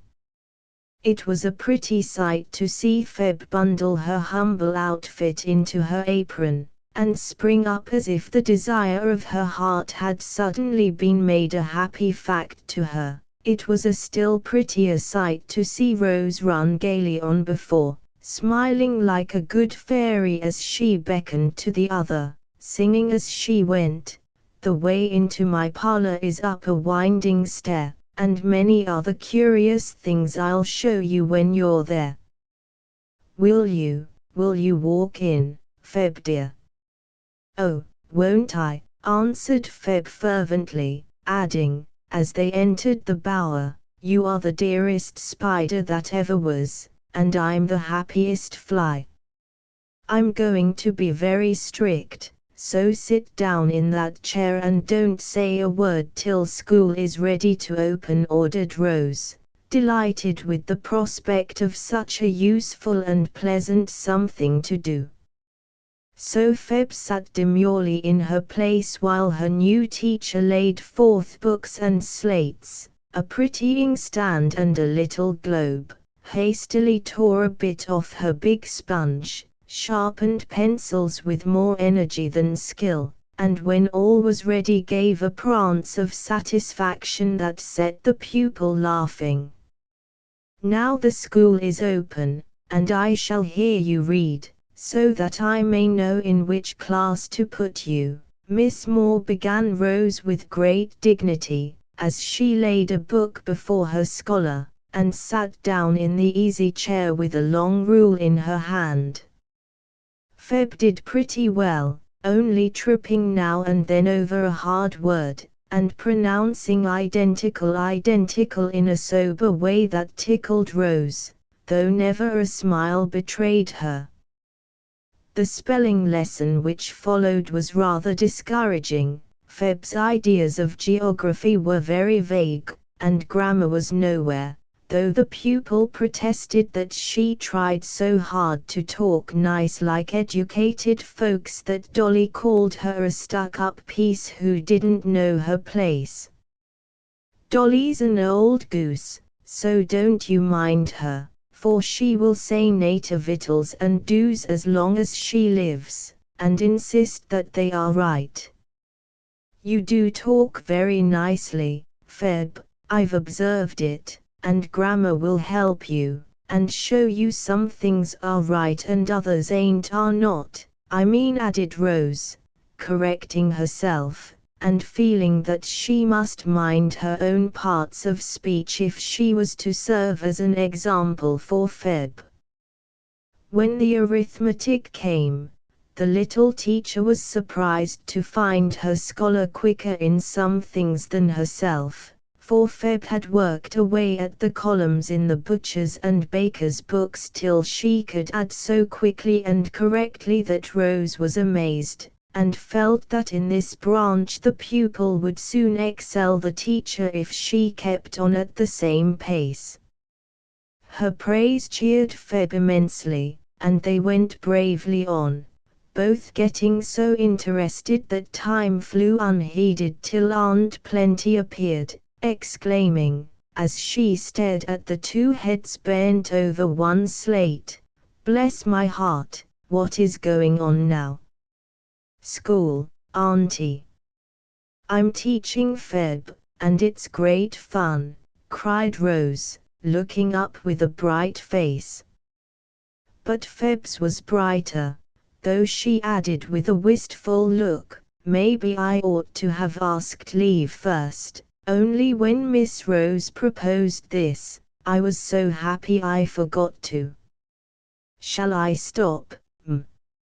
"Of course not, child. I'm glad to see you fond of your book, and to find Rose helping you along. My blessed mother used to sit at work with her maids about her, teaching them many a useful thing in the good old fashion that's gone by now. Only don't neglect your work, dear, or let the books interfere with the duties." As Aunt Plenty spoke, with her kind old face beaming approvingly upon the girls, Feb glanced at the clock, saw that it pointed to 5, knew that Dolly would soon be down, expecting to find preparations for supper underway, and, hastily dropping her pencil, she jumped up, saying, "Please, can I go? I'll clear up after I've done my chores." "School is dismissed," answered Rose, and with a grateful thank you, heaps and heaps. Feb ran away singing the multiplication table as she set the tea ditto.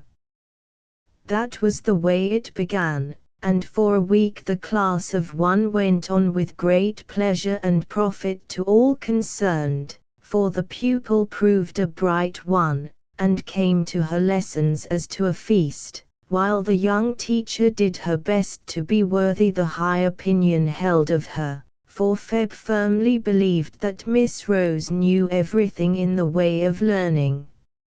Of course the lads found out what was going on, and chaffed the girls about the seminary as they called the new enterprise, but they thought it a good thing on the whole, kindly offered to give lessons in Greek and Latin gratis, and decided among themselves that Rose was a little trump to give the Feb birds such a capital boost.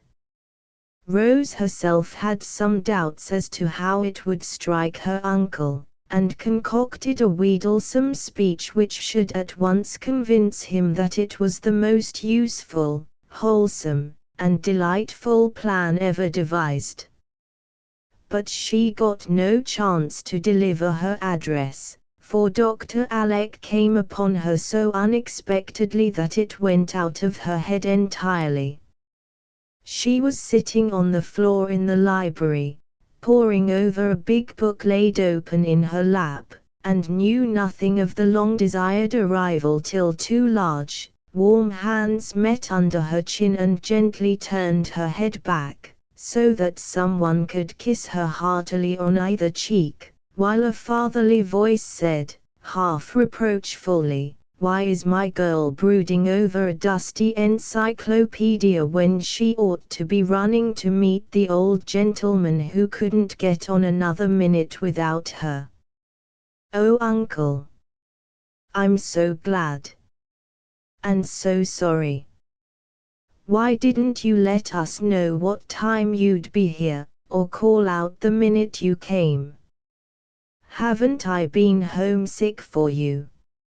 And now I'm so happy to have you back I could hug your dear old curly head off," cried Rose, as the encyclopedia went down with a bang, and she up with a spring that carried her into Dr. Alec's arms, to be kept there in the sort of embrace a man gives to the dearest creature the world holds for him.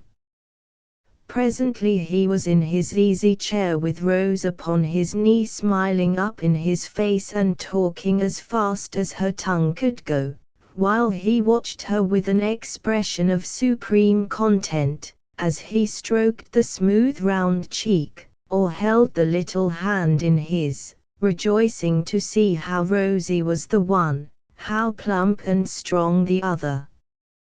"Have you had a good time? Did you save the poor lady? Aren't you glad to be home again with your girl to torment you?"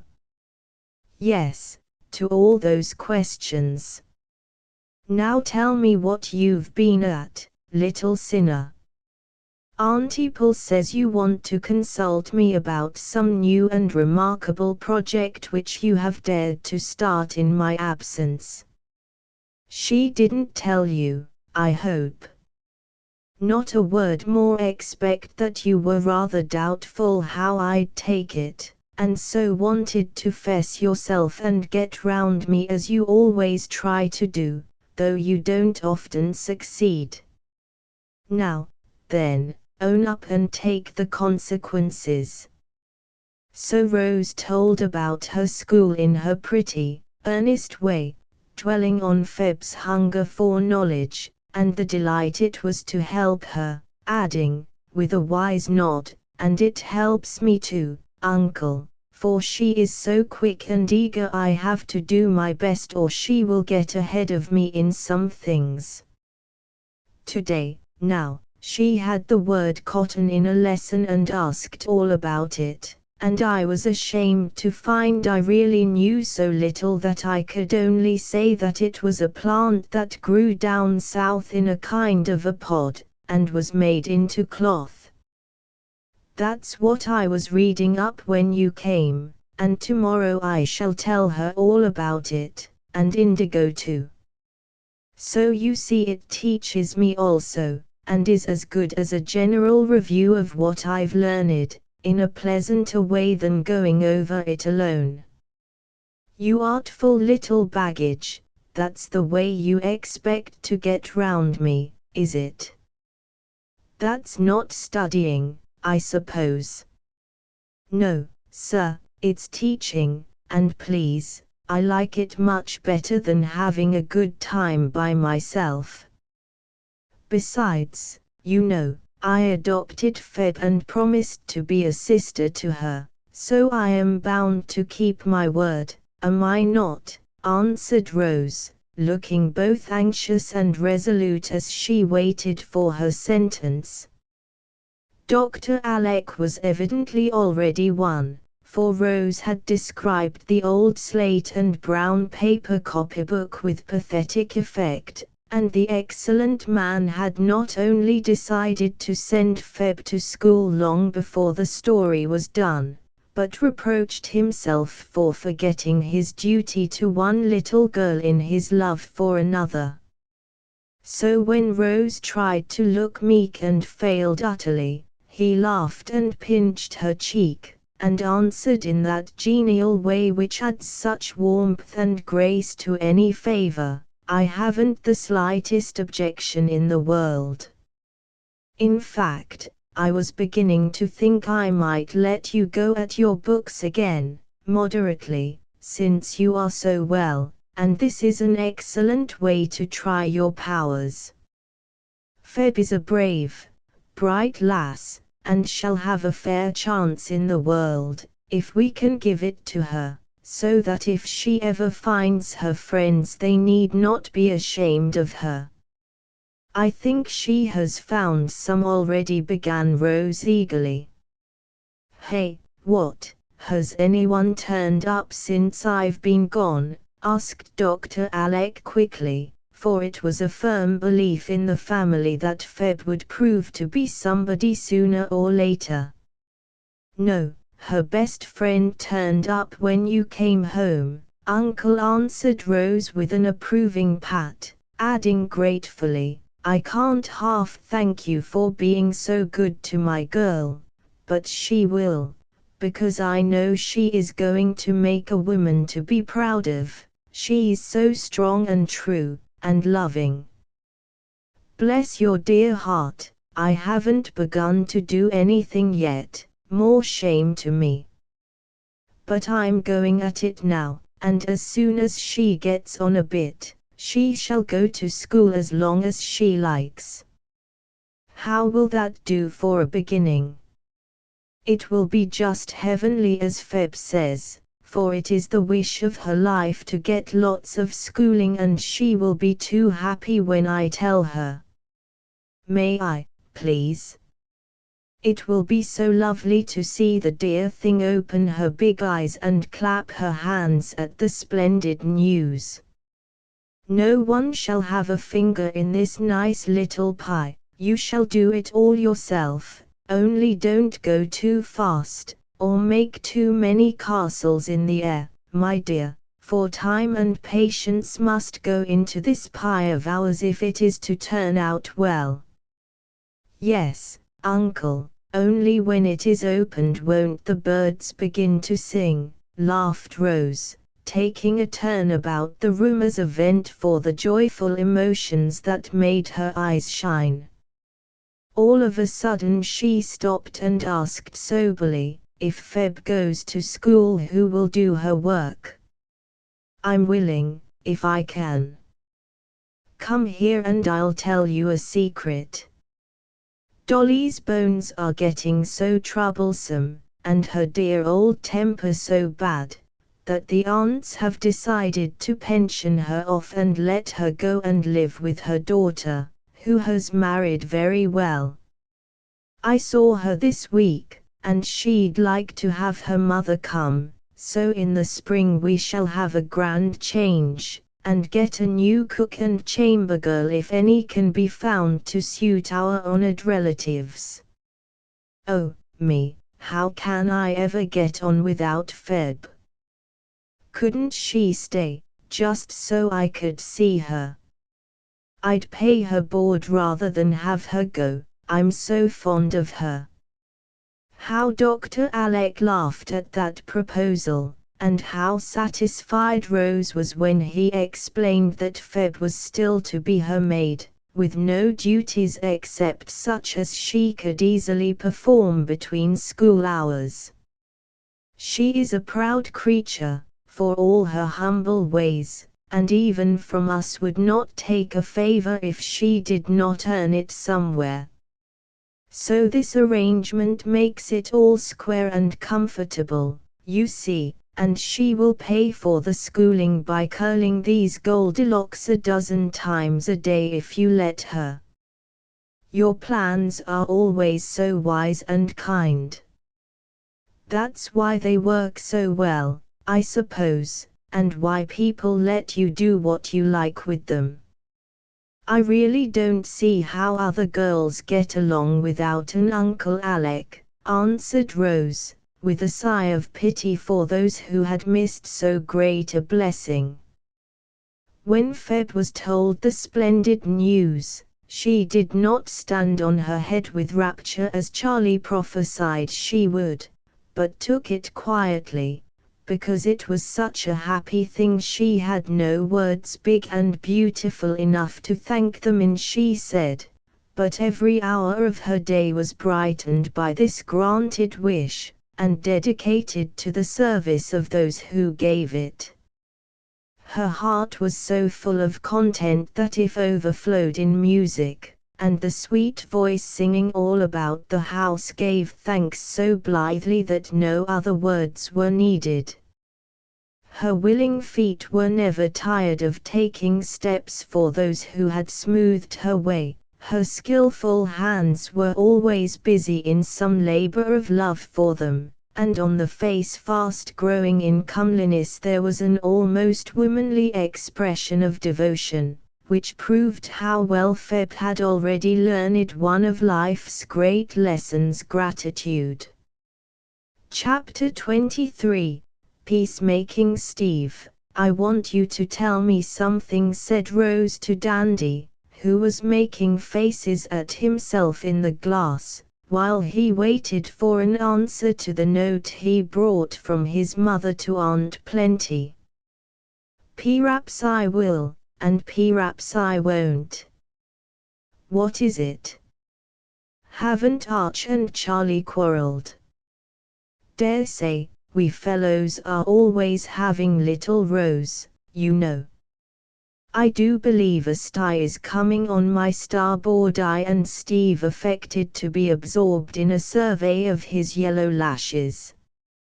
No, that won't do, I want to know all about it, for I'm sure something more serious than a little row is the matter. Come, please tell me, Snee, there's a dear. Bothration, you don't want me to turn telltale, do you? Growled Steve, pulling his top knot, as he always did when perplexed. Yes, I do, was Rose's decided answer, for she saw from his manner that she was right, and determined to have the secret out of him if coaxing would do it. I don't wish you to tell things to everyone, of course, but to me you may, and you must, because I have a right to know.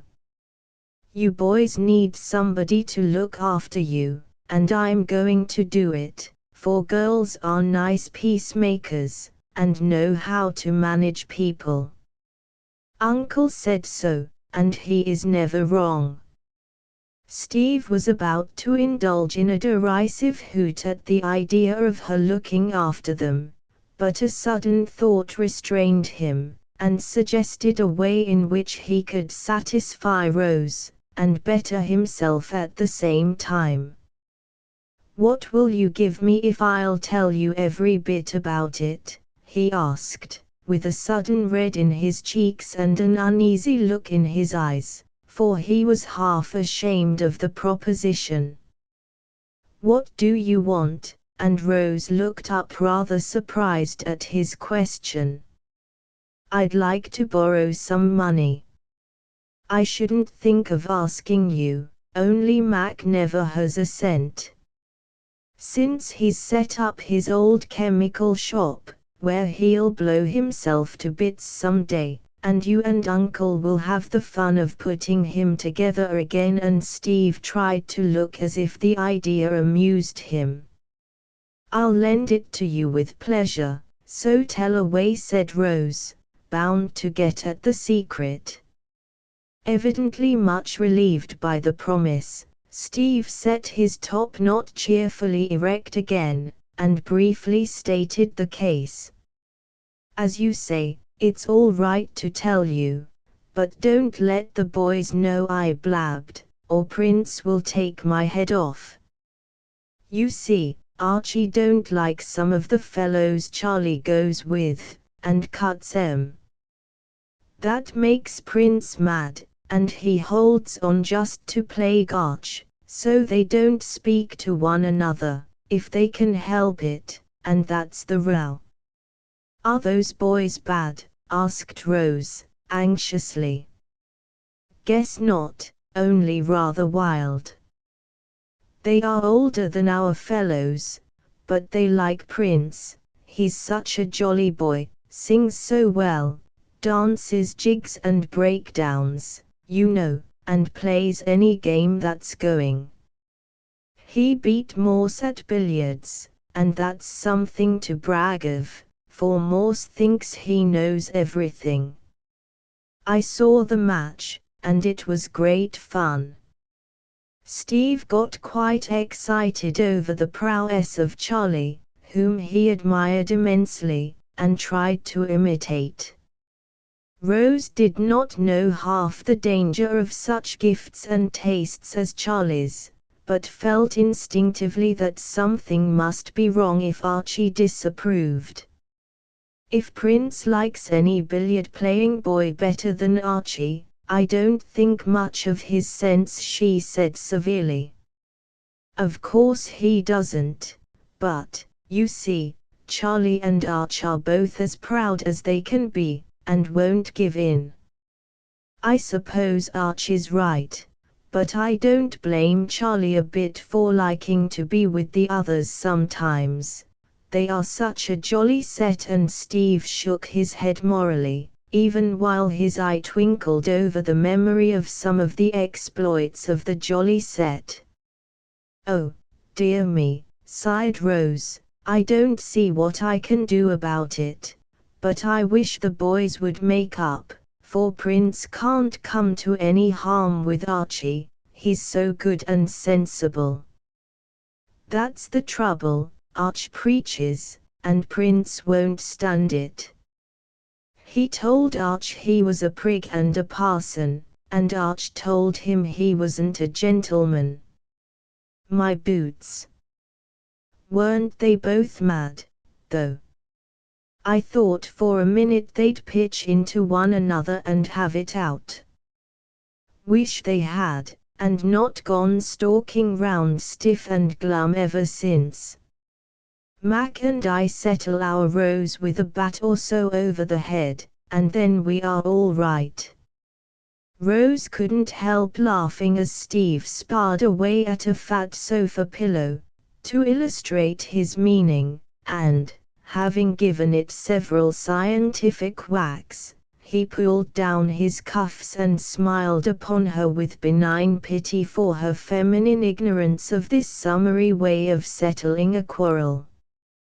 "What droll things boys are," she said, with a mixture of admiration and perplexity in her face, which Steve accepted as a compliment to his sex.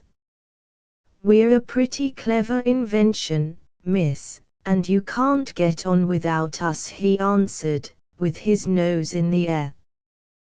Then, taking a sudden plunge into business, he added, "How about that bit of money you were going to lend me? I've told, now you pay up." "Of course I will. How much do you want?" And Rose pulled out her purse. Could you spare $5? I want to pay a little debt of honor that is rather pressing, and Steve put on a mannish air that was comical to see. Aren't all debts honorable? Asked innocent Rose. Yes, of course, but this is a bet I made, and it ought to be settled up at once, began Steve, finding it awkward to explain. Oh, don't bet, it's not right, and I know your father wouldn't like it. Promise you won't do so again, please promise. And Rose held fast the hand into which she had just put the money. Well, I won't. It's worried me a good deal, but I was joked into it.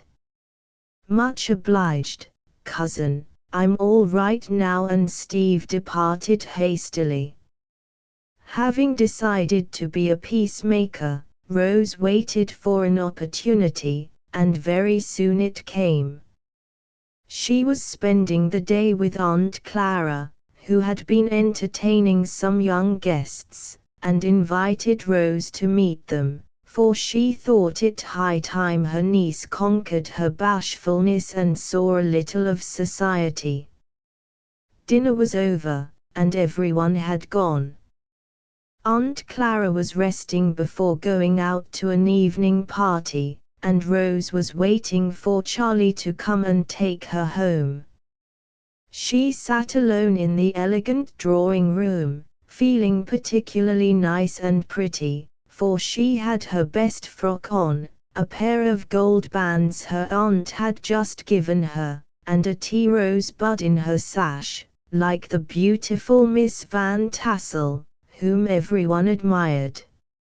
She had spread out her little skirts to the best advantage, and, leaning back in a luxurious chair, sat admiring her own feet in new slippers with rosettes almost as big as dahlias. Presently Charlie came lounging in, looking rather sleepy and queer, Rose thought. On seeing her, however, he roused up and said with a smile that ended in a gape, I thought you were with mother, so I took 40 winks after I got those girls off. Now, I'm at your service, Rosamunda, whenever you like. You look as if your head ached. If it does, don't mind me. I'm not afraid to run home alone, it's so early, answered Rose, observing the flushed cheeks and heavy eyes of her cousin. I think I see myself letting you do it. Champagne always makes my head ache, but the air will set me up. Why do you drink it, then? Asked Rose, anxiously. Can't help it, when I'm host. Now, don't you begin to lecture, I've had enough of Archie's old-fashioned notions, and I don't want any more. Charlie's tone was decidedly cross, and his whole manner so unlike his usual merry good nature, that Rose felt crushed, and answered meekly, I wasn't going to lecture, only when people like other people, they can't bear to see them suffer pain. That brought Charlie round at once, for Rose's lips trembled a little, though she tried to hide it by smelling the flowers she pulled from her sash. I'm a regular bear, and I beg your pardon for being so cross, Rosie, he said in the old frank way that was so winning. I wish you'd beg Archie's too, and be good friends again. You never were cross when he was your chum, Rose said, looking up at him as he bent toward her from the low chimney-piece, where he had been leaning his elbows. In an instant he stood as stiff and straight as a ramrod, and the heavy eyes kindled with an angry spark as he said, in his high and mighty manner, you'd better not meddle with what you don't understand, cousin. But I do understand, and it troubles me very much to see you so cold and stiff to one another. You always used to be together, and now you hardly speak. You are so ready to beg my pardon, I don't see why you can't beg Archie's, if you are in the wrong. I'm not. This was so short and sharp that Rose started, and Charlie added in a calmer but still very haughty tone, "A gentleman always begs pardon when he has been rude to a lady, but one man doesn't apologize to another man who has insulted him." "Oh, my heart, what a pepper pot," thought Rose, and, hoping to make him laugh, she added slyly, "I was not talking about men, but boys, and one of them a prince, who ought to set a good example to his subjects." But Charlie would not relent, and tried to turn the subject by saying gravely, as he unfastened the little gold ring from his watchguard, "I've broken my word, so I want to give this back and free you from the bargain. I'm sorry, but I think it a foolish promise, and don't intend to keep it. Choose a pair of earrings to suit yourself, as my forfeit. You have a right to wear them now." "No, I can only wear one, and that is no use, for Archie will keep his word, I'm sure." Rose was so mortified and grieved at this downfall of her hopes that she spoke sharply, and would not take the ring the deserter offered her. He shrugged his shoulders, and threw it into her lap, trying to look cool and careless, but failing entirely, for he was ashamed of himself, and out of sorts generally. Rose wanted to cry, but pride would not let her, and, being very angry, she relieved herself by talk instead of tears. Looking pale and excited, she rose out of her chair, cast away the ring, and said in a voice that she vainly tried to keep steady, "You are not at all the boy I thought you were, and I don't respect you one bit. I've tried to help you be good, but you won't let me, and I shall not try any more. You talk a great deal about being a gentleman, but you are not, for you've broken your word, and I can never trust you again. I don't wish you to go home with me. I'd rather have Mary. Good night." And with that last dreadful blow, Rose walked out of the room, leaving Charlie as much astonished as if one of his pet pigeons had flown in his face and pecked at him. She was so seldom angry, that when her temper did get the better of her it made a deep impression on the lads, for it was generally a righteous sort of indignation at some injustice or wrongdoing, not childish passion. Her little thunderstorm cleared off in a sob or two as she put on her things in the entry closet, and when she emerged she looked the brighter for the shower. A hasty good night to Aunt Clara now under the hands of the hairdresser, and then she crept down to find Mary the maid. But Mary was out, so was the man, and Rose slipped away by the back door, flattering herself that she had escaped the awkwardness of having Charlie for escort. There she was mistaken, however, for the gate had hardly closed behind her when a well-known tramp was heard, and the prince was beside her, saying in a tone of penitent politeness that banished Rose's wrath like magic, "You needn't speak to me if you don't choose, but I must see you safely home, cousin." She turned at once, put out her hand, and answered heartily, "I was the cross one. Please forgive me, and let's be friends again." Now that was better than a dozen sermons on the beauty of forgiveness, and did Charlie more good, for it showed him how sweet humility was, and proved that Rose practiced as she preached. He shook the hand warmly, then drew it through his arm and said, as if anxious to recover the good opinion with the loss of which he had been threatened, "Look here, Rosie, I've put the ring back, and I'm going to try again. But you don't know how hard it is to stand being laughed at." "Yes, I do. Ariadne plagues me every time I see her, because I don't wear earrings after all the trouble I had getting ready for them." "Ah, but her twaddle isn't half as bad as the chaffing I get. It takes a deal of pluck to hold out when you are told you are tied to an apron string, and all that sort of thing," sighed Charlie. "I thought you had a deal of pluck, as you call it."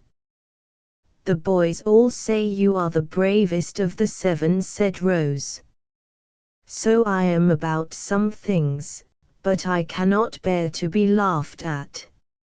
It is hard, but if one is right, won't that make it easier?" "Not to me, it might to a pious parson like Arch." "Please don't call him names. I guess he has what is called moral courage, and you physical courage. Uncle explained the difference to me, and moral is the best, though often it doesn't look so," said Rose thoughtfully.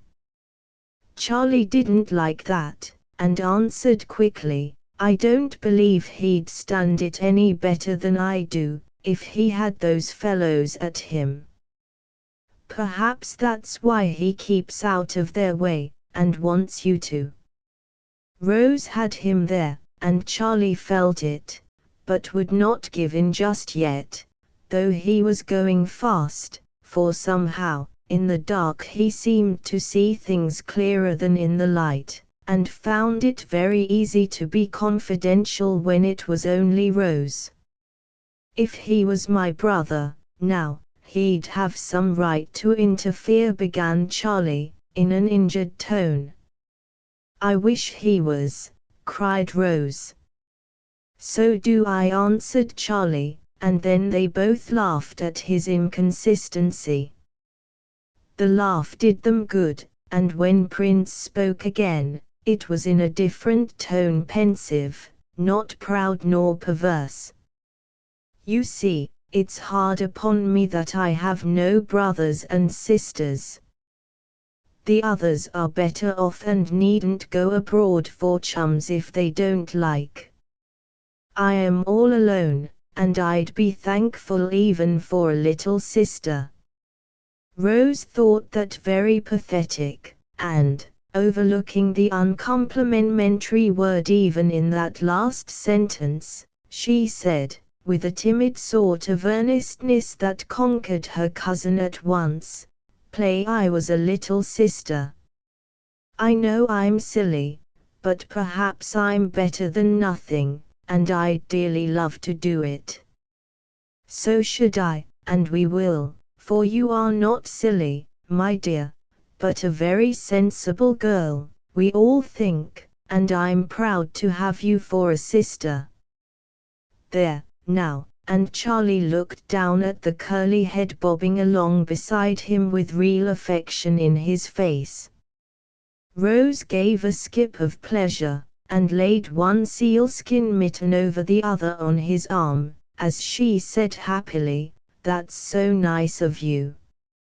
Now, you needn't be lonely any more, and I'll try to fill Archie's place till he comes back, for I know he will, as soon as you let him.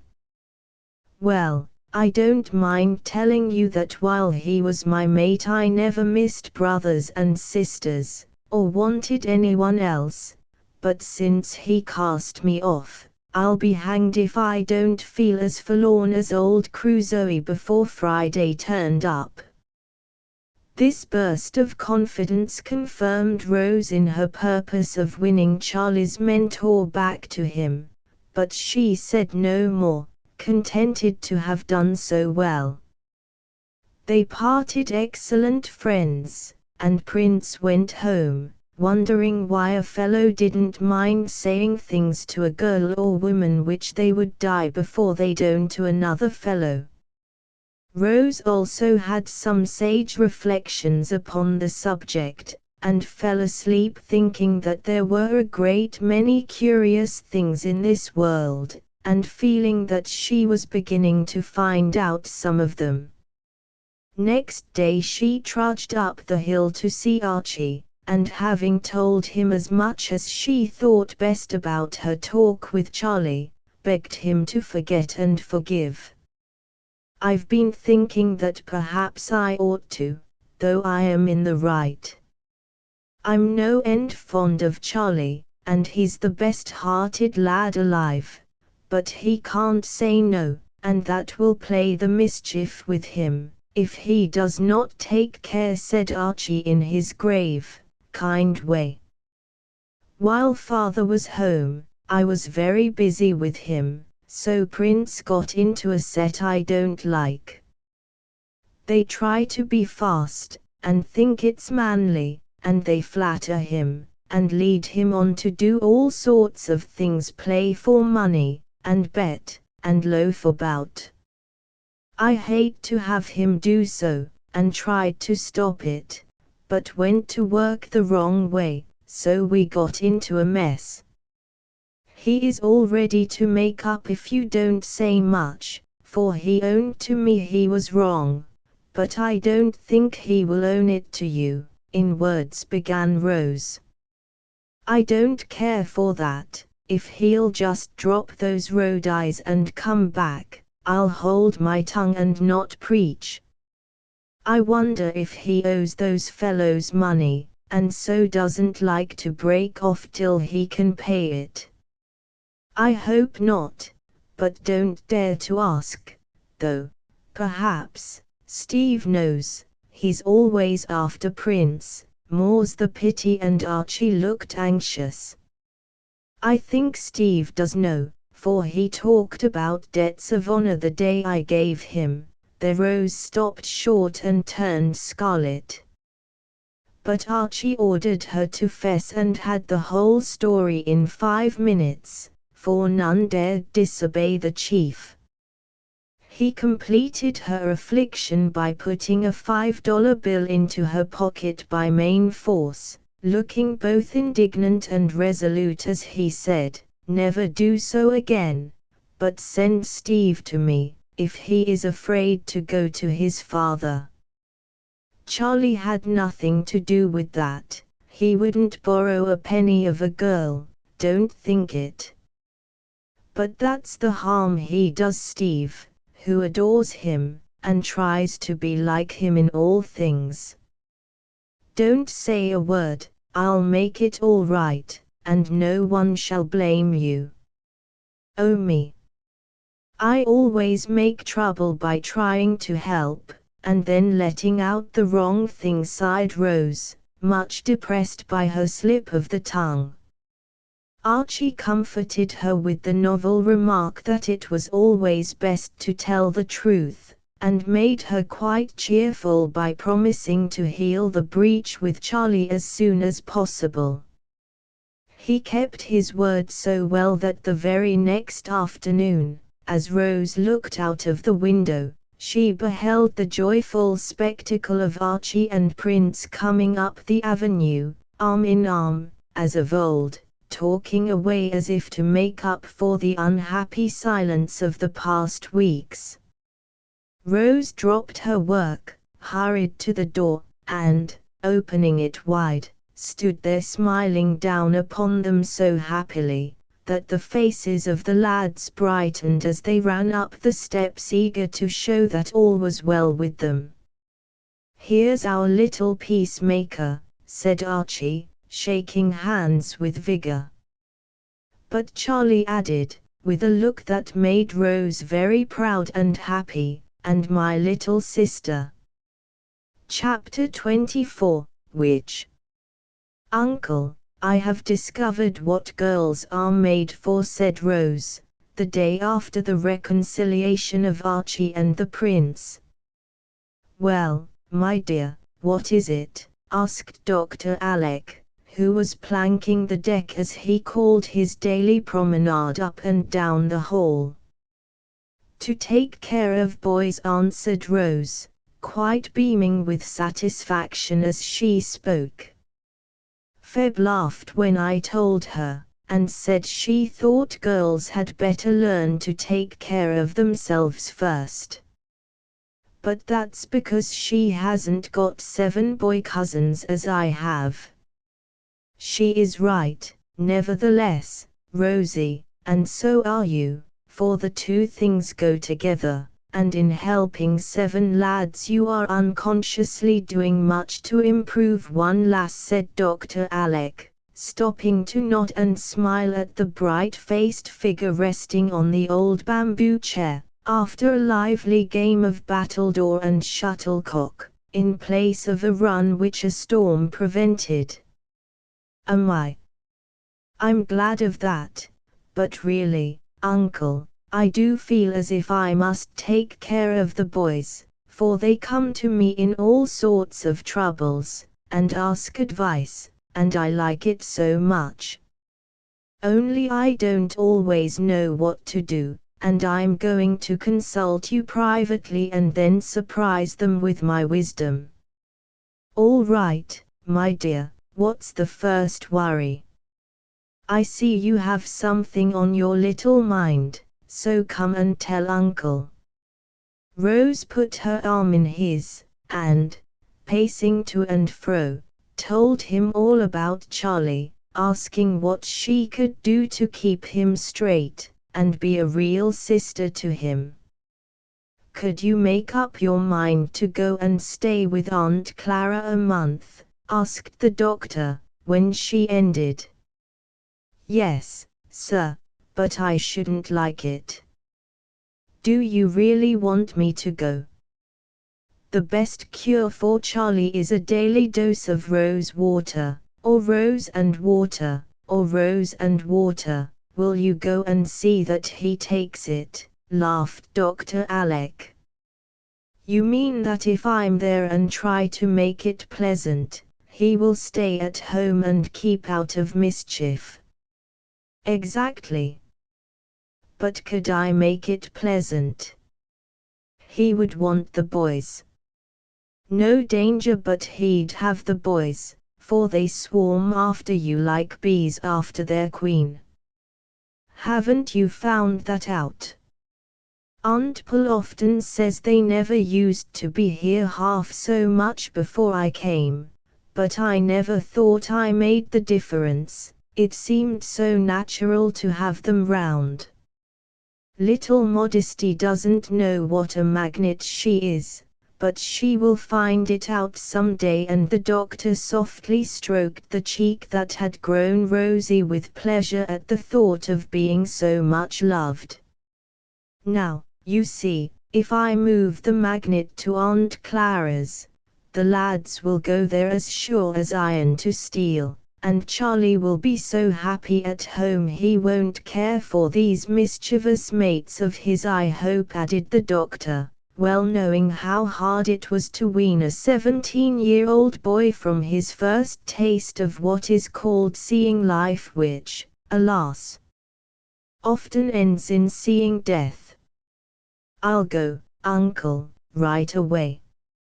Aunt Clara is always asking me, and will be glad to get me. I shall have to dress and dine late, and see lots of company, and be very fashionable, but I'll try not to let it hurt me, and if I get in a puzzle or worried about anything I can run to you, answered Rose, goodwill conquering timidity. So it was decided, and without saying much about the real reason for this visit, Rose was transplanted to Aunt Clara's, feeling that she had a work to do, and very eager to do it well. Dr. Alec was right about the bees, for the boys did follow their queen, and astonished Mrs. Clara by their sudden assiduity in making calls, dropping in to dinner, and getting up evening frolics. Charlie was a devoted host, and tried to show his gratitude by being very kind to his little sister, for he guessed why she came, and his heart was touched by her artless endeavors to help him be good. Rose often longed to be back in the old house with the simpler pleasures and more useful duties of the life there, but, having made up her mind, in spite of Feb, that girls were made to take care of boys here, motherly little soul found much to enjoy in the new task she had undertaken. It was a pretty sight to see the one earnest, sweet-faced girl among the flock of tall lads, trying to understand, to help and please them with a patient affection that worked many a small miracle unperceived. Slang, rough manners, and careless habits were banished or bettered by the presence of a little gentlewoman, and all the manly virtues cropping up were encouraged by the hearty admiration bestowed upon them by one whose good opinion all valued more than they confessed, while Rose tried to imitate the good qualities she praised in them, to put away her girlish vanities and fears, to be strong and just, and frank and brave, as well as modest, kind, and beautiful. This trial worked so well that when the month was over, Mac and Steve demanded a visit in their turn, and Rose went, feeling that she would like to hear grim Aunt Jane say, as Aunt Clara did at parting, "I wish I could keep you all my life, dear." After Mac and Steve had had their turn, Archie and company bore her away for some weeks, and with them she was so happy, she felt as if she would like to stay forever, if she could have Uncle Alec also. Of course, Aunt Myra could not be neglected, and, with secret despair, Rose went to the mausoleum, as the boys called her gloomy abode. Fortunately, she was very near home, and Dr. Alec dropped in so often that her visit was far less dismal than she expected. Between them, they actually made Aunt Myra laugh heartily more than once, and Rose did her so much good by letting in the sunshine, singing about the silent house, cooking wholesome messes, and amusing the old lady with funny little lectures on physiology, that she forgot to take her pills and gave up Mom's elixir because she slept so well, after the long walks and drives she was beguiled into taking, that she needed no narcotic. So the winter flew rapidly away, and it was May before Rose was fairly settled again at home. They called her the monthly Rose because she had spent a month with each of the aunts, and left such pleasant memories of bloom and fragrance behind her, that all wanted the family flower back again. Dr. Alec rejoiced greatly over his recovered treasure, but as the time drew near when his year of experiment ended, he had many a secret fear that Rose might like to make her home for the next 12 months with Aunt Jessie, or even Aunt Clara, for Charlie's sake. He said nothing, but waited with much anxiety for the day when the matter should be decided, and while he waited he did his best to finish as far as possible the task he had begun so well. Rose was very happy now, being out nearly all day enjoying the beautiful awakening of the world, for spring came bright and early, as if anxious to do its part. The old horse chestnuts budded round her windows, green things sprung up like magic in the garden under her hands, Hardy flowers bloomed as fast as they could, the birds sang blithely overhead, and every day a chorus of pleasant voices cried, "Good morning, cousin, isn't it jolly weather?"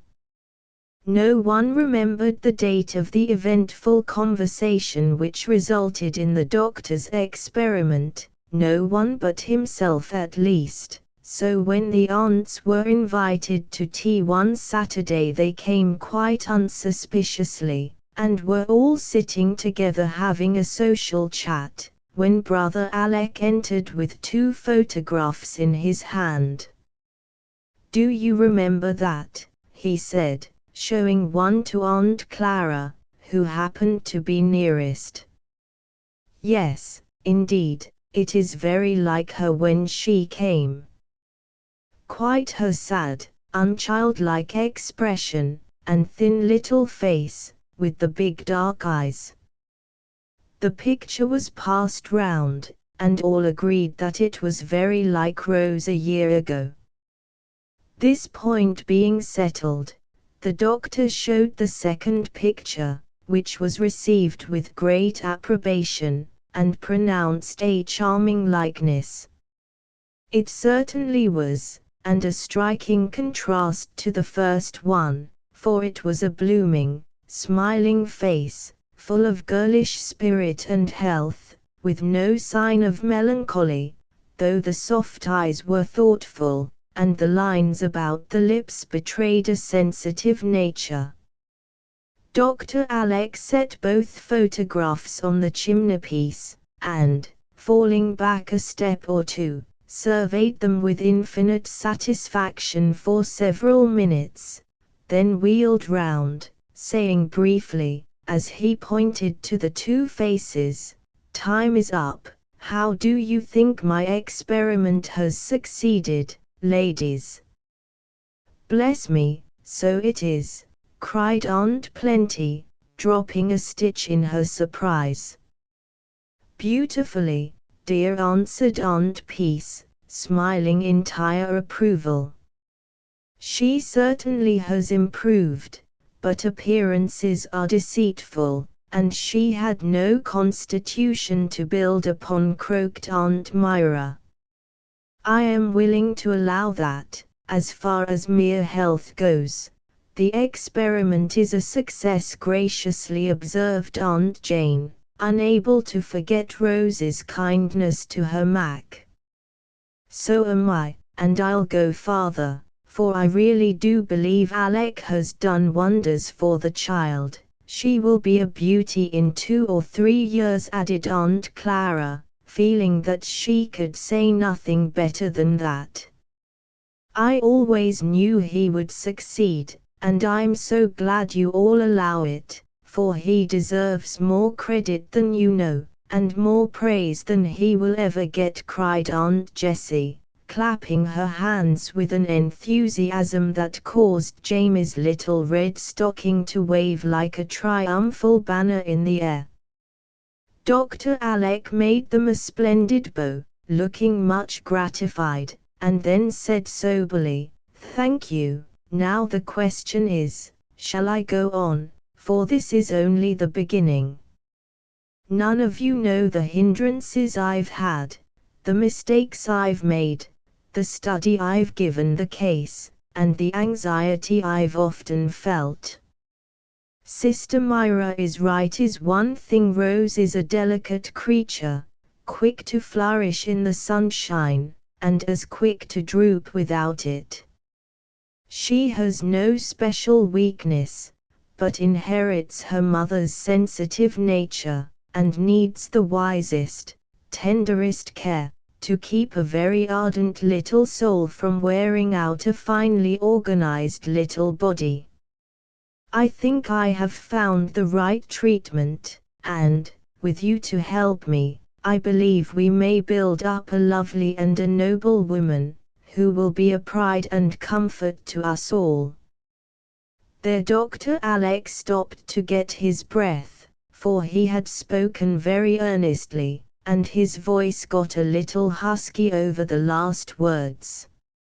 A gentle murmur from the aunts seemed to encourage him, and he went on with an engaging smile, for the good man was slyly trying to win all the ladies to vote for him when the time came. Now, I don't wish to be selfish or arbitrary, because I am her guardian, and I shall leave Rose free to choose for herself. We all want her, and if she likes to make her home with any of you rather than with me, she shall do so. In fact, I encouraged her visits last winter, that she might see what we can all offer her, and judge where she will be happiest. Is not that the fairest way? Will you agree to abide by her choice, as I do? Yes, we will, said all the aunts, in quite a flutter of excitement at the prospect of having Rose for a whole year. Good, she will be here directly, and then we will settle the question for another year. A most important year, mind you, for she has got a good start, and will blossom rapidly now if all goes well with her. So I beg of you, don't undo my work, but deal very wisely and gently with my little girl, for if any harm come to her, I think it would break my heart. As he spoke, Dr. Alec turned his back abruptly and affected to be examining the pictures again, but the aunts understood how dear the child was to the solitary man who had loved her mother years ago, and who now found his happiness in cherishing the little Rose who was so like her. The good ladies nodded and sighed, and telegraphed to one another that none of them would complain if not chosen, or ever try to rob Brother Alec of his heart's delight, as the boys called Rose.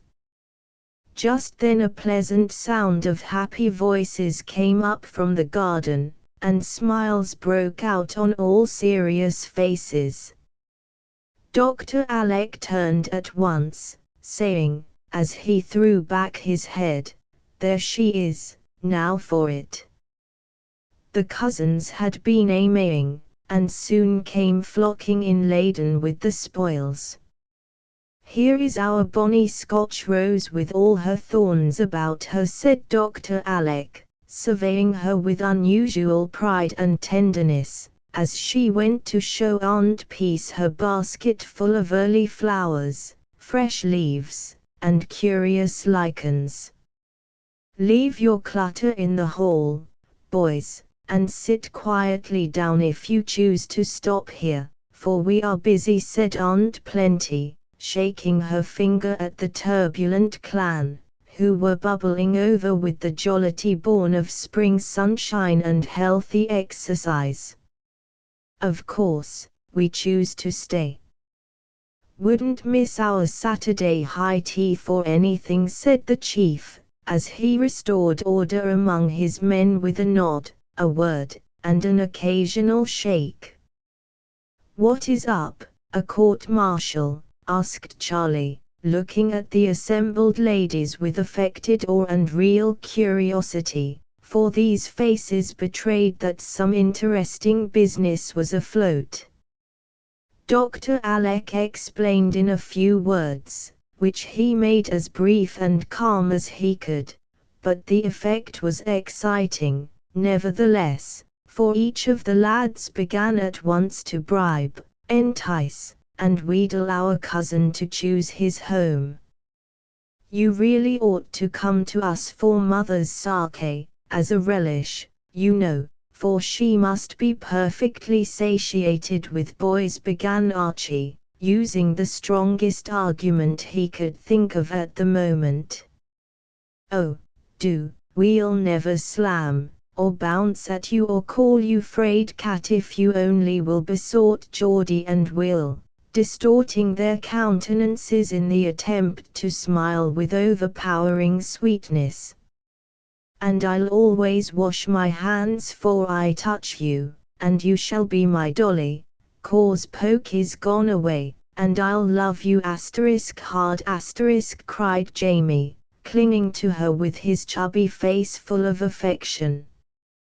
Brothers and sister ought to live together, especially when the brother needs someone to make home pleasant for him, added Charlie, with the wheedlesome tone and look that Rose always found so difficult to resist. You had her longest, and it's our turn now. Mac needs her more than you do, Prince, for she's the light of his eyes, he says. Come, Rose, choose us, and I'll never use the musky pomade you hate again as long as I live, said Steve, with his most killing air, as he offered this noble sacrifice.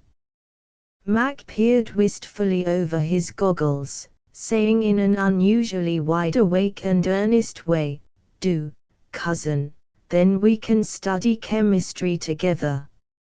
My experiments don't blow up very often now, and the gases aren't at all bad when you get used to them. Rose meantime had stood quite still, with the flowers dropping from her hands as her eyes went from one eager face to another, while smiles rippled over her own at the various enticements offered her.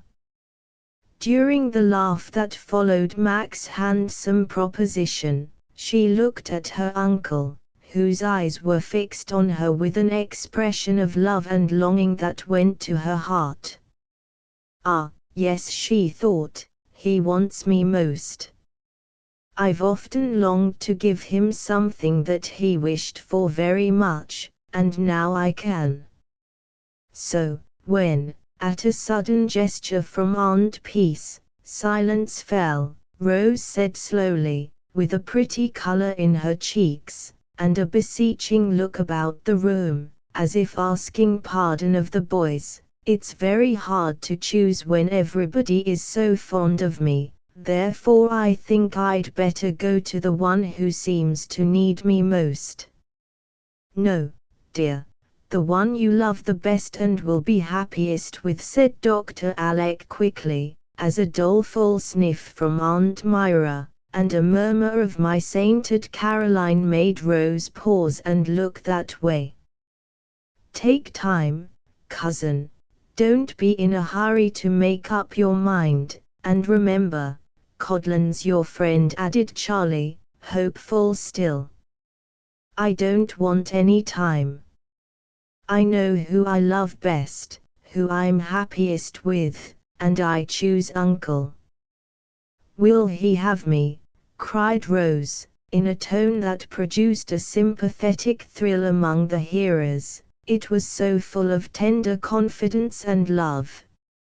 If she really had any doubt, the look in Dr. Alec's face banished it without a word, as he opened wide his arms, and she ran into them, feeling that home was there. No one spoke for a minute, but there were signs of emotion among the aunts, which warned the boys to bestir themselves before the waterworks began to play. So they took hands and began to prance about uncle and niece, singing, with sudden inspiration, the nursery rhyme, Ring Around a Rosie. Of course that put an end to all sentiment, and Rose emerged laughing from Dr. Alec's bosom, with the mark of a waistcoat button nicely imprinted on her left cheek. He saw it, and said with a merry kiss that half effaced it, This is my ewe lamb, and I have set my mark on her, so no one can steal her away. That tickled the boys, and they set up a shout of, Uncle had a little lamb. But Rose hushed the noise by slipping into the circle, and making them dance prettily like lads and lasses round a maypole, while Feb, coming in with fresh water for the flowers, began to twitter, chirp, and coo, as if all the birds of the air had come to join in the spring revel of the 8 cousins. End of the Project Gutenberg ebook 8 Cousins ******** Updated editions will replace the previous one, the old editions will be renamed. Creating the works from print editions not protected by U.S. copyright law means that no one owns a United States copyright in these works, so the Foundation, and you, can copy and distribute it in the United States without permission and without paying copyright royalties. Special rules, set forth in the general terms of use part of this license, apply to copying and distributing Project Gutenberg trademark symbol electronic works to protect the Project Gutenberg trademark symbol concept and trademark. Project Gutenberg is a registered trademark, and may not be used if you charge for an ebook, except by following the terms of the trademark license, including paying royalties for use of the Project Gutenberg trademark. If you do not charge anything for copies of this ebook, complying with the trademark license is very easy. You may use this ebook for nearly any purpose such as creation of derivative works, reports, performances and research. Project Gutenberg ebooks may be modified and printed and given away. You may do practically anything in the United States with ebooks not protected by U.S. copyright law. Redistribution is subject to the trademark license, especially commercial redistribution.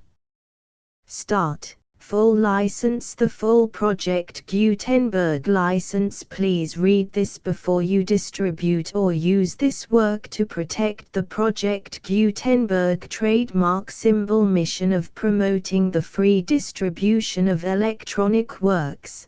By using or distributing this work, or any other work associated in any way with the phrase Project Gutenberg, you agree to comply with all the terms of the full Project Gutenberg trademark symbol license available with this file or online at www.gutenberg.org/license. Section 1. General Terms of Use and Redistributing Project Gutenberg Trademark Symbol Electronic Works 1.0. By reading or using any part of this Project Gutenberg trademark symbol electronic work, you indicate that you have read, understand, agree to and accept all the terms of this license and intellectual property, trademark/copyright, agreement. If you do not agree to abide by all the terms of this agreement, you must cease using and return or destroy all copies of Project Gutenberg trademark symbol electronic works in your possession. If you paid a fee for obtaining a copy of or access to a Project Gutenberg trademark symbol electronic work and you do not agree to be bound by the terms of this agreement, you may obtain a refund from the person or entity to whom you paid the fee as set forth in paragraph 1.e.8. 1.b Project Gutenberg is a registered trademark. It may only be used on or associated in any way with an electronic work by people who agree to be bound by the terms of this agreement. There are a few things that you can do with most Project Gutenberg trademark symbol electronic works even without complying with the full terms of this agreement. See paragraph 1.c below. There are a lot of things you can do with Project Gutenberg trademark symbol electronic works if you follow the terms of this agreement and help preserve free future access to Project Gutenberg trademark symbol electronic works. See paragraph 1.e below. 1.c. The Project Gutenberg Literary Archive Foundation, the foundation or PGLAF, owns a compilation copyright in the collection of Project Gutenberg trademark symbol electronic works. Nearly all the individual works in the collection are in the public domain in the United States. If an individual work is unprotected by copyright law in the United States and you are located in the United States, we do not claim a right to prevent you from copying, distributing, performing, displaying or creating derivative works based on the work as long as all references to Project Gutenberg are removed. Of course, we hope that you will support the Project Gutenberg trademark symbol mission of promoting free access to electronic works by freely sharing Project Gutenberg trademark symbol works in compliance with the terms of this agreement for keeping the Project Gutenberg trademark symbol name associated with the work. You can easily comply with the terms of this agreement by keeping this work in the same format with its attached full Project Gutenberg trademark symbol license when you share it without charge with others. 1.d. The copyright laws of the place where you are located also govern what you can do with this work. Copyright laws in most countries are in a constant state of change. If you are outside the United States, check the laws of your country in addition to the terms of this agreement before downloading, copying, displaying, performing, distributing or creating derivative works based on this work or any other Project Gutenberg trademark symbol work. The Foundation makes no representations concerning the copyright status of any work in any country other than the United States. 1.e Unless you have removed all references to Project Gutenberg. 1.e.1. The following sentence, with active links to, or other immediate access to, the full Project Gutenberg trademark symbol license must appear prominently whenever any copy of a Project Gutenberg trademark symbol work, any work on which the phrase Project Gutenberg appears, or with which the phrase Project Gutenberg is associated, is accessed, displayed, performed, viewed, copied or distributed. This ebook is for the use of anyone anywhere in the United States and most other parts of the world at no cost and with almost no restrictions whatsoever. You may copy it, give it away or reuse it under the terms of the Project Gutenberg license included with this ebook or online at www.gutenberg.org. If you are not located in the United States, you will have to check the laws of the country where you are located before using this ebook. 1.e.2.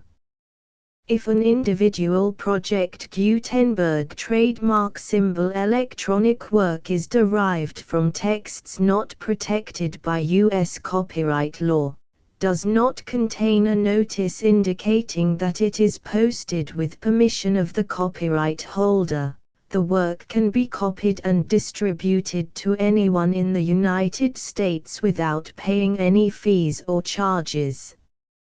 If you are redistributing or providing access to a work with the phrase Project Gutenberg associated with or appearing on the work, You must comply either with the requirements of paragraphs 1.e.1 through 1.e.7 or obtain permission for the use of the work and the Project Gutenberg trademark symbol trademark as set forth in paragraphs 1.e.8 or 1.e.9. 1.e.3. If an individual Project Gutenberg trademark symbol electronic work is posted with the permission of the copyright holder, your use and distribution must comply with both paragraphs 1.e.1 through 1.e.7 and any additional terms imposed by the copyright holder. Additional terms will be linked to the Project Gutenberg trademark symbol license for all works posted with the permission of the copyright holder found at the beginning of this work. 1.e.4. Do not unlink or detach or remove the full Project Gutenberg trademark symbol license terms from this work, or any files containing a part of this work or any other work associated with Project Gutenberg trademark symbol. 1.e.5. Do not copy, display, perform, distribute or redistribute this electronic work, or any part of this electronic work, without prominently displaying the sentence set forth in paragraph 1.e.1 with active links or immediate access to the full terms of the Project Gutenberg trademark symbol license. 1.e.6. You may convert to and distribute this work in any binary, compressed, marked up, non-proprietary or proprietary form, including any word processing or hypertext form. However, if you provide access to or distribute copies of a Project Gutenberg trademark symbol work in a format other than plain vanilla ASCII or other format used in the official version posted on the official Project Gutenberg trademark symbol website, www.gutenberg.org, you must, at no additional cost, fee or expense to the user, provide a copy, a means of exporting a copy, or a means of obtaining a copy upon request, of the work in its original plain vanilla ASCII or other form. Any alternate format must include the full Project Gutenberg trademark symbol license as specified in paragraph 1.e.1. 1.e.7. Do not charge a fee for access to, viewing, displaying, performing, copying or distributing any Project Gutenberg trademark symbol works unless you comply with paragraph 1.e.8 or 1.e.9. 1.e.8. You may charge a reasonable fee for copies of or providing access to or distributing Project Gutenberg trademark symbol electronic works provided that you pay a royalty fee of 20% of the gross profits you derive from the use of Project Gutenberg trademark symbol works calculated using the method you already use to calculate your applicable taxes. The fee is owed to the owner of the Project Gutenberg trademark symbol trademark, but he has agreed to donate royalties under this paragraph to the Project Gutenberg Literary Archive Foundation. Royalty payments must be paid within 60 days following each date on which you prepare, or are legally required to prepare, your periodic tax returns. Royalty payments should be clearly marked as such and sent to the Project Gutenberg Literary Archive Foundation at the address specified in Section 4, Information about donations to the Project Gutenberg Literary Archive Foundation. You provide a full refund of any money paid by a user who notifies you in writing, or by email, within 30 days of receipt that S/he does not agree to the terms of the full Project Gutenberg trademark symbol license. You must require such a user to return or destroy all copies of the works possessed in a physical medium and discontinue all use of and all access to other copies of Project Gutenberg trademark symbol works. You provide, in accordance with paragraph 1.f.3, a full refund of any money paid for a work or a replacement copy, if a defect in the electronic work is discovered and reported to you within 90 days of receipt of the work. You comply with all other terms of this agreement for free distribution of Project Gutenberg trademark symbol works. 1.e.9. If you wish to charge a fee or distribute a Project Gutenberg trademark symbol electronic work or group of works on different terms than are set forth in this agreement, you must obtain permission in writing from the Project Gutenberg Literary Archive Foundation, the manager of the Project Gutenberg trademark symbol trademark. Contact the Foundation as set forth in Section 3 below. 1.f1.f.1 Project Gutenberg volunteers and employees expend considerable effort to identify, do copyright research on, transcribe and proofread works not protected by U.S. copyright law in creating the Project Gutenberg trademark symbol collection. Despite these efforts, Project Gutenberg trademark symbol electronic works, and the medium on which they may be stored, may contain defects such as, but not limited to, incomplete, inaccurate or corrupt data, transcription errors, a copyright or other intellectual property infringement, a defective or damaged disk or other medium, a computer virus, or computer codes that damage or cannot be read by your equipment. 1.f.2 Limited warranty, disclaimer of damages, except for the right of replacement or refund described in paragraph 1.f.3, the Project Gutenberg Literary Archive Foundation, the owner of the Project Gutenberg trademark symbol trademark, and any other party distributing a Project Gutenberg trademark symbol electronic work under this agreement, disclaim all liability to you for damages, costs and expenses, including legal fees. You agree that you have no remedies for negligence, strict liability, breach of warranty or breach of contract except those provided in paragraph 1.f.3.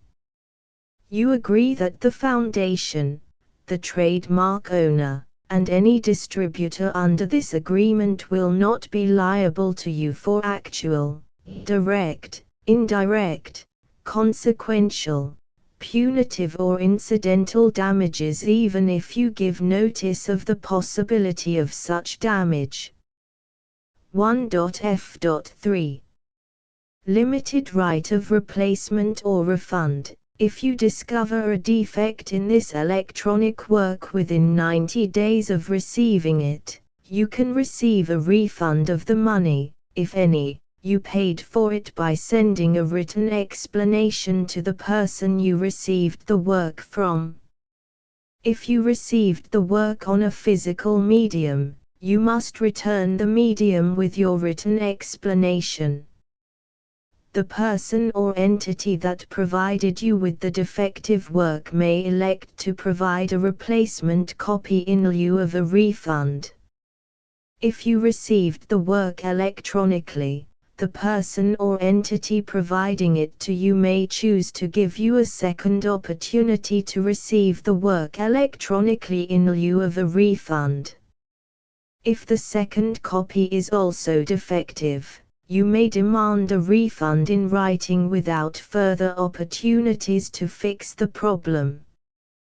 1.f.4 Except for the limited right of replacement or refund set forth in paragraph 1.f.3, this work is provided to you as is, with no other warranties of any kind, express or implied, including but not limited to warranties of merchantability or fitness for any purpose. 1.f.5 Some states do not allow disclaimers of certain implied warranties or the exclusion or limitation of certain types of damages. If any disclaimer or limitation set forth in this agreement violates the law of the state applicable to this agreement, the agreement shall be interpreted to make the maximum disclaimer or limitation permitted by the applicable state law. The invalidity or unenforceability of any provision of this agreement shall not void the remaining provisions. 1.f.6 Indemnity. You agree to indemnify and hold the foundation, the trademark owner, any agent or employee of the foundation, anyone providing copies of Project Gutenberg trademark symbol electronic works in accordance with this agreement, and any volunteers associated with the production, promotion and distribution of Project Gutenberg trademark symbol electronic works, harmless from all liability, costs and expenses, including legal fees, that arise directly or indirectly from any of the following which you do or cause to occur. A. Distribution of this or any Project Gutenberg trademark symbol work. B. Alteration, modification, or additions or deletions to any Project Gutenberg trademark symbol work, and C. Any defect you cause. Section 2. Information about the mission of Project Gutenberg trademark symbol. Project Gutenberg trademark symbol is synonymous with the free distribution of electronic works in formats readable by the widest variety of computers, including obsolete, old, middle-aged and new computers. It exists because of the efforts of hundreds of volunteers and donations from people in all walks of life. Volunteers and financial support to provide volunteers with the assistance they need are critical to reaching Project Gutenberg trademark symbol's goals and ensuring that the Project Gutenberg trademark symbol collection will remain freely available for generations to come. In 2001, the Project Gutenberg Literary Archive Foundation was created to provide a secure and permanent future for Project Gutenberg trademark symbol and future generations. To learn more about the Project Gutenberg Literary Archive Foundation and how your efforts and donations can help, see sections 3 and 4 and the Foundation information page at www.gutenberg.org. Section 3. Information about the Project Gutenberg Literary Archive Foundation. The Project Gutenberg Literary Archive Foundation is a non-profit 501(c)(3) educational corporation organized under the laws of the state of Mississippi and granted tax-exempt status by the Internal Revenue Service. The Foundation's IN or Federal Tax Identification Number is 64-6221541. Contributions to the Project Gutenberg Literary Archive Foundation are tax-deductible to the full extent permitted by U.S. federal laws and your state's laws. The Foundation's business office is located at 809 North 1500 West, Salt Lake City, UT 84116. 801-596-1887. Email contact links and up-to-date contact information can be found at the Foundation's website and official page at www.gutenberg.org/contact section 4. Information about donations to the Project Gutenberg Literary Archive Foundation. Project Gutenberg trademark symbol depends upon and cannot survive without widespread public support and donations to carry out its mission of increasing the number of public domain and licensed works that can be freely distributed in machine-readable form accessible by the widest array of equipment including outdated equipment. Many small donations, $1 to $5,000, are particularly important to maintaining tax-exempt status with the IRS. The Foundation is committed to complying with the laws regulating charities and charitable donations in all 50 states of the United States. Compliance requirements are not uniform and it takes a considerable effort, much paperwork and many fees to meet and keep up with these requirements. We do not solicit donations in locations where we have not received written confirmation of compliance. To send donations or determine the status of compliance for any particular state, visit www.gutenberg.org/donate. While we cannot and do not solicit contributions from states where we have not met the solicitation requirements, we know of no prohibition against accepting unsolicited donations from donors in such states who approach us with offers to donate. International donations are gratefully accepted, but we cannot make any statements concerning tax treatment of donations received from outside the United States. U.S. laws alone swamp our small staff. Please check the Project Gutenberg web pages for current donation methods and addresses. Donations are accepted in a number of other ways including checks, online payments and credit card donations. To donate, please visit www.gutenberg.org/donate. Section 5.